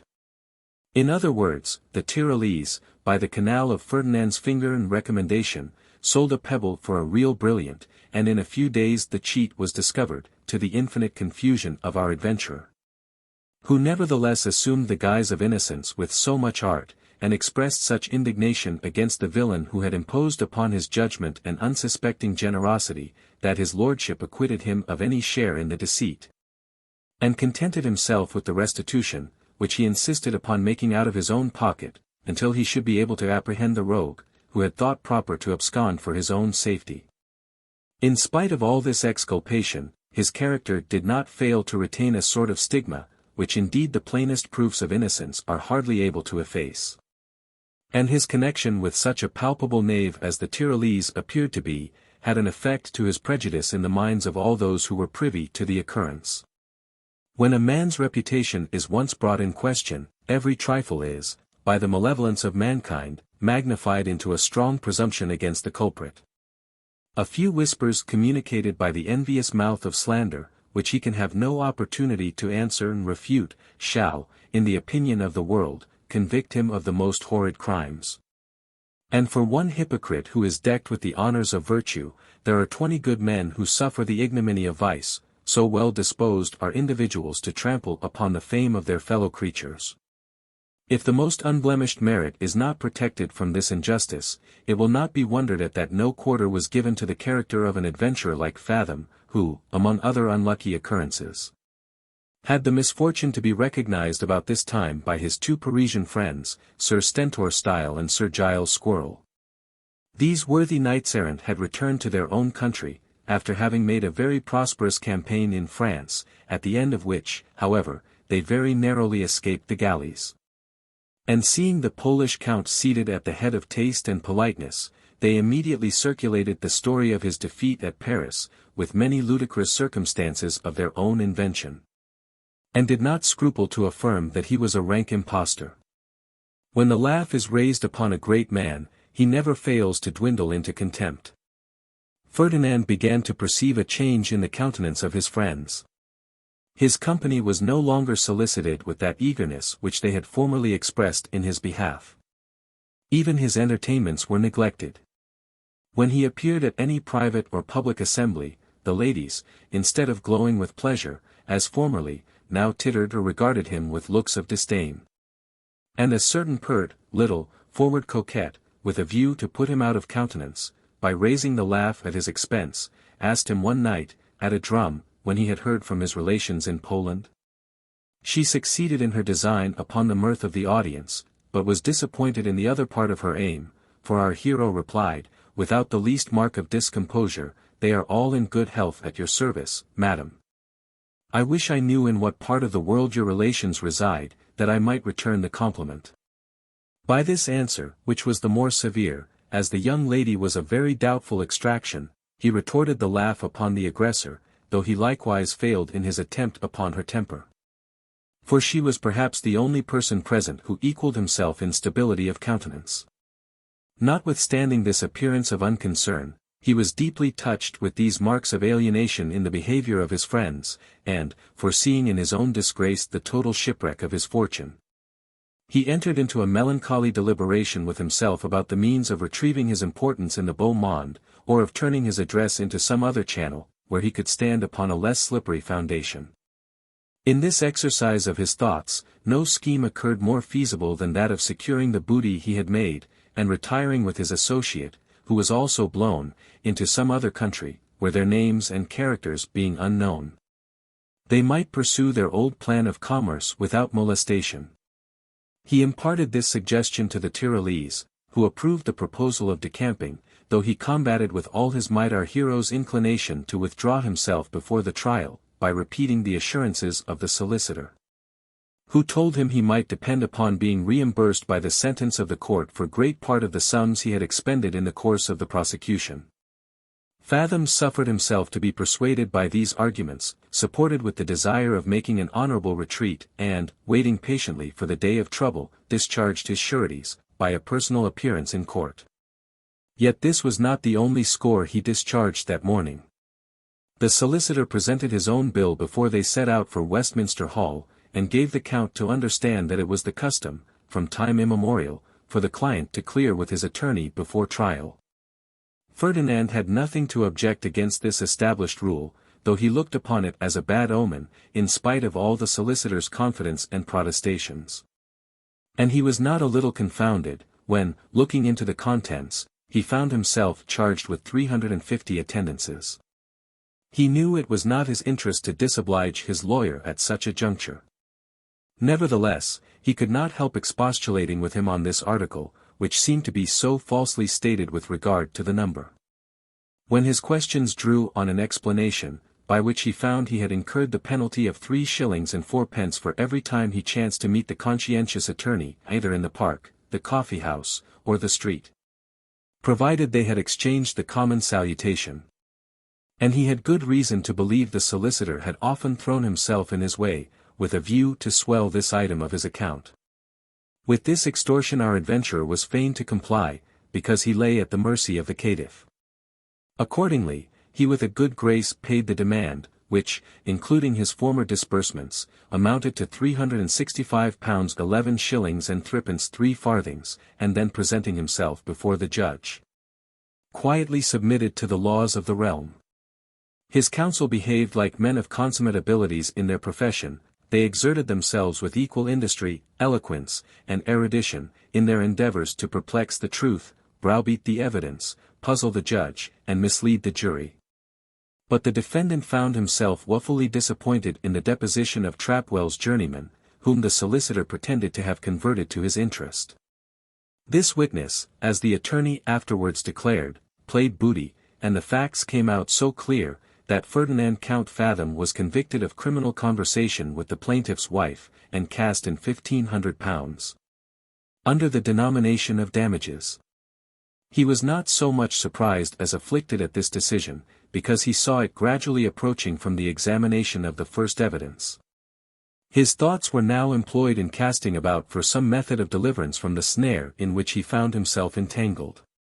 To escape, he foresaw it would be impracticable, as Trapwell would undoubtedly be prepared for arresting him before he could quit Westminster Hall. He was too well acquainted with Ratchcliffe's principles, to expect any assistance from that quarter in money matters, and he was utterly averse to the payment of the sum awarded against him, which would have exhausted his whole fortune. He therefore resolved to try the friendship of some persons of fashion, with whom he had maintained an intimacy of correspondence. Should they fail him in the day of his necessity, he proposed to have recourse to his former sureties, one of whom he meant to bilk, while the other might accompany him in his retreat. Or, should both these expedients miscarry, he determined, rather than part with his effects, to undergo the most disagreeable confinement, in hope of obtaining the jailer's connivance at his escape. These resolutions being taken, he met his fate with great fortitude and equanimity, and calmly suffered himself to be conveyed to the house of a sheriff's officer, who, as he made his exit from the hall, according to his own expectation, executed a writ against him, at the suit of Trapwell, for a debt of £2,000. To this place he was followed by his solicitor, who was allured by the prospect of another job, and who, with great demonstrations of satisfaction, congratulated him upon the happy issue of the trial, arrogating to himself the merit of having saved him £8,000 in the article of damages, by the previous steps he had taken, and the noble defence that he and his friends the counsel had made for their client. He even hinted an expectation of receiving a gratuity for his extraordinary care and discretion. Fathom, galled as he was with his misfortune, and enraged at the effrontery of this pettifogger, maintained a serenity of countenance, and sent the attorney with a message to the plaintiff, importing, that, as he was a foreigner, and could not be supposed to have so much cash about him, as to spare £1,500 from the funds of his ordinary expense, he would grant him a bond payable in 2 months, during which period he should be able to procure a proper remittance from his own estate. While the solicitor was employed in this negotiation, he dispatched his valet-de-chamber to one nobleman, and Maurice to another, with billets, signifying the nature of the verdict which his adversary had obtained, and desiring that each would lend him £1,000 upon his parole, until he could negotiate bills upon the continent. His 3 messengers returned almost at the same instant of time, and these were the answers they brought back. Trapwell absolutely rejected his personal security, and threatened him with all the horrors of a jail, unless he would immediately discharge the debt, or procure sufficient bondsmen, and one of his quality friends favoured him with this reply to his request. My dear Count, I am mortally chagrined at the triumph you have furnished to that rascally citizen. By the Lard! The judge must have been in the terrors of cuckoldom, to influence the decision, and the jury a mere herd of horned beasts, to bring in such a barbarous verdict. Egad! At this rate, no gentleman will be able to lie with another man's wife, but at the risk of a cursed prosecution. But to waive this disagreeable circumstance, which you must strive to forget, I declare my mortification is still the greater, because I cannot at present supply you with the trifle your present exigency requires. For, to tell you a secret, my own finances are in damnable confusion. But a man of Count Fathom's figure and address can never be puzzled for the want of such a paltry sum. Adieu, my dear Count. We shall, I suppose, have the pleasure of seeing you tomorrow at White's. Meanwhile, I have the honour to be, with the most perfect attachment, yours, Griselgrin. The other noble peer, to whom he addressed himself on this occasion, cherished the same sentiments of virtue, friendship, and generosity. But his expression was so different, that we shall, for the edification of the reader, transcribe his letter in his own words. Sir, I was never more astonished than at the receipt of your very extraordinary billet, wherein you solicit the loan of £1,000, which you desire may be sent with the bearer on the faith of your parole. Sir, I have no money to send you or lend you, and cannot help repeating my expressions of surprise at your confidence in making such a strange and unwarranted demand. 'Tis true, I may have made professions of friendship, while I looked upon you as a person of honour and good morals. But now that you are convicted of such a flagrant violation of the laws of that kingdom where you have been treated with such hospitality and respect, I think myself fully absolved from any such conditional promise, which indeed is never interpreted into any other than a bare compliment. I am sorry you have involved your character and fortune in such a disagreeable affair, and am, Sir, yours, etc. Trumpington. Ferdinand was not such a novice in the world as to be disappointed at these repulses, especially as he had laid very little stress upon the application, which was made by way of an experiment upon the gratitude or caprice of those 2 noblemen. whom he had actually more than once obliged with the same sort of assistance which he now solicited, though not to such a considerable amount. Having nothing further to expect from the fashionable world, he sent the Tyrolese to the person who had been bail for his appearance, with full instructions to explain his present occasion in the most favourable light, and desire he would reinforce the credit of the Count with his security. But that gentleman, though he placed the most perfect confidence on the honour of our hero, and would have willingly entered into bonds again for his personal appearance, was not quite so well satisfied of his circumstances as to become liable for the payment of £2,000, an expense which, in his opinion, the finances of no foreign count were able to defray. He therefore lent a deaf ear to the most pressing remonstrances of the ambassador, who had recourse to several other merchants, with the same bad success. So that the prisoner, despairing of bail, endeavoured to persuade Ratchcali, that it would be his interest to contribute £1,000 towards his discharge, that he might be enabled to quit England with a good grace, and execute his part of the plan they had projected. So powerful was his eloquence on the occasion, and such strength of argument did he use, that even the Tyrolese seemed convinced, though reluctantly, and agreed to advance the necessary sum upon the bond and judgment of our adventurer, who, being disabled from transacting his own affairs in person, was obliged to entrust Ratchcali with his keys, papers, and power of attorney, under the check and inspection of his faithful Maurice and the solicitor, whose fidelity he bespoke with the promise of an ample recompense. Chapter 38. The biter is bit. Yet, he had no sooner committed his effects to the care of this triumvirate, than his fancy was visited with direful warnings, which produced cold sweats and palpitations, and threw him into such agonies of apprehension as he had never known before. He remembered the former desertion of the Tyrolese, the recent villainy of the solicitor, and recollected the remarks he had made upon the disposition and character of his valet, which evinced him a fit companion for the other two. Alarmed at these reflections, he entreated the bailiff to indulge him with a visit to his own lodgings, and even offered 100 guineas as a gratification for his compliance. But the officer, who had formerly lost a considerable sum by the escape of a prisoner, would not run any risk in an affair of such consequence, and our hero was obliged to submit to the tortures of his own presaging fears. After he had waited 5 hours in the most racking impatience, he saw the attorney enter with all the marks of hurry, fatigue, and consternation, and heard him exclaim, "Good God, have you seen the gentleman?" Fathom found his fears realized in this interrogation, to which he answered in a tone of horror and dismay, "What gentleman? I suppose I am robbed. Speak, and keep me no longer in suspense." "Robbed," cried the attorney, "the Lord forbid. I hope you can depend upon the person you empower to receive your jewels and cash." I must own his proceedings are a little extraordinary. For after he had rummaged your scrutoire, from which, in presence of me and your servant, he took 150 guineas, a parcel of diamond rings and buckles, according to this here inventory, which I wrote with my own hand, and East India bonds to the tune of 500 more, we adjourned to Garraway's, where he left me alone, under pretence of going to a broker of his acquaintance who lived in the neighbourhood, while the valet, as I imagined, waited for us in the alley.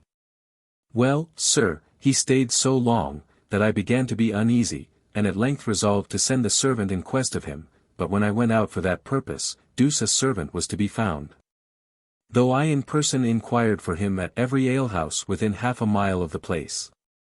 I then dispatched no less than 5 ticket porters upon the scent after them, and I myself, by a direction from the barkeeper, went to Senior Ratchcali's lodgings, where, as they told me, he had not been seen since 9 o'clock in the morning. Upon this intimation, I came directly hither, to give you timely notice, that you may without delay take measures for your own security. The best thing you can do, is to take out writs for apprehending him, in the counties of Middlesex, Surrey, Kent, and Essex, and I shall put them in the hands of trusty and diligent officers, who will soon ferret him out of his lurking place, provided he skulks within 10 miles of the bills of mortality. To be sure, the job will be expensive, and all these runners must be paid beforehand. But what then? The defendant is worth powder, and if we can once secure him, I'll warrant the prosecution will quit cost. Fathom was almost choked with concern and resentment at the news of this mischance, so that he could not utter one word until this narrative was finished. Nor was his suspicion confined to the Tyrolese and his own lackey. He considered the solicitor as their accomplice and director, and was so much provoked at the latter part of his harangue, that his discretion seemed to vanish, and, collaring the attorney, "Villain," said he, "you yourself have been a principal actor in this robbery." Then turning to the bystanders, "And I desire in the king's name that he may be secured, until I can make oath before a magistrate in support of the charge. If you refuse your assistance in detaining him, I will make immediate application to one of the secretaries of state, who is my particular friend, and he will see justice done to all parties." At mention of this formidable name, the bailiff and his whole family were in commotion, to obstruct the retreat of the lawyer, who stood aghast and trembled under the grasp of our adventurer. But, soon as he found himself delivered from this embrace, by the interposition of the spectators, and collected his spirits, which had been suddenly dissipated by Fathom's unexpected assault, he began to display one art of his occupation, which he always reserved for extraordinary occasions. This was the talent of abuse, which he poured forth with such fluency of opprobrious language, that our hero, smarting as he was, and almost desperate with his loss, deviated from that temperance of behavior which he had hitherto preserved. And snatching up the poker, with one stroke opened a deep trench upon the attorney's skull, that extended from the hind head almost to the upper part of the nose, upon each side of which it discharged a sanguine stream. Notwithstanding the pain of this application, the solicitor was transported with joy at the sense of the smart, and inwardly congratulated himself upon the appearance of his own blood, which he no sooner perceived, than he exclaimed, "I'm a dead man," and fell upon the floor at full length. Immediate recourse was had to a surgeon in the neighborhood, who, having examined the wound, declared there was a dangerous depression of the first table of the skull, and that, if he could save the patient's life without the application of the trepan, it would be one of the greatest cures that ever were performed. By this time, Fathom's first transport being overblown, he summoned up his whole resolution, and reflected upon his own ruin with that fortitude which had never failed him in the emergencies of his fate. Little disturbed at the prognostic of the surgeon, which he considered in the right point of view. "Sir," said he, "I am not so unacquainted with the resistance of an attorney's skull, as to believe the chastisement I have bestowed on him will at all endanger his life, which is in much greater jeopardy from the hands of the common executioner. For, notwithstanding this accident, I am determined to prosecute the rascal for robbery with the utmost severity of the law. And, that I may have a sufficient fund left for that prosecution, I shall not at present throw away one farthing in unnecessary expense, but insist upon being conveyed to prison without farther delay." This declaration was equally unwelcome to the bailiff, surgeon, and solicitor, who, upon the supposition that the count was a person of fortune, and would rather part with an immense sum than incur the ignominy of a jail, or involve himself in another disgraceful lawsuit, had resolved to fleece him to the utmost of their power. But, now the attorney finding him determined to set his fate at defiance, and to retort upon him a prosecution, which he had no design to undergo, began to repent heartily of the provocation he had given, and to think seriously on some method to overcome the obstinacy of the incensed foreigner. With this view, while the bailiff conducted him to bed in another apartment, he desired the catchpole to act the part of mediator between him and the count, and furnished him with proper instructions for that purpose. Accordingly the landlord, on his return, told Fathom that he was sure the solicitor was not a man for this world, for that he had left him deprived of his senses, and praying to God with great devotion for mercy to his murderer. He then exhorted him, with many protestations of friendship, to compromise the unhappy affair by exchanging releases with the attorney before his delirium should be known, otherwise he would bring himself into a most dangerous praemunire. Whether the plaintiff should die of his wound, or live to prosecute him for assault. "And with regard to your charge of robbery against him," said he, "as it is no more than a base suspicion, unsupported by the least shadow of evidence, the bill would be thrown out, and then he might sue you for damages. I therefore, out of pure friendship and good nature, advise you to compromise the affair, and, if you think proper, will endeavor to bring about a mutual release." Our hero, whose passion was by this time pretty well cooled, saw reason for assenting to the proposal. Upon which the deed was immediately executed, the mediator's bill was discharged, and Ferdinand conveyed in an hackney coach to prison, after he had empowered his own landlord to discharge his servants, and convert his effects into ready money. Thus, he saw himself, in the course of a few hours, deprived of his reputation, rank, liberty, and friends, and his fortune reduced from £2,000 to something less than 250, of which he had carried to jail in his pocket. End of Volume 1. The Adventures of Ferdinand Count Fathom. By Tobias Smollett. Complete in 2 parts. Part 2. With the author's preface, and an introduction by G. H. Maynadier, Ph.D. Department of English, Harvard University. The Adventures of Ferdinand Count Fathom. Chapter 39. Our adventurer is made acquainted with a new scene of life. Just as he entered these mansions of misery, his ears were invaded with a hoarse and dreadful voice, exclaiming, "You, Bess Beadle, score a couple of fresh eggs, a pennyworth of butter, and half a pint of mountain to the king. And stop credit till the bill is paid, he is now debtor for 15 shillings and 6pence, and d—n me if I trust him 1 farthing more, if he was the best king in Christendom. And, d'ye hear, send Ragged Head with 5 pounds of potatoes for Major Macleaver's supper, and let him have what drink he wants, the fat widow gentlewoman from Pimlico has promised to quit his score. Sir Mungo Barebones may have some hasty pudding and small beer, though I don't expect to see his coin, no more than to receive the 18 pence I laid out for a pair of breeches to his backside. What then? He's a quiet sort of a body, and a great scholar, and it was a scandal to the place to see him going about in that naked condition. As for the mad Frenchman with the beard, if you give him so much as a cheese paring, I'll send you back to the hole, among your old companions, an impudent dog. I'll teach him to draw his sword upon the governor of an English county jail. What?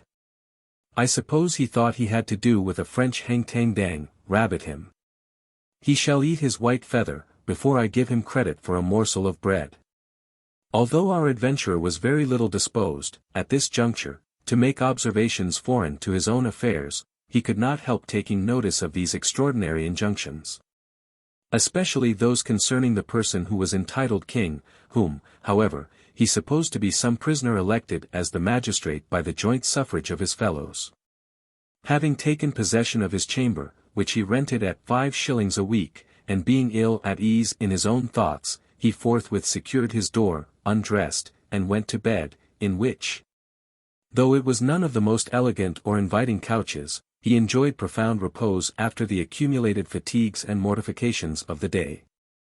Next morning, after breakfast, the keeper entered his apartment, and gave him to understand, that the gentleman under his care, having heard of the Count's arrival, had deputed one of their number to wait upon him with the compliments of condolence suitable to the occasion, and invite him to become a member of their society.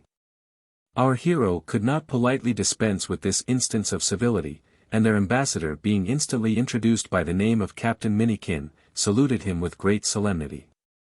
This was a person equally remarkable for his extraordinary figure and address. His age seemed to border upon 40, his stature amounted to 5 feet, his visage was long, meagre, and weather-beaten, and his aspect, though not quite rueful, exhibited a certain formality, which was the result of care and conscious importance. He was very little encumbered with flesh and blood.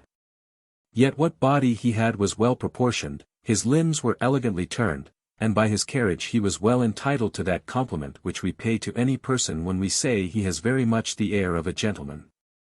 There was also an evident singularity in his dress, which, though intended as an improvement, appeared to be an extravagant exaggeration of the mode, and at once evinced him an original to the discerning eyes of our adventurer, who received him with his usual complaisance, and made a very eloquent acknowledgment of the honor and satisfaction he received from the visit of the representative, and the hospitality of his constituents.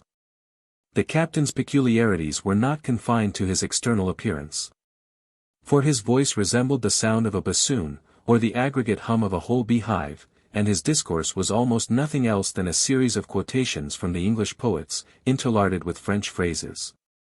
which he retained for their significance, on the recommendation of his friends, being himself unacquainted with that or any other outlandish tongue. Fathom, finding this gentleman of a very communicative disposition, thought he could not have a fairer opportunity of learning the history of his fellow prisoners. And, turning the conversation on that subject, was not disappointed in his expectation. "I don't doubt, sir," said he, with the utmost solemnity of declamation, "but you look with horror upon every object that surrounds you in this uncomfortable place. But, nevertheless, here are some, who, as my friend Shakespeare has it, have seen better days, and have with holy bell been knolled to church, and sat at good men's feasts, and wiped their eyes of drops that sacred pity hath engendered. You must know, sir, that, exclusive of the canaille, or the profanum vulgus, as they are styled by Horace, there are several small communities in the jail, consisting of people who are attracted by the manners and dispositions of each other. For this place, sir, is quite a microcosm, and as the great world, so is this, a stage, and all the men and women merely players. For my own part, sir, I have always made it a maxim to associate with the best of company I can find. Not that I pretend to boast of my family or extraction, because, you know, as the poet says, vix ea nostra voco. My father, 'tis true, was a man that piqued himself upon his pedigree, as well as upon his politesse and personal merit. For he had been a very old officer in the army, and I myself may say I was born with a spontoon in my hand. Sir, I have had the honor to serve His Majesty these 20 years, and have been bandied about in the course of duty through all the British plantations, and you see the recompense of all my service. But this is a disagreeable subject, and therefore I shall waive it, however, as Butler observes. My only comfort is, that now my dub-bolt fortune is so low, that either it must quickly end, or turn about again and mend. And now, to return from this digression, you will perhaps be surprised to hear that the head or chairman of our club is really a sovereign prince. No less, I'll assure you, than the celebrated Theodore King of Corsica, who lies in prison for a debt of a few £100. Hugh. Quantum mutatis ab illo. It is not my business to censure the conduct of my superiors. But I always speak my mind in a cavalier manner, and as, according to the Spectator, talking to a friend is no more than thinking aloud, entre nous, His Corsican Majesty has been scurvily treated by a certain administration. Be that as it will, he is a personage of a very portly appearance, and is quite master of the bienséance. Besides, they will find it their interest to have recourse again to his alliance. And in that case some of us may expect to profit by his restoration. But few words are best. He that maintains the second rank in our assembly is one Major Macleaver, an Irish gentleman, who has served abroad. A soldier of fortune, sir, a man of unquestionable honor and courage, but a little overbearing, in consequence of his knowledge and experience.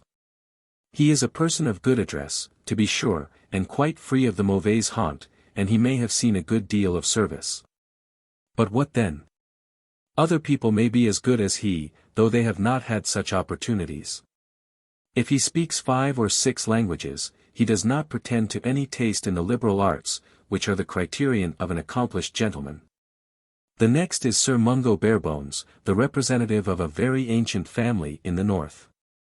His affairs are very much deranged, but he is a gentleman of great probity and learning, and at present engaged in a very grand scheme, which, if he can bring it to bear, will render him famous to all posterity.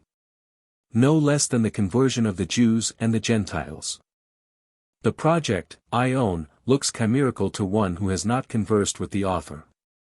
But, in my opinion, he has clearly demonstrated, from an anagrammatical analysis of a certain Hebrew word, that His present Majesty, whom God preserve, is the person pointed at in Scripture as the temporal Messiah of the Jews. And, if he could once raise by subscription such a trifling sum as £1,200,000, I make no doubt but he would accomplish his aim, vast and romantic as it seems to be.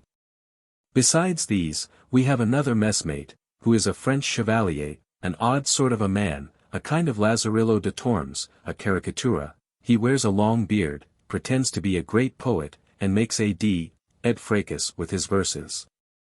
The king has been obliged to exert his authority over him more than once, by ordering him into close confinement, for which he was so rash as to send his majesty a challenge, but he afterwards made his submission, and was again taken into favour. The truth is, I believe his brain is a little disordered, and, he being a stranger, we overlook his extravagancies. Sir, we shall think ourselves happy in your accession to our society. You will be under no sort of restraint. For, though we dine at one table, every individual calls and pays for his own mess. Our conversation, such as it is, will not, I hope, be disagreeable. And though we have not opportunities of breathing the pure Arcadian air, and cannot, under the shade of melancholy boughs, lose and neglect the creeping hours of time, we may enjoy ourselves over a glass of punch or a dish of tea. Nor are we destitute of friends, who visit us in these shades of distress. The Major has a numerous acquaintance of both sexes, among others, a first cousin of good fortune, who, with her daughters, often cheer our solitude. She is a very sensible ladylike gentlewoman, and the young ladies have a certain dégagé air, that plainly shows they have seen the best company. Besides, I will venture to recommend Mrs. Minikin as a woman of tolerable breeding and capacity, who, I hope, will not be found altogether deficient in the accomplishments of the sex. So that we find means to make little parties, in which the time glides away insensibly. Then I have a small collection of books which are at your service. You may amuse yourself with Shakespeare, or Milton, or Don Quixote, or any of our modern authors that are worth reading, such as The Adventures of Loveville, Lady Frail, George Edwards, Joe Thompson, Bampfylde Moore Carew, Young Scarroll, and Miss Betsy Thoughtless. And if you have a taste for drawing, I can entertain you with a parcel of prints by the best masters. A man of our hero's politeness could not help expressing himself in the warmest terms of gratitude for this courteous declaration. He thanked the captain in particular for his obliging offers, and begged he would be so good as to present his respects to the society, of which he longed to be a member. It was determined, therefore, that Minikin should return in an hour, when the count would be dressed, in order to conduct him into the presence of his majesty. And he had already taken his leave for the present, when all of a sudden he came back, and taking hold of a waistcoat that lay upon a chair, "Sir," said he, "give me leave to look at that fringe, I think it is the most elegant knitting I ever saw. But pray, sir, are not these quite out of fashion? I thought plain silk, such as this that I wear, had been the mode, with the pockets very low." Before Fathom had time to make any sort of reply, he took notice of his hat and pumps. The first of which, he said, was too narrow in the brims, and the last an inch too low in the heels. Indeed, they formed a remarkable contrast with his own. For, exclusive of the fashion of the cock, which resembled the form of a Roman galley, the brim of his hat, if properly spread, would have projected a shade sufficient to shelter a whole file of musketeers from the heat of a summer sun. And the heels of his shoes were so high as to raise his feet 3 inches at least from the surface of the earth. Having made these observations, for the credit of his taste, he retired, and returning at the time appointed, accompanied Ferdinand to the apartment of the king, at the doors of which their ears were invaded with a strange sound, being that of a human voice imitating the noise of a drum. The captain, hearing this alarm, made a full stop, and, giving the count to understand that his majesty was busy, begged he would not take it amiss, if the introduction should be delayed for a few moments. Fathom, curious to know the meaning of what he had heard, applied to his guide for information, and learned that the king and the major, whom he had nominated to the post of his general-in-chief, were employed in landing troops upon the Genoese territory. That is, that they were settling beforehand the manner of their disembarkation. He then, by the direction of his conductor, reconnoitred them through the keyhole, and perceived the sovereign and his minister sitting on opposite sides of a deal board table, covered with a large chart or map, upon which he saw a great number of mussel and oyster shells ranged in a certain order, and, at a little distance, several regular squares and columns made of cards cut in small pieces. The prince himself, whose eyes were reinforced by spectacles, surveyed this armament with great attention, while the general put the whole in action, and conducted their motions by beat of drum. The mussel shells, according to Minikin's explanation, represented the transports. The oyster shells were considered as the men of war that covered the troops in landing. And the pieces of card exhibited the different bodies into which the army was formed upon its disembarkation. As an affair of such consequence could not be transacted without opposition, they had provided diverse ambuscades, consisting of the enemy, whom they represented by grey peas. And accordingly General Macleaver, perceiving the said grey peas marching along shore to attack his forces before they could be drawn up in battalia, thus addressed himself to the oyster shells, in an audible voice, "You men of war. Don't you see the front of the enemy advancing, and the rest of the detachment following out of sight? Arrah! The devil burn you, why don't you come ashore and open your batteries?" So saying, he pushed the shells towards the breach, performed the cannonading with his voice, the grey peas were soon put in confusion, the general was beat, the cards marched forwards in order of battle. And the enemy having retreated with great precipitation, they took possession of their ground without farther difficulty. Chapter 40. He contemplates majesty and its satellites in eclipse. This expedition being happily finished, General Macleaver put the whole army, navy, transports, and scene of action into a canvas bag, the prince unsaddled his nose, and Captain Minikin being admitted, our hero was introduced in form. Very gracious was the reception he met with from his majesty, who, with a most princely demeanour, welcomed him to court, and even seated him on his right hand, in token of particular regard. True it is, this presence chamber was not so superb, nor the appearance of the king so magnificent, as to render such an honour intoxicating to any person of our hero's coolness and discretion. In lieu of tapestry, the apartment was hung with halfpenny ballads, a truckle bed without curtains supplied the place of a canopy, and instead of a crown his majesty wore a woolen nightcap. Yet, in spite of these disadvantages, there was an air of dignity in his deportment, and a nice physiognomist would have perceived something majestic in the features of his countenance. He was certainly a personage of very prepossessing mien. His manners were engaging, his conversation agreeable, and any man whose heart was subject to the meltings of humanity would have deplored his distress, and looked upon him as a most pathetic instance of that miserable reverse to which all human grandeur is exposed. His fall was even greater than that of Belisarius, who, after having obtained many glorious victories over the enemies of his country, is said to have been reduced to such extremity of indigence, that, in his old age, when he was deprived of his eyesight, he sat upon the highway like a common mendicant, imploring the charity of passengers in the piteous exclamation of Date obolum Belisario. That is, spare a farthing to your poor old soldier Belisarius. I say, this general's disgrace was not so remarkable as that of Theodore, because he was the servant of Justinian, consequently his fortune depended upon the nod of that emperor.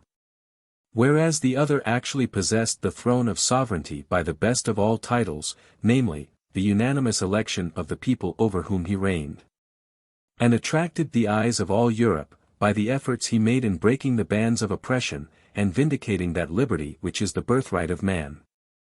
The English of former days, alike renowned for generosity and valour, treated those hostile princes, whose fate it was to wear their chains, with such delicacy of benevolence, as even dispelled the horrors of captivity. But their posterity of this refined age feel no compunction at seeing an unfortunate monarch, their former friend, ally, and partisan, languish amidst the miseries of a loathsome jail, for a paltry debt contracted in their own service.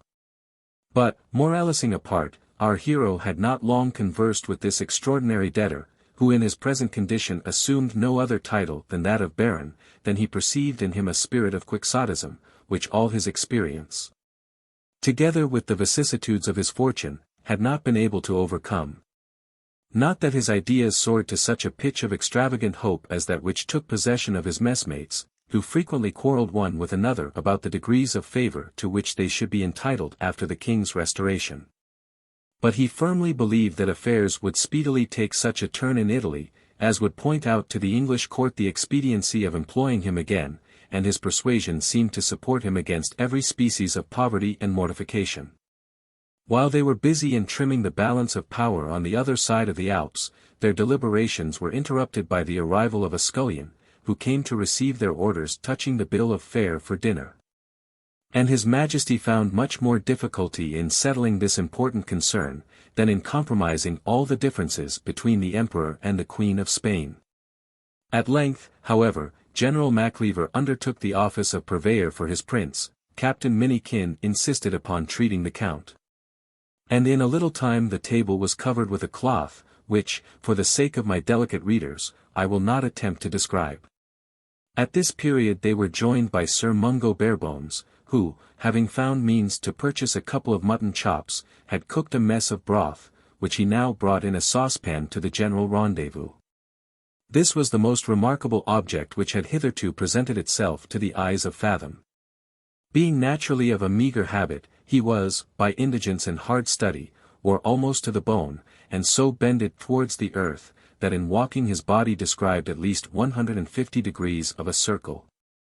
The want of stockings and shoes he supplied with a jockey-straight boot and an half-jack. His thighs and middle were cased in a monstrous pair of brown trunk breeches, which the keeper bought for his use from the executor of a Dutch seaman who had lately died in the jail. His shirt retained no signs of its original color, his body was shrouded in an old greasy tattered plaid nightgown. A blue and white handkerchief surrounded his head, and his looks betokened that immense load of care which he had voluntarily incurred for the eternal salvation of sinners. Yet this figure, uncouth as it was, made his compliments to our adventurer in terms of the most elegant address, and, in the course of conversation, disclosed a great fund of valuable knowledge. He had appeared in the great world, and borne diverse offices of dignity and trust with universal applause.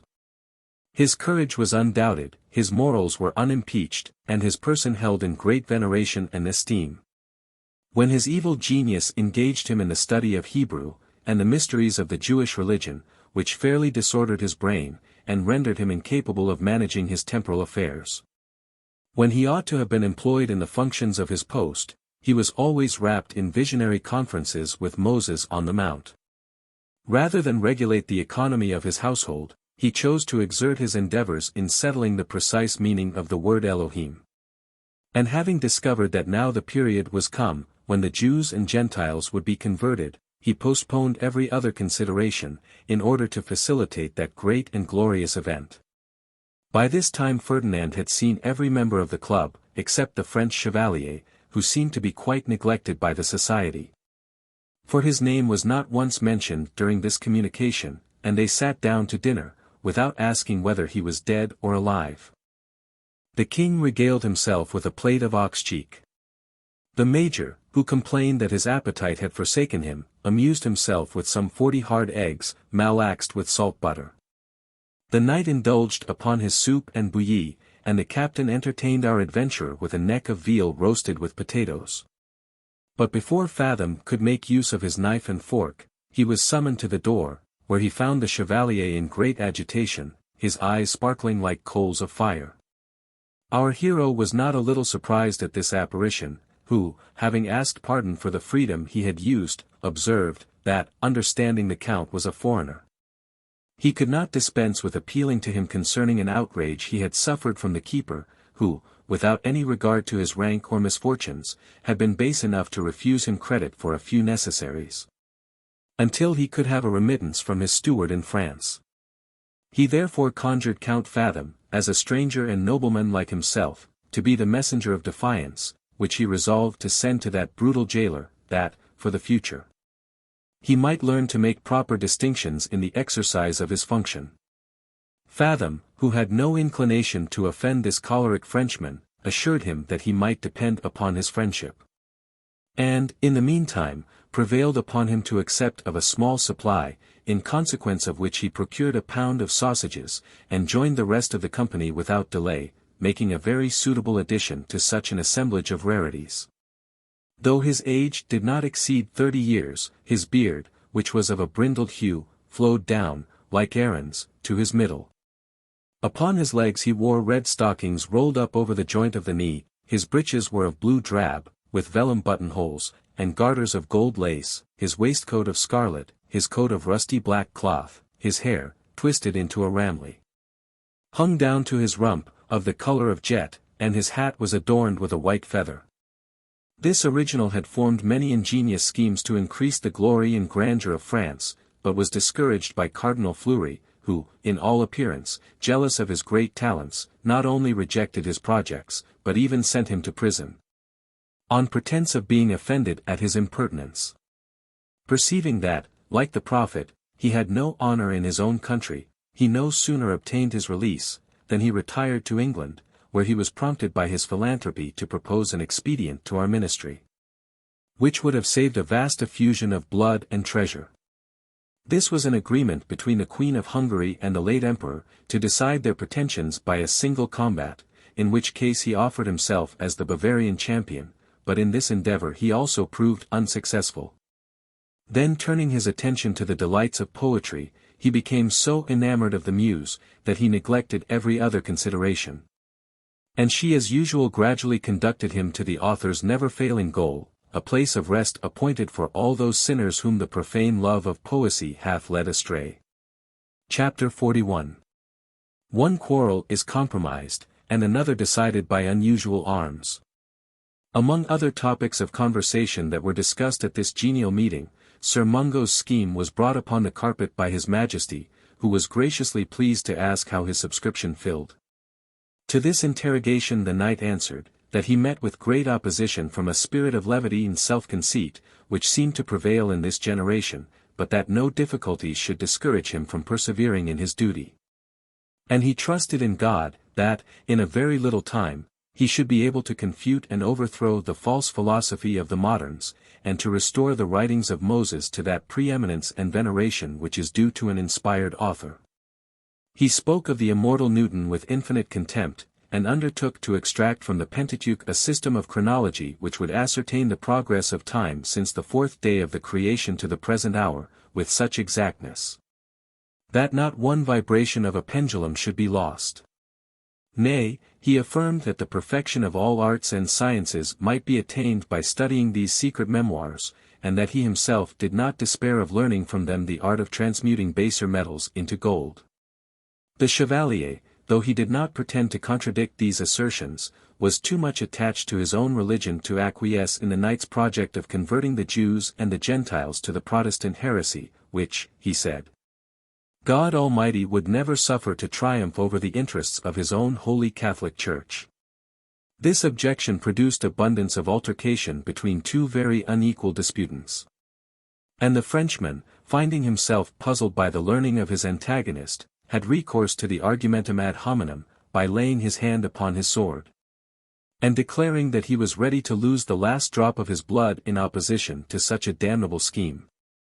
Sir Mungo, though in all appearance reduced to the last stage of animal existence, no sooner heard this epithet applied to his plan, than his eyes gleamed like lightning, he sprung from his seat with the agility of a grasshopper, and, darting himself out at the door like an arrow from a bow, reappeared in a moment with a long rusty weapon, which might have been shown among a collection of rarities as the sword of Guy Earl of Warwick. This implement he brandished over the Chevalier's head with the dexterity of an old prize-fighter, exclaiming, in the French language, "Thou art a profane wretch marked out for the vengeance of heaven, whose unworthy minister I am. And here thou shalt fall by the sword of the Lord and of Gideon."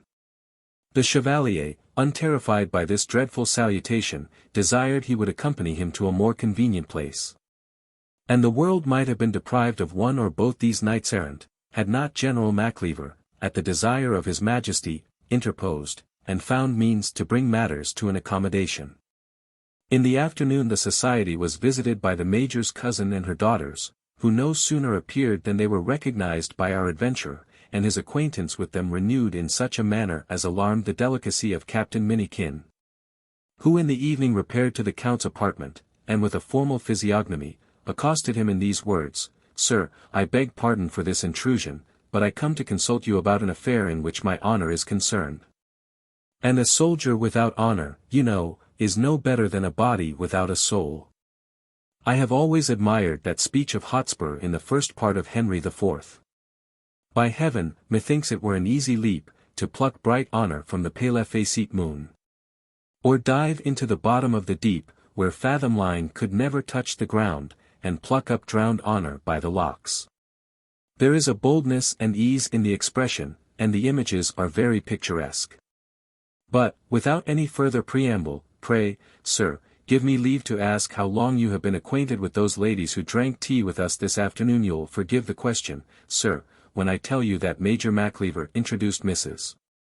Minikin to them as to ladies of character, and, I don't know how, sir, I have a sort of presentiment that my wife has been imposed upon. Perhaps I may be mistaken, and God grant I may. But there was a je ne sais quoi in their behavior today, which begins to alarm my suspicion. Sir, I have nothing but my reputation to depend upon, and I hope you will excuse me, when I earnestly beg to know what rank they maintain in life. Fathom, without minding the consequence, told him, with a simper, that he knew them to be very good-natured ladies, who devoted themselves to the happiness of mankind. This explanation had no sooner escaped from his lips, than the captain's face began to glow with indignation, his eyes seemed bursting from their spheres, he swelled to twice his natural dimensions, and, raising himself on his tiptoes, pronounced, in a strain that emulated thunder, blood. Sir, you seem to make very light of the matter, but it is no joke to me, I'll assure you, and Macleaver shall see that I am not to be affronted with impunity.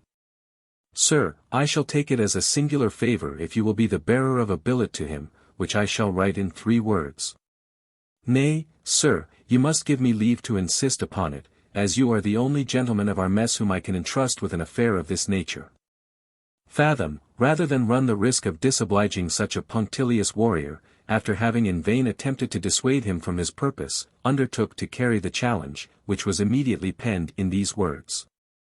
Sir, you have violated my honor in imposing upon Mrs.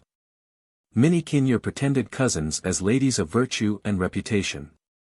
I therefore demand such satisfaction as a soldier ought to receive, and expect you will adjust with my friend Count Fathom the terms upon which you shall be met by the much injured Goliah Minikin. This morceau being sealed and directed, was forthwith carried by our adventurer to the lodgings of the Major, who had by this time retired to rest, but hearing the Count's voice, he got up and opened the door in cuerpo. To the astonishment of Ferdinand, who had never before seen such an Herculean figure. He made an apology for receiving the Count in his birthday suit, to which he said he was reduced by the heat of his constitution, though he might have assigned a more adequate cause, by owning that his shirt was in the hands of his washerwoman. Then shrouding himself in a blanket, desired to know what had procured him the honor of such an extraordinary visit. He read the letter with great composure, like a man accustomed to such intercourse. Then addressing himself to the bearer, I will be after diverting the gentleman, said he, in any manner he shall think proper. But, by Jesus, this is no place for such amusements, because, as you well know, my dear Count, if both should be killed by the chance of war, neither of us will be able to escape, and after the breath is out of his body, he will make but a sorry excuse to his family and friends. But that is no concern of mine, and therefore I am ready to please him in his own way. Fathom approved of his remarks, which he reinforced with sundry considerations, to the same purpose, and begged the assistance of the Major's advice, in finding some expedient to terminate the affair without bloodshed. That no troublesome consequences might ensue either to him or to his antagonist, who, in spite of this overstraining formality, seemed to be a person of worth and good nature. With all my heart, said the generous Hibernian, I have a great regard for the little man, and my own character is not to seek at this time of day. I have served a long apprenticeship to fighting, as this same carcass can testify, and if he compels me to run him through the body, by my shoal, I shall do it in a friendly manner. So saying, he threw aside the blanket, and displayed scars and seams innumerable upon his body, which appeared like an old patched leathern doublet. I remember, proceeded this champion, when I was a slave at Algiers, Murphy Macmorris and I happened to have some difference in the bagnio, upon which he bade me turn out.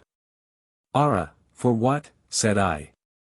Here are no weapons that a gentleman can use, and you would not be such a negro as to box like an English carman. After he had puzzled himself for some time, he proposed that we should retire into a corner, and funk one another with brimstone, till one of us should give out. Accordingly we crammed 6 tobacco pipes with sulphur, and, setting foot to foot, began to smoke, and kept a constant fire, until Mac Morris dropped down, then I threw away my pipe, and taking poor Murphy in my arms, "What, are you dead?" said I. "If you are dead, speak." "No, by Jesus," cried he, "I ain't dead, but I'm speechless." So he owned I had obtained the victory, and we were as good friends as ever. Now, if Mr. Minikin thinks proper to put the affair upon the same issue, I will smoke a pipe of brimstone with him tomorrow morning, and if I cry out first, I will be after asking pardon for this supposed affront. Fathom could not help laughing at the proposal, to which, however, he objected on account of Minikin's delicate constitution, which might suffer more detriment from breathing in an atmosphere of sulphur than from the discharge of a pistol, or the thrust of a small sword. He therefore suggested another expedient in lieu of the sulphur, namely, the gum called asafoetida, which, though abundantly nauseous, could have no effect upon the infirm texture of the lieutenant's lungs. This hint being relished by the major, our adventurer returned to his principal, and having repeated the other's arguments against the use of mortal instruments, described the succedaneum which he had concerted with Macleaver. The captain at first believed the scheme was calculated for subjecting him to the ridicule of his fellow prisoners, and began to storm with great violence. But, by the assurances and address of Fathom, he was at length reconciled to the plan, and preparations were made on each side for this duel, which was actually smoked next day, about noon, in a small closet, detached from the challenger's apartment, and within hearing of his Majesty, and all his court, assembled as witnesses and umpires of the contest.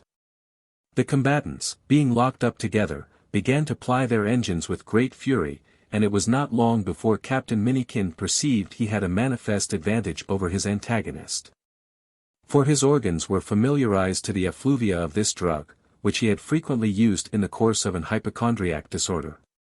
Whereas Macleaver, who was a stranger to all sorts of medicine, by his wry faces and attempts to puke, expressed the utmost abhorrence of the smell that invaded his nostrils. Nevertheless, resolved to hold out to the last extremity, he continued in action until the closet was filled with such an intolerable vapor as discomposed the whole economy of his entrails, and compelled him to disgorge his breakfast in the face of his opponent, whose nerves were so disconcerted by this disagreeable and unforeseen discharge, that he fell back into his chair in a swoon, and the major bellowed aloud for assistance.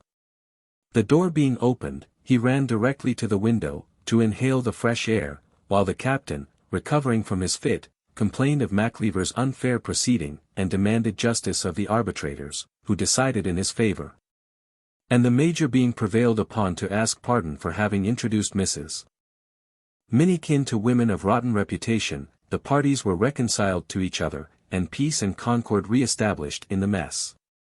Fathom acquired universal applause for his discreet and humane conduct upon this occasion, and that same afternoon had an opportunity of seeing the lady in whose cause he had exerted himself.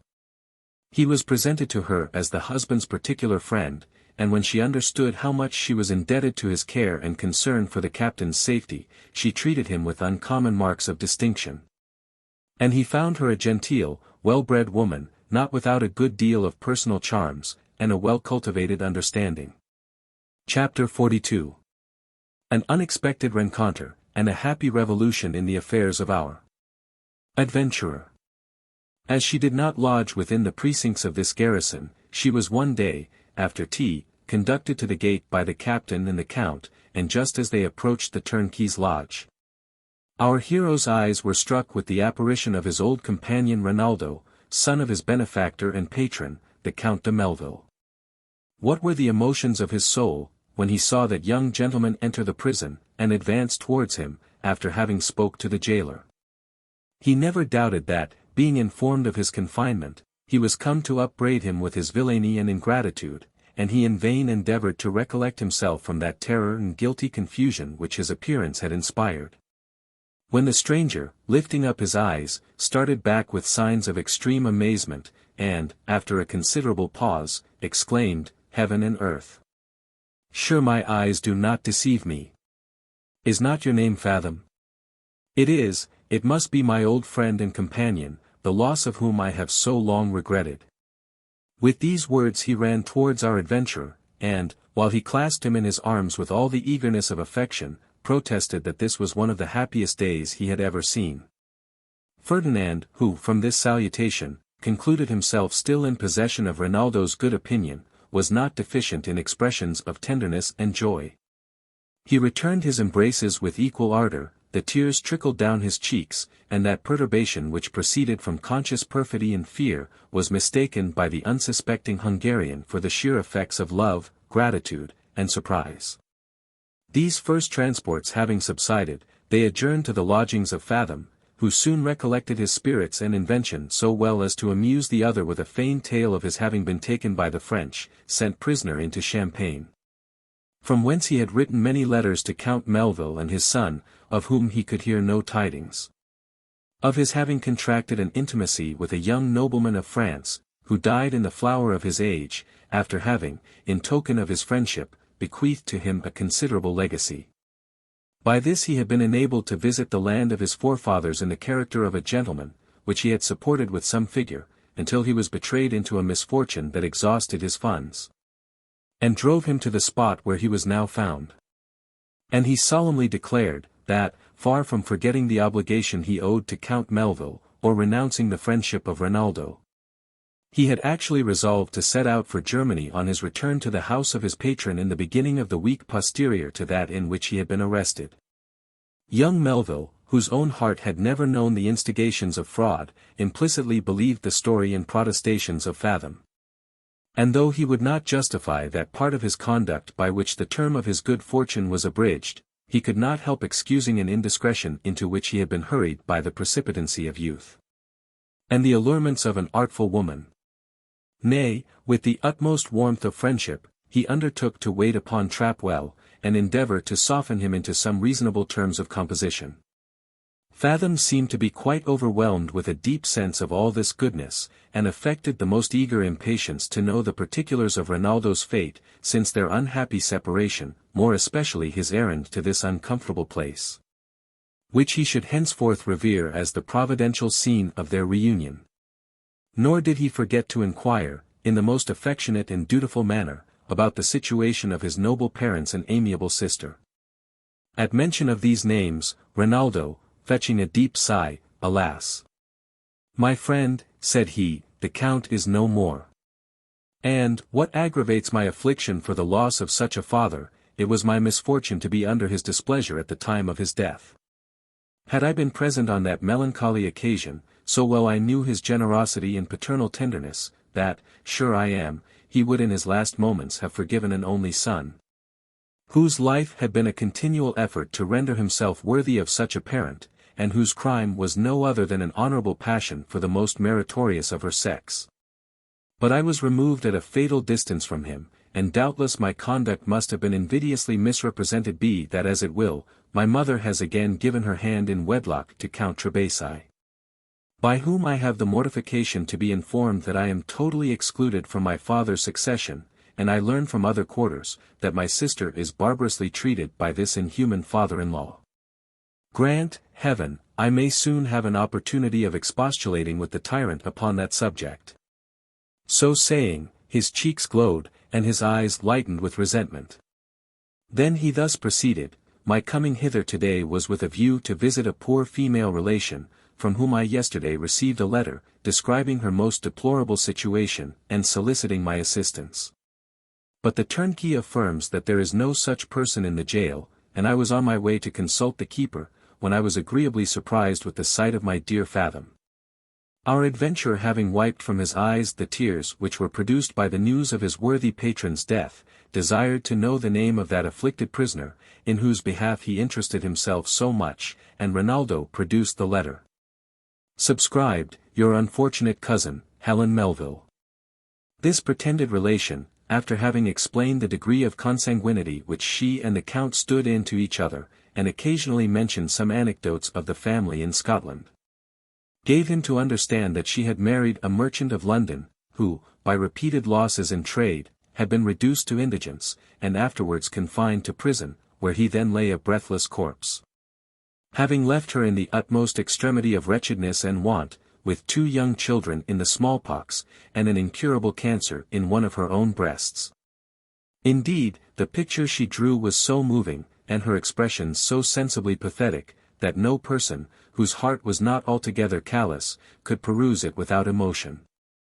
Rinaldo had sent 2 guineas by the messenger, whom she had represented as a trusty servant, whose fidelity had been proof against all the distress of her mistress, and he was now arrived in order to reinforce his bounty.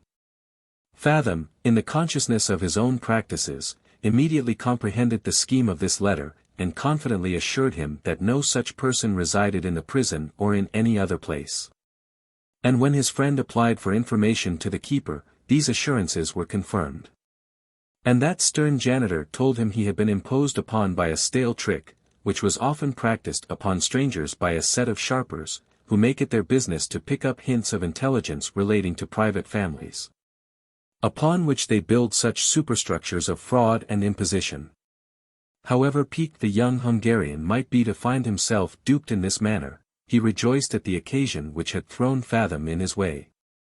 And, after having made him a tender of his purse, took his leave, on purpose to wait upon Trapwell, who was not quite so untractable as an enraged cuckold commonly is. For, by this time, he had accomplished the best part of his aim, which was to be divorced from his wife, and was fully convinced that the defendant was no more than a needy adventurer, who, in all probability, would be released by an Act of Parliament for the benefit of insolvent debtors. In which case, he, the plaintiff, would reap no solid advantage from his imprisonment. He, therefore, listened to the remonstrances of the mediator, and, after much canvassing, agreed to discharge the defendant, in consideration of £200, which were immediately paid by Count Melville, who, by this deduction, was reduced to somewhat less than 30. Nevertheless, he cheerfully beggared himself in behalf of his friend, for whose release he forthwith obtained an order. And, next day, our adventurer, having bid a formal adieu to his fellows in distress, and, in particular, to his Majesty, for whose restoration his prayers were preferred, he quitted the jail, and accompanied his deliverer, with all the outward marks of unutterable gratitude and esteem. Surely, if his heart had been made of penetrable stuff, it would have been touched by the circumstances of this redemption, but had not his soul been invincible to all such attacks, these memoirs would possibly never have seen the light. When they arrived at Rinaldo's lodgings, that young gentleman honored him with other proofs of confidence and friendship, by giving him a circumstantial detail of all the adventures in which he had been engaged after Fathom's desertion from the imperial camp. He told him, that, immediately after the war was finished, his father had pressed him to a very advantageous match, with which he would have complied, though his heart was not at all concerned. Had not he been inflamed with the desire of seeing the world before he could take any step towards a settlement for life. That he had signified his sentiments on this head to the Count, who opposed them with unusual obstinacy, as productive of a delay which might be fatal to his proposal. For which reason he had retired incognito from his family, and travelled through sundry states and countries, in a disguise by which he eluded the inquiries of his parents. That, in the course of these peregrinations, he was captivated by the irresistible charms of a young lady, on whose heart he had the good fortune to make a tender impression. That their mutual love had subjected both to many dangers and difficulties, during which they suffered a cruel separation. After the torments of which, he had happily found her in England, where she now lived entirely cut off from her native country and connections, and destitute of every other resource but his honor, love, and protection. And, finally, that he was determined to combat his own desires, how violent soever they might be, until he should have made some suitable provision for the consequences of a stricter union with the mistress of his soul, that he might not, by a precipitate marriage, ruin the person whom he adored. This end he proposed to attain, by an application to the court of Vienna, which he did not doubt would have some regard to his own service, and that of his father. And thither he resolved to repair, with the first opportunity, now that he had found a friend with whom he could entrust the inestimable jewel of his heart. He likewise gave our hero to understand, that he had been 8 months in England, during which he had lived in a frugal manner, that he might not unnecessarily exhaust the money he had been able to raise upon his own credit. That, hitherto, he had been obliged to defer his departure for Germany on account of his attendance upon the mother of his mistress, who was lately dead of sorrow and chagrin. And that, since he resided in London, he had often heard of the celebrated Count Fathom, though he never imagined that his friend Ferdinand could be distinguished by that appellation. Chapter 43. Fathom justifies the proverb, "What's bred in the bone will never come out of the flesh." Some circumstances of this conversation made a deep impression upon the mind of our adventurer, who nevertheless concealed his emotions from the knowledge of his friend, and was next day introduced to that hidden treasure of which Rinaldo had spoken with such rapture and adoration. It was not without reason he had expatiated upon the personal attractions of this young lady, whom, for the present, we shall call Monimia, a name that implies her orphan situation. When she entered the room, even Fathom, whose eyes had been sated with beauty, was struck dumb with admiration, and could scarce recollect himself so far as to perform the ceremony of his introduction. She seemed to be about the age of 18. Her stature was tall, her motion graceful. A knot of artificial flowers restrained the luxuriancy of her fine black hair, that flowed in shining ringlets adown her snowy neck. The contour of her face was oval, her forehead remarkably high. Her complexion clean and delicate, though not florid, and her eyes were so piercing, as to strike the soul of every beholder.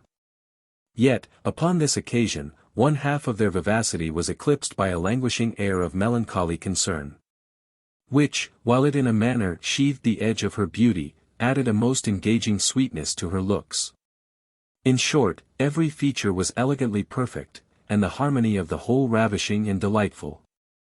It was easy to perceive the mutual sentiments of the two lovers at meeting, by the pleasure that sensibly diffused itself in the countenances of both. Fathom was received by her as the intimate friend of her admirer, whom she had often heard of in terms of the most sincere affection. And the conversation was carried on in the Italian language, because she was a foreigner who had not as yet made great proficiency in the knowledge of the English tongue. Her understanding was such as, instead of diminishing, reinforced the prepossession which was inspired by her appearance. And if the sum total of her charms could not melt the heart, it at least excited the appetite of Fathom to such a degree, that he gazed upon her with such violence of desire, as had never transported him before. And he instantly began to harbor thoughts, not only destructive to the peace of his generous patron, but also to the prudential maxims he had adopted on his first entrance into life. We have already recorded divers instances of his conduct to prove that there was an intemperance in his blood, which often interfered with his caution. And although he had found means to render this heat sometimes subservient to his interest, yet, in all probability, Heaven mingled the ingredient in his constitution, on purpose to counteract his consummate craft, defeat the villainy of his intention, and at least expose him to the justice of the law, and the contempt of his fellow creatures. Stimulated as he was by the beauty of the incomparable Monimia, he foresaw that the conquest of her heart would cost him 1,000 times more labor and address than all the victories he had ever achieved. For, besides her superior understanding, her sentiments of honor, virtue, gratitude, religion, and pride of birth, her heart was already engaged by the tenderest ties of love and obligation to a man whose person and acquired accomplishments at least equaled his own, and whose connection with him was of such a nature as raised an almost insurmountable bar to his design. Because, with what face could he commence rival to the person whose family had raised him from want and servility, and whose own generosity had rescued him from the miseries of a dreary jail? Notwithstanding these reflections, he would not lay aside an idea which so agreeably flattered his imagination. He, like every other projector in the same circumstances, was so partial to his own qualifications, as to think the lady would soon perceive a difference between him and Rinaldo that could not fail to turn to his advantage in her opinion. He depended a good deal on the levity and inconstancy of the sex, and did not doubt that, in the course of their acquaintance, he should profit by that languor which often creeps upon and flattens the intercourse of lovers cloyed with the sight and conversation of each other. This way of arguing was very natural to a man who had never known other motives than those of sensuality and convenience, and perhaps, upon these maxims, he might have succeeded with 9/10 of the fair sex. But, for once, he erred in his calculation. Monimia's soul was perfect, her virtue impregnable. His first approaches were, as usual, performed by the method of insinuation, which succeeded so well, that in a few days he actually acquired a very distinguished share of her favor and esteem. To this he had been recommended, in the warmest strain of exaggerating friendship, by her dear Rinaldo. So that, placing the most unreserved confidence in his honor and integrity, and being almost quite destitute of acquaintance, she made no scruple of owning herself pleased with his company and conversation. And therefore he was never abridged in point of opportunity. She had too much discernment to overlook his uncommon talents and agreeable address, and too much susceptibility to observe them with indifference. She not only regarded him as the confidant of her lover, but admired him as a person whose attachment did honor to Count Melville's choice.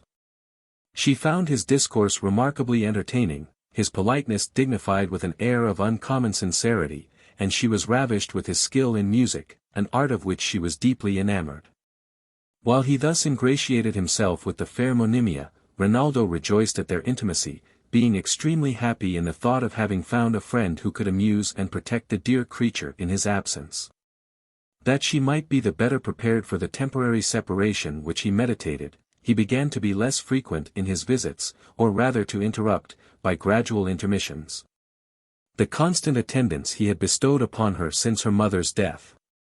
This alteration she was enabled to bear by the assiduities of Fathom, when she understood that her lover was indispensably employed in negotiating a sum of money for the purposes of his intended voyage. This was really the case.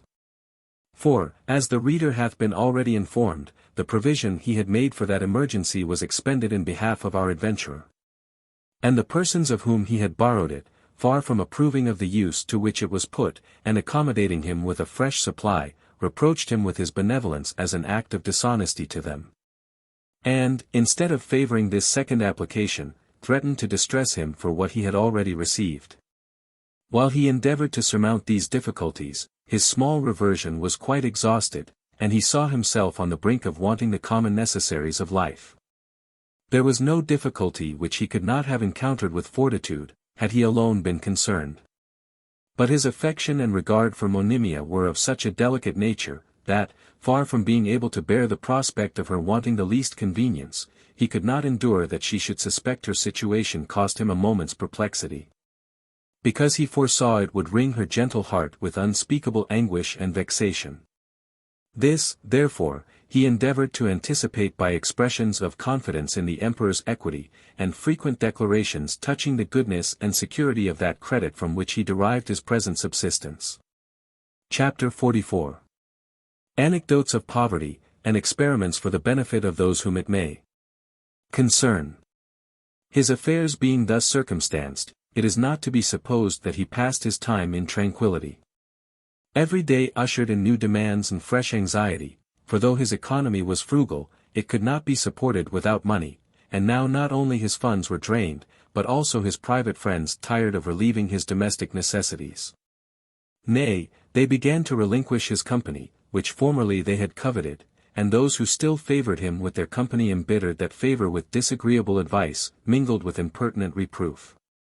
They loudly exclaimed against the last instance of his friendship for Fathom, as a piece of wrong-headed extravagance, which neither his fortune could afford or his conscience excuse. And alleged that such specimens of generosity are vicious in any man, let his finances be never so opulent, if he has any relations of his own who need his assistance. But altogether scandalous, not to say unjust, in a person who depends for his own support on the favor of his friends. These expostulations did not even respect the beauteous, the accomplished, the gentle-hearted, the orphan Monimia. Although they owned her perfections, and did not deny that it would be highly meritorious in any man of fortune to make her happy, they disapproved of Rinaldo's attachment to the fair beggar. Made light of that intimate union of hearts which subsisted between the two lovers, and which no human consideration could dissolve. And some among them, in the consummation of their prudence, ventured to hint a proposal of providing for her in the service of some lady of fashion. Any reader of sensibility will easily conceive how these admonitions were relished by a young gentleman whose pride was indomitable, whose notions of honor were scrupulously rigid and romantic, whose temper was warm, and whose love was intense. Every such suggestion was as a dagger to his soul, and what rendered the torture more exquisite, he lay under obligations to those very persons whose selfish and sordid sentiments he disdained. So that he was restricted by gratitude from giving vent to his indignation, and his forlorn circumstances would not permit him to renounce their acquaintance. While he struggled with these mortifications, his wants grew more and more importunate, and his creditors became clamorous. Fathom, to whom all his grievances were disclosed, lamented his hard hap with all the demonstrations of sympathy which he could expect to find in such a zealous adherent. He upbraided himself incessantly as the cause of his patron's distress. Took God to witness that he would rather have perished in jail than have enjoyed his liberty, had he known it would have cost his dearest friend and benefactor 1/10 part of the anguish he now saw him suffer.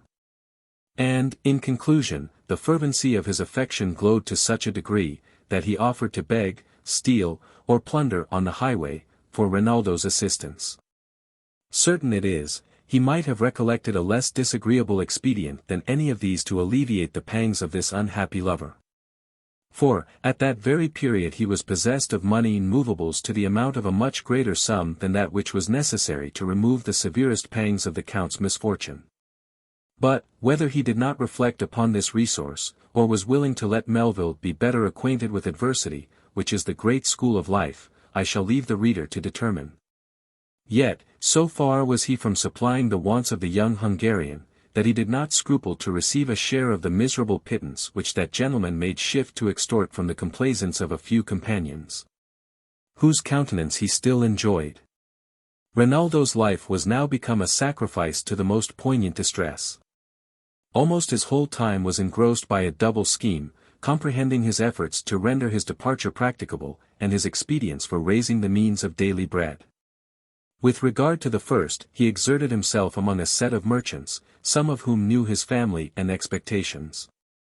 And, for the last, he was fain to depend upon the assistance of a few intimates, who were not in a condition to furnish him with sums of consequence. These, however, gradually dropped off, on pretence of friendly resentment for his indiscreet conduct. So that he found himself naked and deserted by all his former companions, except one gentleman, with whom he had lived in the most unreserved correspondence, as with a person of the warmest friendship, and the most unbounded benevolence. Nay, he had actually experienced repeated proofs of his generosity. And such were the Count's sentiments of the gratitude, love, and esteem, which were due to the author of these obligations, that he would have willingly laid down his own life for his interest or advantage. He had already been at different times accommodated by this benefactor with occasional supplies, amounting in the whole to about 40 or 50 pounds. And so fearful was he of taking any step by which he might forfeit the goodwill of this gentleman, that he struggled with unparalleled difficulty and vexation, before he could prevail upon himself to put his liberality to another proof.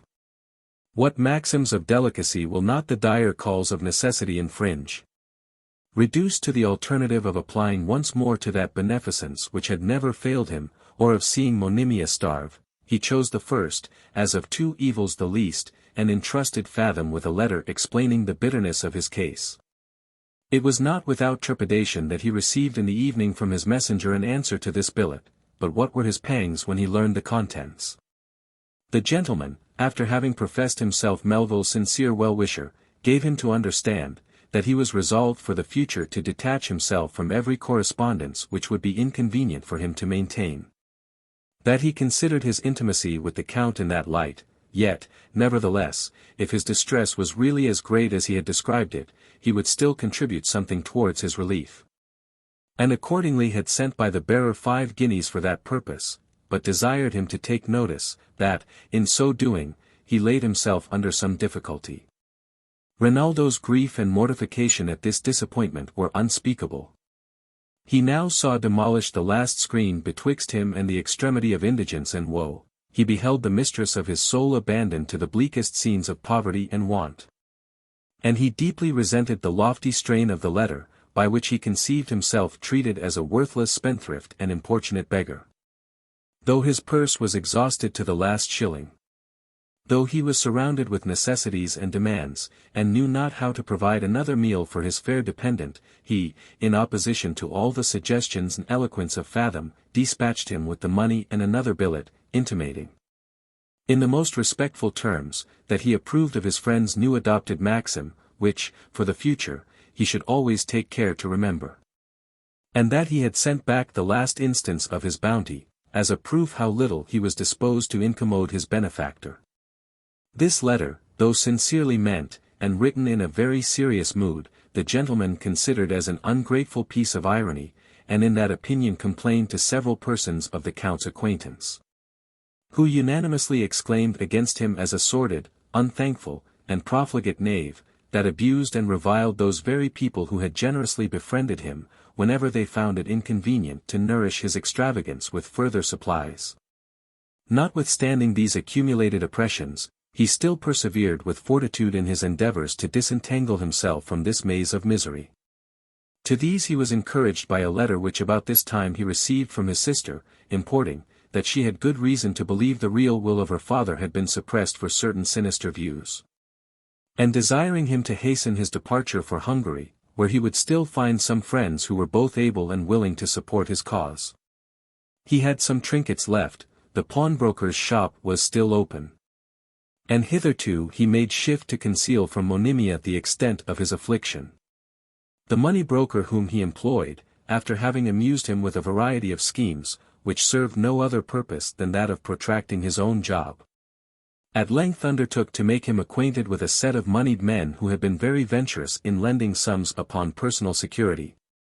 He was therefore introduced to their club in the most favorable manner, after the broker had endeavored to prepossess them separately, with magnificent ideas of his family and fortune.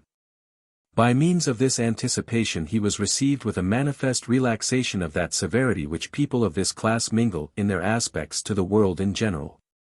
And they even vied with each other in their demonstrations of hospitality and respect, for every one in particular looked upon him as a young heir, who would bleed freely, and mortgage at cent per cent. Rinaldo, buoyed up with these exterior civilities, began to flatter himself with hopes of success, which, however, were soon checked by the nature of the conversation, during which the chairman upbraided one of the members in open club for having once lent £40 upon slight security. The person accused alleged, in his own defence, that the borrower was his own kinsman, whose funds he knew to be sufficient, that he had granted his bond, and been at the expense of insuring his life for the money, and, in conclusion, had discharged it to the day with great punctuality. These allegations were not deemed exculpatory by the rest of the assembly, who with one voice pronounced him guilty of unwarrantable rashness and indiscretion, which, in time coming, must undoubtedly operate to the prejudice of his character and credit. This was a bitter declaration to the young count, who nevertheless endeavored to improve the footing he had gained among them, by courting their company, conforming to their manners, and attentively listening to their discourse. When he had cultivated them with great assiduity for the space of some weeks, dined at their houses upon pressing invitations, and received repeated offers of service and friendship, believing that things were now ripe for the purpose, he, one day, at a tavern to which he had invited him to dinner, ventured to disclose his situation to him whose countenance was the least unpromising. And as he introduced the business with a proposal of borrowing money, he perceived his eyes sparkle with a visible alacrity, from which he drew a happy presage. But, alas! This was no more than a transient gleam of sunshine, which was suddenly obumbrated by the sequel of his explanation. Insomuch, that, when the merchant understood the nature of the security, his visage was involved in a most disagreeable gloom, and his eyes distorted into a most hideous obliquity of vision. Indeed, he squinted so horribly, that Rinaldo was amazed and almost affrighted at his looks, until he perceived that this distortion proceeded from concern for a silver tobacco box which he had laid down by him on the table, after having filled his pipe. As the youth proceeded to unfold his necessities, the other became gradually alarmed for this utensil, to which he darted his eyes askance in this preternatural direction, until he had slyly secured it in his pocket. Having made this successful conveyance, he shifted his eyes alternately from the young gentleman to the broker for a considerable pause, during which he in silence reproached the last for introducing such a beggarly varlet to his acquaintance. Then taking the pipe from his mouth, "Sir," said he, addressing himself to the Count, "if I had all the inclination in the world to comply with your proposal, it is really not in my power. My correspondents abroad have remitted such a number of bad bills of late, that all my running cash hath been exhausted in supporting their credit. Mr. Ferret, sure I am, you was not ignorant of my situation. And I'm not a little surprised that you should bring the gentleman to me on business of this kind, but, as the wise man observes, bray a fool in a mortar, and he'll never be wise. So saying, with a most emphatic glance directed to the broker, he rung the bell, and called for the reckoning, when, finding that he was to be the guest of Rinaldo, he thanked him drily for his good cheer, and in an abrupt manner took himself away. Though baffled in this quarter, the young gentleman would not despair, but forthwith employed Mr. Ferret in an application to another of the society, who, after having heard the terms of his commission, desired him to tell his principal, that he could do nothing without the concurrence of his partner, who happened to be at that time in one of our American plantations. A third being solicited, excused himself on account of an oath which he had lately taken on the back of a considerable loss. A fourth being tried, made answer, that it was not in his way. And a fifth candidly owned, that he never lent money without proper security. Thus the forlorn Rinaldo tried every experiment without success, and now saw the last ray of hope extinguished. Well nigh destitute of present support, and encompassed with unrelenting duns, he was obliged to keep within doors, and seek some comfort in the conversation of his charming mistress, and his faithful friend. Yet, even there, he experienced the extremest rigor of adverse fate. Every rap at the door alarmed him with the expectation of some noisy tradesman demanding payment. When he endeavored to amuse himself with drawing, some unlucky feature of the occasional portrait recalled the image of an obdurate creditor, and made him tremble at the work of his own hands. When he fled for shelter to the flattering creation of fancy, some abhorred idea always started up amidst the gay vision, and dissolved the pleasing enchantment. Even the seraphic voice of Monimia had no longer power to compose the anxious tumults of his mind.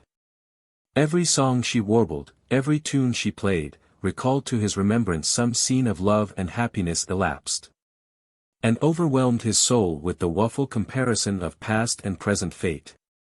He saw all that was amiable and perfect in woman, all that he held most dear and sacred upon earth, tottering on the brink of misery, without knowing the danger of her situation, and found himself unable to prevent her fall, or even to forewarn her of the peril. For as we have already observed, his soul could not brook the thought of communicating the tidings of distress to the tender-hearted Monimia. Chapter 45. Rinaldo's distress deepens, and Fathom's plot thickens. Such aggravated misfortune could not fail to affect his temper and deportment. The continual efforts he made to conceal his vexation produced a manifest distraction in his behavior and discourse.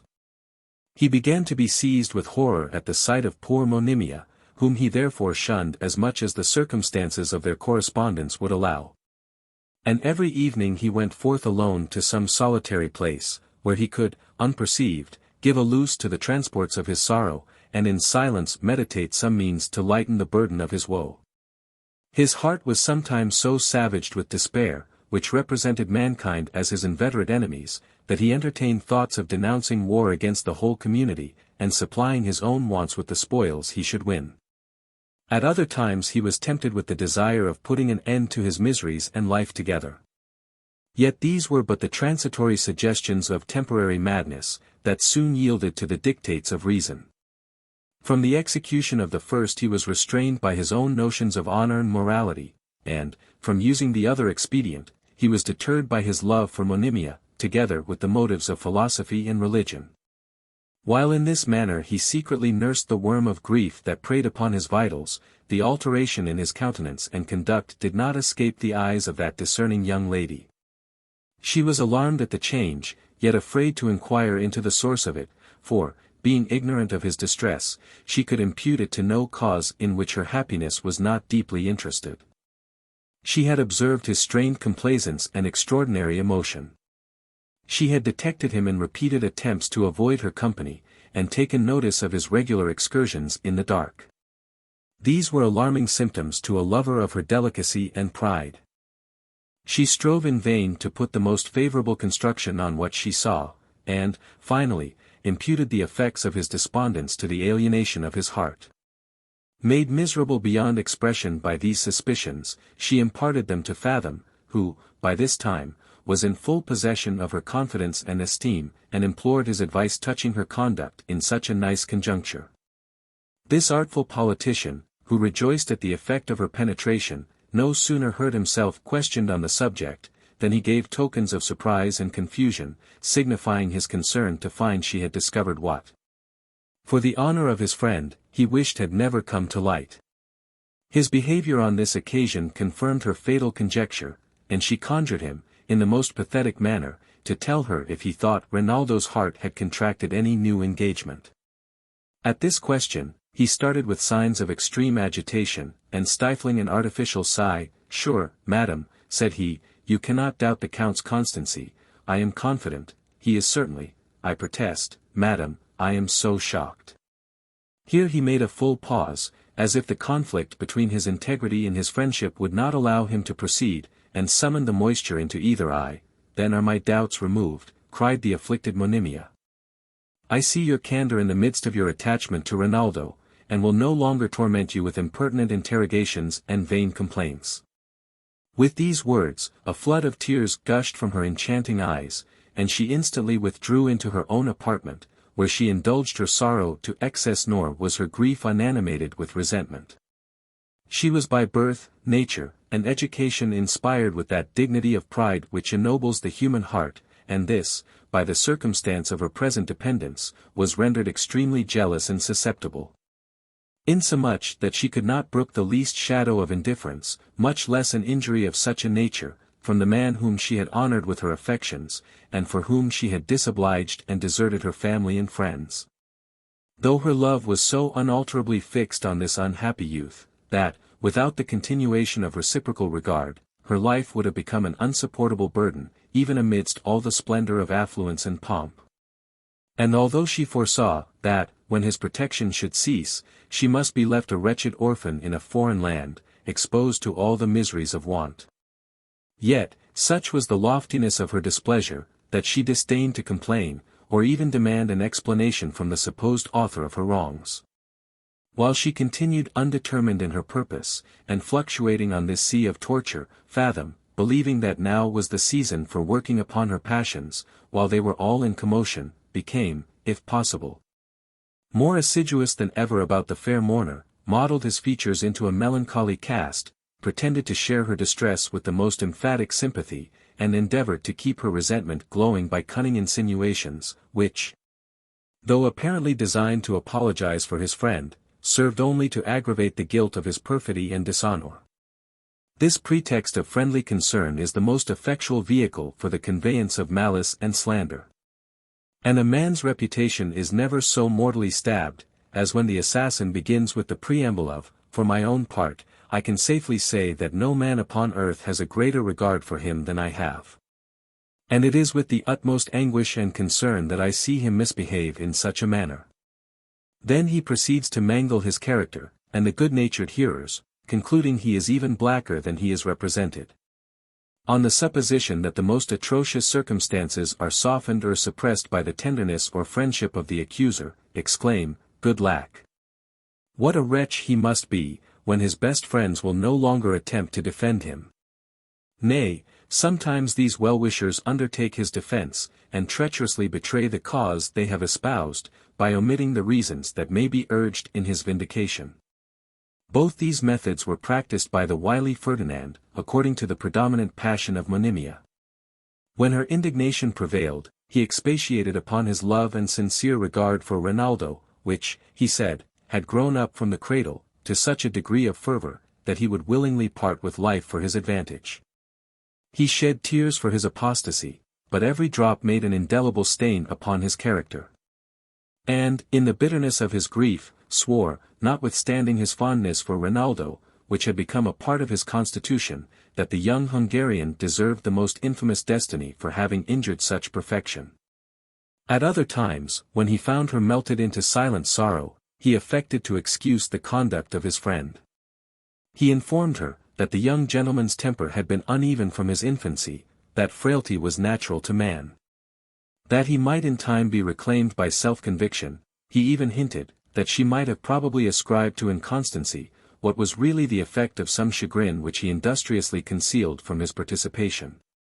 But, when he found her disposed to listen to this last suggestion, he destroyed the force of it, by recollecting the circumstances of his nocturnal rambles, which, he owned, would admit of no favourable construction. By these means he blew the coals of her jealousy, and enhanced the value of his own character at the same time. For she looked upon him as a mirror of faith and integrity, and the mind being overcharged with woe, naturally seeks some confidant, upon whose sympathy it can repose itself. Indeed, his great aim was to make himself necessary to her affliction, and settle a gossiping correspondence, in the familiarity of which he hoped his purpose would certainly be answered. Yet the exertion of these talents was not limited to her alone. While he laid these trains for the hapless young lady, he was preparing snares of another kind for her unsuspecting lover, who, for the completion of his misery, about this time began to perceive marks of disquiet and displeasure in the countenance and deportment of his adored Monimia. For that young lady, in the midst of her grief, remembered her origin, and over her vexation affected to throw a veil of tranquillity, which served only to give an air of disgust to her internal disturbance. Rinaldo, whose patience and philosophy were barely sufficient to bear the load of his other evils, would have been quite overwhelmed with the additional burden of Monimia's woe, if it had not assumed this appearance of disesteem, which, as he knew he had not deserved it, brought his resentment to his assistance. Yet this was but a wretched cordial to support him against the baleful reflections that assaulted him from every quarter. It operated like those desperate remedies, which, while they stimulate exhausted nature, help to destroy the very fundamentals of the constitution. He reviewed his own conduct with the utmost severity, and could not recollect one circumstance which could justly offend the idol of his soul. The more blameless he appeared to himself in this examination, the less excusable did her behaviour appear. He tasked his penetration to discover the cause of this alteration, he burned with impatience to know it. His discernment failed him, and he was afraid, though he knew not why, to demand an explanation. His thoughts were so circumstanced, that he durst not even unbosom himself to Fathom, though his own virtue and friendship resisted those sentiments that began to intrude upon his mind, with suggestions to the prejudice of our adventurer's fidelity. Nevertheless, unable to endure the torments of such interesting suspense, he at length made an effort to expostulate with the fair orphan. And in an abrupt address, the effect of his fear and confusion, begged to know if he had inadvertently done anything to incur her displeasure. Monimia, hearing herself bluntly accosted in this unusual strain, after repeated instances of his reserve and supposed inconstancy, considered the question as a fresh insult, and, summoning her whole pride to her assistance, replied, with affected tranquillity, or rather with an air of scorn, that she had no title to judge, neither did she pretend to condemn his conduct.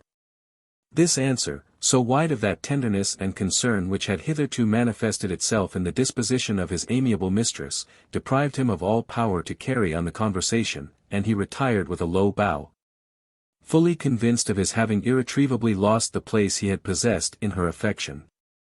For, to his imagination, warped and blinded by his misfortunes, her demeanour seemed fraught, not with a transient gleam of anger, which a respectful lover would soon have appeased, but with that contempt and indifference which denote a total absence of affection and esteem. She, on the other hand, misconstrued his sudden retreat, and now they beheld the actions of each other through the false medium of prejudice and resentment. To such fatal misunderstandings the peace and happiness of whole families often fall a sacrifice. Chapter 46. Our adventurer becomes absolute in his power over the passions of his friend, and affects one half of his aim. Influenced by this dire mistake, the breast of those unhappy lovers began to be invaded with the horrors of jealousy. The tender-hearted Monimia endeavoured to devour her griefs in silence, she in secret bemoaned her forlorn fate without ceasing. Her tears flowed without intermission from night to morn, and from morn to night. She sought not to know the object for which she was forsaken, she meant not to upbraid her undoer. Her aim was to find a sequestered corner, in which she could indulge her sorrow, where she could brood over the melancholy remembrance of her former felicity. where she could recollect those happy scenes she had enjoyed under the wings of her indulgent parents, when her whole life was a revolution of pleasures, and she was surrounded with affluence, pomp, and admiration. Where she could, unmolested, dwell upon the wretched comparison between her past and present condition, and paint every circumstance of her misery in the most aggravating colors, that they might make the deeper impression upon her mind, and the more speedily contribute to that dissolution for which she ardently wished, as a total release from woe. Amidst these pinings, she began to loathe all sustenance, her cheeks grew wan, her bright eyes lost their splendor, the roses vanished from her lips, and her delicate limbs could hardly support their burden. In a word, her sole consolation was limited to the prospect of depositing her sorrows in the grave, and her only wish was to procure a retreat in which she might wait with resignation for that happy period. Yet this melancholy comfort she could not obtain without the advice and mediation of Fathom, whom she therefore still continued to see and consult. While these consultations were held, Rinaldo's bosom was ravaged with tempests of rage and distraction. He believed himself superseded in the affection of his mistress, by some favored rival, whose success rankled at his soul. And though he scarce durst communicate the suspicion to his own heart, his observation continually whispered to him that he was supplanted by his friend Fathom. For Monimia was totally detached from the conversation of every other man, and he had of late noted their intercourse with distempered eyes. These considerations sometimes transported him to such a degree of frenzy, that he was tempted to sacrifice them both as traitors to gratitude, friendship, and love, but such deliriums soon vanished before his honor and humanity. He would not allow himself to think amiss of Ferdinand, until some undoubted mark of his guilt should appear, and this was so far from being the case, that hitherto there was scarce a presumption. On the contrary, said he to himself, I am hourly receiving proofs of his sympathy and attachment. Not but that he may be the innocent cause of my mishap. His superior qualifications may have attracted the eye, and engaged the heart of that inconstant fair, without his being sensible of the victory he has won. Or, perhaps, shocked at the conquest he hath unwillingly made, he discourages her advances, tries to reason down her unjustifiable passion, and in the meantime conceals from me the particulars, out of regard to my happiness and quiet. Under cover of these favorable conjectures, our adventurer securely prosecuted his scheme upon the unfortunate Monimia. He dedicated himself wholly to her service and conversation, except at those times when his company was requested by Rinaldo, who now very seldom exacted his attendance. In his ministry about the person of the beauteous orphan, this cunning incendiary mingled such awful regard, such melting compassion, as effectually screened him from the suspicion of treachery. While he widened the fatal breach between her and her lover by the most diabolical insinuations. He represented his friend as a voluptuary, who gratified his own appetite without the least regard to honor or conscience, and, with a show of infinite reluctance, imparted some anecdotes of his sensuality, which he had feigned for the purpose. Then he would exclaim in an affected transport, Gracious Heaven! Is it possible for any man who has the least title to perception or humanity to injure such innocence and perfection? For my own part, had I been so undeservedly happy, heaven and earth. Forgive my transports, madam, I cannot help seeing and admiring such divine attractions. I cannot help resenting your wrongs, it is the cause of virtue I espouse. It ought to be the cause of every honest man. He had often repeated such apostrophes as these, which she ascribed to nothing else than sheer benevolence and virtuous indignation, and actually began to think he had made some impression upon her heart. Not that he now entertained the hope of an immediate triumph over her chastity. The more he contemplated her character, the more difficult the conquest seemed to be. He therefore altered his plan, and resolved to carry on his operations under the shelter of honorable proposals, foreseeing that a wife of her qualifications, if properly managed, would turn greatly to the account of the husband, or, if her virtue should prove refractory, that he could at any time rid himself of the encumbrance, by decamping without beat of drum, after he should be cloyed with possession. Elevated by these expectations, he one day, in the midst of a preconcerted rhapsody, importing that he could no longer conceal the fire that preyed upon his heart, threw himself on his knees before the lovely mourner, and imprinted a kiss on her fair hand. Though he did not presume to take this liberty till after such preparation as he thought had altogether extinguished her regard for Melville, and paved the way for his own reception in room of that discarded lover, he had so far overshot his mark, that Monimia, instead of favouring his declaration, started up, and retired in silence, her cheeks glowing with shame, and her eyes gleaming with indignation. Ferdinand no sooner recovered from the confusion produced by this unexpected repulse, than he saw the necessity of coming to a speedy determination, lest the offended fair one should appeal to Rinaldo, in which case they might be mutually undeceived, to his utter shame and confusion. He therefore resolved to deprecate her anger by humble supplications, and by protesting, that, whatever tortures he might suffer by suppressing his sentiments, she should never again be offended with a declaration of his passion. Having thus appeased the gentle Monimia, and discovered that, in spite of her resentment, his friend still kept possession of her heart, he determined to work an effectual separation, so as that the young lady, being utterly deserted by Melville, should be left altogether in his power. With this Christian intention, he began to sadden his visage with a double shade of pensive melancholy, in the presence of Rinaldo, to stifle a succession of involuntary sighs, to answer from the purpose, to be incoherent in his discourse, and, in a word, to act the part of a person wrapped up in sorrowful cogitation. Count Melville, soon as he perceived these symptoms, very kindly inquired into the cause of them, and was not a little alarmed to hear the artful and evasive answers of Ferdinand, who, without disclosing the source of his disquiet, earnestly begged leave to retire into some other corner of the world. Roused by this entreaty, the Hungarian's jealousy awoke, and with violent agitation, he exclaimed, "Then are my fears too true, my dear Fathom, I comprehend the meaning of your request. I have for some time perceived an host of horrors approaching from that quarter.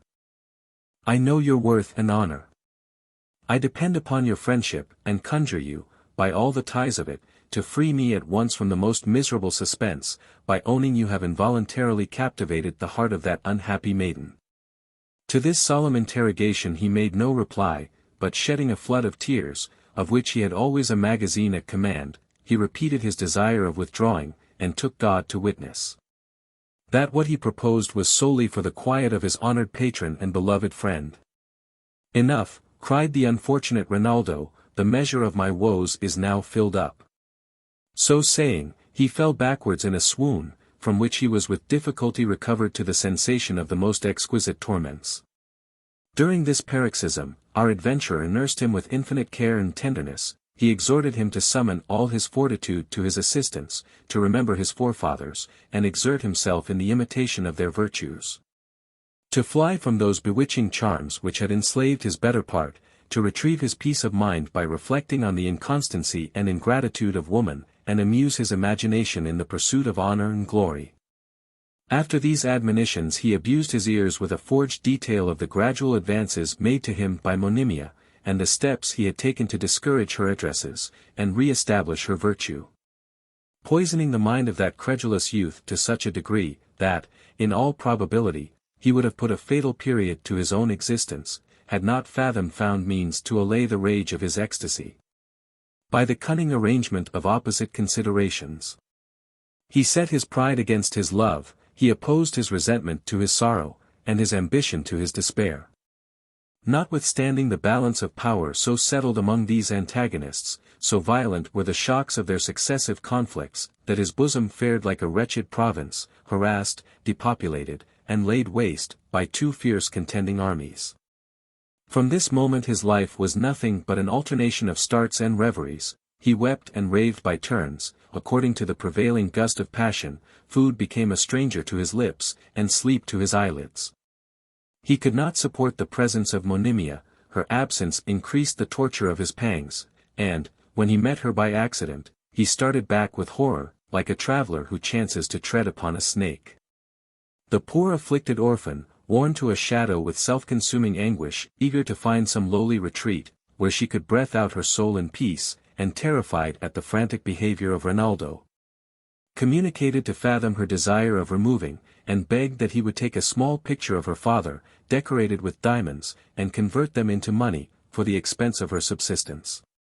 This was the last pledge of her family, which she had received from her mother, who had preserved it in the midst of numberless distresses. And no other species of misery but that which she groaned under could have prevailed upon the daughter to part with it. But, exclusive of other motives, the very image itself, by recalling to her mind the honors of her name, upbraided her with living in dependence upon a man who had treated her with such indignity and ingratitude. Besides, she flattered herself with the hope that she should not long survive the loss of this testimonial. Our adventurer, with many professions of sorrow and mortification at his own want of capacity to prevent such an alienation, undertook to dispose of it to the best advantage, and to provide her with a cheap and retired apartment, to which he would conduct her in safety, though at the hazard of his life. In the meantime, however, he repaired to his friend Rinaldo, and, after having admonished him to arm his soul with patience and philosophy, declared that Monimia's guilty passion for himself could no longer be kept within bounds. That she had conjured him, in the most pressing manner, to assist her in escaping from an house which she considered as the worst of dungeons, because she was in it daily exposed to the sight and company of a man whom she detested. And that she had bribed him to compliance with her request, not only with repeated promises of eternal love and submission, but also with the picture of her father set with diamonds, which she had hitherto reserved as the last and greatest testimony of her affection and esteem. With these words he presented the fatal pledge to the eyes of the astonished youth, upon whom it operated like the poisonous sight of the basilisk, for in an instant, the whole passions of his soul were in the most violent agitation. "What?" cried he, in an ecstasy of rage, "is she so abandoned to perfidy, so lost to shame, so damned to constancy, to gratitude, and virtuous love, as to meditate the means of leaving me without decency, without remorse? To forsake me in my adversity, when my hapless fortune can no longer flatter the pride and vanity of her expectation? O woman! Woman! Woman! What similes shall I find to illustrate the character of the sex? But I will not have recourse to vain complaints and feeble exclamations. By heaven! She shall not escape, she shall not triumph in her levity, she shall not exult in my distress, no. I will rather sacrifice her to my just resentment, to the injured powers of love and friendship. I will act the avenging minister of heaven. I will mangle that fair bosom, which contains so false a heart. I will tear her to pieces, and scatter those beauteous limbs as a prey to the beasts of the field, and the fowls of the air." Fathom, who expected this storm, far from attempting to oppose its progress, waited with patience until its first violence was overblown.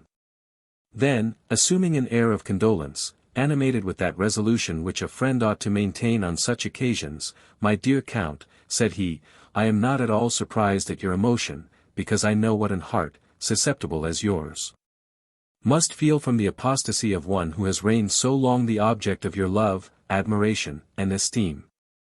Your endeavors to drive her from your thoughts must create an agony much more severe than that which divorces the soul from the body. Nevertheless, I am so confident of your virtue and your manhood, as to foresee, that you will allow the fair Monimia to execute that resolution which she hath so unwisely taken, to withdraw herself from your love and protection. Believe me, my best friend and benefactor, this is a step, in consequence of which you will infallibly retrieve your peace of mind. It may cost you many bitter pangs, it may probe your wounds to the quick. But those pangs will be soothed by the gentle and salutary wing of time, and that probing will rouse you to a due sense of your own dignity and importance, which will enable you to convert your attention to objects far more worthy of your contemplation.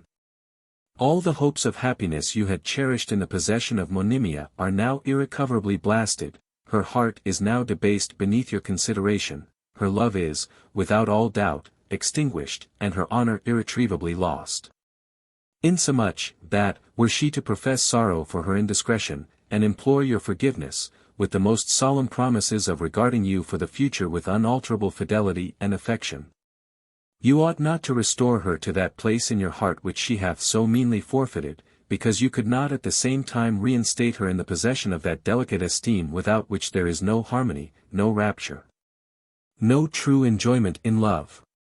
No, my dear Rinaldo, expel the unworthy tenant from your bosom, allow her to fill up the measure of her ingratitude, by deserting her lover, friend, and benefactor. Your glory demands her dismission. The world will applaud your generosity, and your own heart approve of your conduct. So disencumbered, let us exert ourselves once more in promoting your departure from this island, that you may revisit your father's house, do justice to yourself and amiable sister, and take vengeance on the author of your wrongs. Then dedicate yourself to glory, in imitation of your renowned ancestors, and flourish in the favor of your imperial patron. These remonstrances had such an effect upon the Hungarian, that his face was lighted up with a transient gleam of satisfaction. He embraced Ferdinand with great ardor, calling him his pride, his mentor, his good genius, and entreated him to gratify the inclination of that fickle creature so far as to convey her to another lodging, without loss of time, while he would, by absenting himself, favor their retreat. Our hero, having obtained this permission, went immediately to the skirts of the town, where he had previously bespoke a small, though neat apartment, at the house of an old woman, widow of a French refugee. He had already reconnoitred the ground, by sounding his landlady, from whose poverty and complaisance he found reason to expect all sorts of freedom and opportunity for the accomplishment of his aim upon Monimia's person. The room being prepared for her reception, he returned to that disconsolate beauty, to whom he presented 10 guineas, which he pretended to have raised by pledging the picture, though he himself acted as the pawnbroker on this occasion. For a very plain and obvious reason. The fair orphan was overjoyed to find her wish so speedily accomplished. She forthwith packed up her necessaries in a trunk, and a hackney coach was called in the dusk of the evening, in which she embarked with her baggage and conductor. Yet she did not leave the habitation of Rinaldo without regret. In the instant of parting, the idea of that unfortunate youth was associated with every well-known object that presented itself to her eyes. Not as an inconstant, ungenerous, and perjured swain, but as the accomplished, the virtuous, the melting lover, who had captivated her virgin heart. As Fathom led her to the door, she was met by Rinaldo's dog, which had long been her favorite. And the poor animal fawning upon her as she passed, her heart was overwhelmed with such a gush of tenderness, that a flood of tears streamed down her cheeks, and she had well-nigh sunk upon the floor.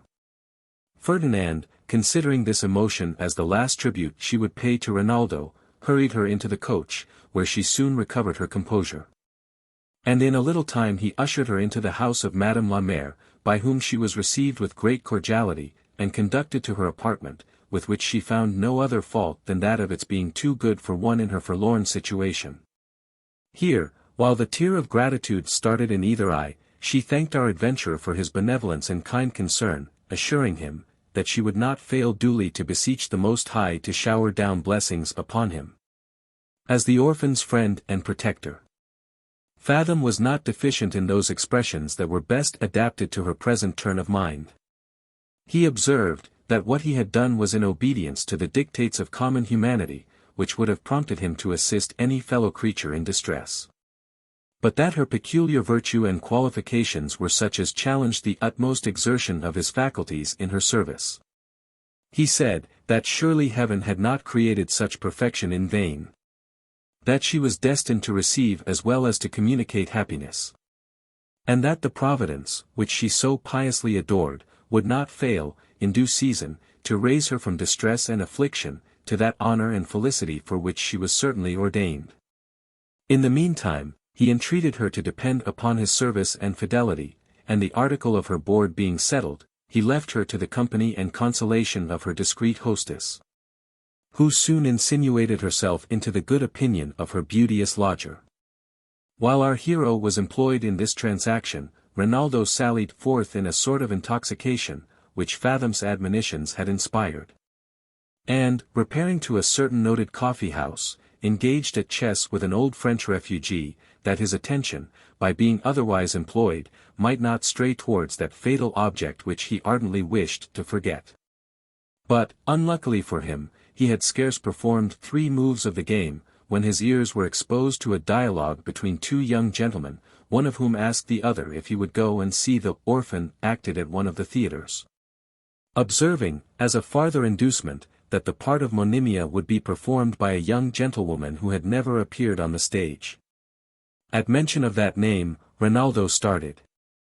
For though it did not properly belong to his orphan, it was the appellation by which she had been distinguished ever since her separation from her father's house. And therefore it recalled her to his imagination in the most interesting point of view. Though he endeavored to expel the image, by a closer application to his play, every now and then it intruded upon his fancy, and at each return made a stronger impression. So that he found himself in the situation of an unfortunate bark stranded upon some hidden rock, which, when the wind begins to blow, feels every succeeding wave more boisterous than the former, until, with irresistible fury, they surmount her deck, sweep everything before them, and dash her all to pieces. The refugee had observed his first emotion, which he attributed to an unforeseen advantage he himself had gained over the Hungarian. But seeing him, in the sequel, bite his lip, roll his eyes, groan, writhe his body, ejaculate incoherent curses, and neglect his game, the Huguenot concluded that he was mad, and being seized with terror and dismay, got up and scampered off, without ceremony or hesitation. Melville, thus left to the horrors of his own thought, which tortured him with the apprehension of losing Monimia for ever, could no longer combat that suggestion, but ran homewards with all the speed he could exert, in order to prevent her retreat. When he crossed the threshold, he was struck with such a damp of presaging fear, that he durst not in person approach her apartment, nor even, by questioning the servant, inform himself of the particulars he wanted to know. Yet his suspense becoming more insupportable than his fear, he rushed from room to room in quest of that which was not to be found. And, seeing Monimia's chamber door open, entered the deserted temple in a state of distraction, calling aloud upon her name. All was silent, solitary, and woeful. "She is gone," he cried, shedding a flood of tears, "she is for ever lost. And all my hopes of happiness are fled." So saying, he sunk upon that couch on which Monimia had oft reposed, and abandoned himself to all the excess of grief and despondence. In this deplorable condition he was found by our adventurer, who gently chid him for his want of resolution, and again repelled his sorrow, by arousing his resentment against the innocent cause of his disquiet, having beforehand forged the particulars of provocation. "Is it possible," said he, "that Rinaldo can still retain the least sentiment of regard for a fickle woman, by whom he has been so ungratefully forsaken and so unjustly scorned? Is it possible he can be so disturbed by the loss of a creature who is herself lost to all virtue and decorum? Time and reflection, my worthy friend, will cure you of that inglorious malady. And the future misconduct of that imprudent damsel will, doubtless, contribute to the recovery of your peace." Her behavior, at leaving the house where she had received so many marks of the most delicate affection, was in all respects so opposite to honor and decency, that I could scarce refrain from telling her I was shocked at her deportment. Even while she loaded me with protestations of love. When a woman's heart is once depraved, she bids adieu to all restraint, she preserves no measures. It was not simply contempt which she expressed for Rinaldo, she seems to resent his being able to live under her disdain. And that resentment stoops to objects unworthy of indignation. Even your dog was not exempted from the effects of her displeasure. For, in her passage to the door, she kicked the poor animal as one of your dependents. And, in our way to the apartment I had provided for her, she entertained me with a ludicrous comment upon the manner in which you first made her acquainted with your passion. All that modesty of carriage, all that chastity of conversation, all that dignity of grief, which she knew so well how to affect, is now entirely laid aside, and, when I quitted her, she seemed the most gay, giddy, and impertinent of her sex. "Gracious powers," exclaimed Rinaldo, starting from the couch, "am I under the delusion of a dream, or are these things really so, as my friend has represented them? Such a total and sudden degeneracy is amazing. Is monstrous and unnatural. Such, my dear Count," replied our hero, "is the caprice of a female heart, fickle as the wind, uncertain as a calm at sea, fixed to no principle, but swayed by every fantastic gust of passion, or of whim. Congratulate yourself, therefore, my friend, upon your happy deliverance from such a domestic plague, upon the voluntary exile of a traitor from your bosom. Recollect the dictates of your duty, your discretion, and your glory, and think upon the honors and elevated enjoyment for which you are certainly ordained. Tonight let us over a cheerful bottle anticipate your success. And tomorrow I will accompany you to the house of an usurer, who, I am informed, fears no risk, provided 20% be given, and the borrower's life insured. Chapter 47. The art of borrowing further explained, and an account of a strange phenomenon. In this manner did the artful incendiary work upon the passions of the credulous unsuspecting Hungarian, who pressed him to his breast with the most cordial expressions of friendship, calling him his guardian, his savior, his second father, and gave himself up wholly to his advice. Next morning, according to the plan they had laid overnight, they repaired to a tavern in the neighborhood of the person to whom our adventure had been directed, and were fortunate enough to find him in the house, transacting a money affair with a young gentleman who treated him with his morning's wet. That affair being negotiated, he adjourned into another room with Rinaldo and his companion, who were not a little surprised to see this minister of Plutus in the shape of a young sprightly beau, trimmed up in all the foppery of the fashion. For they had hitherto always associated with the idea of an usurer old age and rusty apparel. After divers modish congees, he begged to know to what he should attribute the honor of their message. When Ferdinand, who acted the orator, told him, that his friend Count Melville, having occasion for a sum of money, had been directed to a gentleman of his name, and, I suppose, added he, you are the son of the person with whom the affair is to be negotiated. Sir, said this petit maître, with a smile, I perceive you are surprised to see one of my profession in the appearance of a gentleman. And perhaps your wonder will not cease, when I tell you, that my education was liberal, and that I once had the honor to bear a commission in the British Army. I was indeed a first lieutenant of Marines, and will venture to say, that no officer in the service was more delicate than myself in observing all the punctilios of honor. I entertained the utmost contempt for all the trading part of the nation, and suffered myself to be run through the body in a duel, rather than roll with a brother lieutenant, who was a broker's son but, thank heaven, I have long ago conquered all those ridiculous prejudices. I soon observed, that without money there was no respect, honor, or convenience to be acquired in life. That wealth amply supplied the want of wit, merit, and pedigree, having influence and pleasure ever at command, and that the world never failed to worship the flood of affluence, without examining the dirty channels through which it commonly flowed. At the end of the war, finding my appointments reduced to 2 shillings and 4 pence per day, and being addicted to pleasures which I could not possibly purchase from such a fund, I sold my half-pay for £200, which I lent upon bond to a young officer of the same regiment, on condition that he should insure his life, and restore 1/4 part of the sum by way of premium. I happened to be lucky in this first essay, for the borrower, having in 6 weeks expended the money, made an excursion on the highway, was apprehended, tried, convicted of felony, and cut his own throat, to prevent the shame of a public execution. So that his bond was discharged by the insurers. In short, gentlemen, when I engaged in this business, I determined to carry it on with such spirit, as would either make my fortune, or entirely ruin me in a little time. And hitherto my endeavors have been tolerably successful. Nor do I think my proceedings a whit more criminal or unjust than those of other merchants, who strive to turn their money to the best account. The commodity I deal in is cash. And it is my business to sell it to the best advantage. A London factor sends a cargo of goods to market, and if he gets 200% upon the sale, he is commended for industry and address.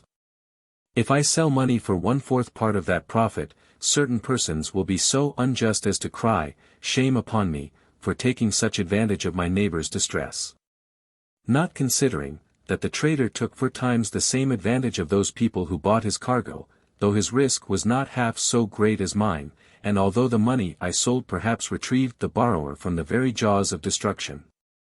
For example, it was but yesterday I saved a worthy man from being arrested for a sum of money, for which he had bailed a friend who treacherously left him in the lurch.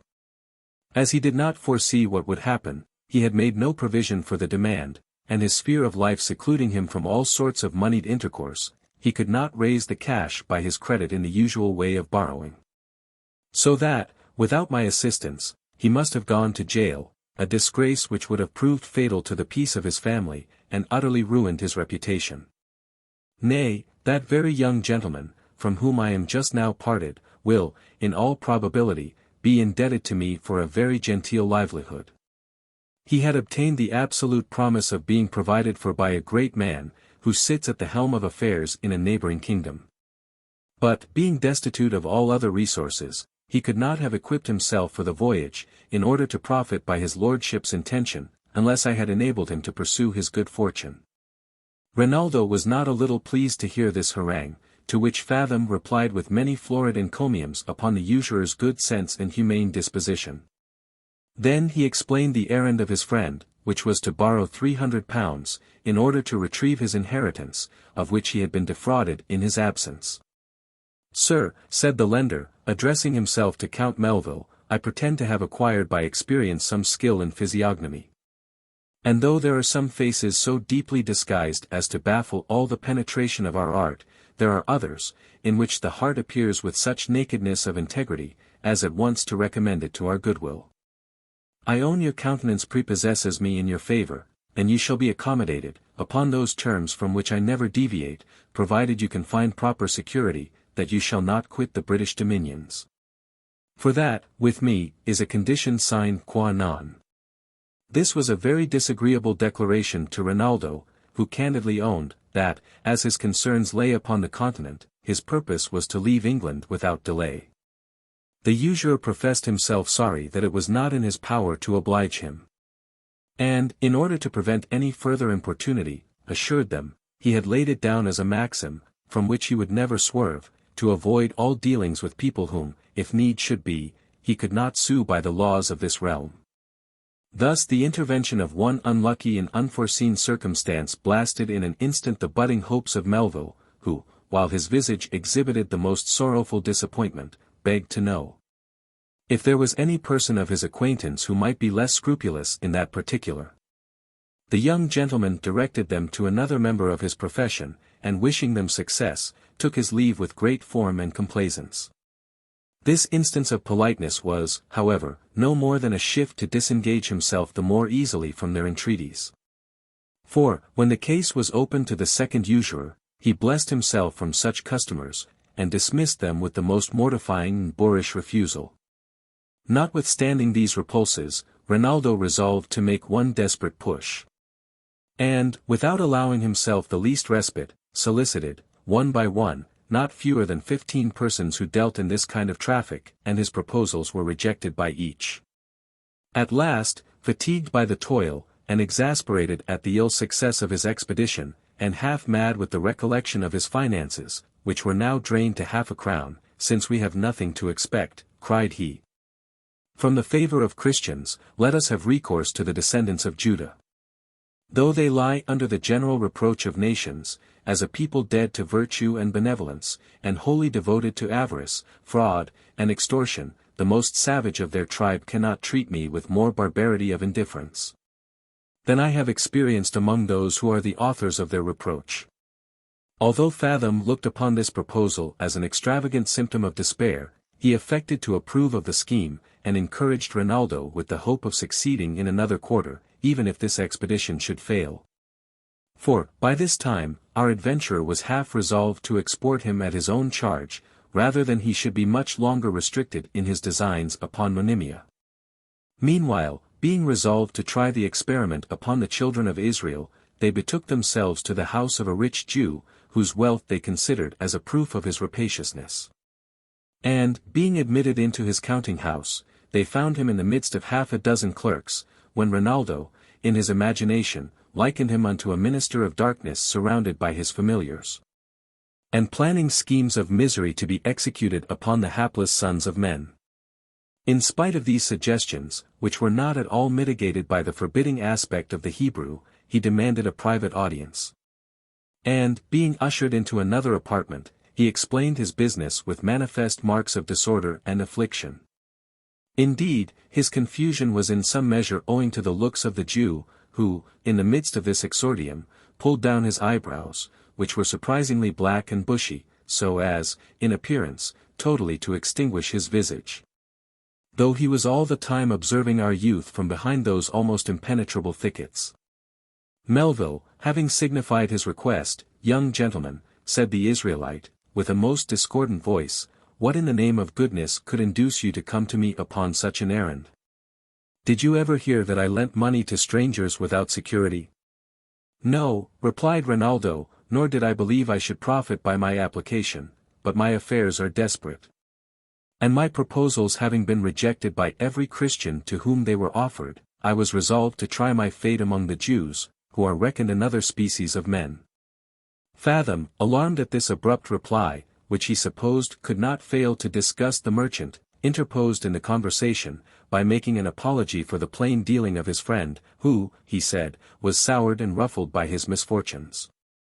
Then exerting that power of eloquence which he had at command, he expostulated upon Rinaldo's claim and expectations, described the wrongs he had suffered, extolled his virtue, and drew a most pathetic picture of his distress. The Jew listened attentively for some time, then his eyebrows began to rise and fall alternately, he coughed, sneezed, and winking hard, "I'm plagued," said he, "with a salt rheum that trickles from my eyes without intermission." So saying, he wiped the moisture from his face, and proceeded in these words, "Sir, your story is plausible, and your friend is a good advocate. But before I give an answer to your demand, I must beg leave to ask if you can produce undeniable evidence of your being the identical person you really assume. If you are really the Count de Melville, you will excuse my caution. We cannot be too much on our guard against fraud, though I must own you have not the air of an impostor." Rinaldo's eyes began to sparkle at this preliminary question.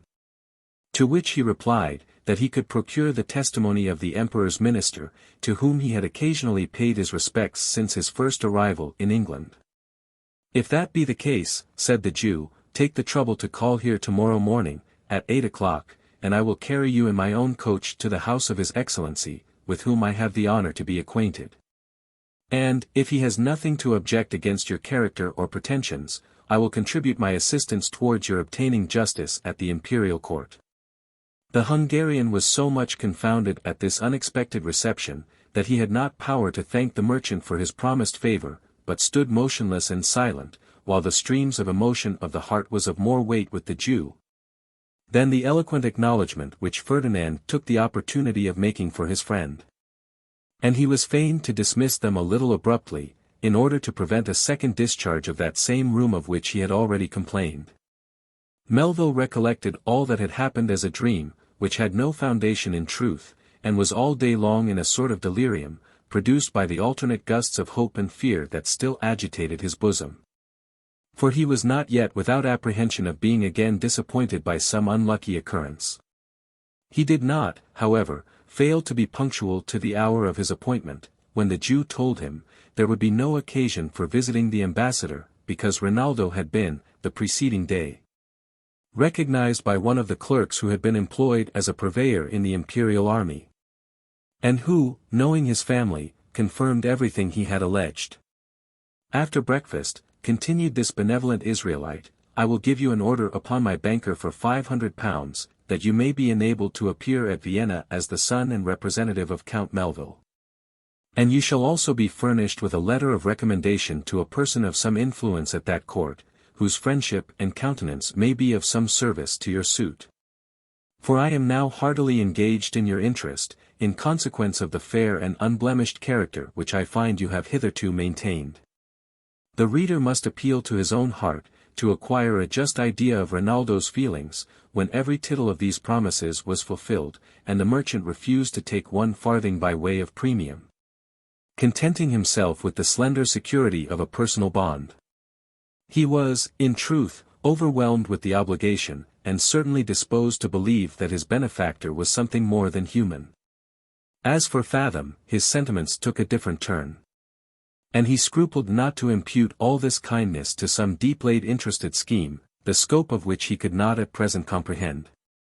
After the tumults of the young gentleman's joy had subsided, and he found himself eased of that burdensome poverty under which he had groaned so long, his thoughts, which before were dissipated upon the various circumstances of distress, began to collect themselves in a body, and to resume their deliberations upon a subject which they had been long accustomed to consider. This was no other than the forlorn Monimia, whose idea now emerged in his bosom, being disencumbered of one part of the load by which it had been depressed. He mentioned her name to Fathom with marks of the most melting compassion, deplored her apostasy, and, while he protested that he had divorced her for ever from his heart, expressed an inclination to see her once more before his departure, that he might in person exhort her to penitence and reformation. Our adventurer, who dreaded such an interview as the infallible means of his own ruin, resisted the proposal with the whole power of his elocution. He affirmed, that Rinaldo's desire was a manifest proof that he still retained part of the fatal poison which that enchantress had spread within his veins. And that the sight of her, softened by his reproaches into tears and affected contrition, would dispel his resentment, disable his manhood, and blow the embers of his former passion to such a rage, as would hurry him on to a reconciliation, which would debase his honor, and ruin his future peace. In a word, Ferdinand described the danger that would attend the meeting in such emphatic terms, that the Hungarian started with horror at the picture which he drew, and in this particular conformed with the admonition of his friend.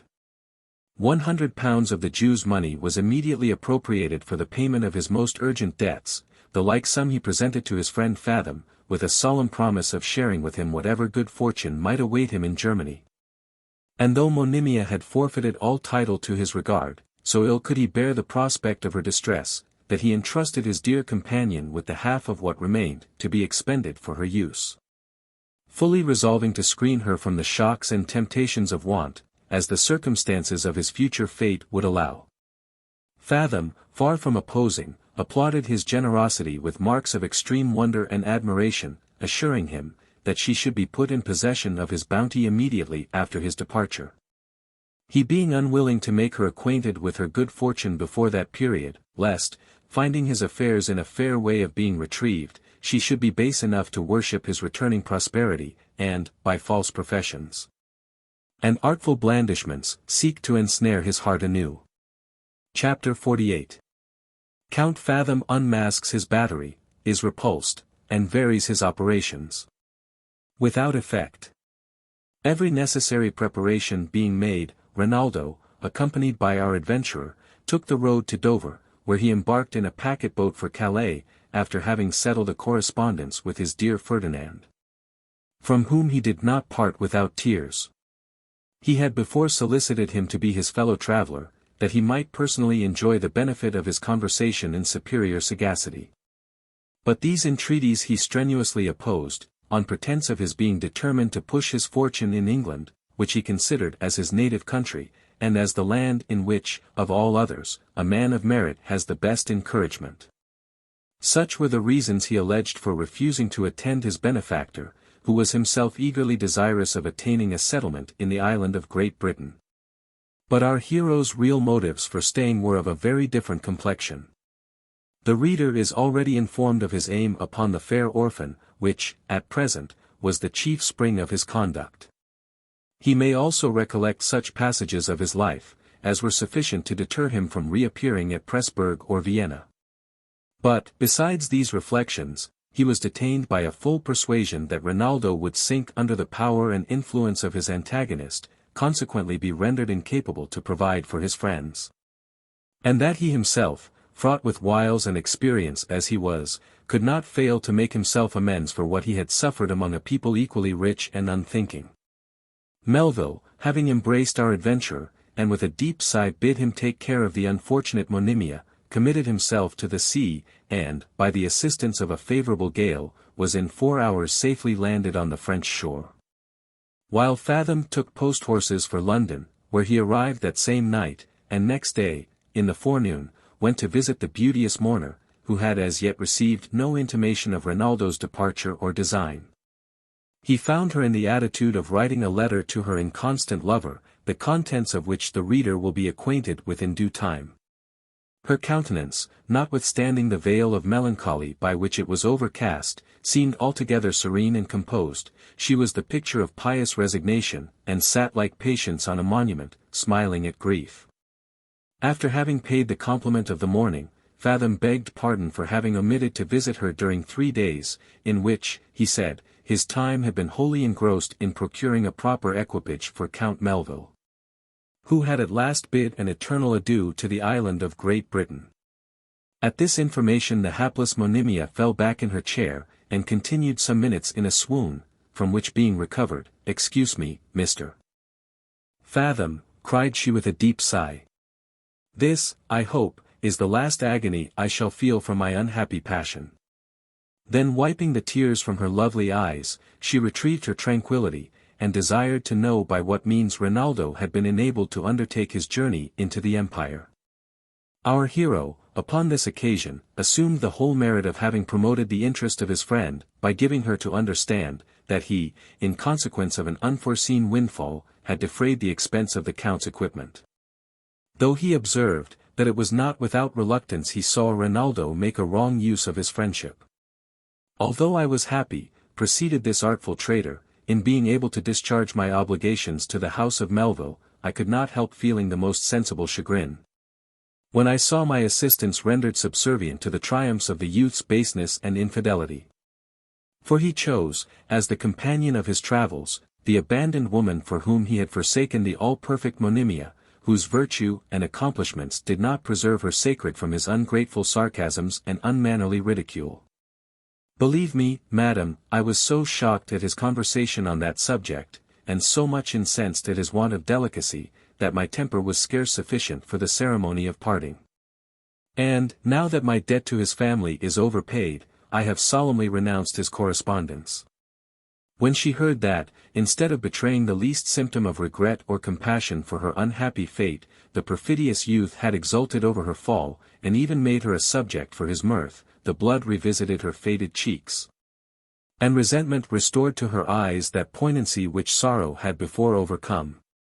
Yet she scorned to give speech to her indignation, but, forcing a smile, "Why should I repine," said she, "at the mortifications of a life which I despise, and from which, I hope, Heaven speedily will set me free." Fathom, fired by her emotion, which had recalled all the graces of her beauty, exclaimed in a rapture, "Talk not so contemptuously of this life, which hath still a fund of happiness in store for the amiable, the divine Monimia. Though one admirer hath proved an apostate to his vows, your candour will not suffer you to condemn the whole sex. Some there are, whose bosoms glow with passion equally pure, unalterable, and intense. For my own part, I have sacrificed to a rigid punctilio of honour the dearest ideas of my heart. I beheld your unrivalled charms, and deeply felt their power. Yet, while a possibility of Melville's reformation remained, and while I was restrained by my niggard fortune from making a tender worthy of your acceptance, I combated with my inclinations, and bore without repining the pangs of hopeless love. But, now that my honour is disengaged, and my fortune rendered independent, by the last will of a worthy nobleman, whose friendship I was favoured with in France, I presume to lay myself at the feet of the adorable Monimia. As the most faithful of admirers, whose happiness or misery wholly depends upon her nod. Believe me, madam, these are not the professions of idle gallantry, I speak the genuine, though imperfect, language of my heart. Words, even the most pathetic, cannot do justice to my love. I gaze upon your beauty with ravishment. But I contemplate the graces of your soul with such awful veneration, that I tremble while I approach you, as if my vows were addressed to some superior being. During this declaration, which was pronounced in the most emphatic manner, Monimia was successively agitated with shame, anger, and grief.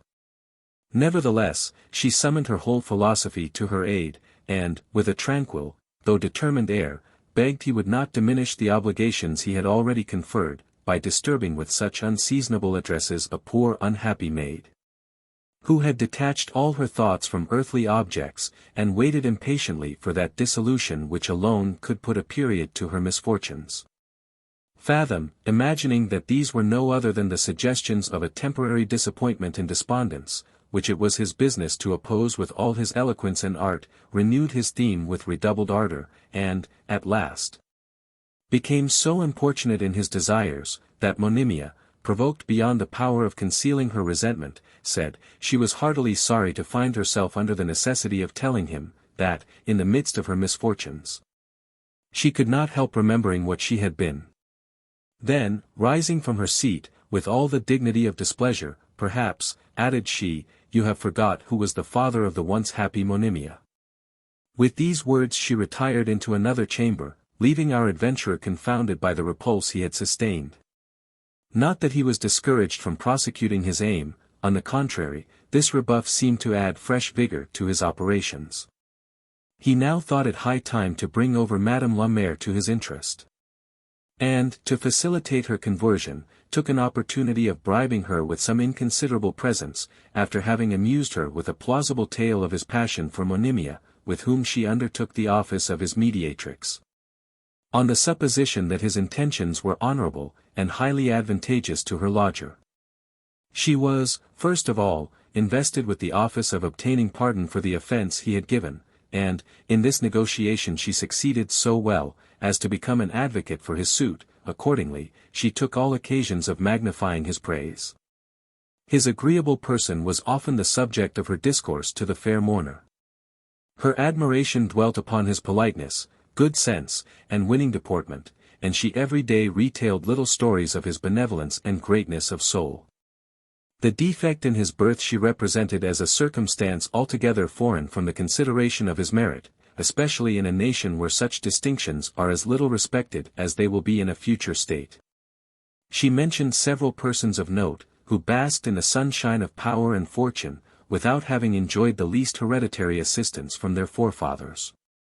One, she said, sprung from the loins of an obscure attorney.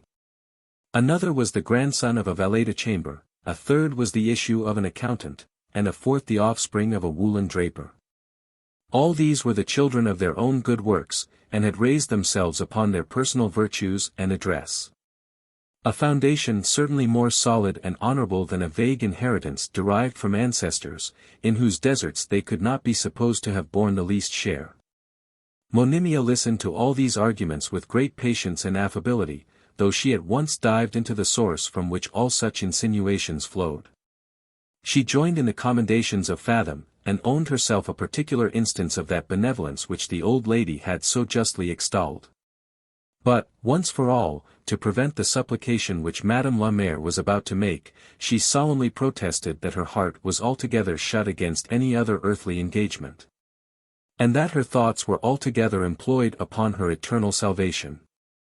The assiduous landlady, perceiving the steadiness of her disposition, thought proper to alter her method of proceeding, and, for the present, suspended that theme by which she found her fair lodger disobliged. Resolved to reconcile Monimia to life, before she would again recommend Ferdinand to her love, she endeavoured to amuse her imagination, by recounting the occasional incidents of the day, hoping gradually to decoy her attention to those sublunary objects from which it had been industriously weaned. She seasoned her conversation with agreeable sallies, enlarged upon the different scenes of pleasure and diversion appertaining to this great metropolis, practised upon her palate with the delicacies of eating, endeavored to shake her temperance with repeated proffers and recommendations of certain cordials and restoratives, which she alleged were necessary for the recovery of her health, and pressed her to make little excursions into the fields that skirt the town, for the benefit of air and exercise. While this auxiliary plied the disconsolate Monimia on one hand, Fathom was not remiss on the other. He now seemed to have sacrificed his passion to her quiet, his discourse turned upon more indifferent subjects. He endeavored to dispel her melancholy with arguments drawn from philosophy and religion. On some occasions, he displayed all his fund of good humour, with a view to beguile her sorrow. He importuned her to give him the pleasure of squiring her to some place of innocent entertainment, and, finally, insisted upon her accepting a pecuniary reinforcement to her finances, which he knew to be in a most consumptive condition. Chapter 49. Monimia's honor is protected by the interposition of heaven. With that complacency and fortitude which were peculiar to herself, this hapless stranger resisted all those artful temptations. Her sustenance was barely such as exempted her from the guilt of being accessory to her own death. Her drink was the simple element.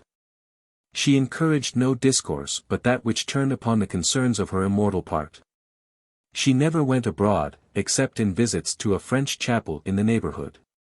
She refused the proffered assistance of our adventurer with equal obstinacy and politeness, and with pleasure saw herself wasting towards that period of mortality which was the consummation of her wish.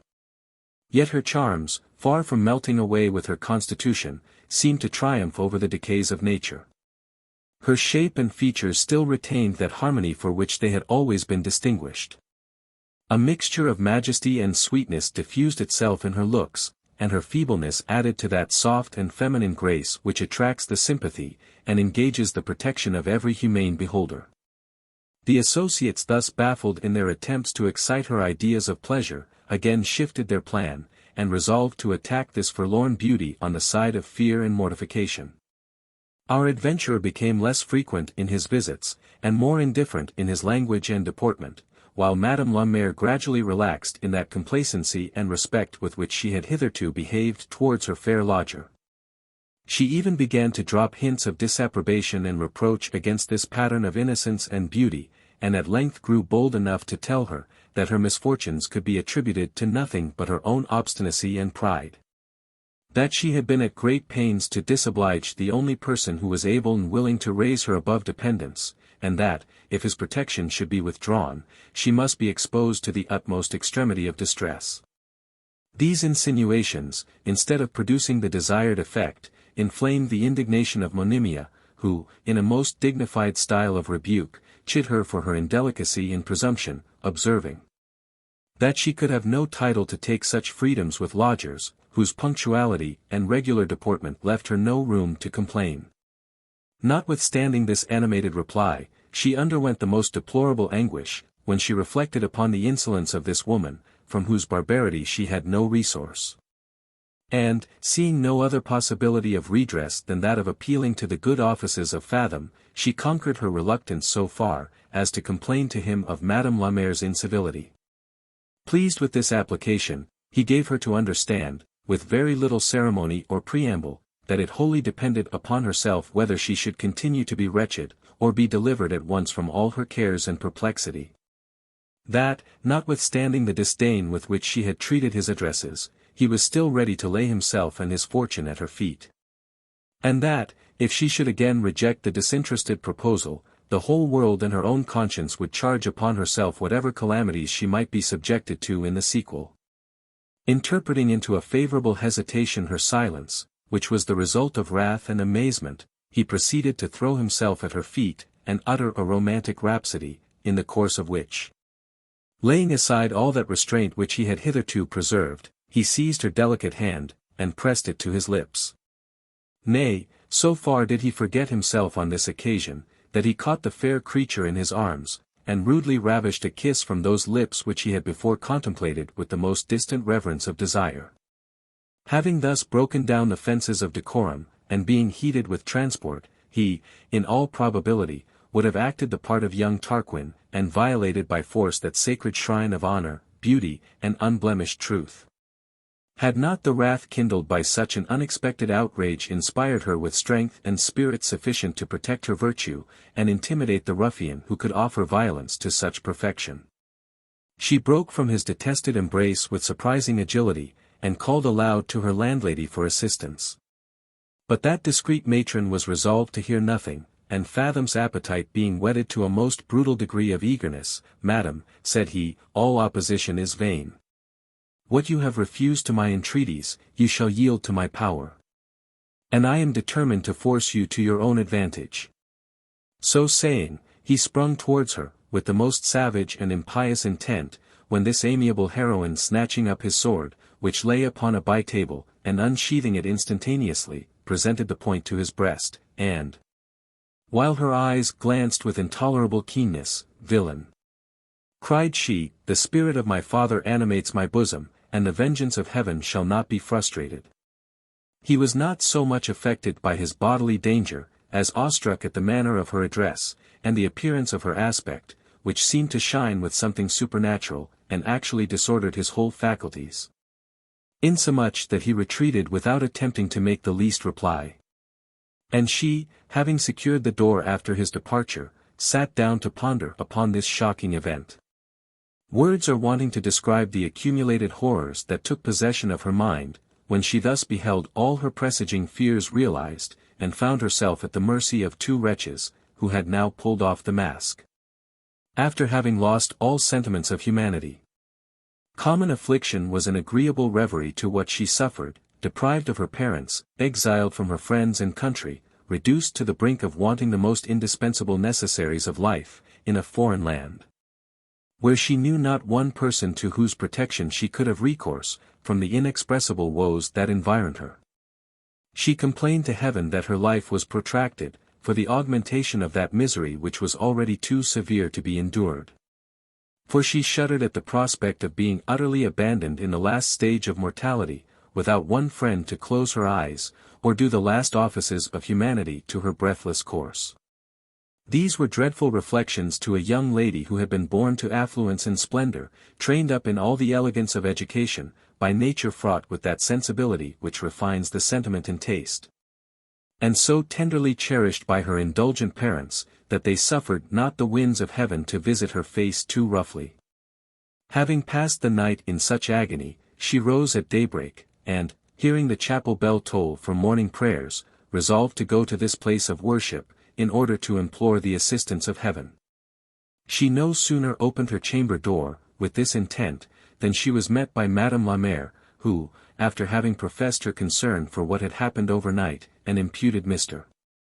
Fathom's rudeness to the spirit of intoxication, by which she had never before seen him possessed, she endeavored to dissuade Monimia from her purpose, by observing, that her health would be prejudiced by the cold morning air.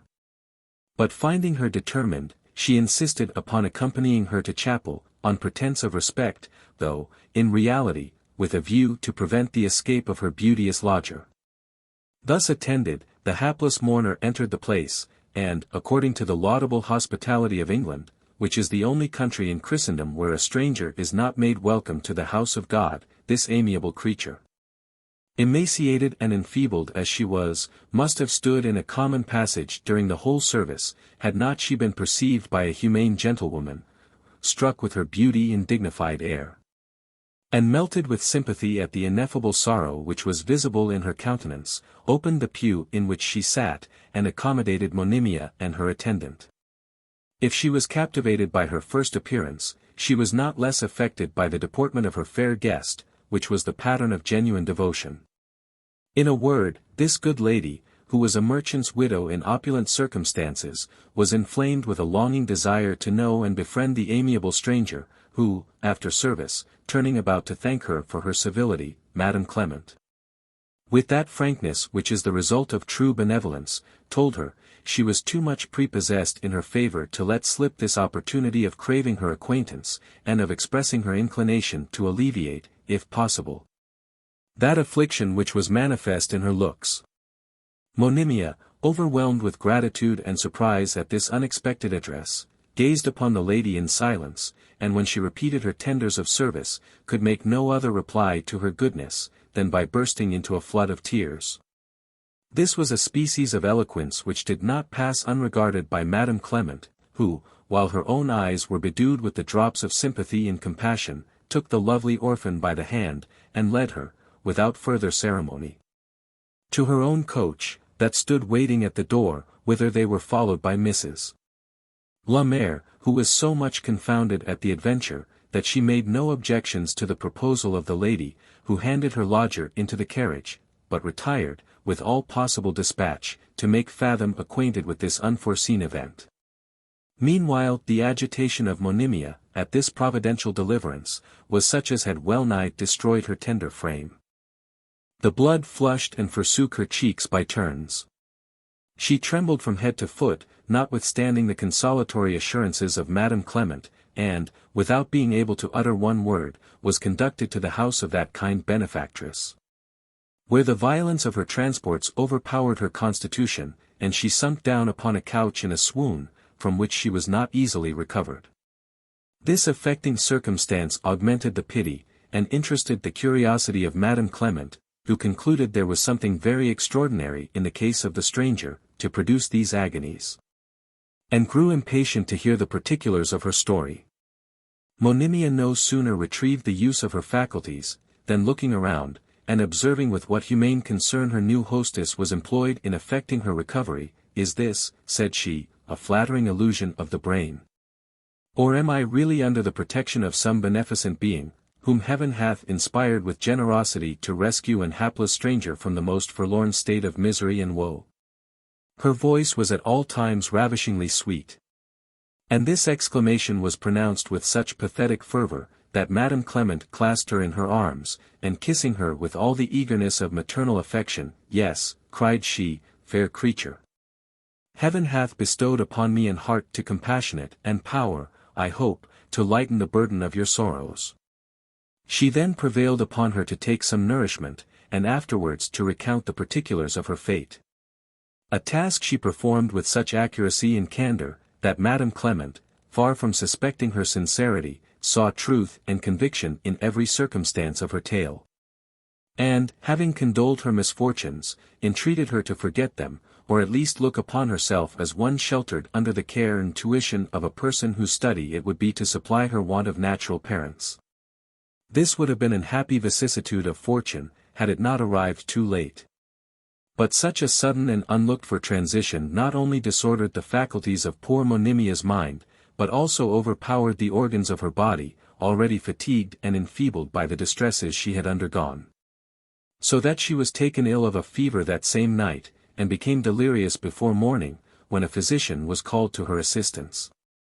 While this gentleman was in the house, Madame Clement was visited by Fathom, who, after having complained, in the most insinuating manner that she had encouraged his wife to abandon her duty, told her a plausible story of his first acquaintance with Monimia, and his marriage at the Fleet, which, he said, he was ready to prove by the evidence of the clergyman who joined them, and that of Mrs.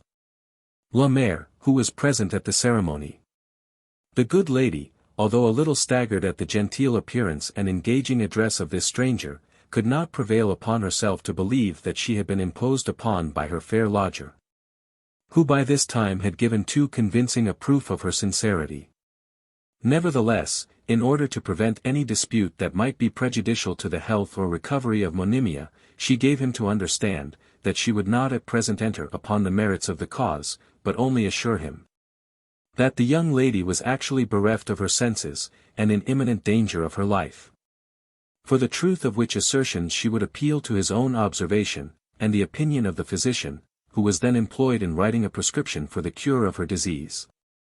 So saying, she conducted him into the chamber, where he beheld the hapless virgin stretched upon a sick bed, panting under the violence of a distemper too mighty for her weakly frame, her hair dishevelled, and discomposure in her looks. All the roses of her youth were faded, yet all the graces of her beauty were not fled. She retained that sweetness and symmetry, which death itself could not destroy. And though her discourse was incoherent, her voice was still musical, resembling those feathered songsters who warbled their native wood notes wild. Fathom, as upon all other occasions, so on this, did behave like an inimitable actor. He ran to the bedside, with all the trepidation of a distracted lover. He fell upon his knees, and, while the tears rolled down his cheeks, imprinted 1,000 kisses on the soft hand of Monimia, who regarding him with a lackluster and undistinguishing eye, "Alas! Rinaldo," said she, "we were born to be unhappy." "Would to heaven," cried Ferdinand, in a transport of grief, "the wretch Rinaldo had never been born.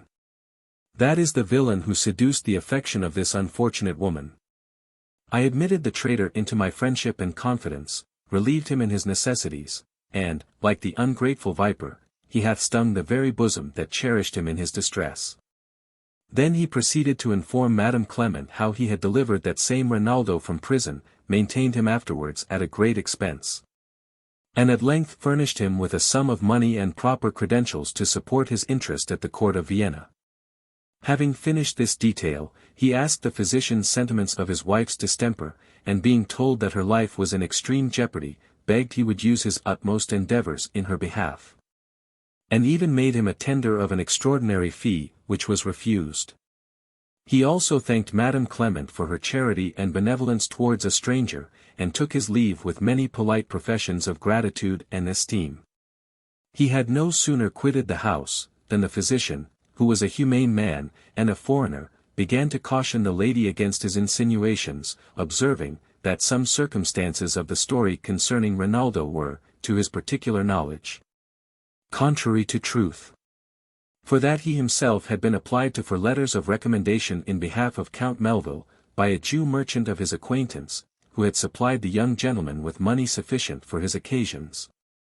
In consequence of a minute inquiry he had made into the character of Rinaldo, who was, by all reports, a youth of strict honor and untainted morals. Madame Clement, thus cautioned, entered into deliberation with her own thoughts, and, comparing the particulars of this account with those of Monimia's own story, she concluded that Fathom was the very traitor he himself had described. And that he had, by abusing the confidence of both, effected a fatal breach between two innocent and deserving lovers. She accordingly looked upon him with horror and detestation. But nevertheless resolved to treat him with civility in the meantime, that the poor young lady might not be disturbed in her last moments, for she had now lost all hopes of her recovery. Yet the fever abated, and in 2 days she retrieved the use of her reason, though the distemper had affected her lungs, and she was in all appearance doomed to linger a few weeks longer in a consumption. Fathom was punctual in his visitation, though never admitted into her presence after the delirium vanished. And he had the opportunity of seeing her conveyed in a chariot to Kensington gravel pits, a place which may be termed the last stage of many a mortal peregrination. He now implicitly believed that death would in a few days baffle all his designs upon the unfortunate Monimia. And foreseeing that, as he had owned himself her husband, he might be obliged to defray the expenses incurred by her sickness and burial, he very prudently intermitted in his visits, and had recourse to the intelligence of his auxiliary. As for Monimia, she approached the goal of life, not simply with resignation, but with rapture. She enjoyed in tranquillity the conversation of her kind benefactress, who never stirred from her apartment. She was blessed with the spiritual consolation of a worthy clergyman, who removed all her religious scruples, and she congratulated herself on the near prospect of that land of peace where sorrow is not known. At length Mrs. Le Maire gave notice to our adventurer of this amiable young lady's decease, and the time fixed for the interment. Upon which these two virtuous associates took possession of a place from whence they could, unperceived, behold the funeral. He must have a hard heart, who, without an emotion of pity, can see the last offices performed to a young creature cut off in the flower of youth and beauty, even though he knows not her name, and is an utter stranger to her virtues. How callous then must the soul of that wretch have been, who, without a symptom of remorse or concern, saw the sable hearse adorned with white plumes, as emblems of Monimia's purity, pass before him. While her incomparable merit stood full in his remembrance, and he knew himself the wicked cause of her untimely fate. Perfidious wretch! Thy crimes turn out so atrocious, that I half repent me of having undertaken to record thy memoirs, yet such monsters ought to be exhibited to public view, that mankind may be upon their guard against imposture. That the world may see how fraud is apt to overshoot itself, and that, as virtue, though it may suffer for a while, will triumph in the end. So iniquity, though it may prosper for a season, will at last be overtaken by that punishment and disgrace which are its due. Chapter 50.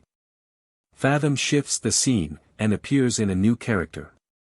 Fathom's expectations with respect to the fair orphan having thus proved abortive, he lost no time in bewailing his miscarriage, but had immediate recourse to other means of improving his small fortune, which, at this period, amounted to near £200. Whatever inclination he had to resume the character he had formerly borne in the polite world, he durst not venture to launch out again into the expense necessary to maintain that station, because his former resources were now stopped. And all the people of fashion by this time convinced of his being a needy adventurer. Nevertheless, he resolved to sound the sentiments of his old friends at a distance, and judge, from the reception he should meet with, how far he might presume upon their countenance and favour.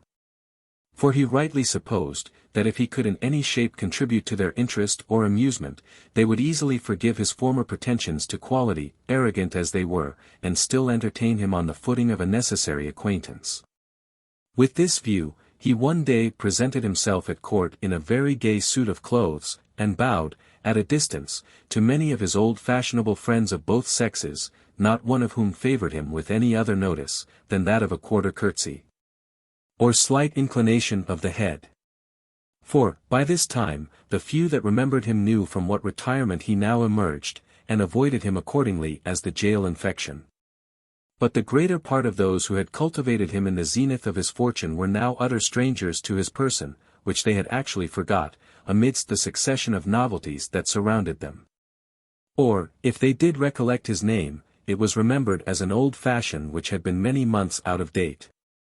Notwithstanding these mortifying discouragements, our hero, that same evening, effected a lodgment in a certain gaming house not far from St. James's.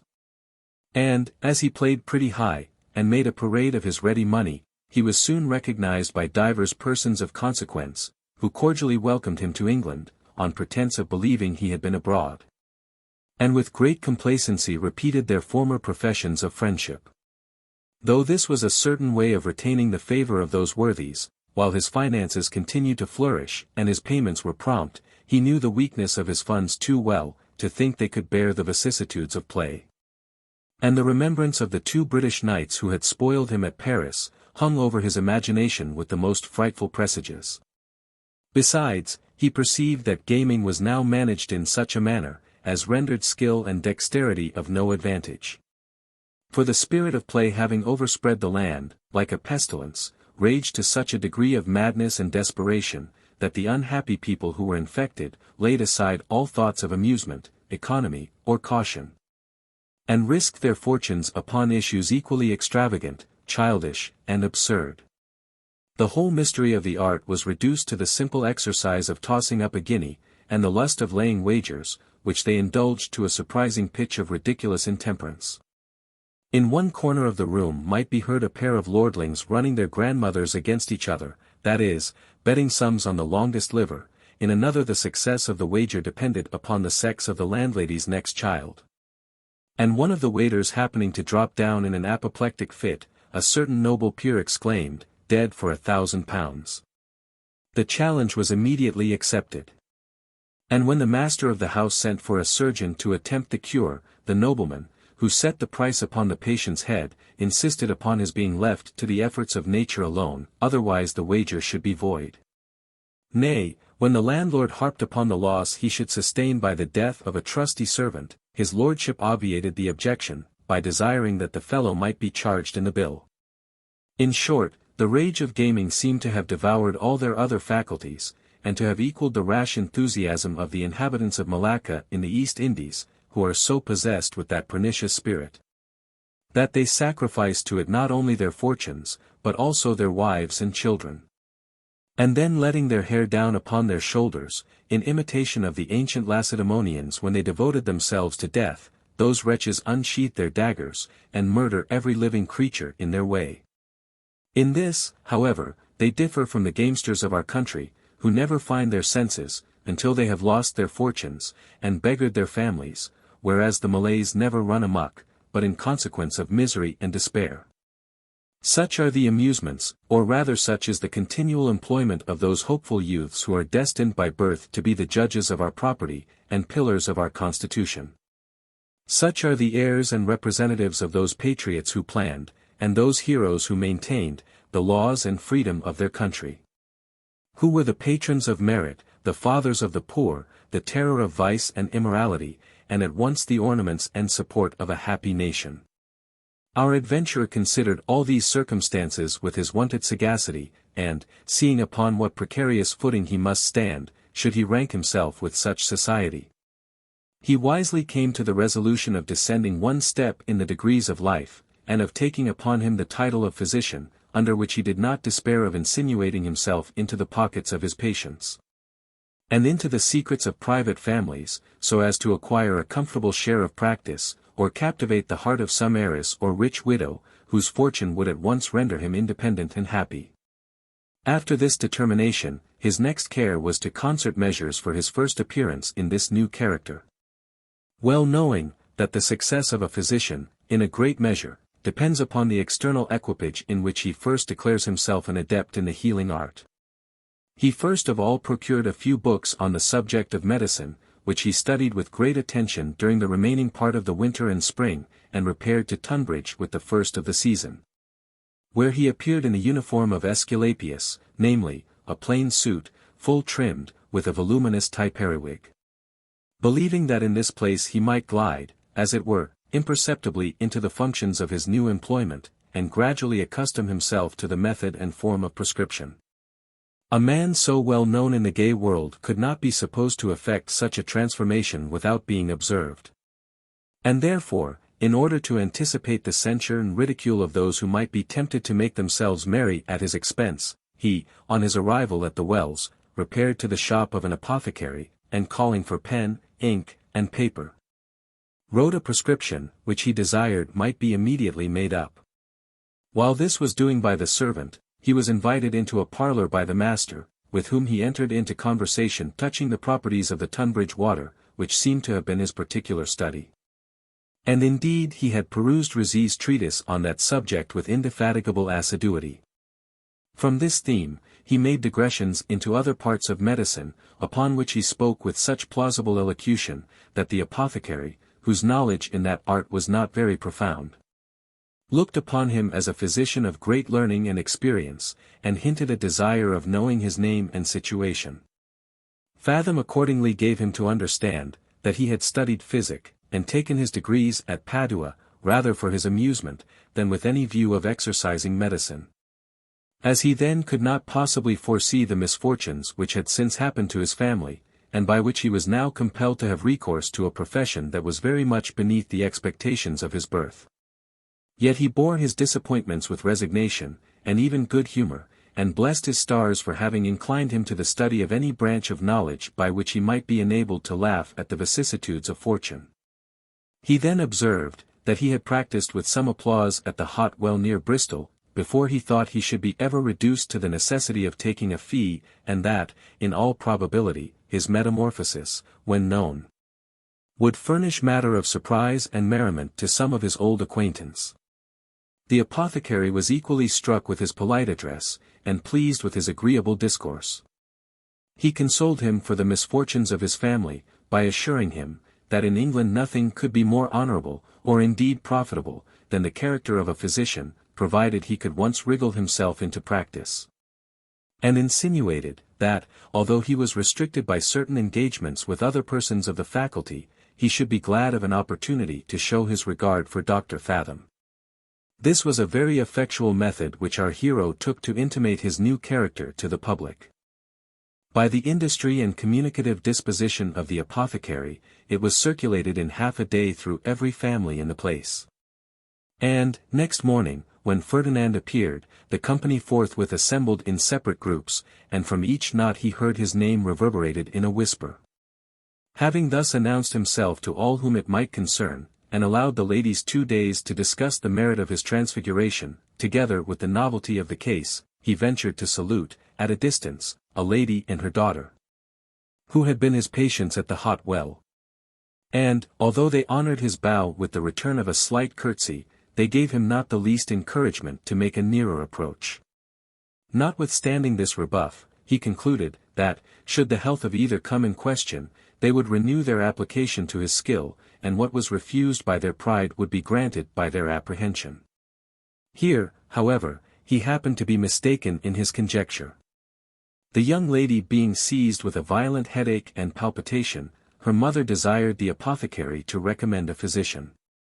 And the person with whom he was contracted being at that time absent, he proposed Dr. Fathom as a man of great ability and discretion.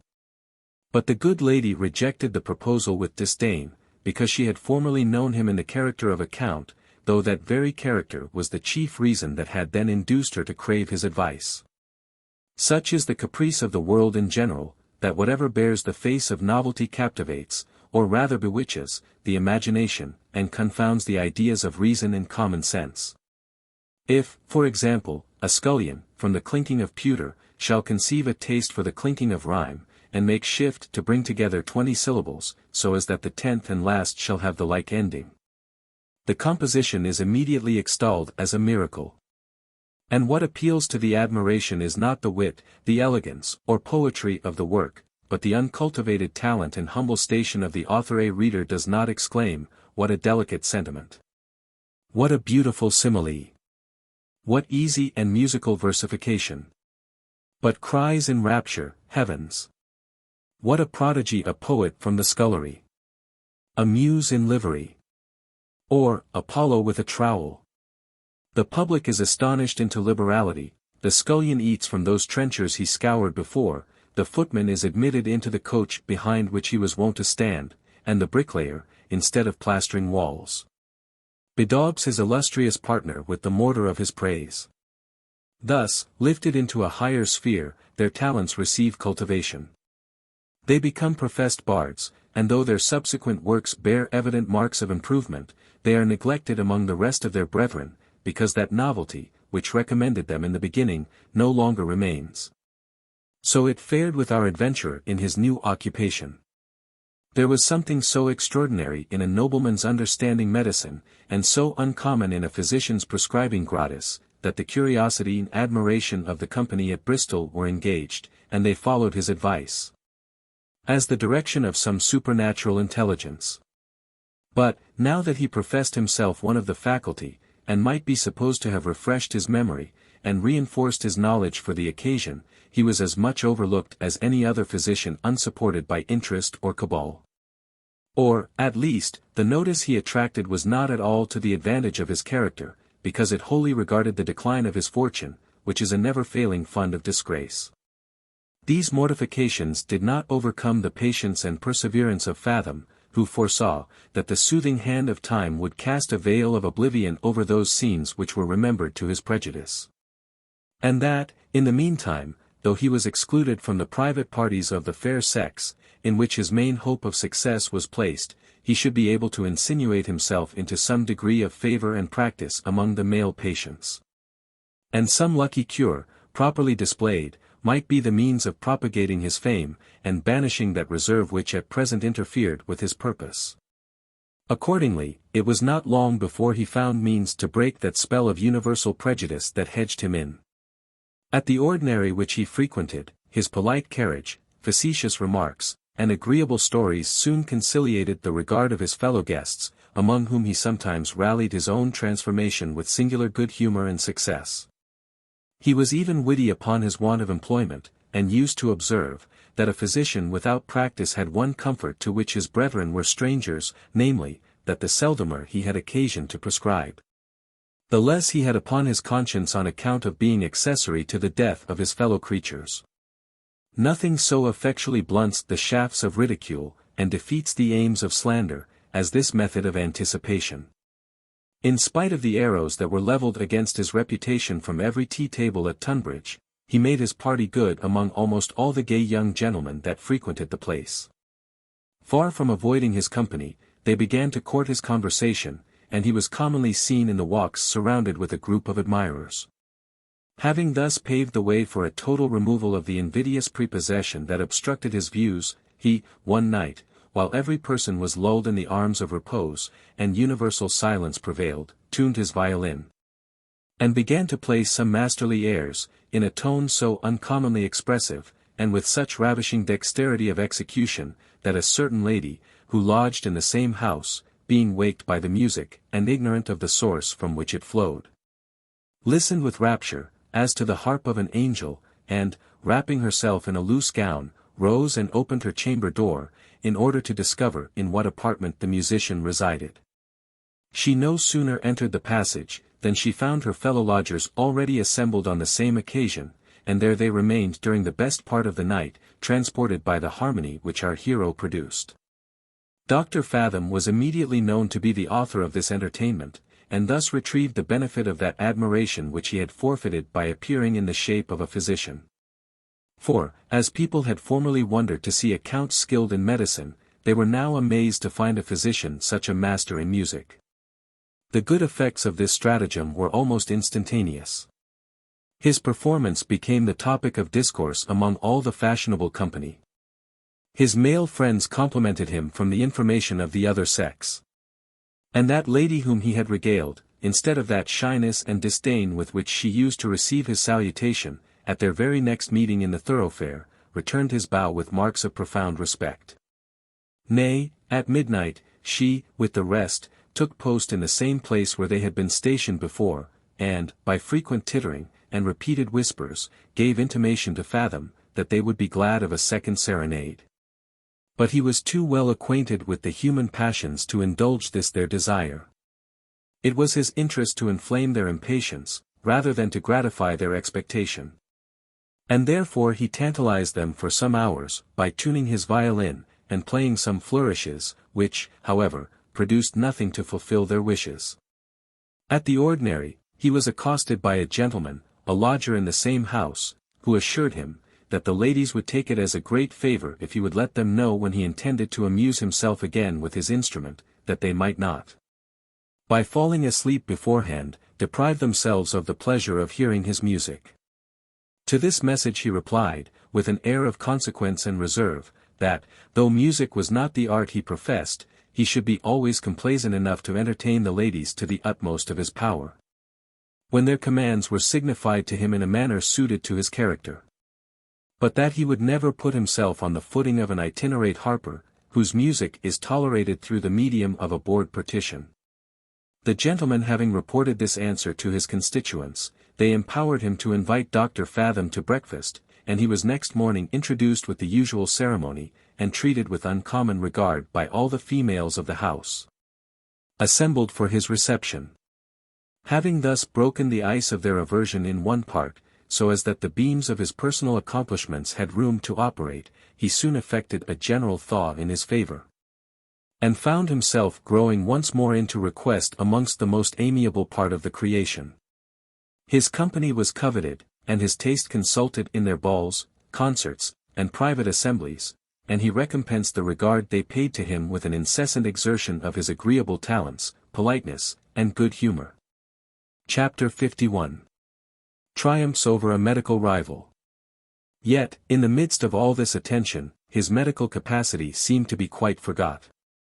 They respected his good breeding, were charmed with his voice, and admired the fine touches of his hand upon the violin, but in cultivating the fiddler, they utterly neglected the physician. And in vain did he attempt to divide their regard, by taking all opportunities to turn the conversation into a more interesting channel. It was to little purpose he endeavored to arouse the wonder of his audience with frequent descriptions of portentous maladies and amazing cures he had seen and performed in the course of his study and practice abroad. And to no effect did he publicly busy himself in making experiments on the mineral water, in which he pretended to have made several new and important discoveries. These efforts did not make a lasting impression upon the minds of the company, because they saw nothing surprising in a physician's being acquainted with all the mysteries of his art. And, as their custom was already bespoke for others of the profession, whom it was their interest to employ, our adventurer might have starved amidst the caresses of his acquaintance, had not he derived considerable advantage from a lucky accident in the course of his expectancy.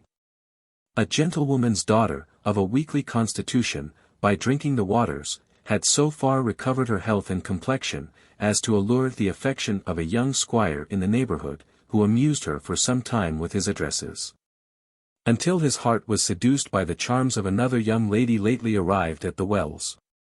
The forsaken nymph, shocked at this disgrace and mortification, relapsed into her former languishing disorder, and was by her mother put under the management and prescription of a physician, who had been an industrious enemy of Fathom from his first appearance at Tunbridge.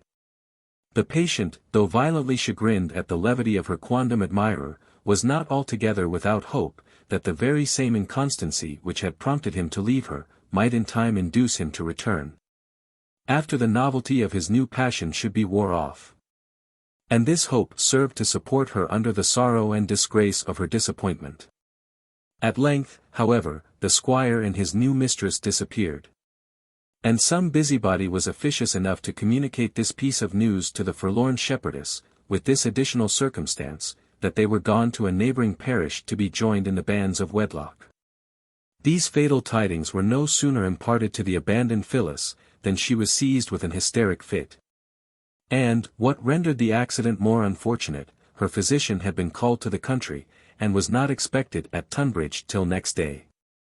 The apothecary was immediately summoned, and, being either puzzled by the symptoms, or afraid of encroaching upon the province of his superiors, advised the old lady to send for Dr. Fathom without delay. She had no other objection to this expedient, but the enmity which she knew subsisted between the two leeches.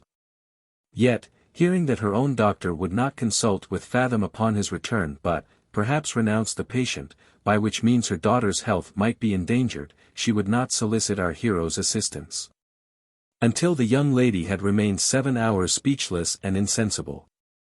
When, her fear prevailing over every other consideration, she implored the advice of our adventurer, who, having made the necessary interrogations, and felt the patient's pulse, which was regular and distinct, found reason to conclude that the fit would not last much longer, and, after having observed that she was in a very dangerous way, prescribed some medicines for external application. And, to enhance their opinion of his diligence and humanity, resolved to stay in the room and observe their effect. His judgment did not fail him on this occasion. In less than half an hour after his embrocations had been applied, she recovered the use of her tongue, opened her eyes, and having, in delirious exclamations, upbraided her perfidious lover, became quite sensible and composed. Though she continued extremely low and dejected. To remedy these sinkings, certain cordials were immediately administered, according to the prescription of Dr. Fathom, upon whom extraordinary encomiums were bestowed by all present, who believed he had actually rescued her from the jaws of death. And as he was by this time let into the secrets of the family, he found himself in a fair way of being an egregious favorite of the old gentlewoman. When, unluckily, his brother, having dismissed his country patient with uncommon dispatch, entered the apartment, and eyed his rival with looks of inexpressible rage. Then, surveying the patient, and the phials that stood upon the table, by turns, "What, in the name of God," cried he, "is the meaning of all this trash?" "Really, doctor," replied the mother, a little confounded at being thus taken by surprise, "Biddy has been taken dangerously ill, and lain 7 or 8 hours in a severe fit, from which I am confident she would never have recovered without the help of a physician. And as you were absent, we had recourse to this gentleman, whose prescription hath had a happy and surprising effect." "Effect," cried this offended member of the faculty, "Pshaw, stuff, who made you judge of effects or causes?" Then advancing to the patient, "What has been the matter, Miss Biddy, that you could not wait till my return?" Here Fathom interposing, "Sir," said he, "if you will step into the next room, I will communicate my sentiments of the case, together with the method upon which I have proceeded, that we may deliberate upon the next step that is to be taken." Instead of complying with this proposal, he seated himself in a chair, with his back to our adventurer, and, while he examined Miss Biddy's pulse, gave him to understand, that he should not consult with him about the matter. Fathom, not in the least disconcerted at this uncivil answer, walked round his antagonist, and, placing himself in his front, desired to know his reason for treating him with such supercilious contempt. "I am resolved," said the other, "never to consult with any physician who has not taken his degrees at either of the English universities." "Upon the supposition," replied our adventurer, "that no person can be properly educated for the profession at any other school." "You are in the right," answered Dr. Luby, "that is one of many reasons I have to decline the consultation." "How far you are in the right," retorted Fathom, "I leave the world to judge, after I have observed, that, in your English universities, there is no opportunity of studying the art, no, not so much as a lecture given on the subject. Nor is there one physician of note in this kingdom who has not derived the greatest part of his medical knowledge from the instructions of foreigners." Luby, incensed at this asseveration, which he was not prepared to refute, exclaimed, in a most infuriate accent, "Who are you? Whence came you? Where was you bred? You are one of those, I believe, who graduate themselves, and commence doctors, the Lord knows how. An interloper, who, without license or authority, comes hither to take the bread out of the mouths of gentlemen who have been trained to the business in a regular manner, and bestowed great pains and expense to qualify themselves for the profession. For my own part, my education cost me £1,500. Never was money laid out to less purpose," said Ferdinand. "For it does not appear that you have learned so much as the basis of medical requirements, namely, that decorum and urbanity which ought to distinguish the deportment of every physician. You have even debased the noblest and most beneficial art that ever engaged the study of mankind, which cannot be too much cultivated, and too little restrained, in seeking to limit the practice of it to a set of narrow-minded, illiberal wretches, who, like the lowest handicraftsmen, claim the exclusive privileges of a corporation. Had you doubted my ability, you ought to have satisfied yourself in a manner consistent with decency and candor. But your behavior on this occasion is such a malicious outrage upon good manners and humanity, that, were it not for my regard to these ladies, I would chastise you for your insolence on the spot. Meanwhile, madam, addressing himself to the mother, you must give me leave to insist upon your dismissing either that gentleman, or me, without hesitation. This peremptory language had an instantaneous effect upon the hearers. Luby's face grew pale, and his nether lip began to tremble. The patient was dismayed, and the old gentlewoman concerned and perplexed. She earnestly besought the gentlemen to be reconciled to each other, and enter into a friendly consultation upon her daughter's distemper. But, finding both equally averse to accommodation, and Fathom becoming more and more importunate in his demand, she presented him with a double fee.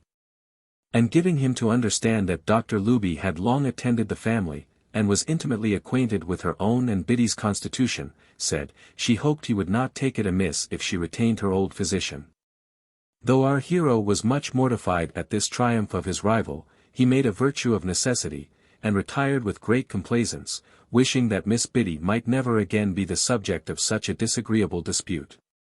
Whether the patient was frightened at this altercation, or displeased with her mother's decision against an agreeable young fellow, who had, as it were, recalled her from the grave, and made himself master of the secret that rankled at her heart, or the disease had wound up her nerves for another paroxysm, certain it is, she all of a sudden broke forth into a violent peal of laughter, which was succeeded by the most doleful cries, and other expressions of grief. Then she relapsed into a fit, attended with strong convulsions, to the unspeakable terror of the old gentlewoman, who entreated Dr. Luby to be expeditious in his prescription. Accordingly he seized the pen with great confidence, and a whole magazine of antihysteric medicines were, in different forms, externally and internally applied. Nevertheless, either nature was disturbed in her own efforts by these applications, or the patient was resolved to disgrace the doctor. For the more remedies that were administered, her convulsions became the more violent. And in spite of all his endeavors, he could not overcome the obstinacy of the distemper. Such a miscarriage, upon the back of his rival's success, could not fail to overwhelm him with confusion. Especially as the mother baited him with repeated entreaties to do something for the recovery of her daughter. At length, after having exercised her patience in vain for several hours, this affectionate parent could no longer suppress the suggestions of her concern, but, in an incoherent strain, told him that her duty would not suffer her to be longer silent in an affair on which depended the life of her dear child. That she had seen enough to believe he had mistaken the case of poor Biddy, and he could not justly blame her for recalling Dr. Fathom, whose prescription had operated in a miraculous manner. Luby, shocked at this proposal, protested against it with great vehemence, as an expedient highly injurious to himself. My remedies, said he, are just beginning to take effect, and, in all probability, the fit will not last much longer.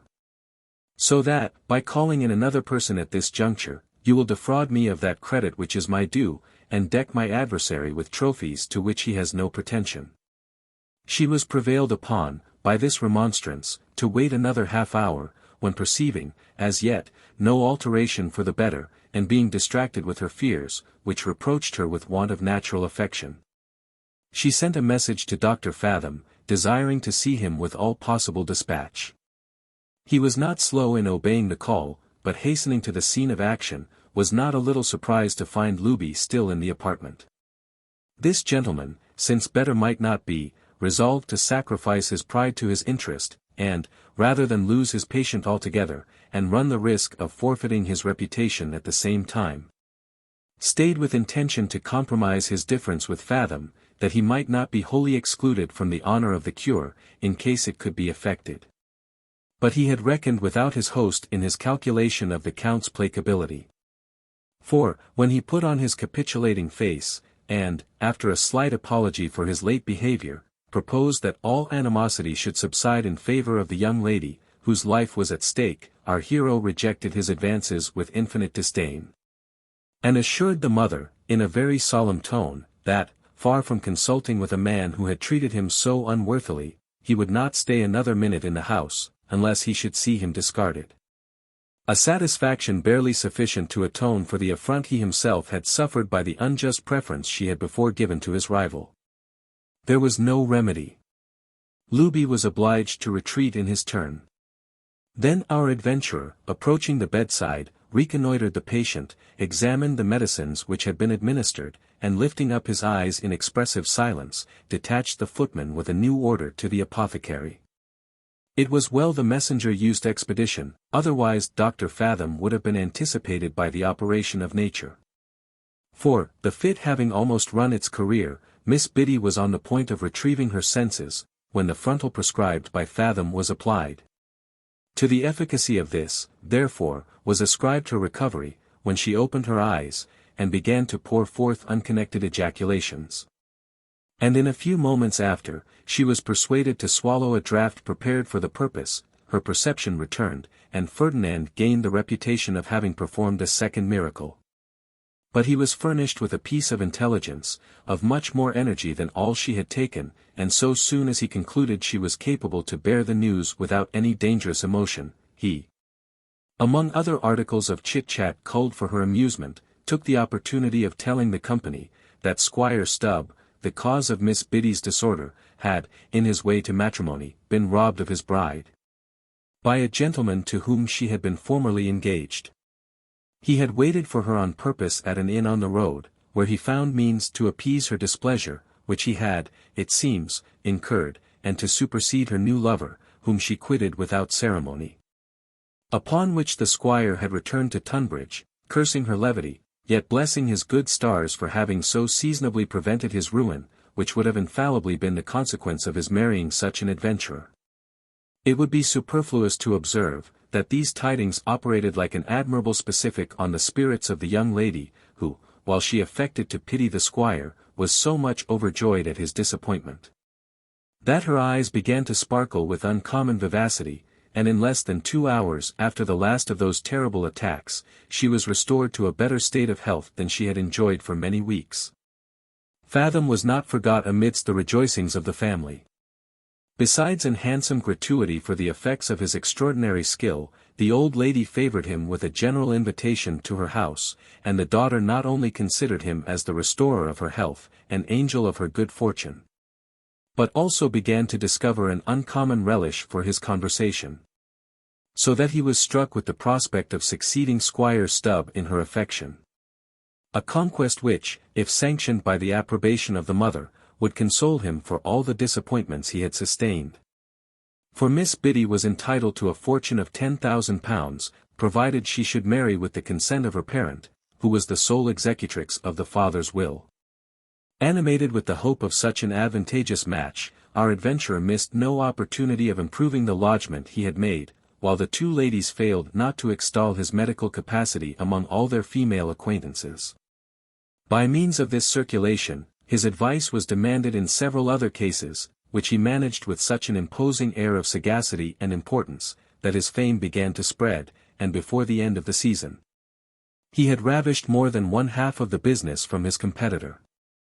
Notwithstanding these fortunate events, he foresaw, that he should find great difficulty in transplanting his reputation, so as to take root in London, which was the only soil in which he could propose to rise to any degree of prosperity and independence. And this reflection was grounded upon a maxim which universally prevails among the English people, namely, to overlook and wholly neglect, on their return to the metropolis, all the connections they may have chanced to acquire during their residence at any of the medical wells.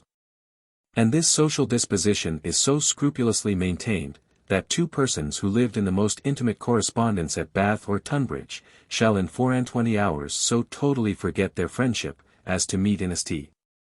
James's Park, without betraying the least token of recognition, so that one would imagine these mineral waters were so many streams issuing from the river Lethe, so famed of old for washing away all traces of memory and recollection.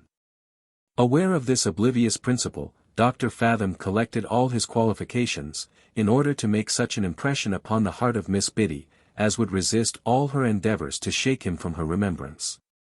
And his efforts succeeded so well, that Squire Stubbs' advances to a reconciliation were treated with manifest indifference. In all probability our hero would have made a very advantageous campaign, had not his good fortune been retarded by an obstruction, which, as he did not perceive it, he could not possibly surmount. In displaying his accomplishments to captivate the daughter, he had unwittingly made an absolute conquest of the mother, who superintended the conduct of Miss Biddy with such jealous vigilance, that he could find no opportunity of profiting by the progress he had made in her heart. For the careful matron would never lose sight of her, no, not for one moment. Had the old lady given the least intimation to our adventurer, of the sentiments she entertained in his behalf, his complaisance was of such a pliable texture, that he would have quitted his other pursuit, and made her the sole object of his attention. But she either depended upon the effect of his own good taste and discernment, or was too proud to disclose a passion which he had hitherto overlooked. Chapter 52. Repairs to the metropolis, and enrolls himself among the sons of Paean. Before this affair could be brought to a proper explanation, the season being almost ended, the ladies departed from Tunbridge, and in a little time Dr. Fathom followed them to London, having previously obtained permission to visit them in that metropolis. He had solicited the same favour of some other families, in which he hoped to take root, though he knew they were pre-engaged to different physicians.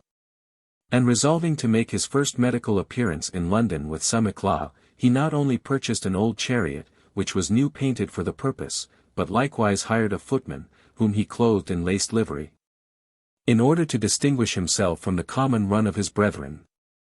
This equipage, though much more expensive than his finances could bear, he found absolutely necessary to give him a chance for employment. As every shabby retainer to physic, in this capital, had provided himself with a vehicle, which was altogether used by way of a travelling signpost, to draw in customers. So that a walking physician was considered as an obscure peddler, trudging from street to street, with his pack of knowledge on his shoulders, and selling his remnants of advice by retail. A chariot was not now set up for the convenience of a man sinking under the fatigue of extensive practice, but as a piece of furniture every way as necessary as a large periwig with 3 tails. And a physician, let his merit, in other respects, be never so conspicuous, can no more expect to become considerable in business, without the assistance of this implement, than he can hope to live without food, or breathe without a windpipe. This requisite is so well understood, that, exclusive of those who profess themselves doctors, every raw surgeon, every idle apothecary, who can make interest with some foolhardy coachmaker, may be seen dancing the bays in all places of public resort, and grinning to one another from their respective carriages. Hence proceed many of those cruel accidents which are recorded in the daily papers. An apothecary's horses take fright, and run away with his chariot, which is heard of no more. An eminent surgeon being overturned, is so terrified at the thoughts of mutilation, that he resolves to walk on foot all the days of his life.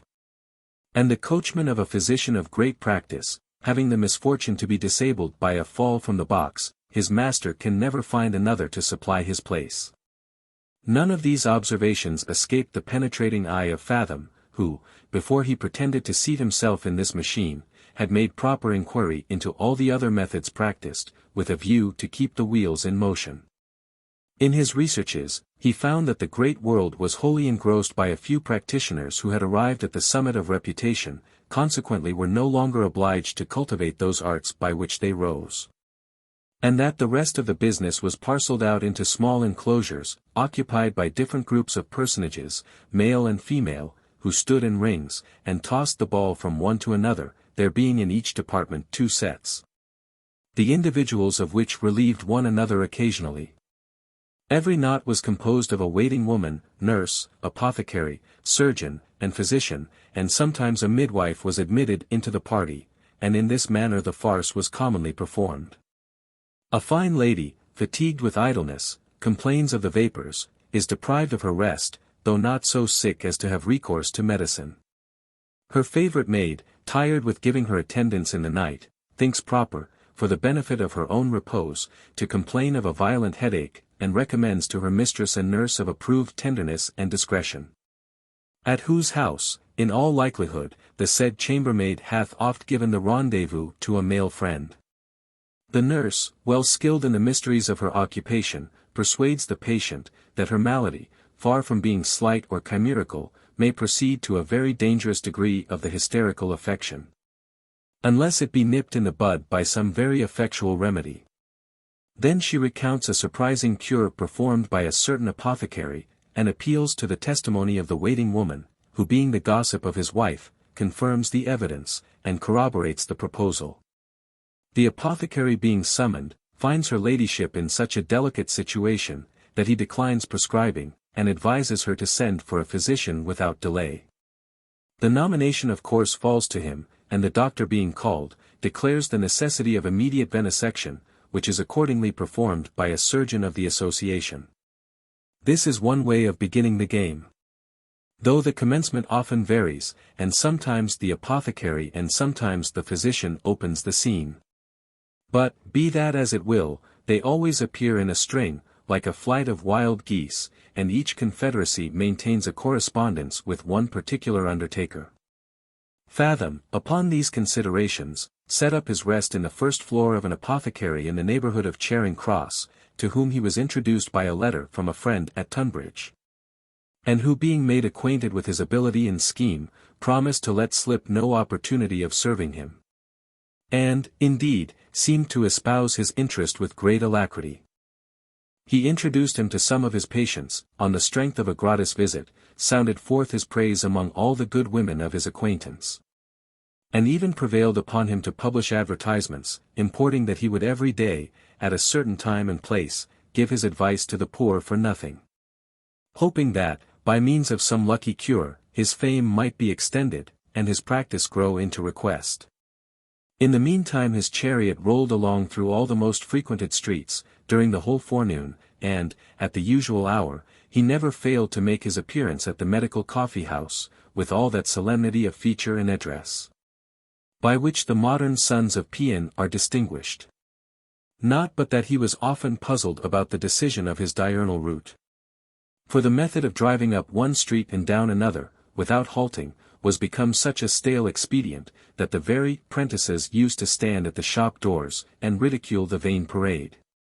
At length, however, he perused the map of London with great diligence, and, having acquired a distinct idea of its topography, used to alight at the end of long narrow thoroughfares and paved courts, where the chariot was ordered to wait till his return.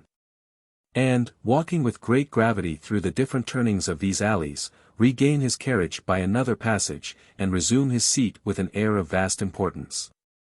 With a view to protract the time of his supposed visits, he would, at one place, turn aside to a wall, at another, cheapen an urinal, at a third corner, read a quack advertisement, or lounge a few minutes in some bookseller's shop. And, lastly, glide into some obscure coffee-house, and treat himself with a dram of usquebaugh.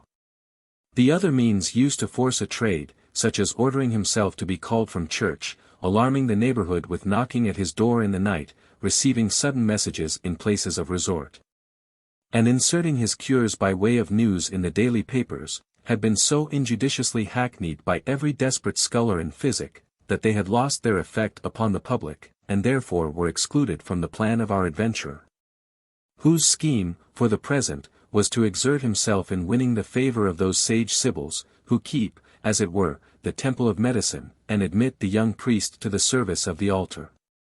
But this he considered as a temporary project only, until he should have acquired interest enough to erect an hospital, lock, or infirmary, by the voluntary subscription of his friends.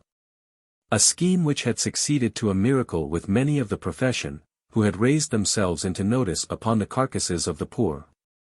Yet even this branch was already overstocked, insomuch that almost every street was furnished with one of these charitable receptacles, which, instead of diminishing the taxes for the maintenance of the poor, encouraged the vulgar to be idle and dissolute, by opening an asylum to them and their families, from the diseases of poverty and intemperance.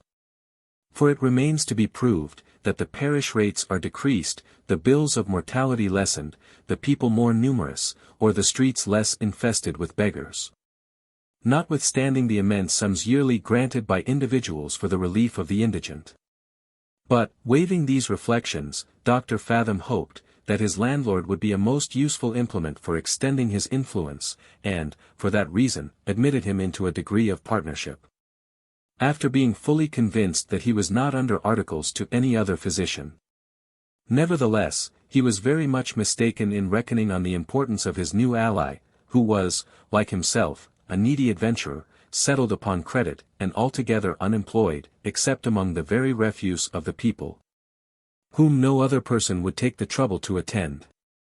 So that our hero got little else than experience and trouble, excepting a few guineas which he made shift to glean among sojourners, with whom he became occasionally acquainted, or young people, who had been unfortunate in their amours.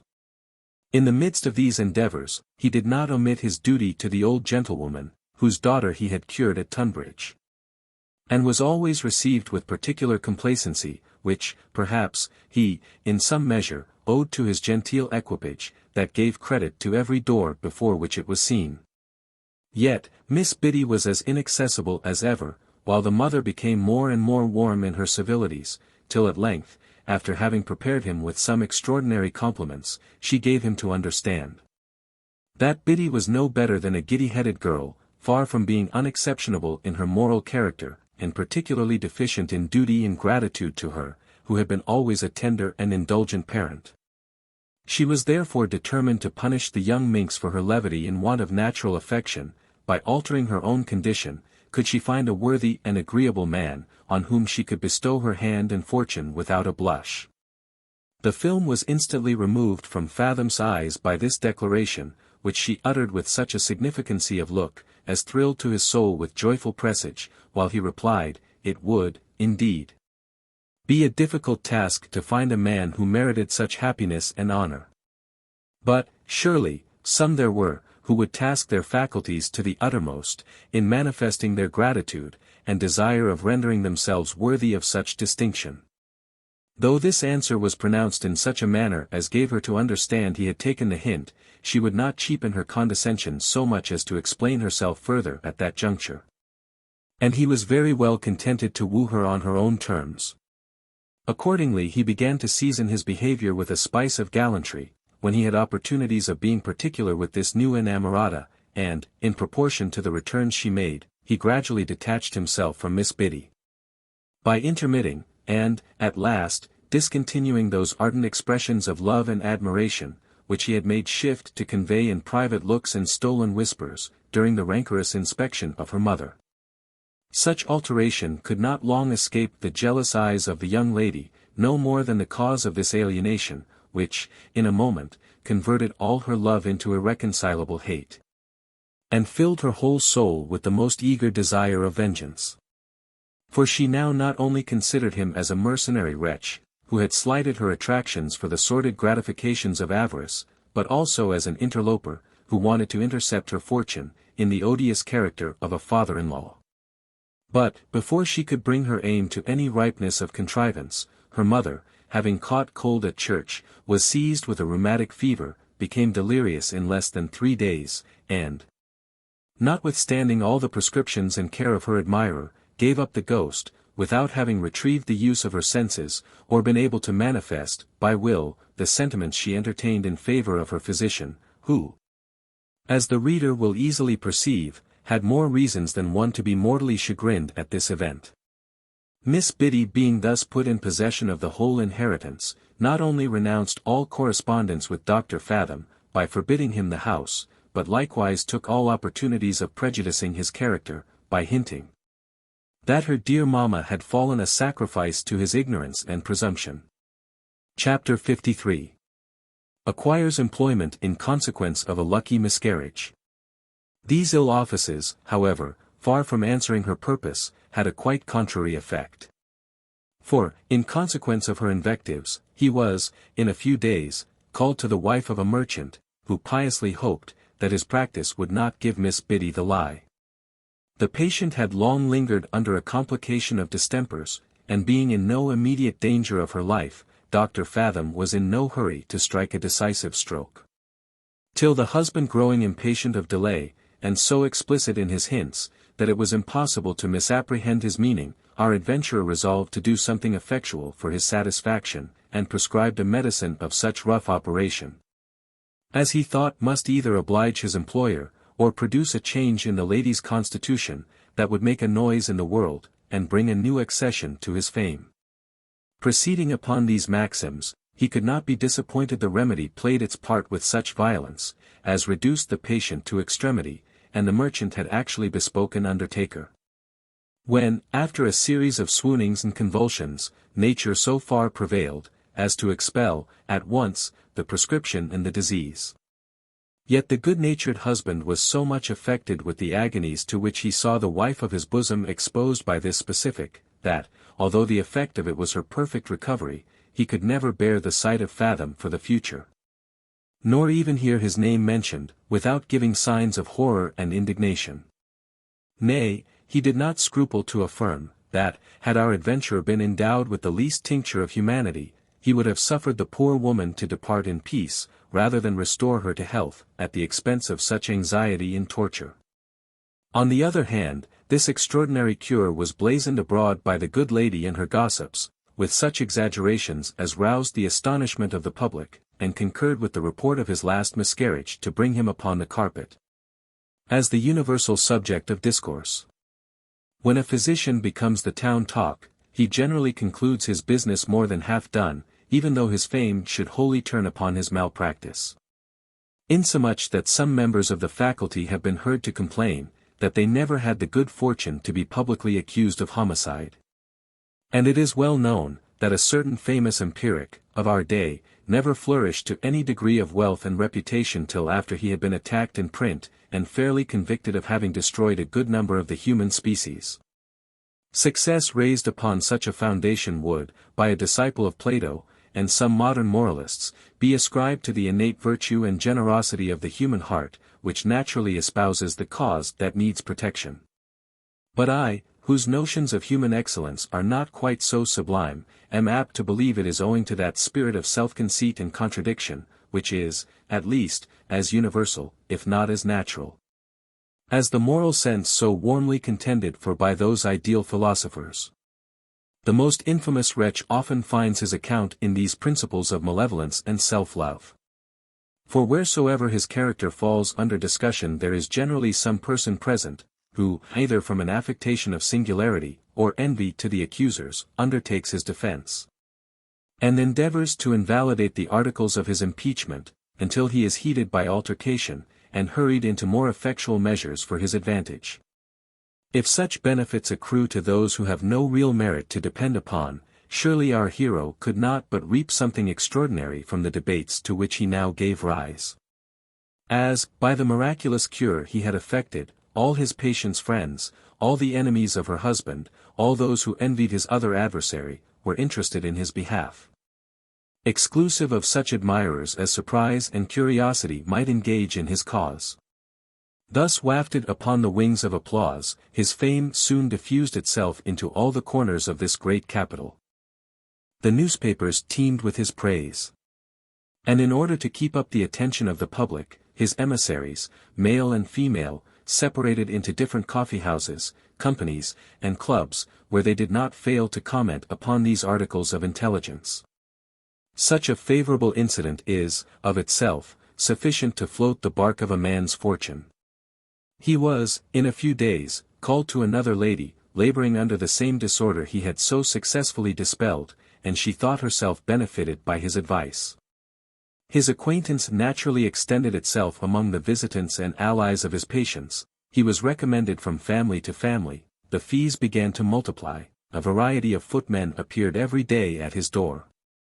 He discontinued his sham circuit, and looking upon the present conjuncture, as that tide in his affairs, which, according to Shakespeare, when taken at the full, leads on to fortune, he resolved that the opportunity should not be lost, and applied himself with such assiduity to his practice, that, in all likelihood, he would have carried the palm from all his contemporaries, had he not split upon the same rock which had shipwrecked his hopes before.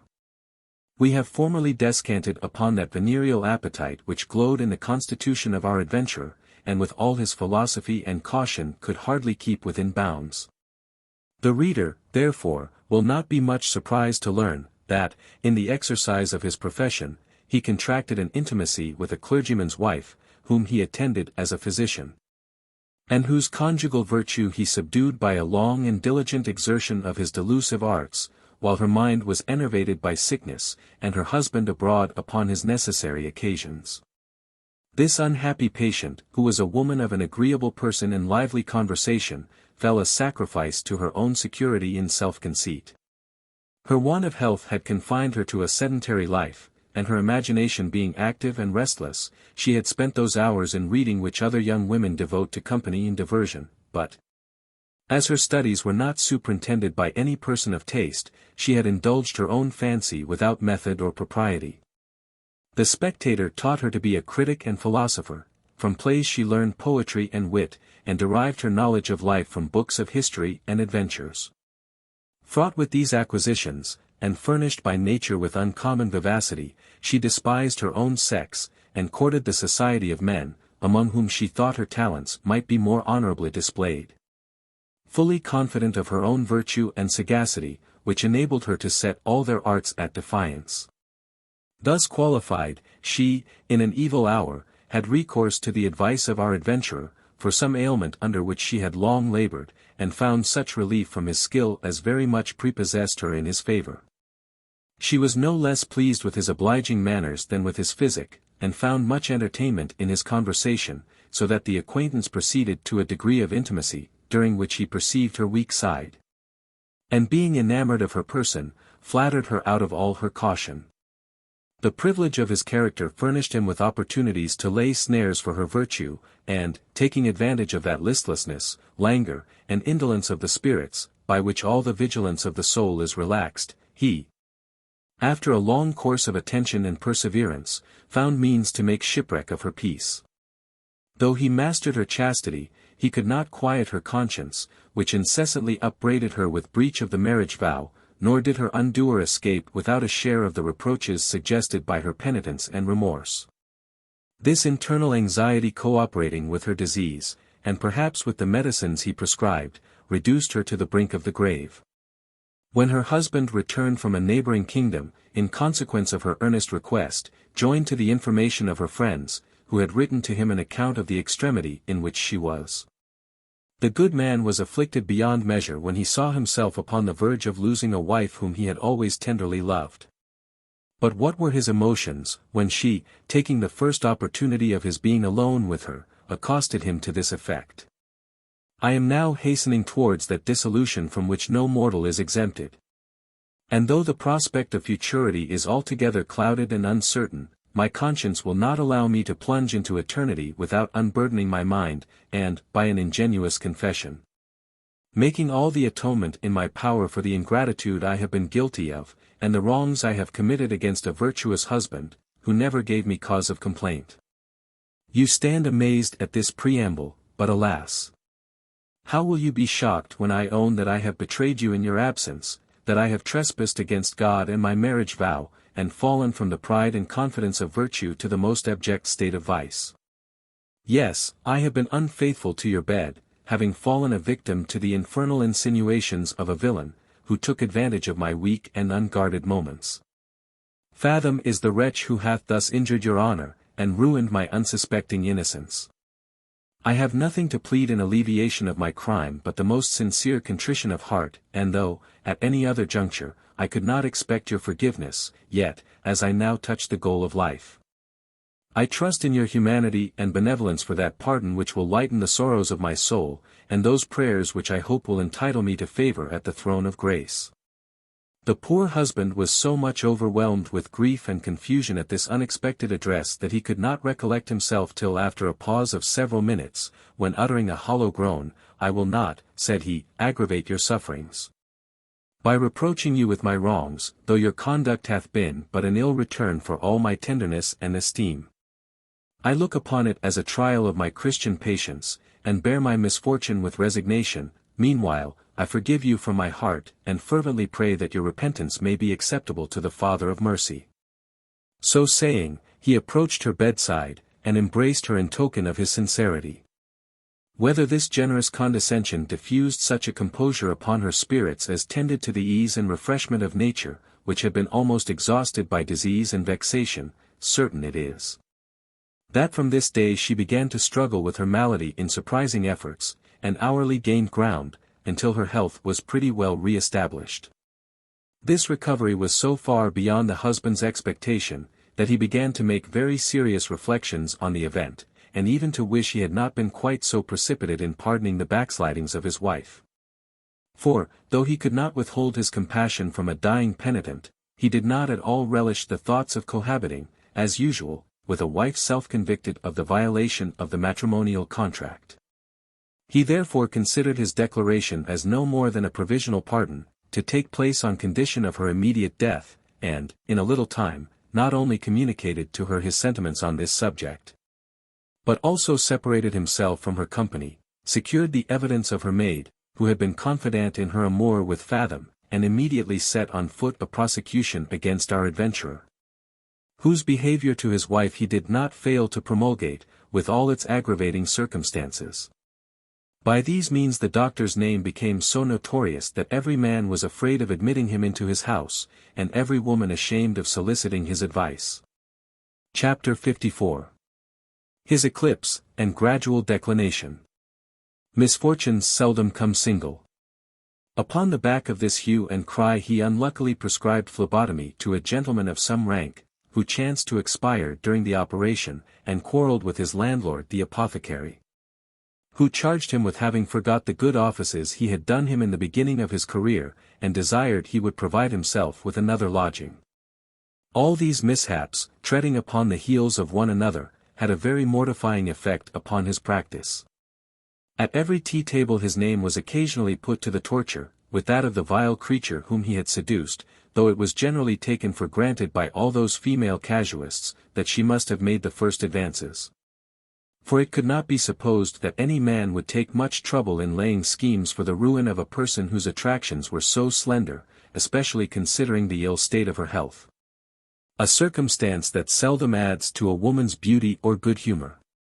Besides, she was always a pert minx, that affected singularity, and a masculine manner of speaking, and many of them had foreseen that she would, some time or other, bring herself into such a prémunire.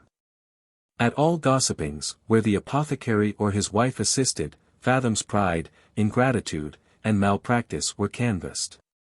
In all clubs of married men he was mentioned with marks of abhorrence and detestation, and every medical coffee-house rung with his reproach. Instances of his ignorance and presumption were quoted, and many particulars feigned for the purpose of defamation, so that our hero was exactly in the situation of a horseman, who, in riding at full speed for the plate, is thrown from the saddle in the middle of the race, and left without sense or motion upon the plain. His progress, though rapid, had been so short, that he could not be supposed to have laid up store against such a day of trouble, and as he still cherished hopes of surmounting those obstacles which had so suddenly started up in his way, he would not resign his equipage nor retrench his expenses, but appeared as usual in all public places with that serenity and confidence of feature which he had never deposited, and maintained his external pomp upon the little he had reserved in the days of his prosperity, and the credit he had acquired by the punctuality of his former payments. Both these funds, however, failed in a very little time. His lawsuit was a gulf that swallowed up all his ready money, and the gleanings of his practice were scarce sufficient to answer his pocket expenses, which now increased in proportion to the decrease of business, for, as he had more idle time, and was less admitted into private families, so he thought he had more occasion to enlarge his acquaintance among his own sex, who alone were able to support him in his disgrace with the other. He accordingly listed himself in several clubs, and endeavoured to monopolize the venereal branch of trade, though this was but an indifferent resource, for almost all his patients of this class were such as either could not, or would not, properly recompense the physician. For some time he lingered in this situation, without going upwards or downwards, floating like a wisp of straw at the turning of the tide, until he could no longer amuse the person of whom he had hired his coach horses, or postpone the other demands, which multiplied upon him every day. Then was his chariot overturned with a hideous crash, and his face so much wounded with the shivers of the glass, which went to pieces in the fall, that he appeared in the coffee-house with half a dozen black patches upon his countenance. Gave a most circumstantial detail of the risk he had run, and declared, that he did not believe he should ever hazard himself again in any sort of will carriage.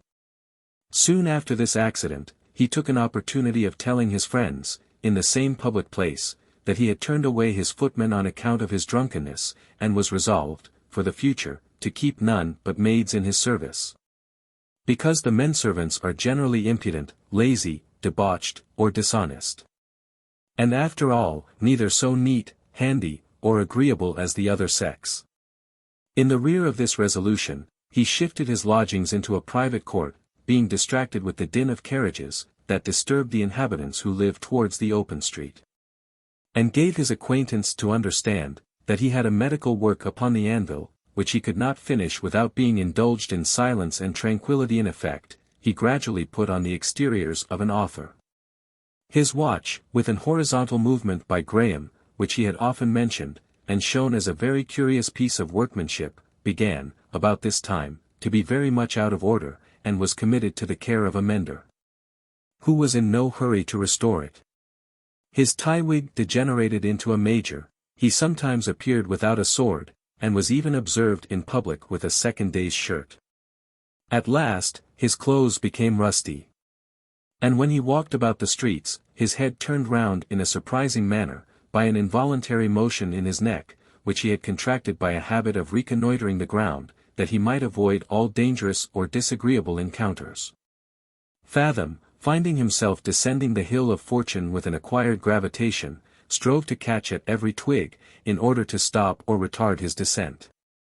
He now regretted the opportunities he had neglected, of marrying one of several women of moderate fortune, who had made advances to him in the zenith of his reputation. And endeavored, by forcing himself into a lower path of life than any he had hitherto trod, to keep himself afloat, with the portion of some tradesman's daughter, whom he meant to espouse. While he exerted himself in this pursuit, he happened, in returning from a place about 30 miles from London, to become acquainted, in the stage-coach, with a young woman of a very homely appearance, whom, from the driver's information, he understood to be the niece of a country justice, and daughter of a soap-boiler, who had lived and died in London, and left her, in her infancy, sole heiress of his effects, which amounted to £4,000. The uncle, who was her guardian, had kept her sacred from the knowledge of the world, resolving to effect a match betwixt her and his own son. And it was with much difficulty he had consented to this journey, which she had undertaken as a visit to her own mother, who had married a second husband in town.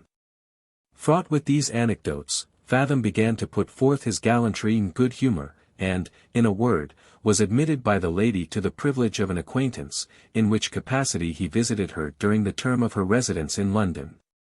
And, as there was no time to be lost, declared his honorable intentions. He had such a manifest advantage, in point of personal accomplishments, over the young gentleman who was destined for her husband, that she did not disdain his proposals. And, before she set out for the country, he had made such progress in her heart, that the day was actually fixed for their nuptials, on which he faithfully promised to carry her off in a coach and six. How to raise money for this expedition was all the difficulty that remained, for, by this time, his finances were utterly dried up, and his credit altogether exhausted. Upon a very pressing occasion, he had formerly applied himself to a certain wealthy quack, who had relieved his necessities by lending him a small sum of money, in return for having communicated to him a secret medicine, which he affirmed to be the most admirable specific that ever was invented. The nostrum had been used, and, luckily for him, succeeded in the trial. So that the empiric, in the midst of his satisfaction, began to reflect, that this same Fathom, who pretended to be in possession of a great many remedies, equally efficacious, would certainly become a formidable rival to him in his business, should he ever be able to extricate himself from his present difficulties. In consequence of these suggestions, he resolved to keep our adventurer's head under water, by maintaining him in the most abject dependence. Accordingly he had, from time to time, accommodated him with small trifles, which barely served to support his existence, and even for these had taken notes of hand, that he might have a scourge over his head, in case he should prove insolent or refractory. To this benefactor Fathom applied for a reinforcement of 20 guineas, which he solicited with the more confidence, as that sum would certainly enable him to repay all other obligations. The quack would advance the money upon no other condition, than that of knowing the scheme, which being explained, he complied with Ferdinand's request. But, at the same time, privately dispatched an express to the young lady's uncle, with a full account of the whole conspiracy. So that, when the doctor arrived at the inn, according to appointment, he was received by his worship in person, who gave him to understand, that his niece had changed her mind, and gone 50 miles farther into the country to visit a relation. This was a grievous disappointment to Fathom, who really believed his mistress had forsaken him through mere levity and caprice, and was not undeceived till several months after her marriage with her cousin, when, at an accidental meeting in London, she explained the story of the secret intelligence, and excused her marriage, as the effect of rigorous usage and compulsion. Had our hero been really enamored of her person, he might have probably accomplished his wishes, notwithstanding the steps she had taken. But this was not the case. His passion was of a different nature, and the object of it effectually without his reach. With regard to his appetite for women, as it was an infirmity of his constitution, which he could not overcome, and as he was in no condition to gratify it at a great expense, he had of late chosen a housekeeper from the hundreds of Drury, and, to avoid scandal, allowed her to assume his name.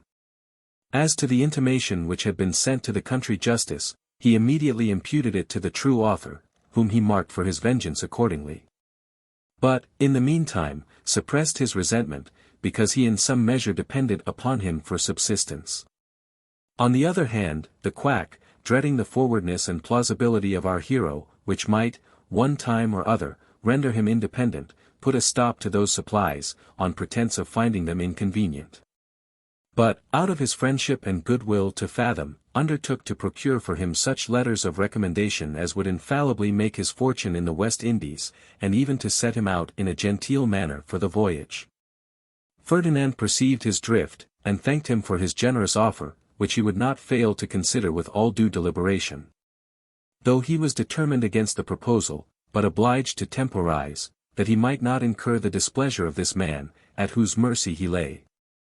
Meanwhile the prosecution against him in Doctors' Commons drew near a period, and the lawyers were clamorous for money, without which he foresaw he should lose the advantage which his cause had lately acquired by the death of his antagonist's chief evidence. He therefore, seeing every other channel shut up, began to doubt, whether the risk of being apprehended or slain in the character of a highwayman was not overbalanced by the prospect of being acquitted of a charge which had ruined his reputation and fortune, and actually entertained thoughts of taking the air on Hounslow Heath, when he was diverted from this expedient by a very singular adventure. Chapter 55. After divers unsuccessful efforts, he has recourse to the matrimonial noose.